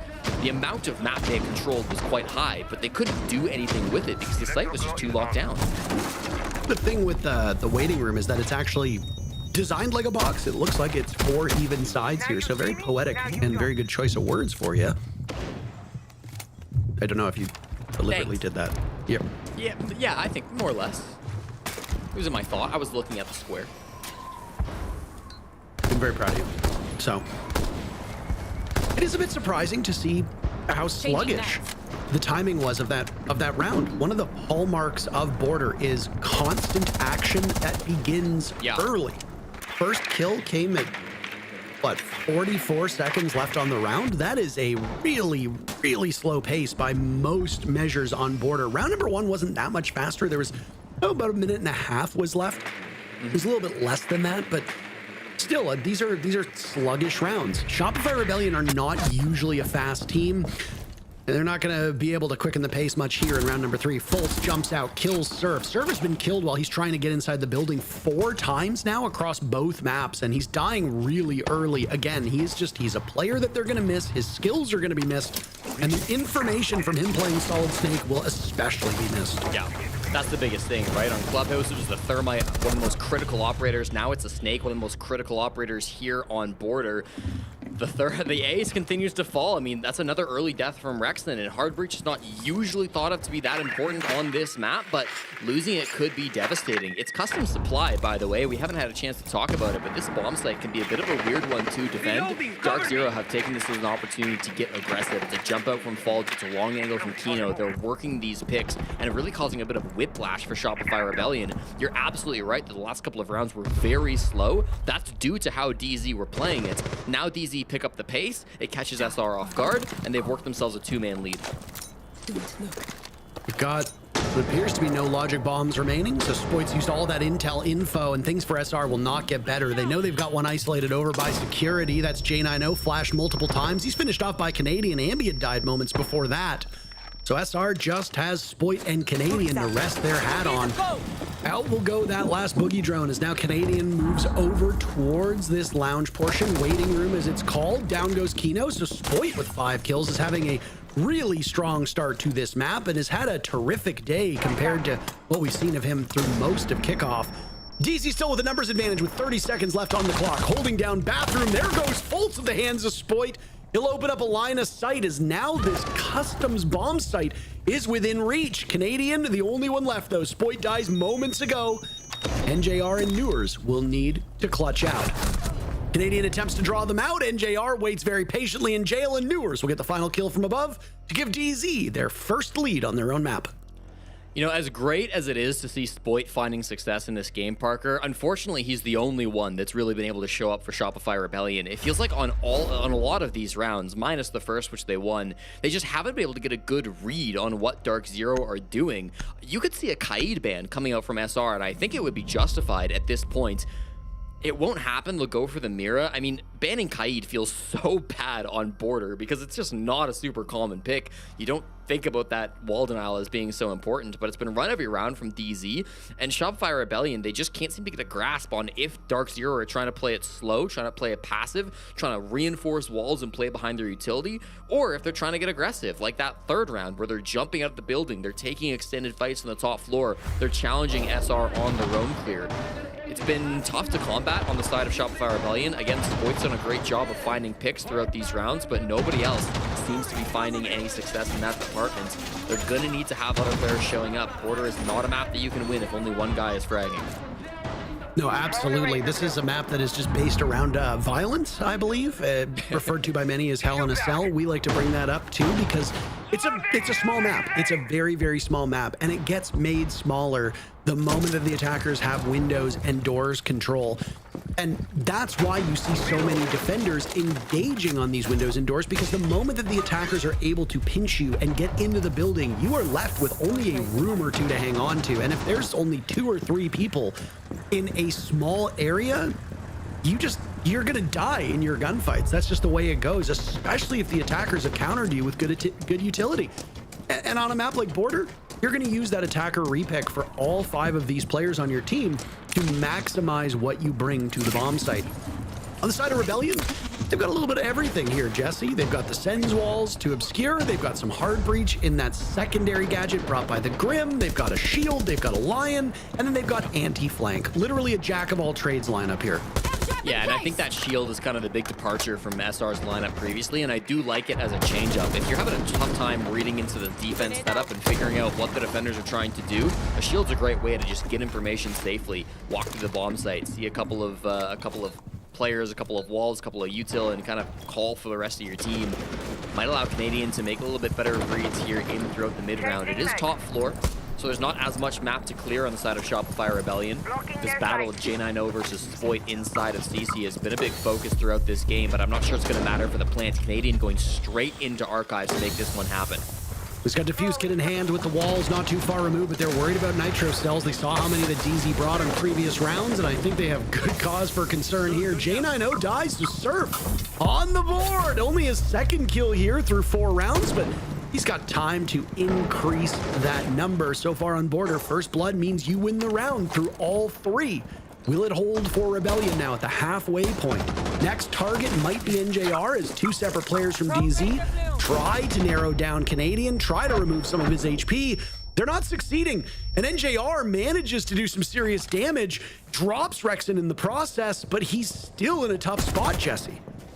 Yeah, awkward now too, because you've used all those Sens walls. Bit of a 1v1. Newers just takes down Canadian, not able to make that space. It's a trade coming through from Surf, but you now lost your captain. You've lost that spearhead. Easy jump out from NJR, secures the down he got earlier on Rexon. Now it's a solid 3v3, but the map control from Shopify Rebellion is a little bit sketchy. They've lost control of Office despite having good pressure there earlier. They have to rotate all the way around the map now to break through. Wall secured!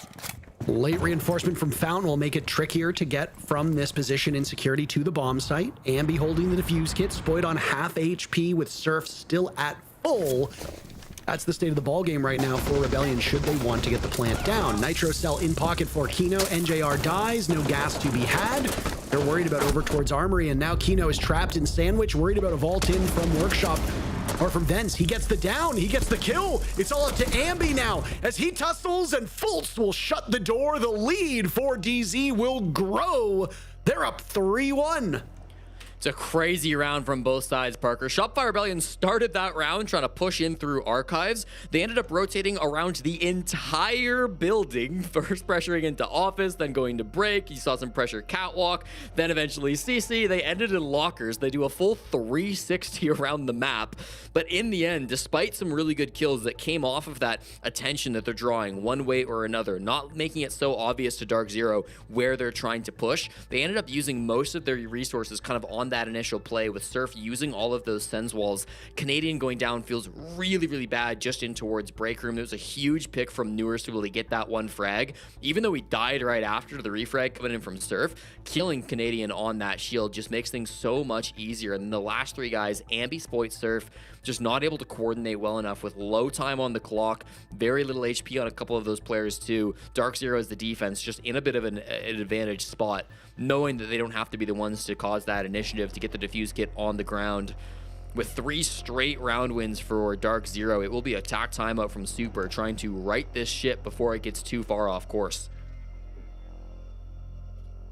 Yeah, this is the side where SR is supposed to be excelling on, by the way. So the fact that they're already in this hole, yeah, that's a problem. So you burn a timeout early, not quite as early as some of the previous matches that we've seen. I think your points stand up quite well here. And I mean, when you look at Rebellion, it's just, to me, it's clock management, right? Dark Zero have assessed that they are a slower team. Most teams that have played up against SR understand that this is a slower team, and whether that's by design or who knows what, that's a question for SR directly.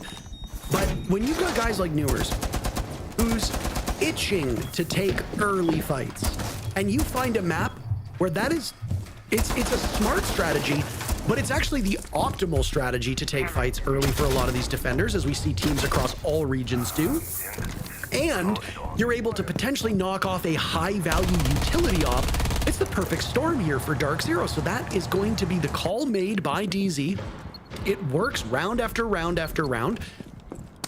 And while Surf was able to get the first kill in the previous round, it was traded back pretty shortly after. So Dark Zero didn't really lose all that much by surrendering J90, other than losing a great player on the team. DZ, I suspect, will continue to play very fast on these defenses, forcing Rebellion into disadvantageous fights early on in the rounds.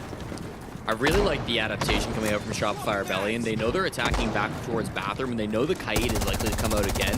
This time they've got tools to answer the Electric Claw. Pocket EMPs from Spoit there on the Dokkaebi, and then Rexon on this IQ will allow them to clear out those Electric Claws with relative ease, as well as other utility, of course, as Rexon is spotting that out as he enters through the top floor.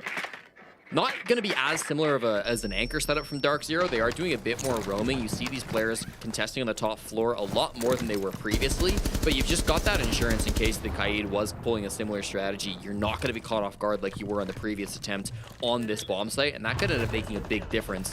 They are still focused on this top floor clear. There's a pressure from Ambi down in towards Customs too. He gets caught off though, Parker, and that could be a big loss for Shopify Rebellion. Yeah, not exactly the position they want to be in. They've trailed in those first duels so much, and when you lose guys like Ambi and Surf with regularity, that's a tough one to go off of. Rexon does get J90, finds another on the Kino. Bad comms, and he'll get another. How has nobody from Dark Zero relayed this information? They're all looking in different directions, and Richie walks in, slaughters 3 of them, and DZ is now left with just 2 players and a minute to go. It's unfortunate, Parker. Kino was looking over towards Canadian. Faltz was looking at someone else over towards the Archive side, so just too much pressure coming from too many different directions. That's good team play from Shopify Rebellion to make that multi-man advantage, go up against these isolated roamers on the side of Dark Zero. It puts NJR and Newers into a really bad spot, so NJR is trying something risky with this flank. Surf takes down NJR. That risk does not pay off, and now Newers will watch as the gap between these two teams goes down to 1 round, barring a miracle. He's spotted, finished off by Spoit. Rexon, though, winning the round almost single-handedly at the halfway point, taking no prisoners. SR giving up the first kill, Rexon immediately trading it back, whether it was bad communication, too much communication, who knows, but 2 separate players, the Mozzie and the Kaid, on the side of this DZ defense, not able to get the kill in time, and Rexon ran all over them. Still a lead for Dark Zero, and I said 3 was the bare minimum here for Shopify Rebellion. That's the best that they can hope for. They used their timeout, and they are in quite the hole, and the job will likely get harder when the side swap comes in. So salvage as much of it as you can if you're SR. I mean, it's been a weird border. Nobody's going to deny that, especially with the Kaid tricks that Dark Zero have been pulling on this map. But that previous round, round 5, I think was a perfect example of why this map's so common and leads towards the attackers. You see that entry coming out from Shopify Rebellion. You see how difficult it is for those roamers to focus on the big problem, which was Rexon in that round, because their attention is just being pulled in so many different directions. Kino on the Kaid, he was staring at Canadian East Stairs. Faltz on the Mozzie, he was staring at Surf, entering in through Archives. So, you know, from our POV, watching Rexon, that looks a little goofy. Nobody's looking at this guy, but they're all worried about different threats, and you can only look at one direction at a time in this game. You don't have 2 faces, one on the backside of your head. So it's tough to be a defender here on border. I think that round Shopify Rebellion did a really good job of pouncing on those extended players and making their life difficult. Could be doing so again. There's a guy just inside the breach that Canadian just made. Oh, Newers' potential to do something crazy here, Parker. This is just peak Newers, and I'm here for it. I love it. He's given the game up and manages to get away. That's Canadian on the other side of it. The old man is going to need to outshoot Newers in this position, as now he's worried about one over on this stock portion of the map, and they will continue to push forward. Down goes Ambi. Great crossfire, but it does cost SR the opening pick. They almost lose Rexon in that position as well. So things could have gone from bad to worse for SR there. They do take down the Solus, they do take down Newers. That's a minute off of the clock, and, well, Rexon is quite wounded. Yeah, sucks that Ambi lost that fight, but you were there for the trade. That's what they did really well in round 5. Since the TAC timeout, the team play has been so much better for Shopify Rebellion. The trade game, the coordination has been elite. Now they've got to find a way to do it again. The players on Dark Zero that they have yet to contend with are a little bit closer together. Fault on the Pulse is actually calling some information for J9O just behind him inside of CC, so the intel is flowing on DZ. Rexon with gun in hand, half HP, continuing the heroics from the previous round. DZ now losing out on that even footing they were on. His position here inside of security has been played by J9O so much. He's flirted with going back towards the bomb site, or at least over top of it. I should be more specific. But he'll hold this position for the time being. Surf has now found an opening. Nade ready, out will go the smoke. The Pulse needs to move. Fultz, did you not see the giant indicator on your screen? That was tossed perfectly by Surf. Fultz dies because of it. Kino drops next, and it looks like a tie game is on the menu. 1 minute for J9O to clutch out. Same situation as before. You got to win a 1v4. Newers was unsuccessful in the attempt. How about J9O? They let the defuse kit go down. Over towards bathroom. No rotate had, but he's going to shoot away at some of the wall. SR now just ghosts, and that's the 11th kill for Spoit as they shut the first half down. 3-3 the scoreline. The Rebellion roar back from that 3v1 advantage, Parker, but let's hear what our desk want to think about that first half. No, thanks, Jesse. I feel like we wouldn't have this any other way. Tied up going into the second half when really all that matters is SR get to that map 3. A big final few rounds from them to equalize, but DZ, they started out this map really strong. Yeah, they absolutely did, and I want to give credit to SR for being able to bounce back, but I want to take a look back at round 1, 2, and 3 specifically. In round 1, you got to keep in mind, SR, they kind of controlled the tempo. Sure, it was sluggish, but it was also on DZ. They were getting too aggressive. SR was taking full advantage of that. DZ instantly thinks, we don't have to further exacerbate any more issues. We don't have to play an aggressive game. We already know they're playing slow and they're scrambling in the late round. So let's bring the Mira. Let's bring the Valk. Let's bring the Mozzie. Let's delay as much time as possible. Make them question their routes and how they want to entry the site, how they want to entry into the map. And you would see it. They would know that if SR keeps delaying, they're going to lose to themselves just off that alone, where they then can get aggressive on them into the later half of the defense. So I really like what we saw out of DZ, just making that transition, making those pivots. But again, for SR to be able to bounce back into these last 2 rounds, going 3-3.5, that's a phenomenal start for a huge comeback. I mean, it's amazing that they did get those 2 rounds. It just worries me a little bit because round 5 and 6 were won the same way. I mean, Rexon walking through the 90 into Fountain rotate and getting 3 kills on people not looking at him. Wow. This stroke of luck, right? Next round, immediately after, is just another round where it just seems like they get the first pick onto Newers and then the site is empty. The nade hits Fultz through the floor. It feels like a lot of situations that are just lucky that SR are in the position to be on the winning end of it.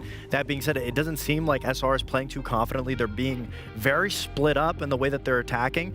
I'd imagine that's the exact same thing we're going to see on defense. That's what we talked about before the series. Border just breeds bad habits from SR. They play very spread out. They're going for gunfights.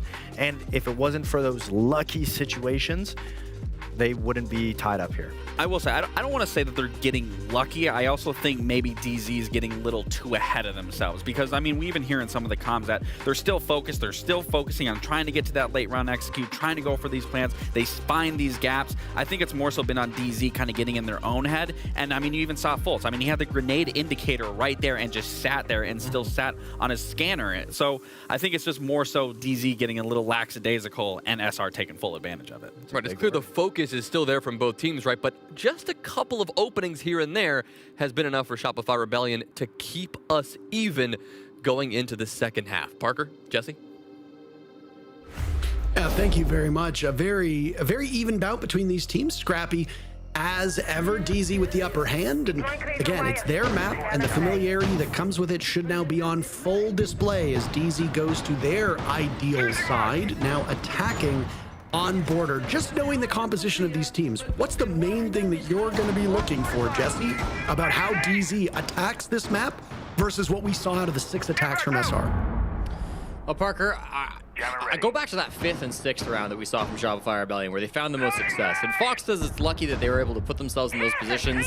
Maybe it's a bit luck. I do think you got to give credit to some of those players too, though. I mean, the positionings that Shopify Rebellion were in was not random. They were putting themselves in spots where they could draw that attention away and they could rely on their gun skill to see players like Rexen step up.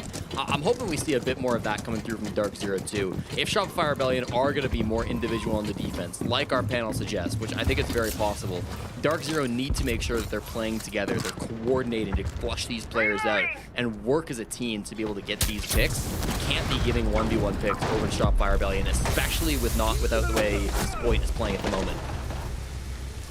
SR with 2 very quick kills. DZ's tempo was so fast, but SR greets them at the end of their weaponry.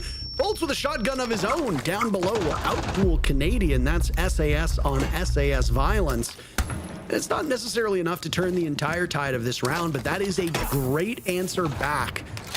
They had allowed that smoke to influence the tail end of the round, even though Canadian had used some of his toxic babes earlier. It could spell problems for Dark Zero. Still though, the quick pace allows 2 minutes for allows Dark Zero for the next 2 minutes to figure out what they want to do and how they want to approach this bomb site.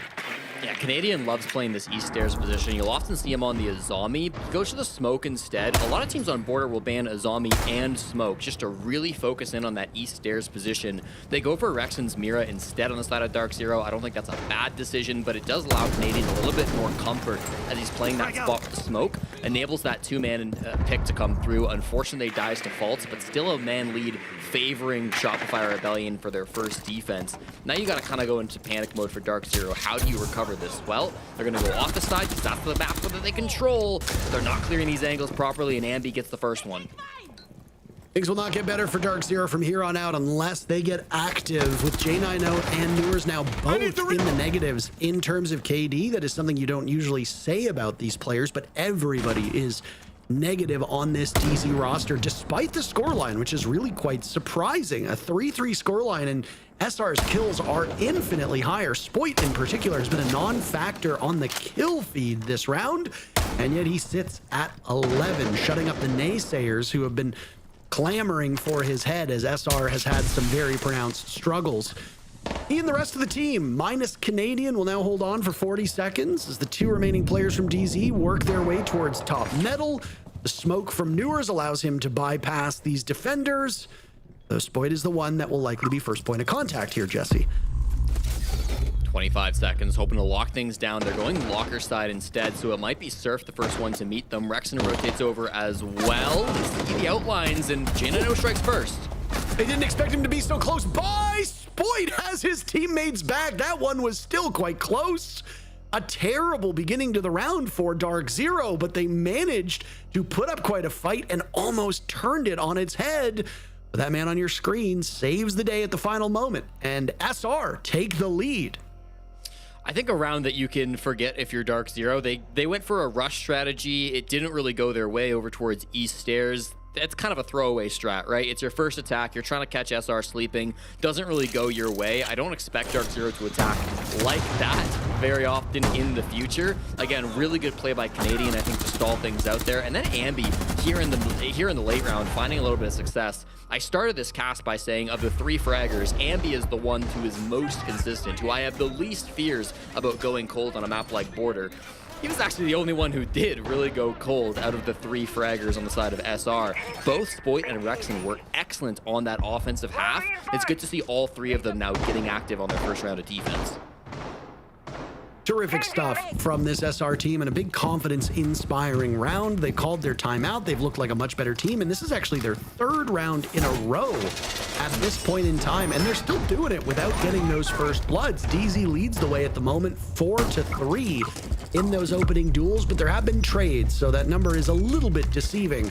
DZ may be a little bit apprehensive about where these defenders are and whether they will decide to engage early. They've already burned one of their Lion charges, but DZ's not going to slow down at all, Jesse. They are getting into the building in the first 20 seconds. Folt's the first one to do so as he gets in with his drone. Now is Kino on the shield looking to get in, but stopping for the time being. Still need more information. They'll spy the Thorn of Spoit in the exact same position that J90 played in security on the exact same Irish operator.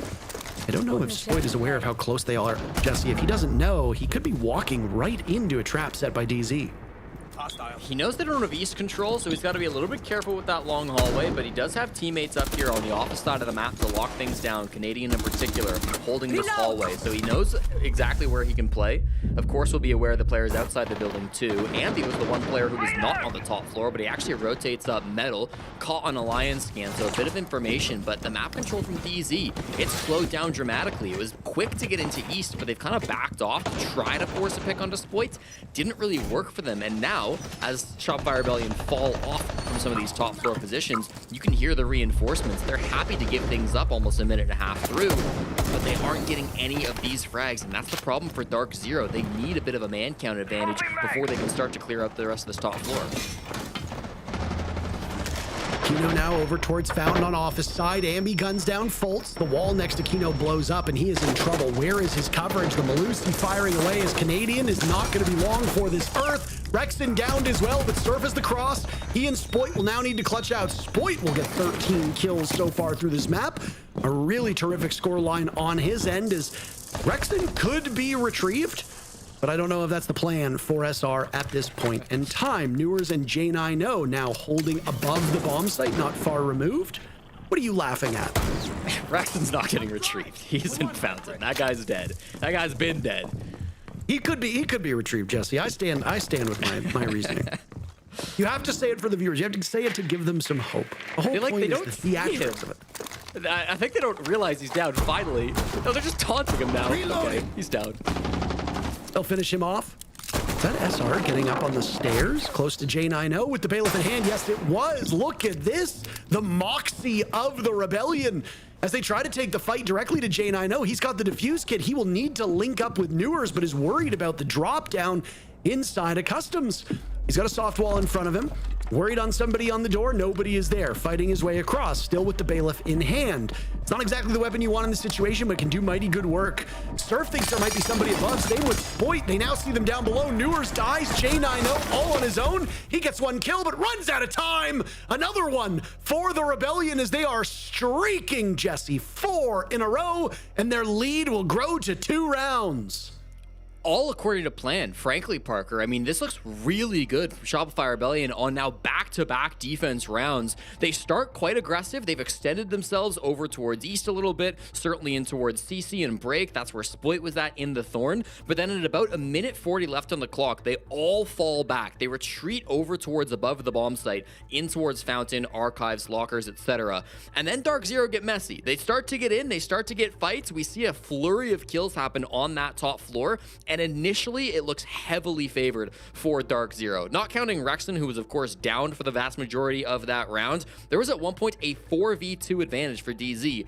But Spoit is able to step up inside a Fountain, refrag his teammates, put himself up to 13 as Surf gets up to 6. And then in the 2v2, man, they play that perfect. Rotating up at the worst possible time for Dark Zero. They catch them off guard. They apply that pressure to J90 with the defuse kit, as you said. And then once they have the last 10 or 15 seconds, Shopify Rebellion are above the site. You're not getting a plant down there. You don't even have smokes on the side of Dark Zero because, of course, their smoking operators both died during that roam clear. So really well played by Surf and Spoit in the technically 2v4. They clutch that one up. They give SR a 5th round, and after that attack timeout, I'd be shaking a bit if I was DZ.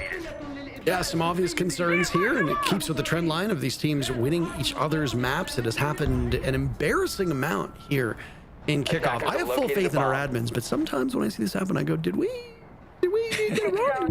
Did we swap it up here? And this is actually their own maps, but no. No. The first half, honestly, is a big confidence booster and a big motivator, right? If you're starting on your opponent's map and you get the stronger side, there is something to be said for mental momentum. But I will say, one of the phrases that we use quite often is mental resiliency. There's a lot of different ways that you can say it, different terms you can use.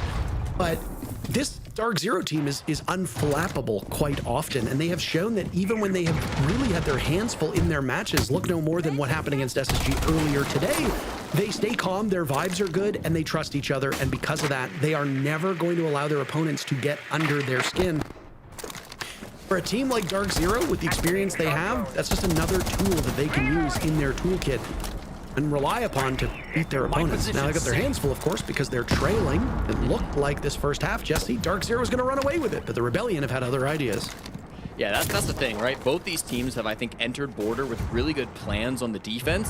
Shopify Rebellion were able to bounce back after attack timeout. Now it's DZ's turn to do the same thing. They've called their tactical timeout. They need to find ways to break down these defenses.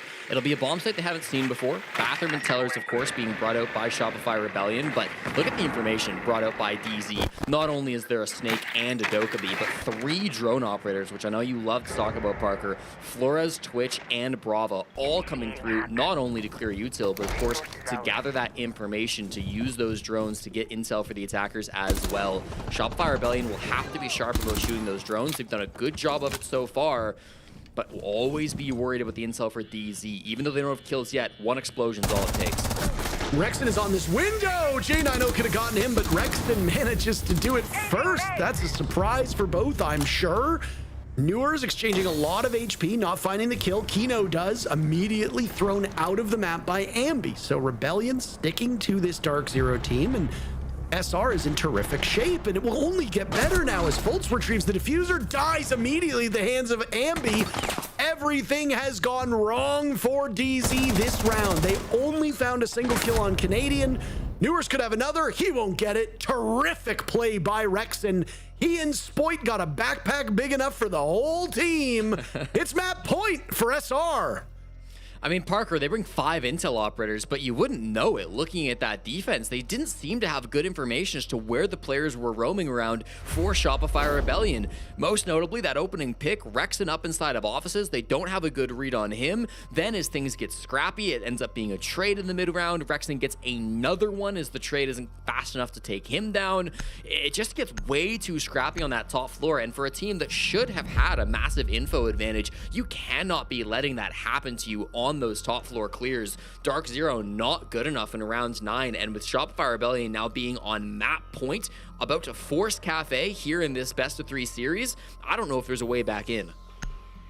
Yeah, I think it might be the end of the road for DZ unless something major changes. And I mean, things can change. One debilitating round after another, and suddenly it becomes an almost impossible task to get yourself back in this matchup. Things looked so good for the Rebellion on Lair only, what, 2 hours ago against 1 of 30, and then 1 of 30 won 6 rounds in a row, pushing that matchup into map number 3.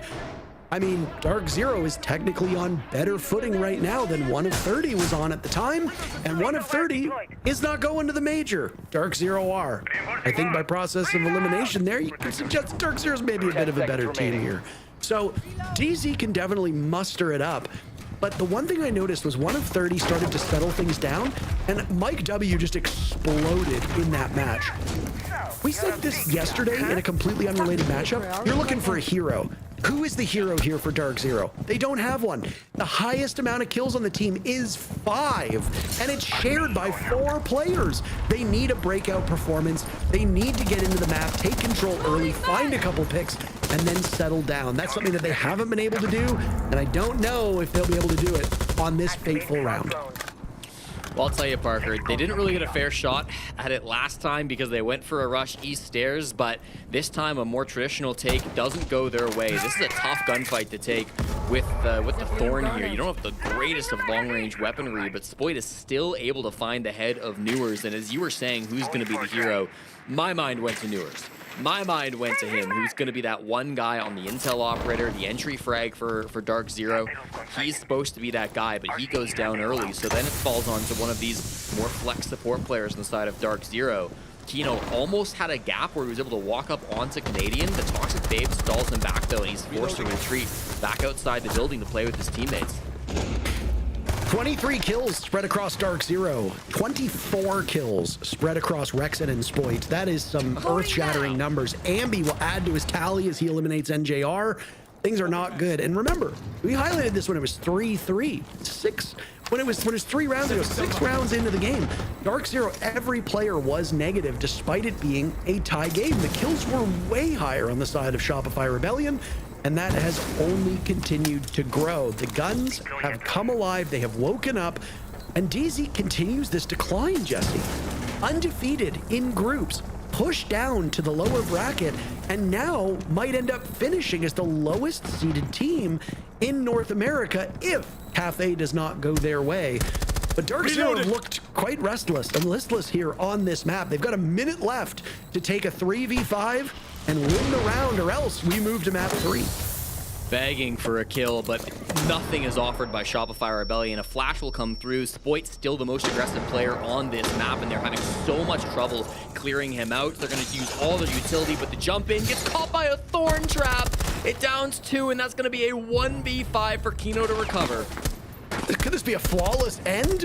Spoit with 1, Surf with another. 16 kills for Spoit.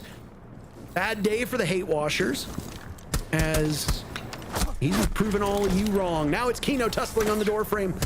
5 still up for SR. Kino knows how hard this is going to be, and Ambi will seal the deal. A flawless round will give it to SR. They dominate DZ with the same scoreline that DZ dominated them on back in map number 1. 2 7-3s, and we've got Kafe as the final map to settle this one, Jesse.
I mean, we would not have it any other way. I think for the 8th time in this playoff bracket out of 10 possible games, we are going the distance, and this one to decide it all. The final matchup of Kickoff. We've got to end on a good one, and, you know, frankly, we wanted this to happen. I know you did, right? We go to the distance. We see DZ and Shopify Rebellion, two teams going all out. Perfect way to end it on Cafe. I mean, it was a great way for them to be able to tie the half at 3-3. I think Jesse, and you were correct in that halftime, you know, it wasn't just all luck, but it was a lot of calculated aggression from all different positions that would cause openings, you know, like Rexon getting that big 3K. But the 3-3 split was so crucial because once the sides swapped, something awakened in Shopify Rebellion. The way that they were just able to play hard positions, stall time, like East Stairs and CC control, they were constantly maintaining it for a good amount of pressure, and then they would all fall back together. And then this is the best part about Border is retaking or powering, which just means the whole team calls out, okay, we're gonna retake East. Let's go, 3-2-1. Something that we've seen them try to do in the previous matches, and they were a little uncoordinated. This time they were extremely coordinated. They'd retake East, retake CC. You know, in plenty of rounds, even when they were downstairs, they'd give up upstairs control and then retake up metal to retake top floor. Round 8. Constantly moving to be able to keep Dark Zero on their toes. And so many of these rounds were just clean, just flawless, getting every single one of those kills because they were playing together. That was one of my favorite moments. You called it out, round 8, showing the mobility, the adjustments the Shopify Rebellion were making on the fly. It was retaking metal. It was taking that control right out of Dark Zero's grasp. Yeah, that's the beauty of Vents and Workshop is typically you're going to hold that top floor. You're going to hold Archives. You're going to hold Armory because if you have that control, you will have the entire site. Doesn't matter where a team's playing. And that's exactly what you saw SR do. They would fight up top, and then you saw the two players rotate up from metal, go back into Armory, go back into Archives, and then Dark Zero in that instance is, let's go for a plant. But they don't have vertical pressure anymore, and they end up losing the round, and we have to highlight Spoit. And honestly, funny enough, I mean, I'm going to go back to what Parker said. If Troy is going 3-9, 3-7, I believe he said 3-7 was the number, but Troy goes 3-6. Spoit is 16-3. Rexon is 10-5. Surf is 7-3. Ambi 8-6. I mean, it just goes to show everyone is quite literally doing their job. And again, for Spoit, he was getting a lot of flack throughout groups, into even early on into Kickoff, and now he is topping the chart. So again, to the haters, he's here. Yeah, he's proven them wrong. And it's especially in the time when you need him to wake up. Absolutely. It is in a situation where it can put you between T1, having a harder run in the major, or into the T2, Phase 1, Phase 2.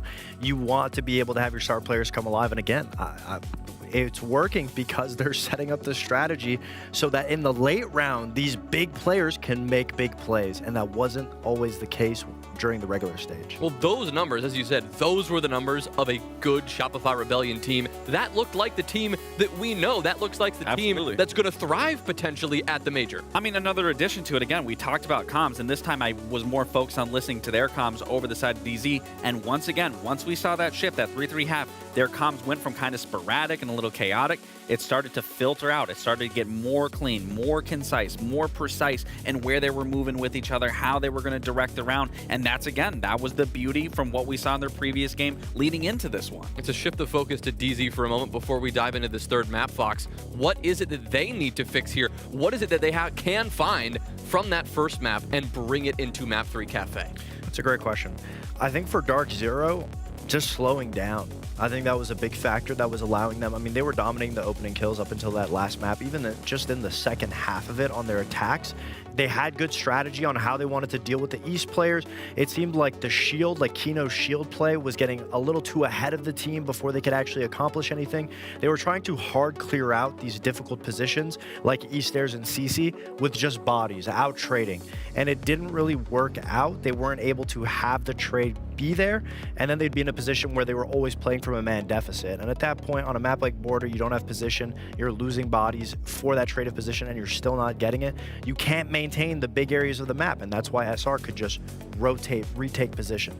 So that's the biggest thing, is slowing down, using the utility to clear out hard spots, as opposed to just trading the bodies for it. Well, some great major-related news before we head into our final map of Kickoff. We have our giveaway winners to announce, who won 2 tickets each to the Salt Lake City Major. Those winners are, and I have to be careful here, it is Tumu23, and Show Me Your Mitts. That's mitts with an M. Those would be the hands. Congratulations to both of you. It should be exciting to see you guys in Salt Lake as we get this underway. Fox, did you like that name? Yeah, that's a good name. Yeah. What was it again? Tumu's pretty solid. You want to read it? It's at the top there, the card. Show me your mitts. Yeah. Good name.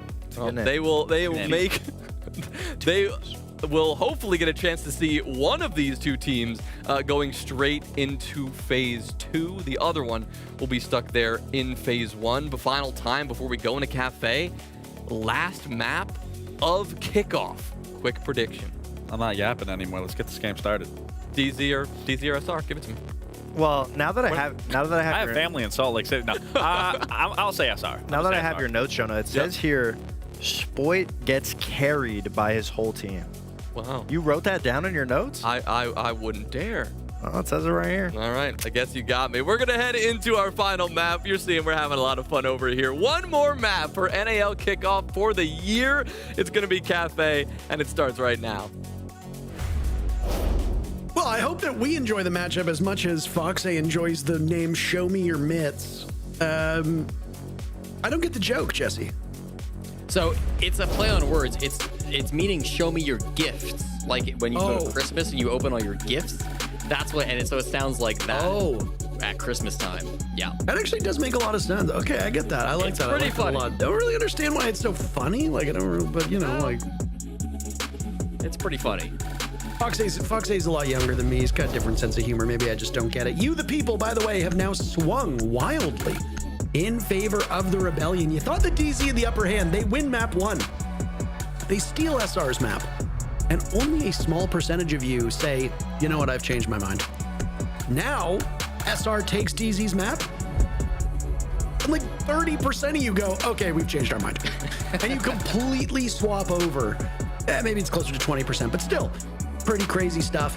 And here we are now with at most 15 rounds left in the NAL Kickoff. I'm paid by Blast. I'm paid by Ubisoft. You are as well.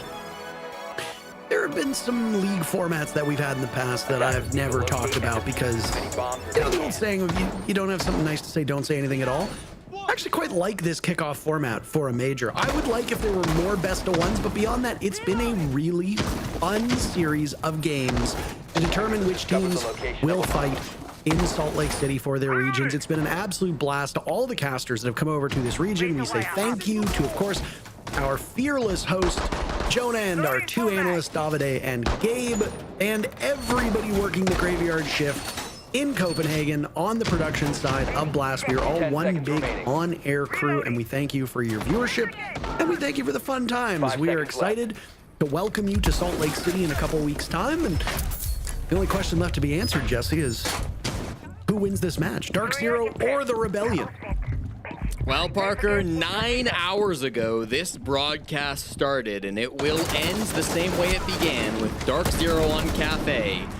Vault immediately rolled over by Rexon, and a couple extra shots for good luck. Nice little entry there to come out from SR. Immediately answered back by Newers on the Spoit, so we are really off to the races in this game. No time to catch our breath. Don't even know where Spoit dies in the midst of that. You'd expect maybe on the roof. Could have been a challenge on, was it a spawn peek through the front door or through the outside of the building? Yes, in fact, it was. He was outside of the wedding window. That's a tough one to lose.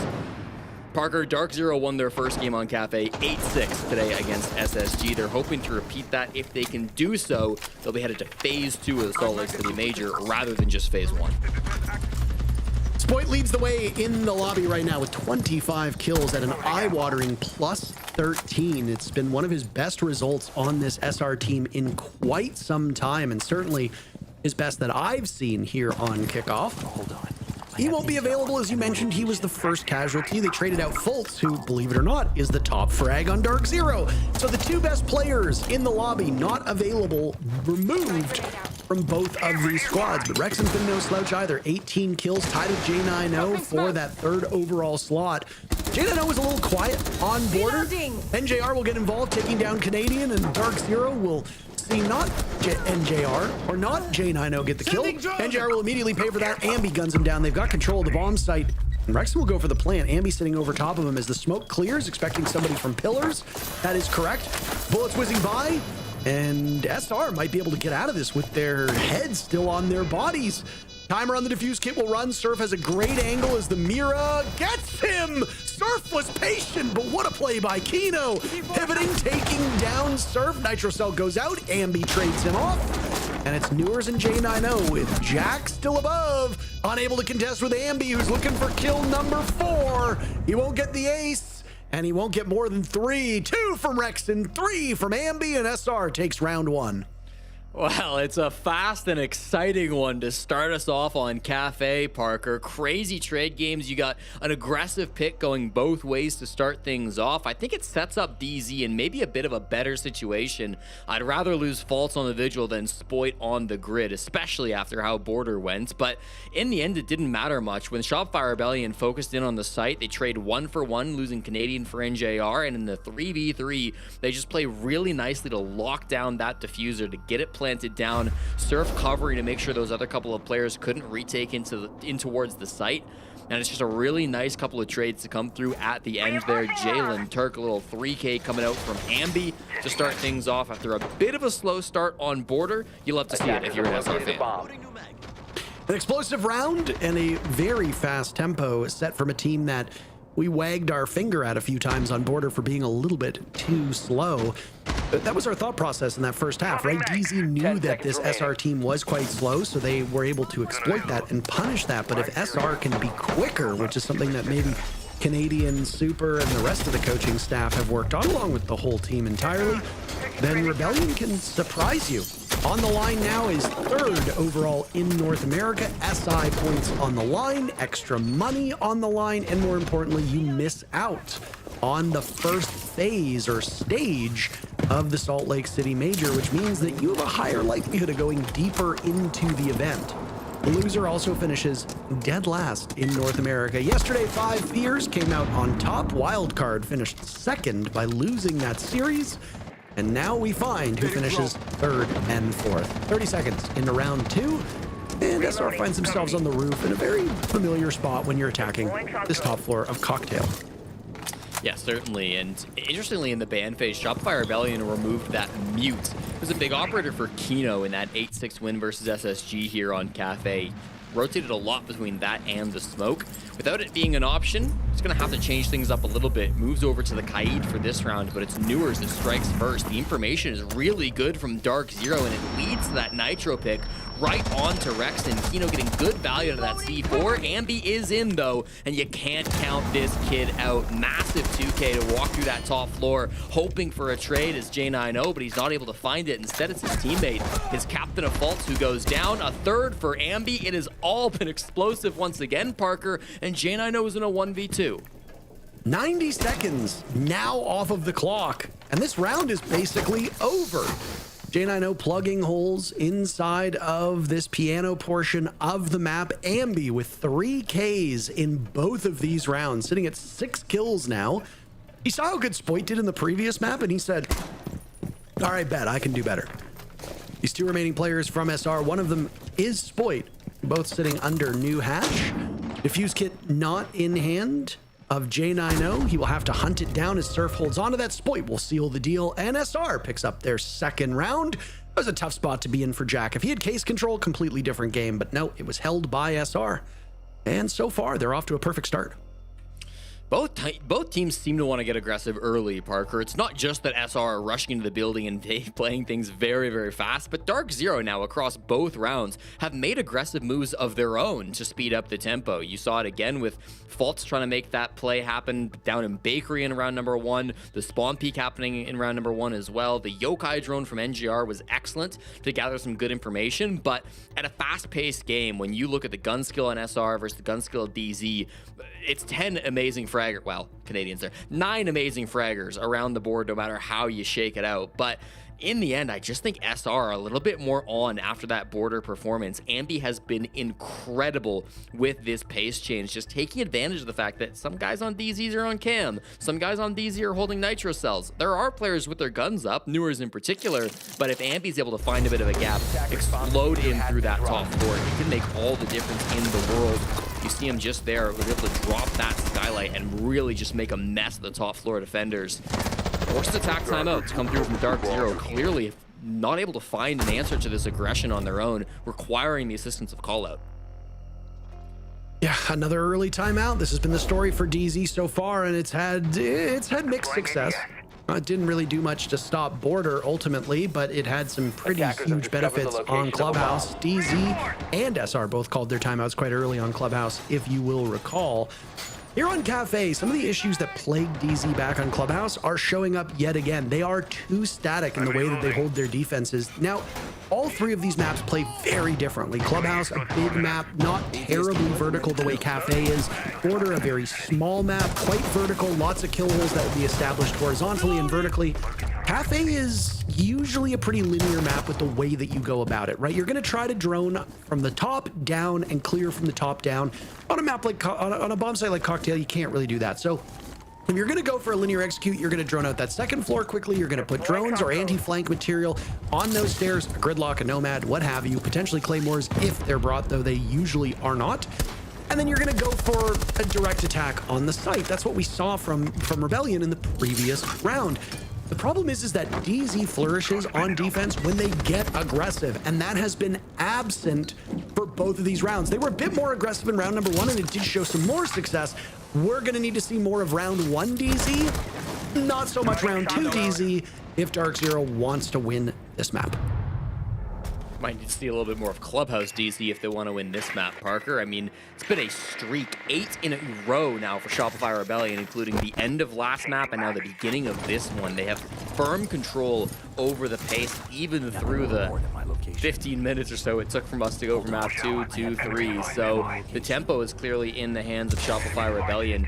We've gotten past the first minute without a kill, so that's the first time that's happened here on Cafe. The pace has been slowed a little bit, but look at this, we're not too far off. Ambi again, now for 7. Able to spot out Newers and Pillar, and the kills will commence. Ambi. Surf dies. Ambi already has 7 kills, 3 Ks in rounds 1 and 2. He has another. Oh boy, that would be a screaming start for him. He'll be enabled by the drone work that was being done, but now is completely disappeared as Ambi will drone himself in. The rest of this team will try to make up for the lack of intel as Surf died early. This has been a familiar refrain as well for Surf. His talents have been absent for so many of these rounds because he's getting picked off by DZ. Now, granted, Surf plays an entry op. That's what's going to happen most of the time. It's not like he's dying by happenstance or poor choice. It's just the way it goes. But still, you need somebody like him to be able to help the round. He survived a lot more on Border because of the aggression from guys like Spoit and Rexon, and you saw the damage that Surf could do. There's Ambi with his 2nd kill of the round. Jesse, there's no way he gets a 3K here again, right? He's hunting for it, knows Fultz' position over towards red stairs. The impact gives it away as well, but Fultz is rotated up above instead, hoping to flank some of these guys up on the top floor. Canadian holds the defuse kit here. If he can maybe contest with that, it could open up a win con for Dark Zero, but isn't able to commit to it. NJR instead hoping for this top floor frag. There's the triple. We were waiting for it, Parker, but it keeps on coming. NJR alone now in the 1v3 with 10 seconds to go. Pulls out the shotty. They know his position. He'll win it. 9 seconds. Ambi is planting. This could get denied. Rexon will be the one watching it. He does. He stops it in its tracks. Great play by NJR. Ambi killed everybody except for NJR, and it comes back to bite him. Get this man some help. 4 kills for Ambi. I guess we are still technically correct here, Jesse. Ambi needs to get a 3K to win the round. You get a 4K, you lose. That's how it works. So Ambi, 1 kill too many. Dial it back just a little bit. Impressive stuff from the youngster on Shopify Rebellion. It's all for naught, though, as Dark Zero does end up winning the round, and in operator bans, they take Solid Snake out of the equation. Rebellion will get rid of Kaid.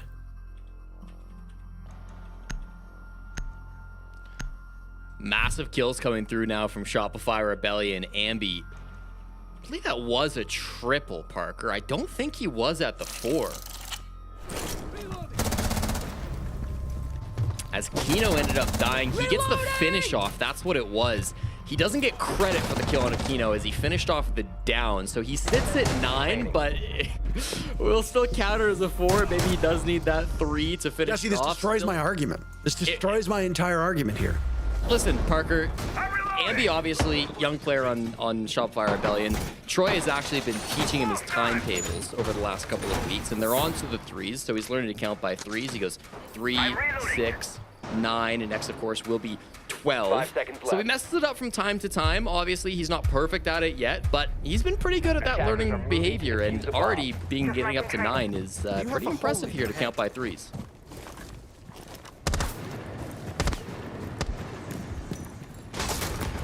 There's a funny joke in there somewhere, but please let this round do all the talking for them. It's late here on the East Coast, and a bunch of these SR guys are playing on this exact time zone. Canadian and Spoit are actually just down the street from me. Well, I can't see the Shopify offices from my place, but I can get there pretty quickly. A late night and a grueling series for these players. NJR starts things off, but there's Ambi and Spoit on the board. Rexon gone, Ambi low HP, Surf is finished off. We're 4 rounds in and it feels like Cafe just started moments ago. Ambi living on borrowed time as Canadian and Spoit are a little wounded. Spoit's still on full HP. They will need to figure out where these 3 remaining players on DZ are, and they've got plenty of time to go for it. They'll hop onto drone with 2 minutes left. Expecting the 2-brow Aquino to go for a swing as he loses some of his cover, as that Selma takes care of the bakery wall. That DMR does so much damage. Not a lot of bullets in it, but you only need to hit 1 or 2, and that can be enough. He's got 1 player tucked into the corner. He can't find the kill. There we go. What remains of Canadian is now gone. Kino losing some HP in the process. 3v2 now, favoring DZ with half the round left.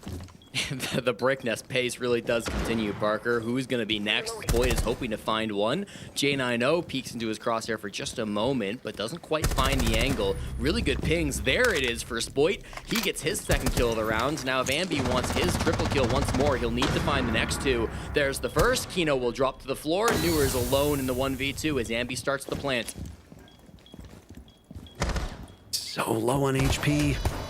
You really rely on Spoit here for the coverage. Down goes Ambi. Spoit will need to clutch out. Newer circling around this defuse kit, firing desperately, hopelessly into the smoke. Spoit's in this position, and he wins the duel, no doubt about it. SR continue their winning ways. Nothing is slowing them down. The timeout from DZ does not have that long of an impact. Still an absurd pace being set by Shopify Rebellion, Parker. Every single round they are exploding into the site, and it just doesn't feel like DZ have any answers whatsoever. Despite that round win back on round number 3, Ambi has completely taken over this game. Maybe a poor showing from him this round. Only 2 kills here on round number 4, but still now will set himself up to 11 and 3. When they get into this low man count situation, I mean, they're even in the man advantage. It's a 3v2 for Dark Zero, but the information is really, really strong. This has been consistent since this map began, and Spoit is able to work his team back into an advantageous state. It really just feels like DZ, I don't know what the answer is. Maybe they need to match the pace of Shopify Rebellion. In the 3v2, they did a lot of just sitting in towards their site, and the information made it free picks in favor of SR. I don't know if they have to be a little bit more aggressive, if they have to catch off guard SR, strike before they get struck against. There's no easy answer, frankly, when they're playing like this on the side of Shopify Rebellion, but they've got to find one, and sooner rather than later. Yeah, time is starting to run out for Dark Zero here on Cafe. Like most maps in the map pool, Cafe can be very favorable territory here for the defenders. So Dark Zero on the wrong side of the numbers on this part of the map does not strike a ton of confidence in me, and might strike some fear into the heart of their fans. But again, to love DZ is to suffer, and DZ fans do know that. I made a comment about it in yesterday's match and got some traction on social media from people basically saying, yep, it's been tough for my heart health. So I guess maybe eat a little bit less sodium and do some cardio to make up for the fact that DZ is going to continue to stress you out. When's it gonna come through? That's always the question with this SR team on Cafe today. Ambi's taking a bit of early damage that maybe has slowed his pace, but I'm hearing the smoke grenades, Parker. Canadian is rushing in through this top floor. Is it just a distraction, though? I mean, there's nobody really with him. It's just Surf trying to follow him up. Now the team will come through, so they are taking the space up above. Nobody's hitting directly on towards the bomb site, but that kind of fake over towards site has forced a couple of these players back. On this top floor of Dark Zero have completely vacated, and still with over half the round, they have top control. They've got that map space, but they lose the numbers with Newers hitting a great Nitro Cell onto Rexon. The good news is Rexon has really not been that integral a fragger on the side of Rebellion. I mean, obviously losing the Aurora on this map when cutting off that doorway access is oh so important is a detriment to this team. No denying that whatsoever. But they've still got the secret weapons of SR, and that's been Spoit and Ambi. Ambi's actually now leapt over Rexon in the overall kills in this best of 3, largely because of this incredible performance. 11 kills so far through 4 completed rounds. He's starting to come back down to earth just ever so slightly, but there's pop-off potential here, Jesse, with a minute to go. Everybody on DZ is still alive, and Ambi could easily find a couple kills. Ooh, don't know if he meant to drop there, Parker. That kind of leaves the bomb site relatively free. Still Toxic Babes and some C4s to play with, so it's not a free plant, but Shopify Rebellion are in a good position here. Holtz is on the run now. Somebody on the side of SR plays at the top of red stairs. He's in a tricky position. Down goes Canadian as they'll trade out. Kino dies to Ambi. So there's 12 kills for Ambi at this point in time. He's got to put in so much work. R4C in hand, fragging on that Ash. Spoit is now on the board as well. Suddenly, numbers have equalized, but not a lot of time left. Spoit getting Diffuse Kit down. Surf and Ambi will need to cover. DZ's been good at stopping this. They won't get the job done this time as Spoit pulls it off, and now there's train control for Surf. Fultz fighting around. Fultz gets them both. It's all up to Ambi, who's below the bomb site, fighting DZ. He might be able to catch one. Yes, he does. They're on the counter defuse. Fultz is there. Ambi needs to shut this one down. Can he do it in time? He doesn't have the information. A spirited effort. Ambi is doing everything in his power to keep his team in this. Oh, another close one, but DZ wins the round. This is utterly absurd.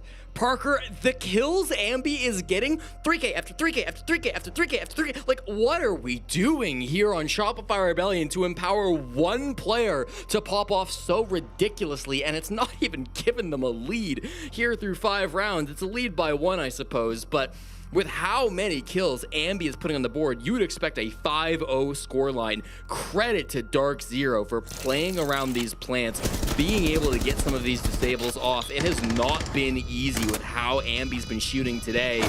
It's an explosion onto the site, just as you'd expect. Everybody on Dark Zero goes to play on that bottom floor.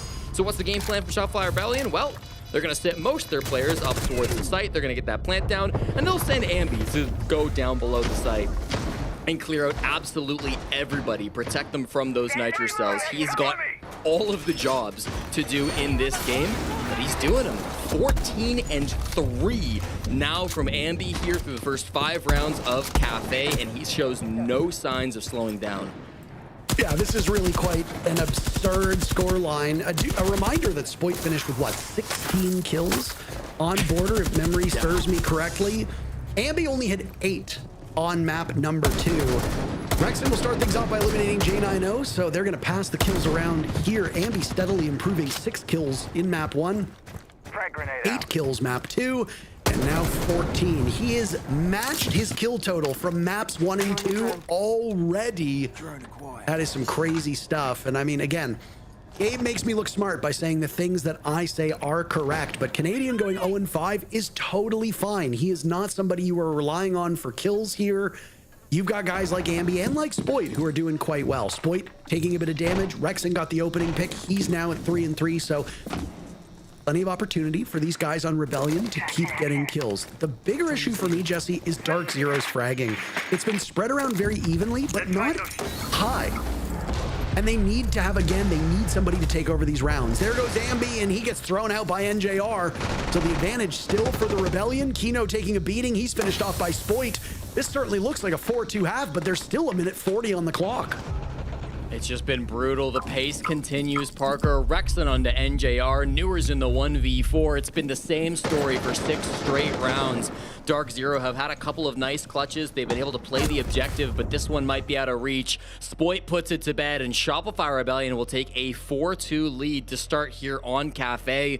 The attacking side, usually the more difficult of the two, but not when you've got Ambi. The secret weapon, and he's all smiles. I want to hear what the desk has to say about this first half here on Cafe. Shopify Rebellion, this is their winning formula. You've got one guy at the top going absolutely nuts. Yep. That man is Ambi. Canadians chilling there on the bottom, but this works for them. And so far, I mean, they're flying. Yeah, I mean, they don't even need the opening kills at this point going in their favor because the teamwork is there. And like I said, listening to the comms, I mean, this is by far the smoothest that it's been. But with each and every single win that they get, everybody's screaming, everyone's getting hyped, everyone's getting animated, and that just amplifies the play as a whole. It makes the rounds just look better. And again, even the rounds that they did end up losing to Dark Zero, I mean, realistically, they looked flawless throughout those rounds. Even the round prior to the round that they just finished on, Spoit almost could have won that had he just shot a little sooner, hit the player through the floor. We end this half at a 5-1. I mean, the momentum is clearly a giant factor in this success so far from the side of SR. I mean, as the best of 3 goes on, they just get more and more comfortable. I think they come to the realization that we don't need to overcomplicate it. You know, we have the winning fundamentals, we have the winning strategy. Let's just relax, and we can see it always in the final map. That's what it looks like. They just power on. I mean, the way that they're playing objective-based siege, and they just focus on getting that execute and the diffuser down. That's when you have the big players step up, like Ambi. I mean, like we were saying, if Canadians not getting any kills, the rest of the team's usually getting kills. Ambi is getting most of the kills on his own because he's set up in those positions, especially in the post plants. I mean, he's doing his absolute best because it's set up for him. And yeah, I agree. Even that one round that Ambi could have clutched in a 1v3 easily could have been a 5-1, and that's an attack Cafe. You swap sides. I don't see a way that Dark Zero can really muster up unless they start getting big plays of their own. Right, they had that NJR clutch. That was a round that SR looked like they were going to win and didn't.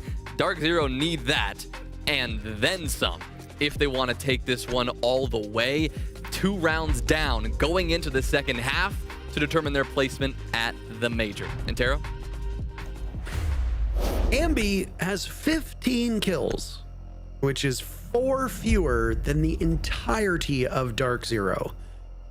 We referenced how close Spoit was to the entirety of Dark Zero on map number 2, and DZ is really just having to contend with these monster performances.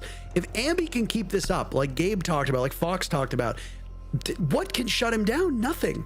There is so little hope from our analysts as to DZ being able to recover this map. To put things into perspective a little bit, Parker, the best game that Ambi played in his career came against M80 last season in July. He posted an EPS of 193. Eye-popping numbers to come out from him, but currently right now, 6 rounds deep onto Cafe, he's sitting an EPS of 222. Those the kind of numbers just don't really happen in Siege. Maybe once a season from one player, we will see somebody post an EPS of over 200. 222 is just absurd. 15 and 4, of course, on the stats, 100% cost, averaging 2.5 kills per round. I mean, any way you frame it, these numbers are ridiculous to come through from Ambi. A lot of it was coming off the back of just ridiculous pace and the F2, of course, being played by him on the Twitch. Can't play the F2 on defense, of course. He's just going to have to do what he can here starting on Mozzie. But, I mean, if he can even put up a fraction of what he's shown in the first half, this is going to be a really tough game to pull back from Dark Zero. How do you do it? You need somebody else to make a big play on Dark Zero. That's what the desk said. Somebody else has got to kind of be that rock for DZ. You'd think it might be Newers just based on history, but it doesn't matter who it is at this point for Dark Zero. They need someone. One of the most captivating things about this DZ team was how even they were through the kickoff, right? Like, this was a team that was sharing the kills, they were sharing roles. You know, when the roster was first unveiled, they said, who's gonna frag? That might be a bit of an issue. It hasn't really been a problem because everybody's been getting involved. But if you're not absolutely taking over these rounds and you've got a couple guys that are not set up very effectively, you're in trouble. J9O's been fragging very effectively this round. He finds 2 kills. Surf finds the other 2 kills. Surf looking to put this DZ advance on ice from inside of the freezer. Cannot take Newers down. Newers barely suffering a scratch on that one. Ambi on the board. Ambi is a kill in every single round so far by my count, Jesse. Yep. You can correct me if I'm wrong. Now sitting at 16. There are 16 kills between Ambi and Canadian. Canadian has 0 kills. That is quite the number. Newers and NJR now last 2 standing. As has been the case through all of Cafe, very fast pace has been set. Kit in the hands of NJR. And I imagine things will slow down just a tiny bit now as SR looks to reposition as they understand where DZ is coming from. He knows how to play below this bomb site, and he could have a big moment from here once again. Doesn't have to stop a plant disable this time around. Would just like to stop the plant. Canadian's been droned, so he can play off of this. They know where Canadian is. They're going to be hunting him down. Ambi might be able to make a big move to try to capitalize on the movements of Dark Zero. He's posted up here. NJR going down. Will Canadian get restless and try to fight Newers head on? Yes, he goes for the swing. Newers reads into that one perfectly. Ambi will need to be the hero, looking for kills 17 and 18 in the post plant. There is a small fadeaway. Now it's Newers posted up against the wall, and Newers will easily get this one. Yes, he does. You said it a couple rounds ago. I might have even been on board, or it all blurs together. You were hoping that Newers would be the hero in that round. He absolutely was. And the gap closes. SR are not going to be able to run away with this one. The attackers are in great shape here on this map. Yeah, important to claw back the first, I think. If you let Ambi run around, if he clutches a 1v2, it feels chalked on the mental at that point. But thankfully, Dark Zero play well with their advantage. I mean, this top tier goes really well, partly due to Surf, partly due to Newers, partly due to J9O. Surf, of course, playing in for SR, putting a bit of a stop to that push as it comes through top floor. But in the end, they do manage to work themselves into that 2v2 spot. And that's kind of the thing with playing fast, right, Parker? As long as you can keep the numbers even, you're generally in the advantageous spot, because you're going in, you're taking fights, you're taking map control, and then you give yourself so much time on the clock to build this execute. And yes, you don't have all 5 of your players, you might not have the utility that you wanted for that execute, but they still had each other. Playing together in that 2v2 was really impressive from Dark Zero, able to make sure that nobody could kind of come through and force those 1v1s. They worked that plant in. You question whether Canadian would kind of take the ego peak 1v1. He did end up going for it, and I don't know if that was the greatest of calls, but just doing what they could in that moment in a high pressure situation when you don't know if a plant's going to go down at any moment. They kind of had to just play with their reflexes, and in the end, Dark Zeros were a bit better.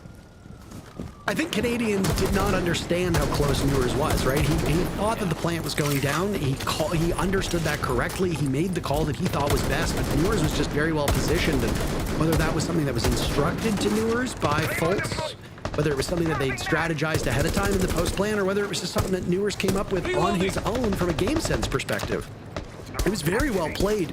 And then Newers immediately getting out of the site, the drop from NJR to go through the hatch, run around downstairs so that you can get the flank off, knowing that it's a 1v2. All you need to do is have Newers survive for a period of time, and you can get in an excellent position. It was a really good end around by Dark Zero here.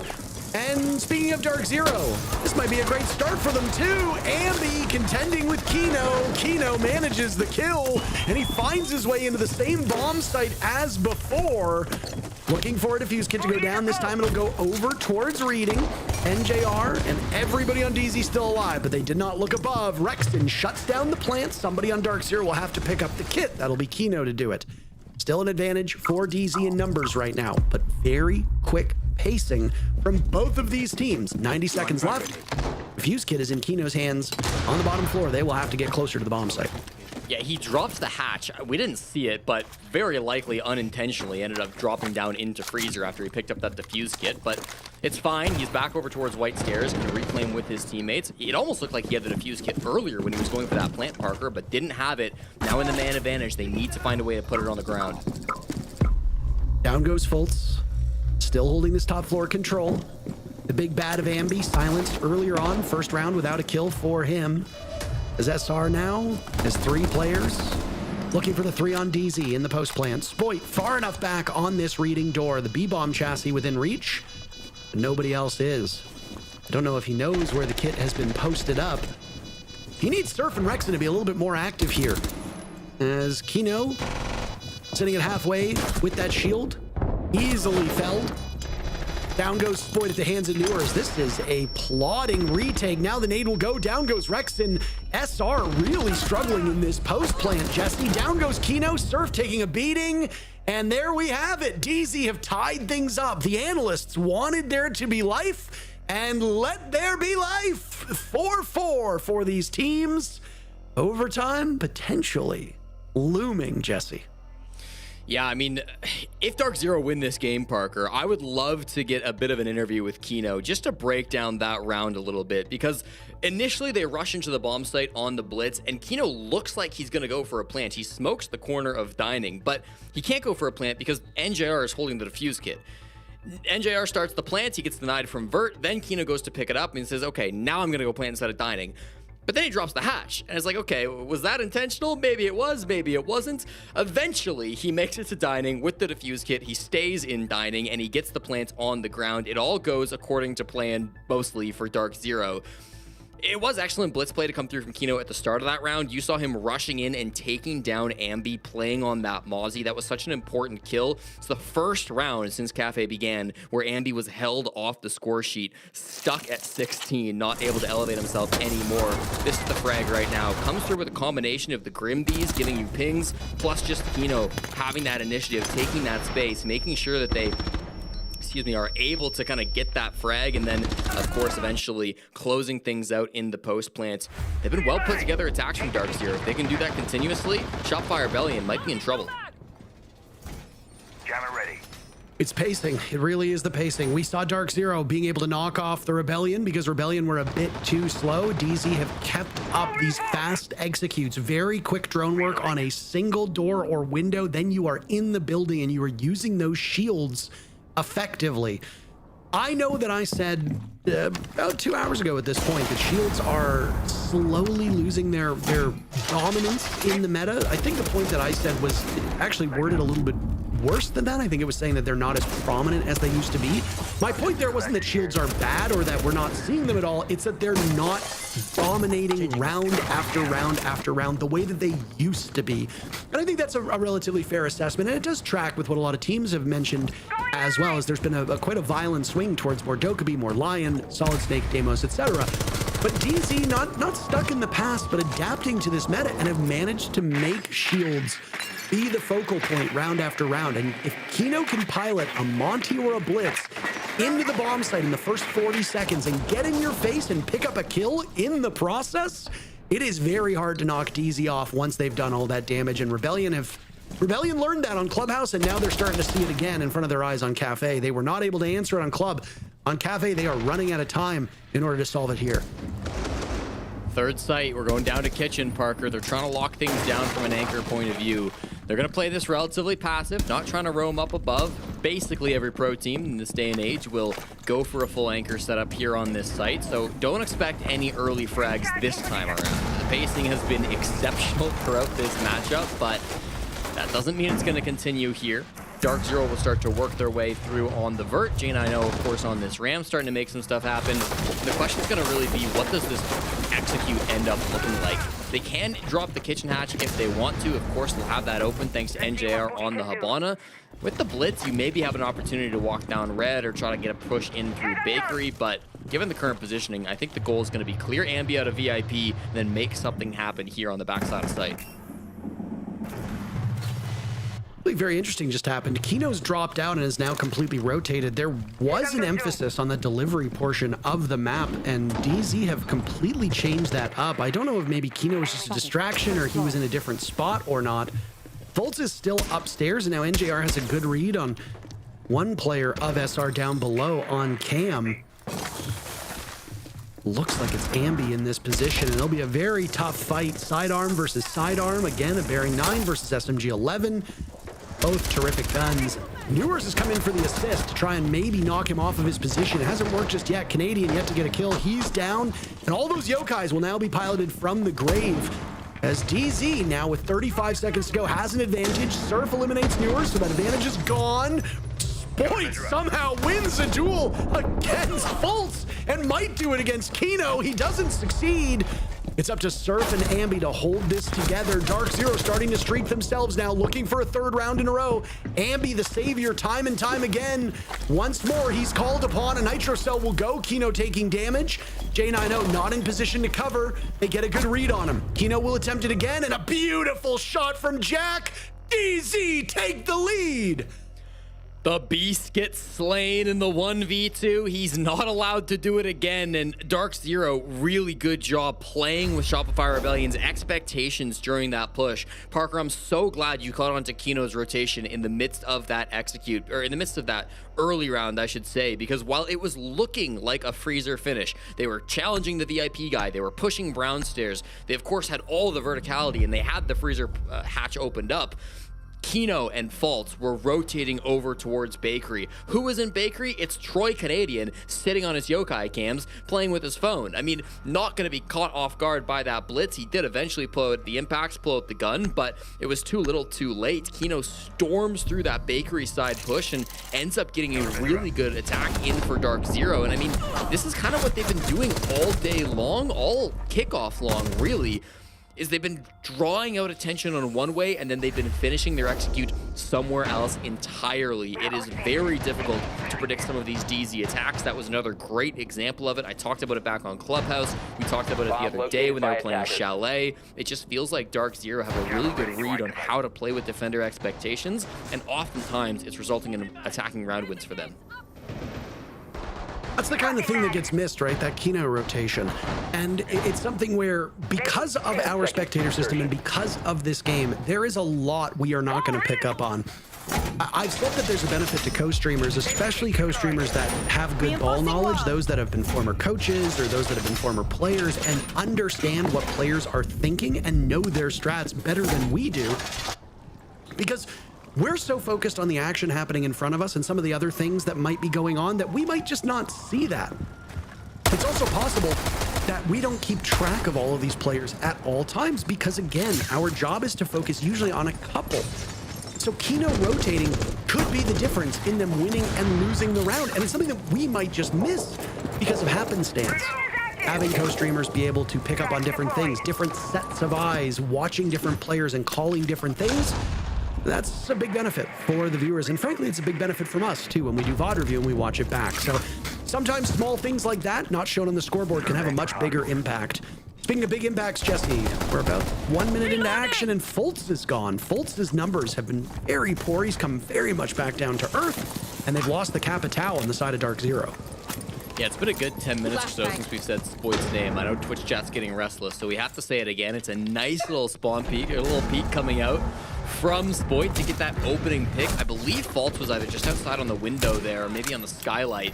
More shenanigans as Rexon is outside the building praying for his life. Of course, revealed on the mute, being desperately hunted down by Kino. He will vault over and head towards Garage, where I think he will make it back into the building. Yes, he will. Kino chasing him around the map. Caught on a drone now is Rexon, and he will post up on the white stairs. Kino brings out the shotgun. It'll be Shoddy v Shoddy on this matchup, and Rexon comes out the better of it. Gets that double kill, eventually making that play happen from outside the building around the Rosie. He will get it done. 5v2 now, leading for SR.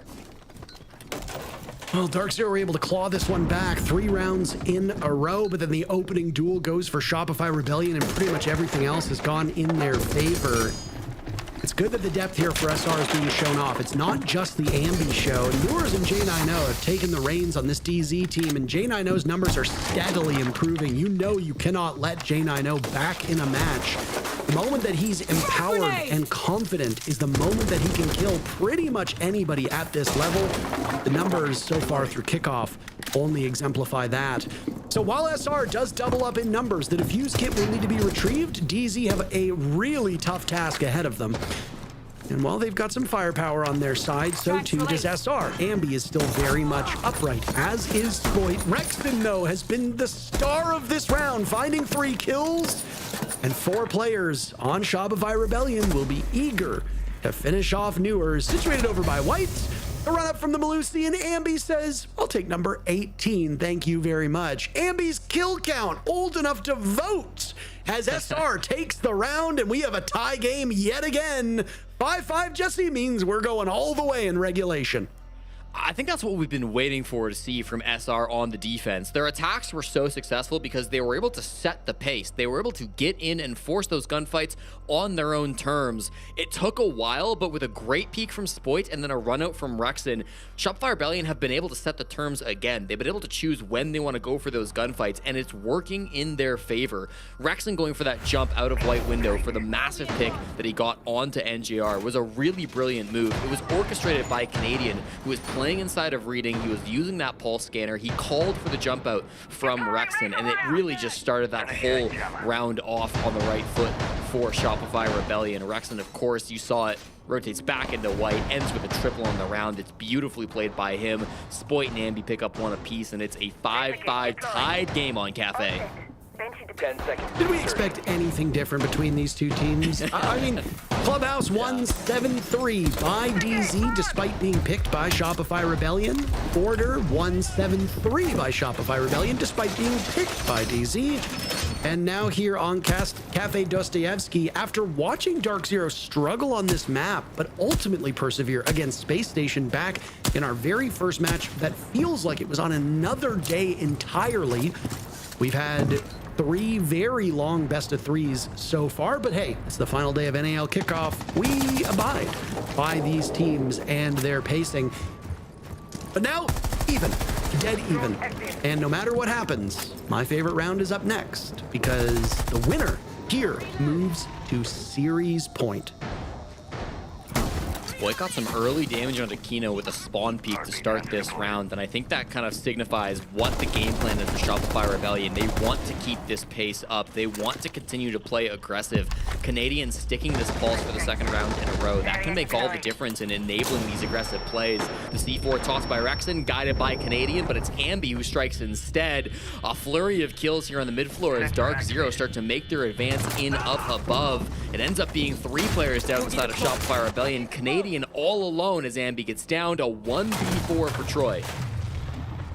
On pulse on this map, Ambi within reach, but Fultz is from above. The former teammate, he and Canadian won a world championship together, but there is no love lost between them whatsoever as Fultz propels Dark Zero to series point.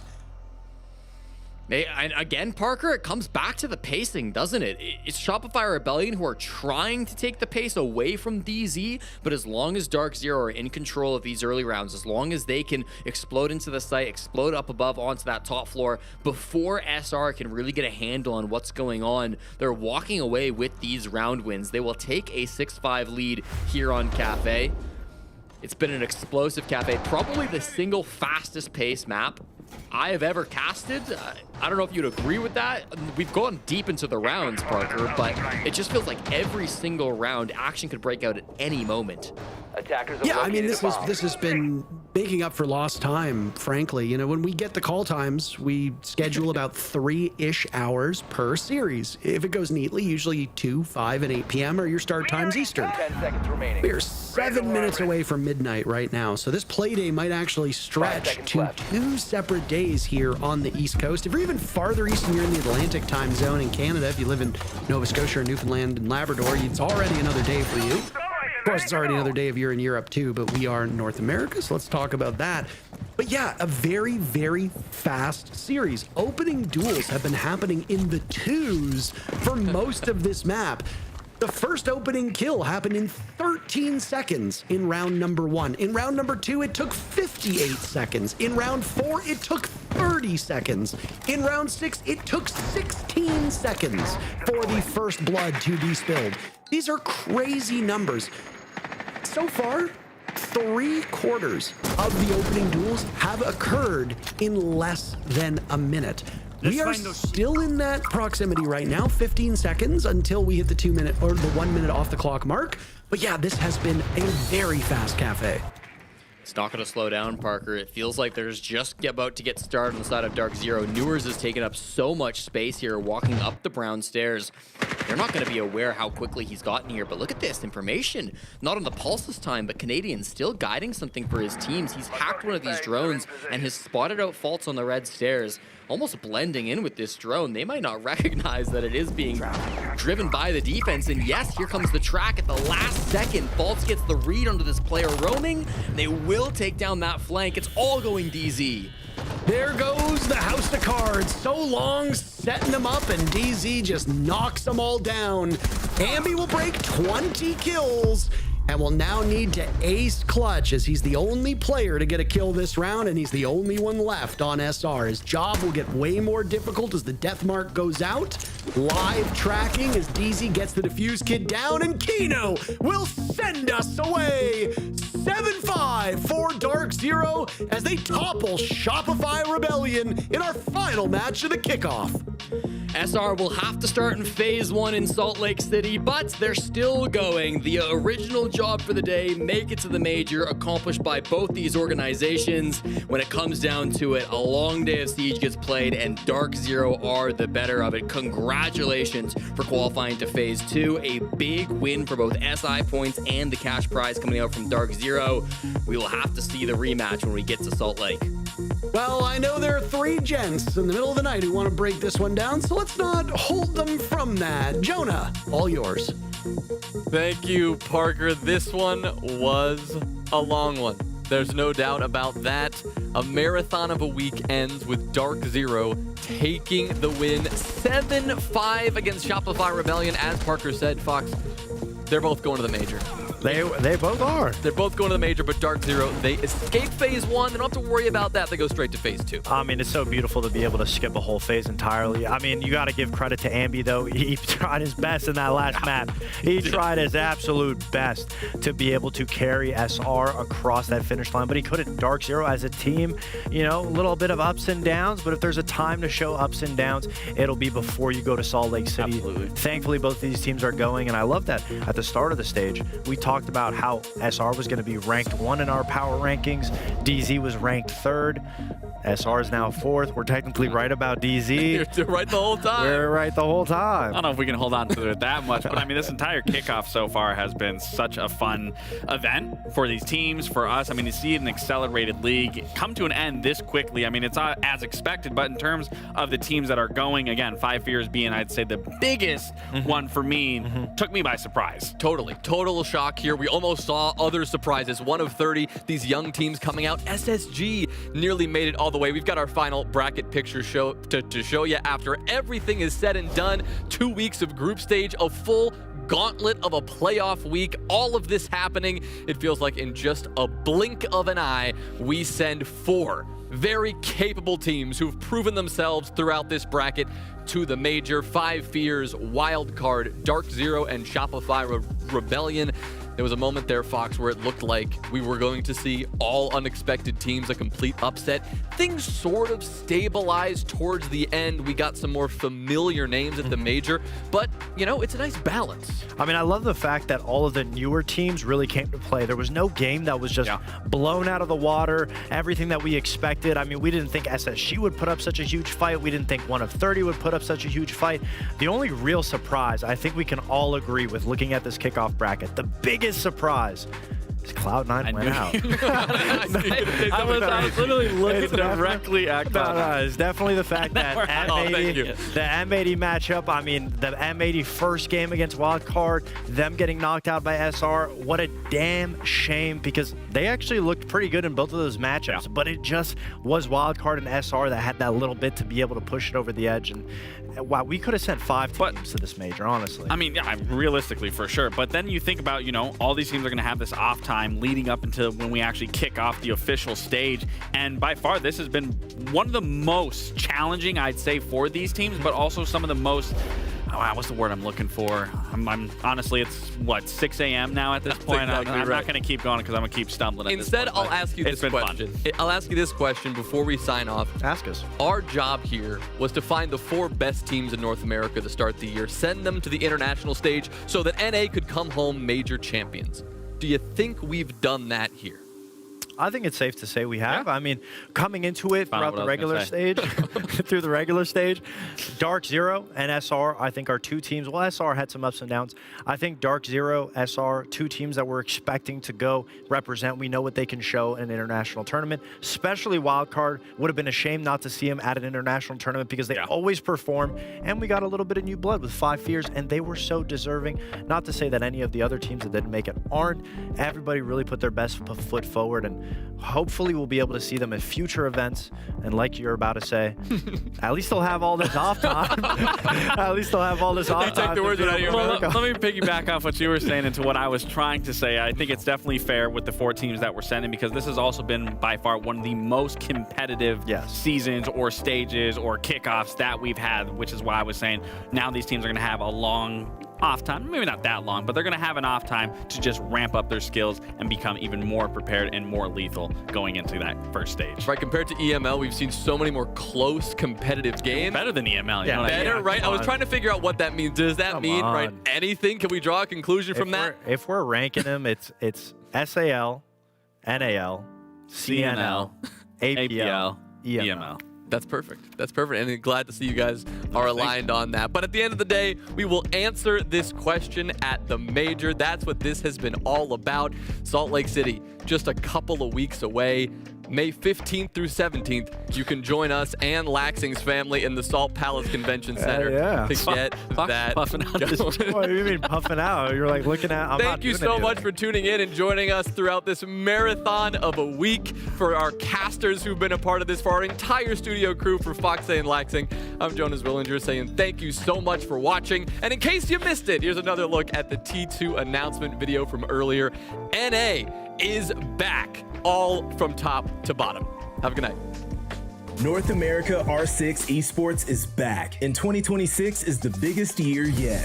Whether you're picking up the game for the first time, chasing a spot on the biggest stage, or grinding your way up the ranks, the R6 NA ecosystem was built for you. 3 tiers, 1 connected path. Let's break it down. Tier 1, the North America League.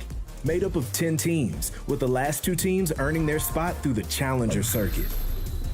Tier 2, 2 competitions, hundreds of teams, and the epic return of LAN competitive play.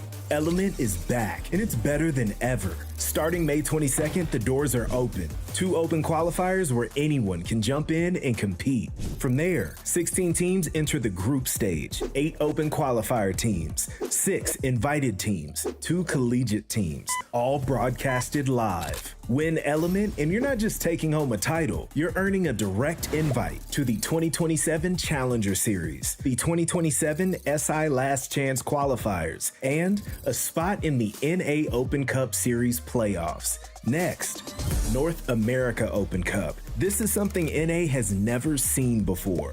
5 weekends of LAN tournaments spread across the region, where fans, teams, players, and communities can gather and compete, all leading towards one final moment. A champion team taking home the crown and the ticket to the 2027 SILCQ in the 2027 Challenger Series. This isn't just a tournament, it's a circuit. It's your LAN moment. Every pro started somewhere, and that's exactly what Tier 3 is built for. 3 ways to compete, no matter your level. Collegiate Series, a structured competitive path for student players with a direct pipeline into Tier 2. Seasonal Series, open online competition, PC and console. Show up, compete, get recognized. Community events, happening in a city near you. Open to you and your crew, whenever you're ready to show up. Using the new and improved Competition Hub as your gateway to the latest events and tournaments. This is where journeys begin. This is where you get noticed. No one knows where the next star will come. It could be a college dorm room. It could be a LAN event in your city. It could be you. But in the North America R6 Esports, everything is earned here. Nothing is given. Follow us at R6 Esports NA on X and visit r6esports.com for everything you need to get started.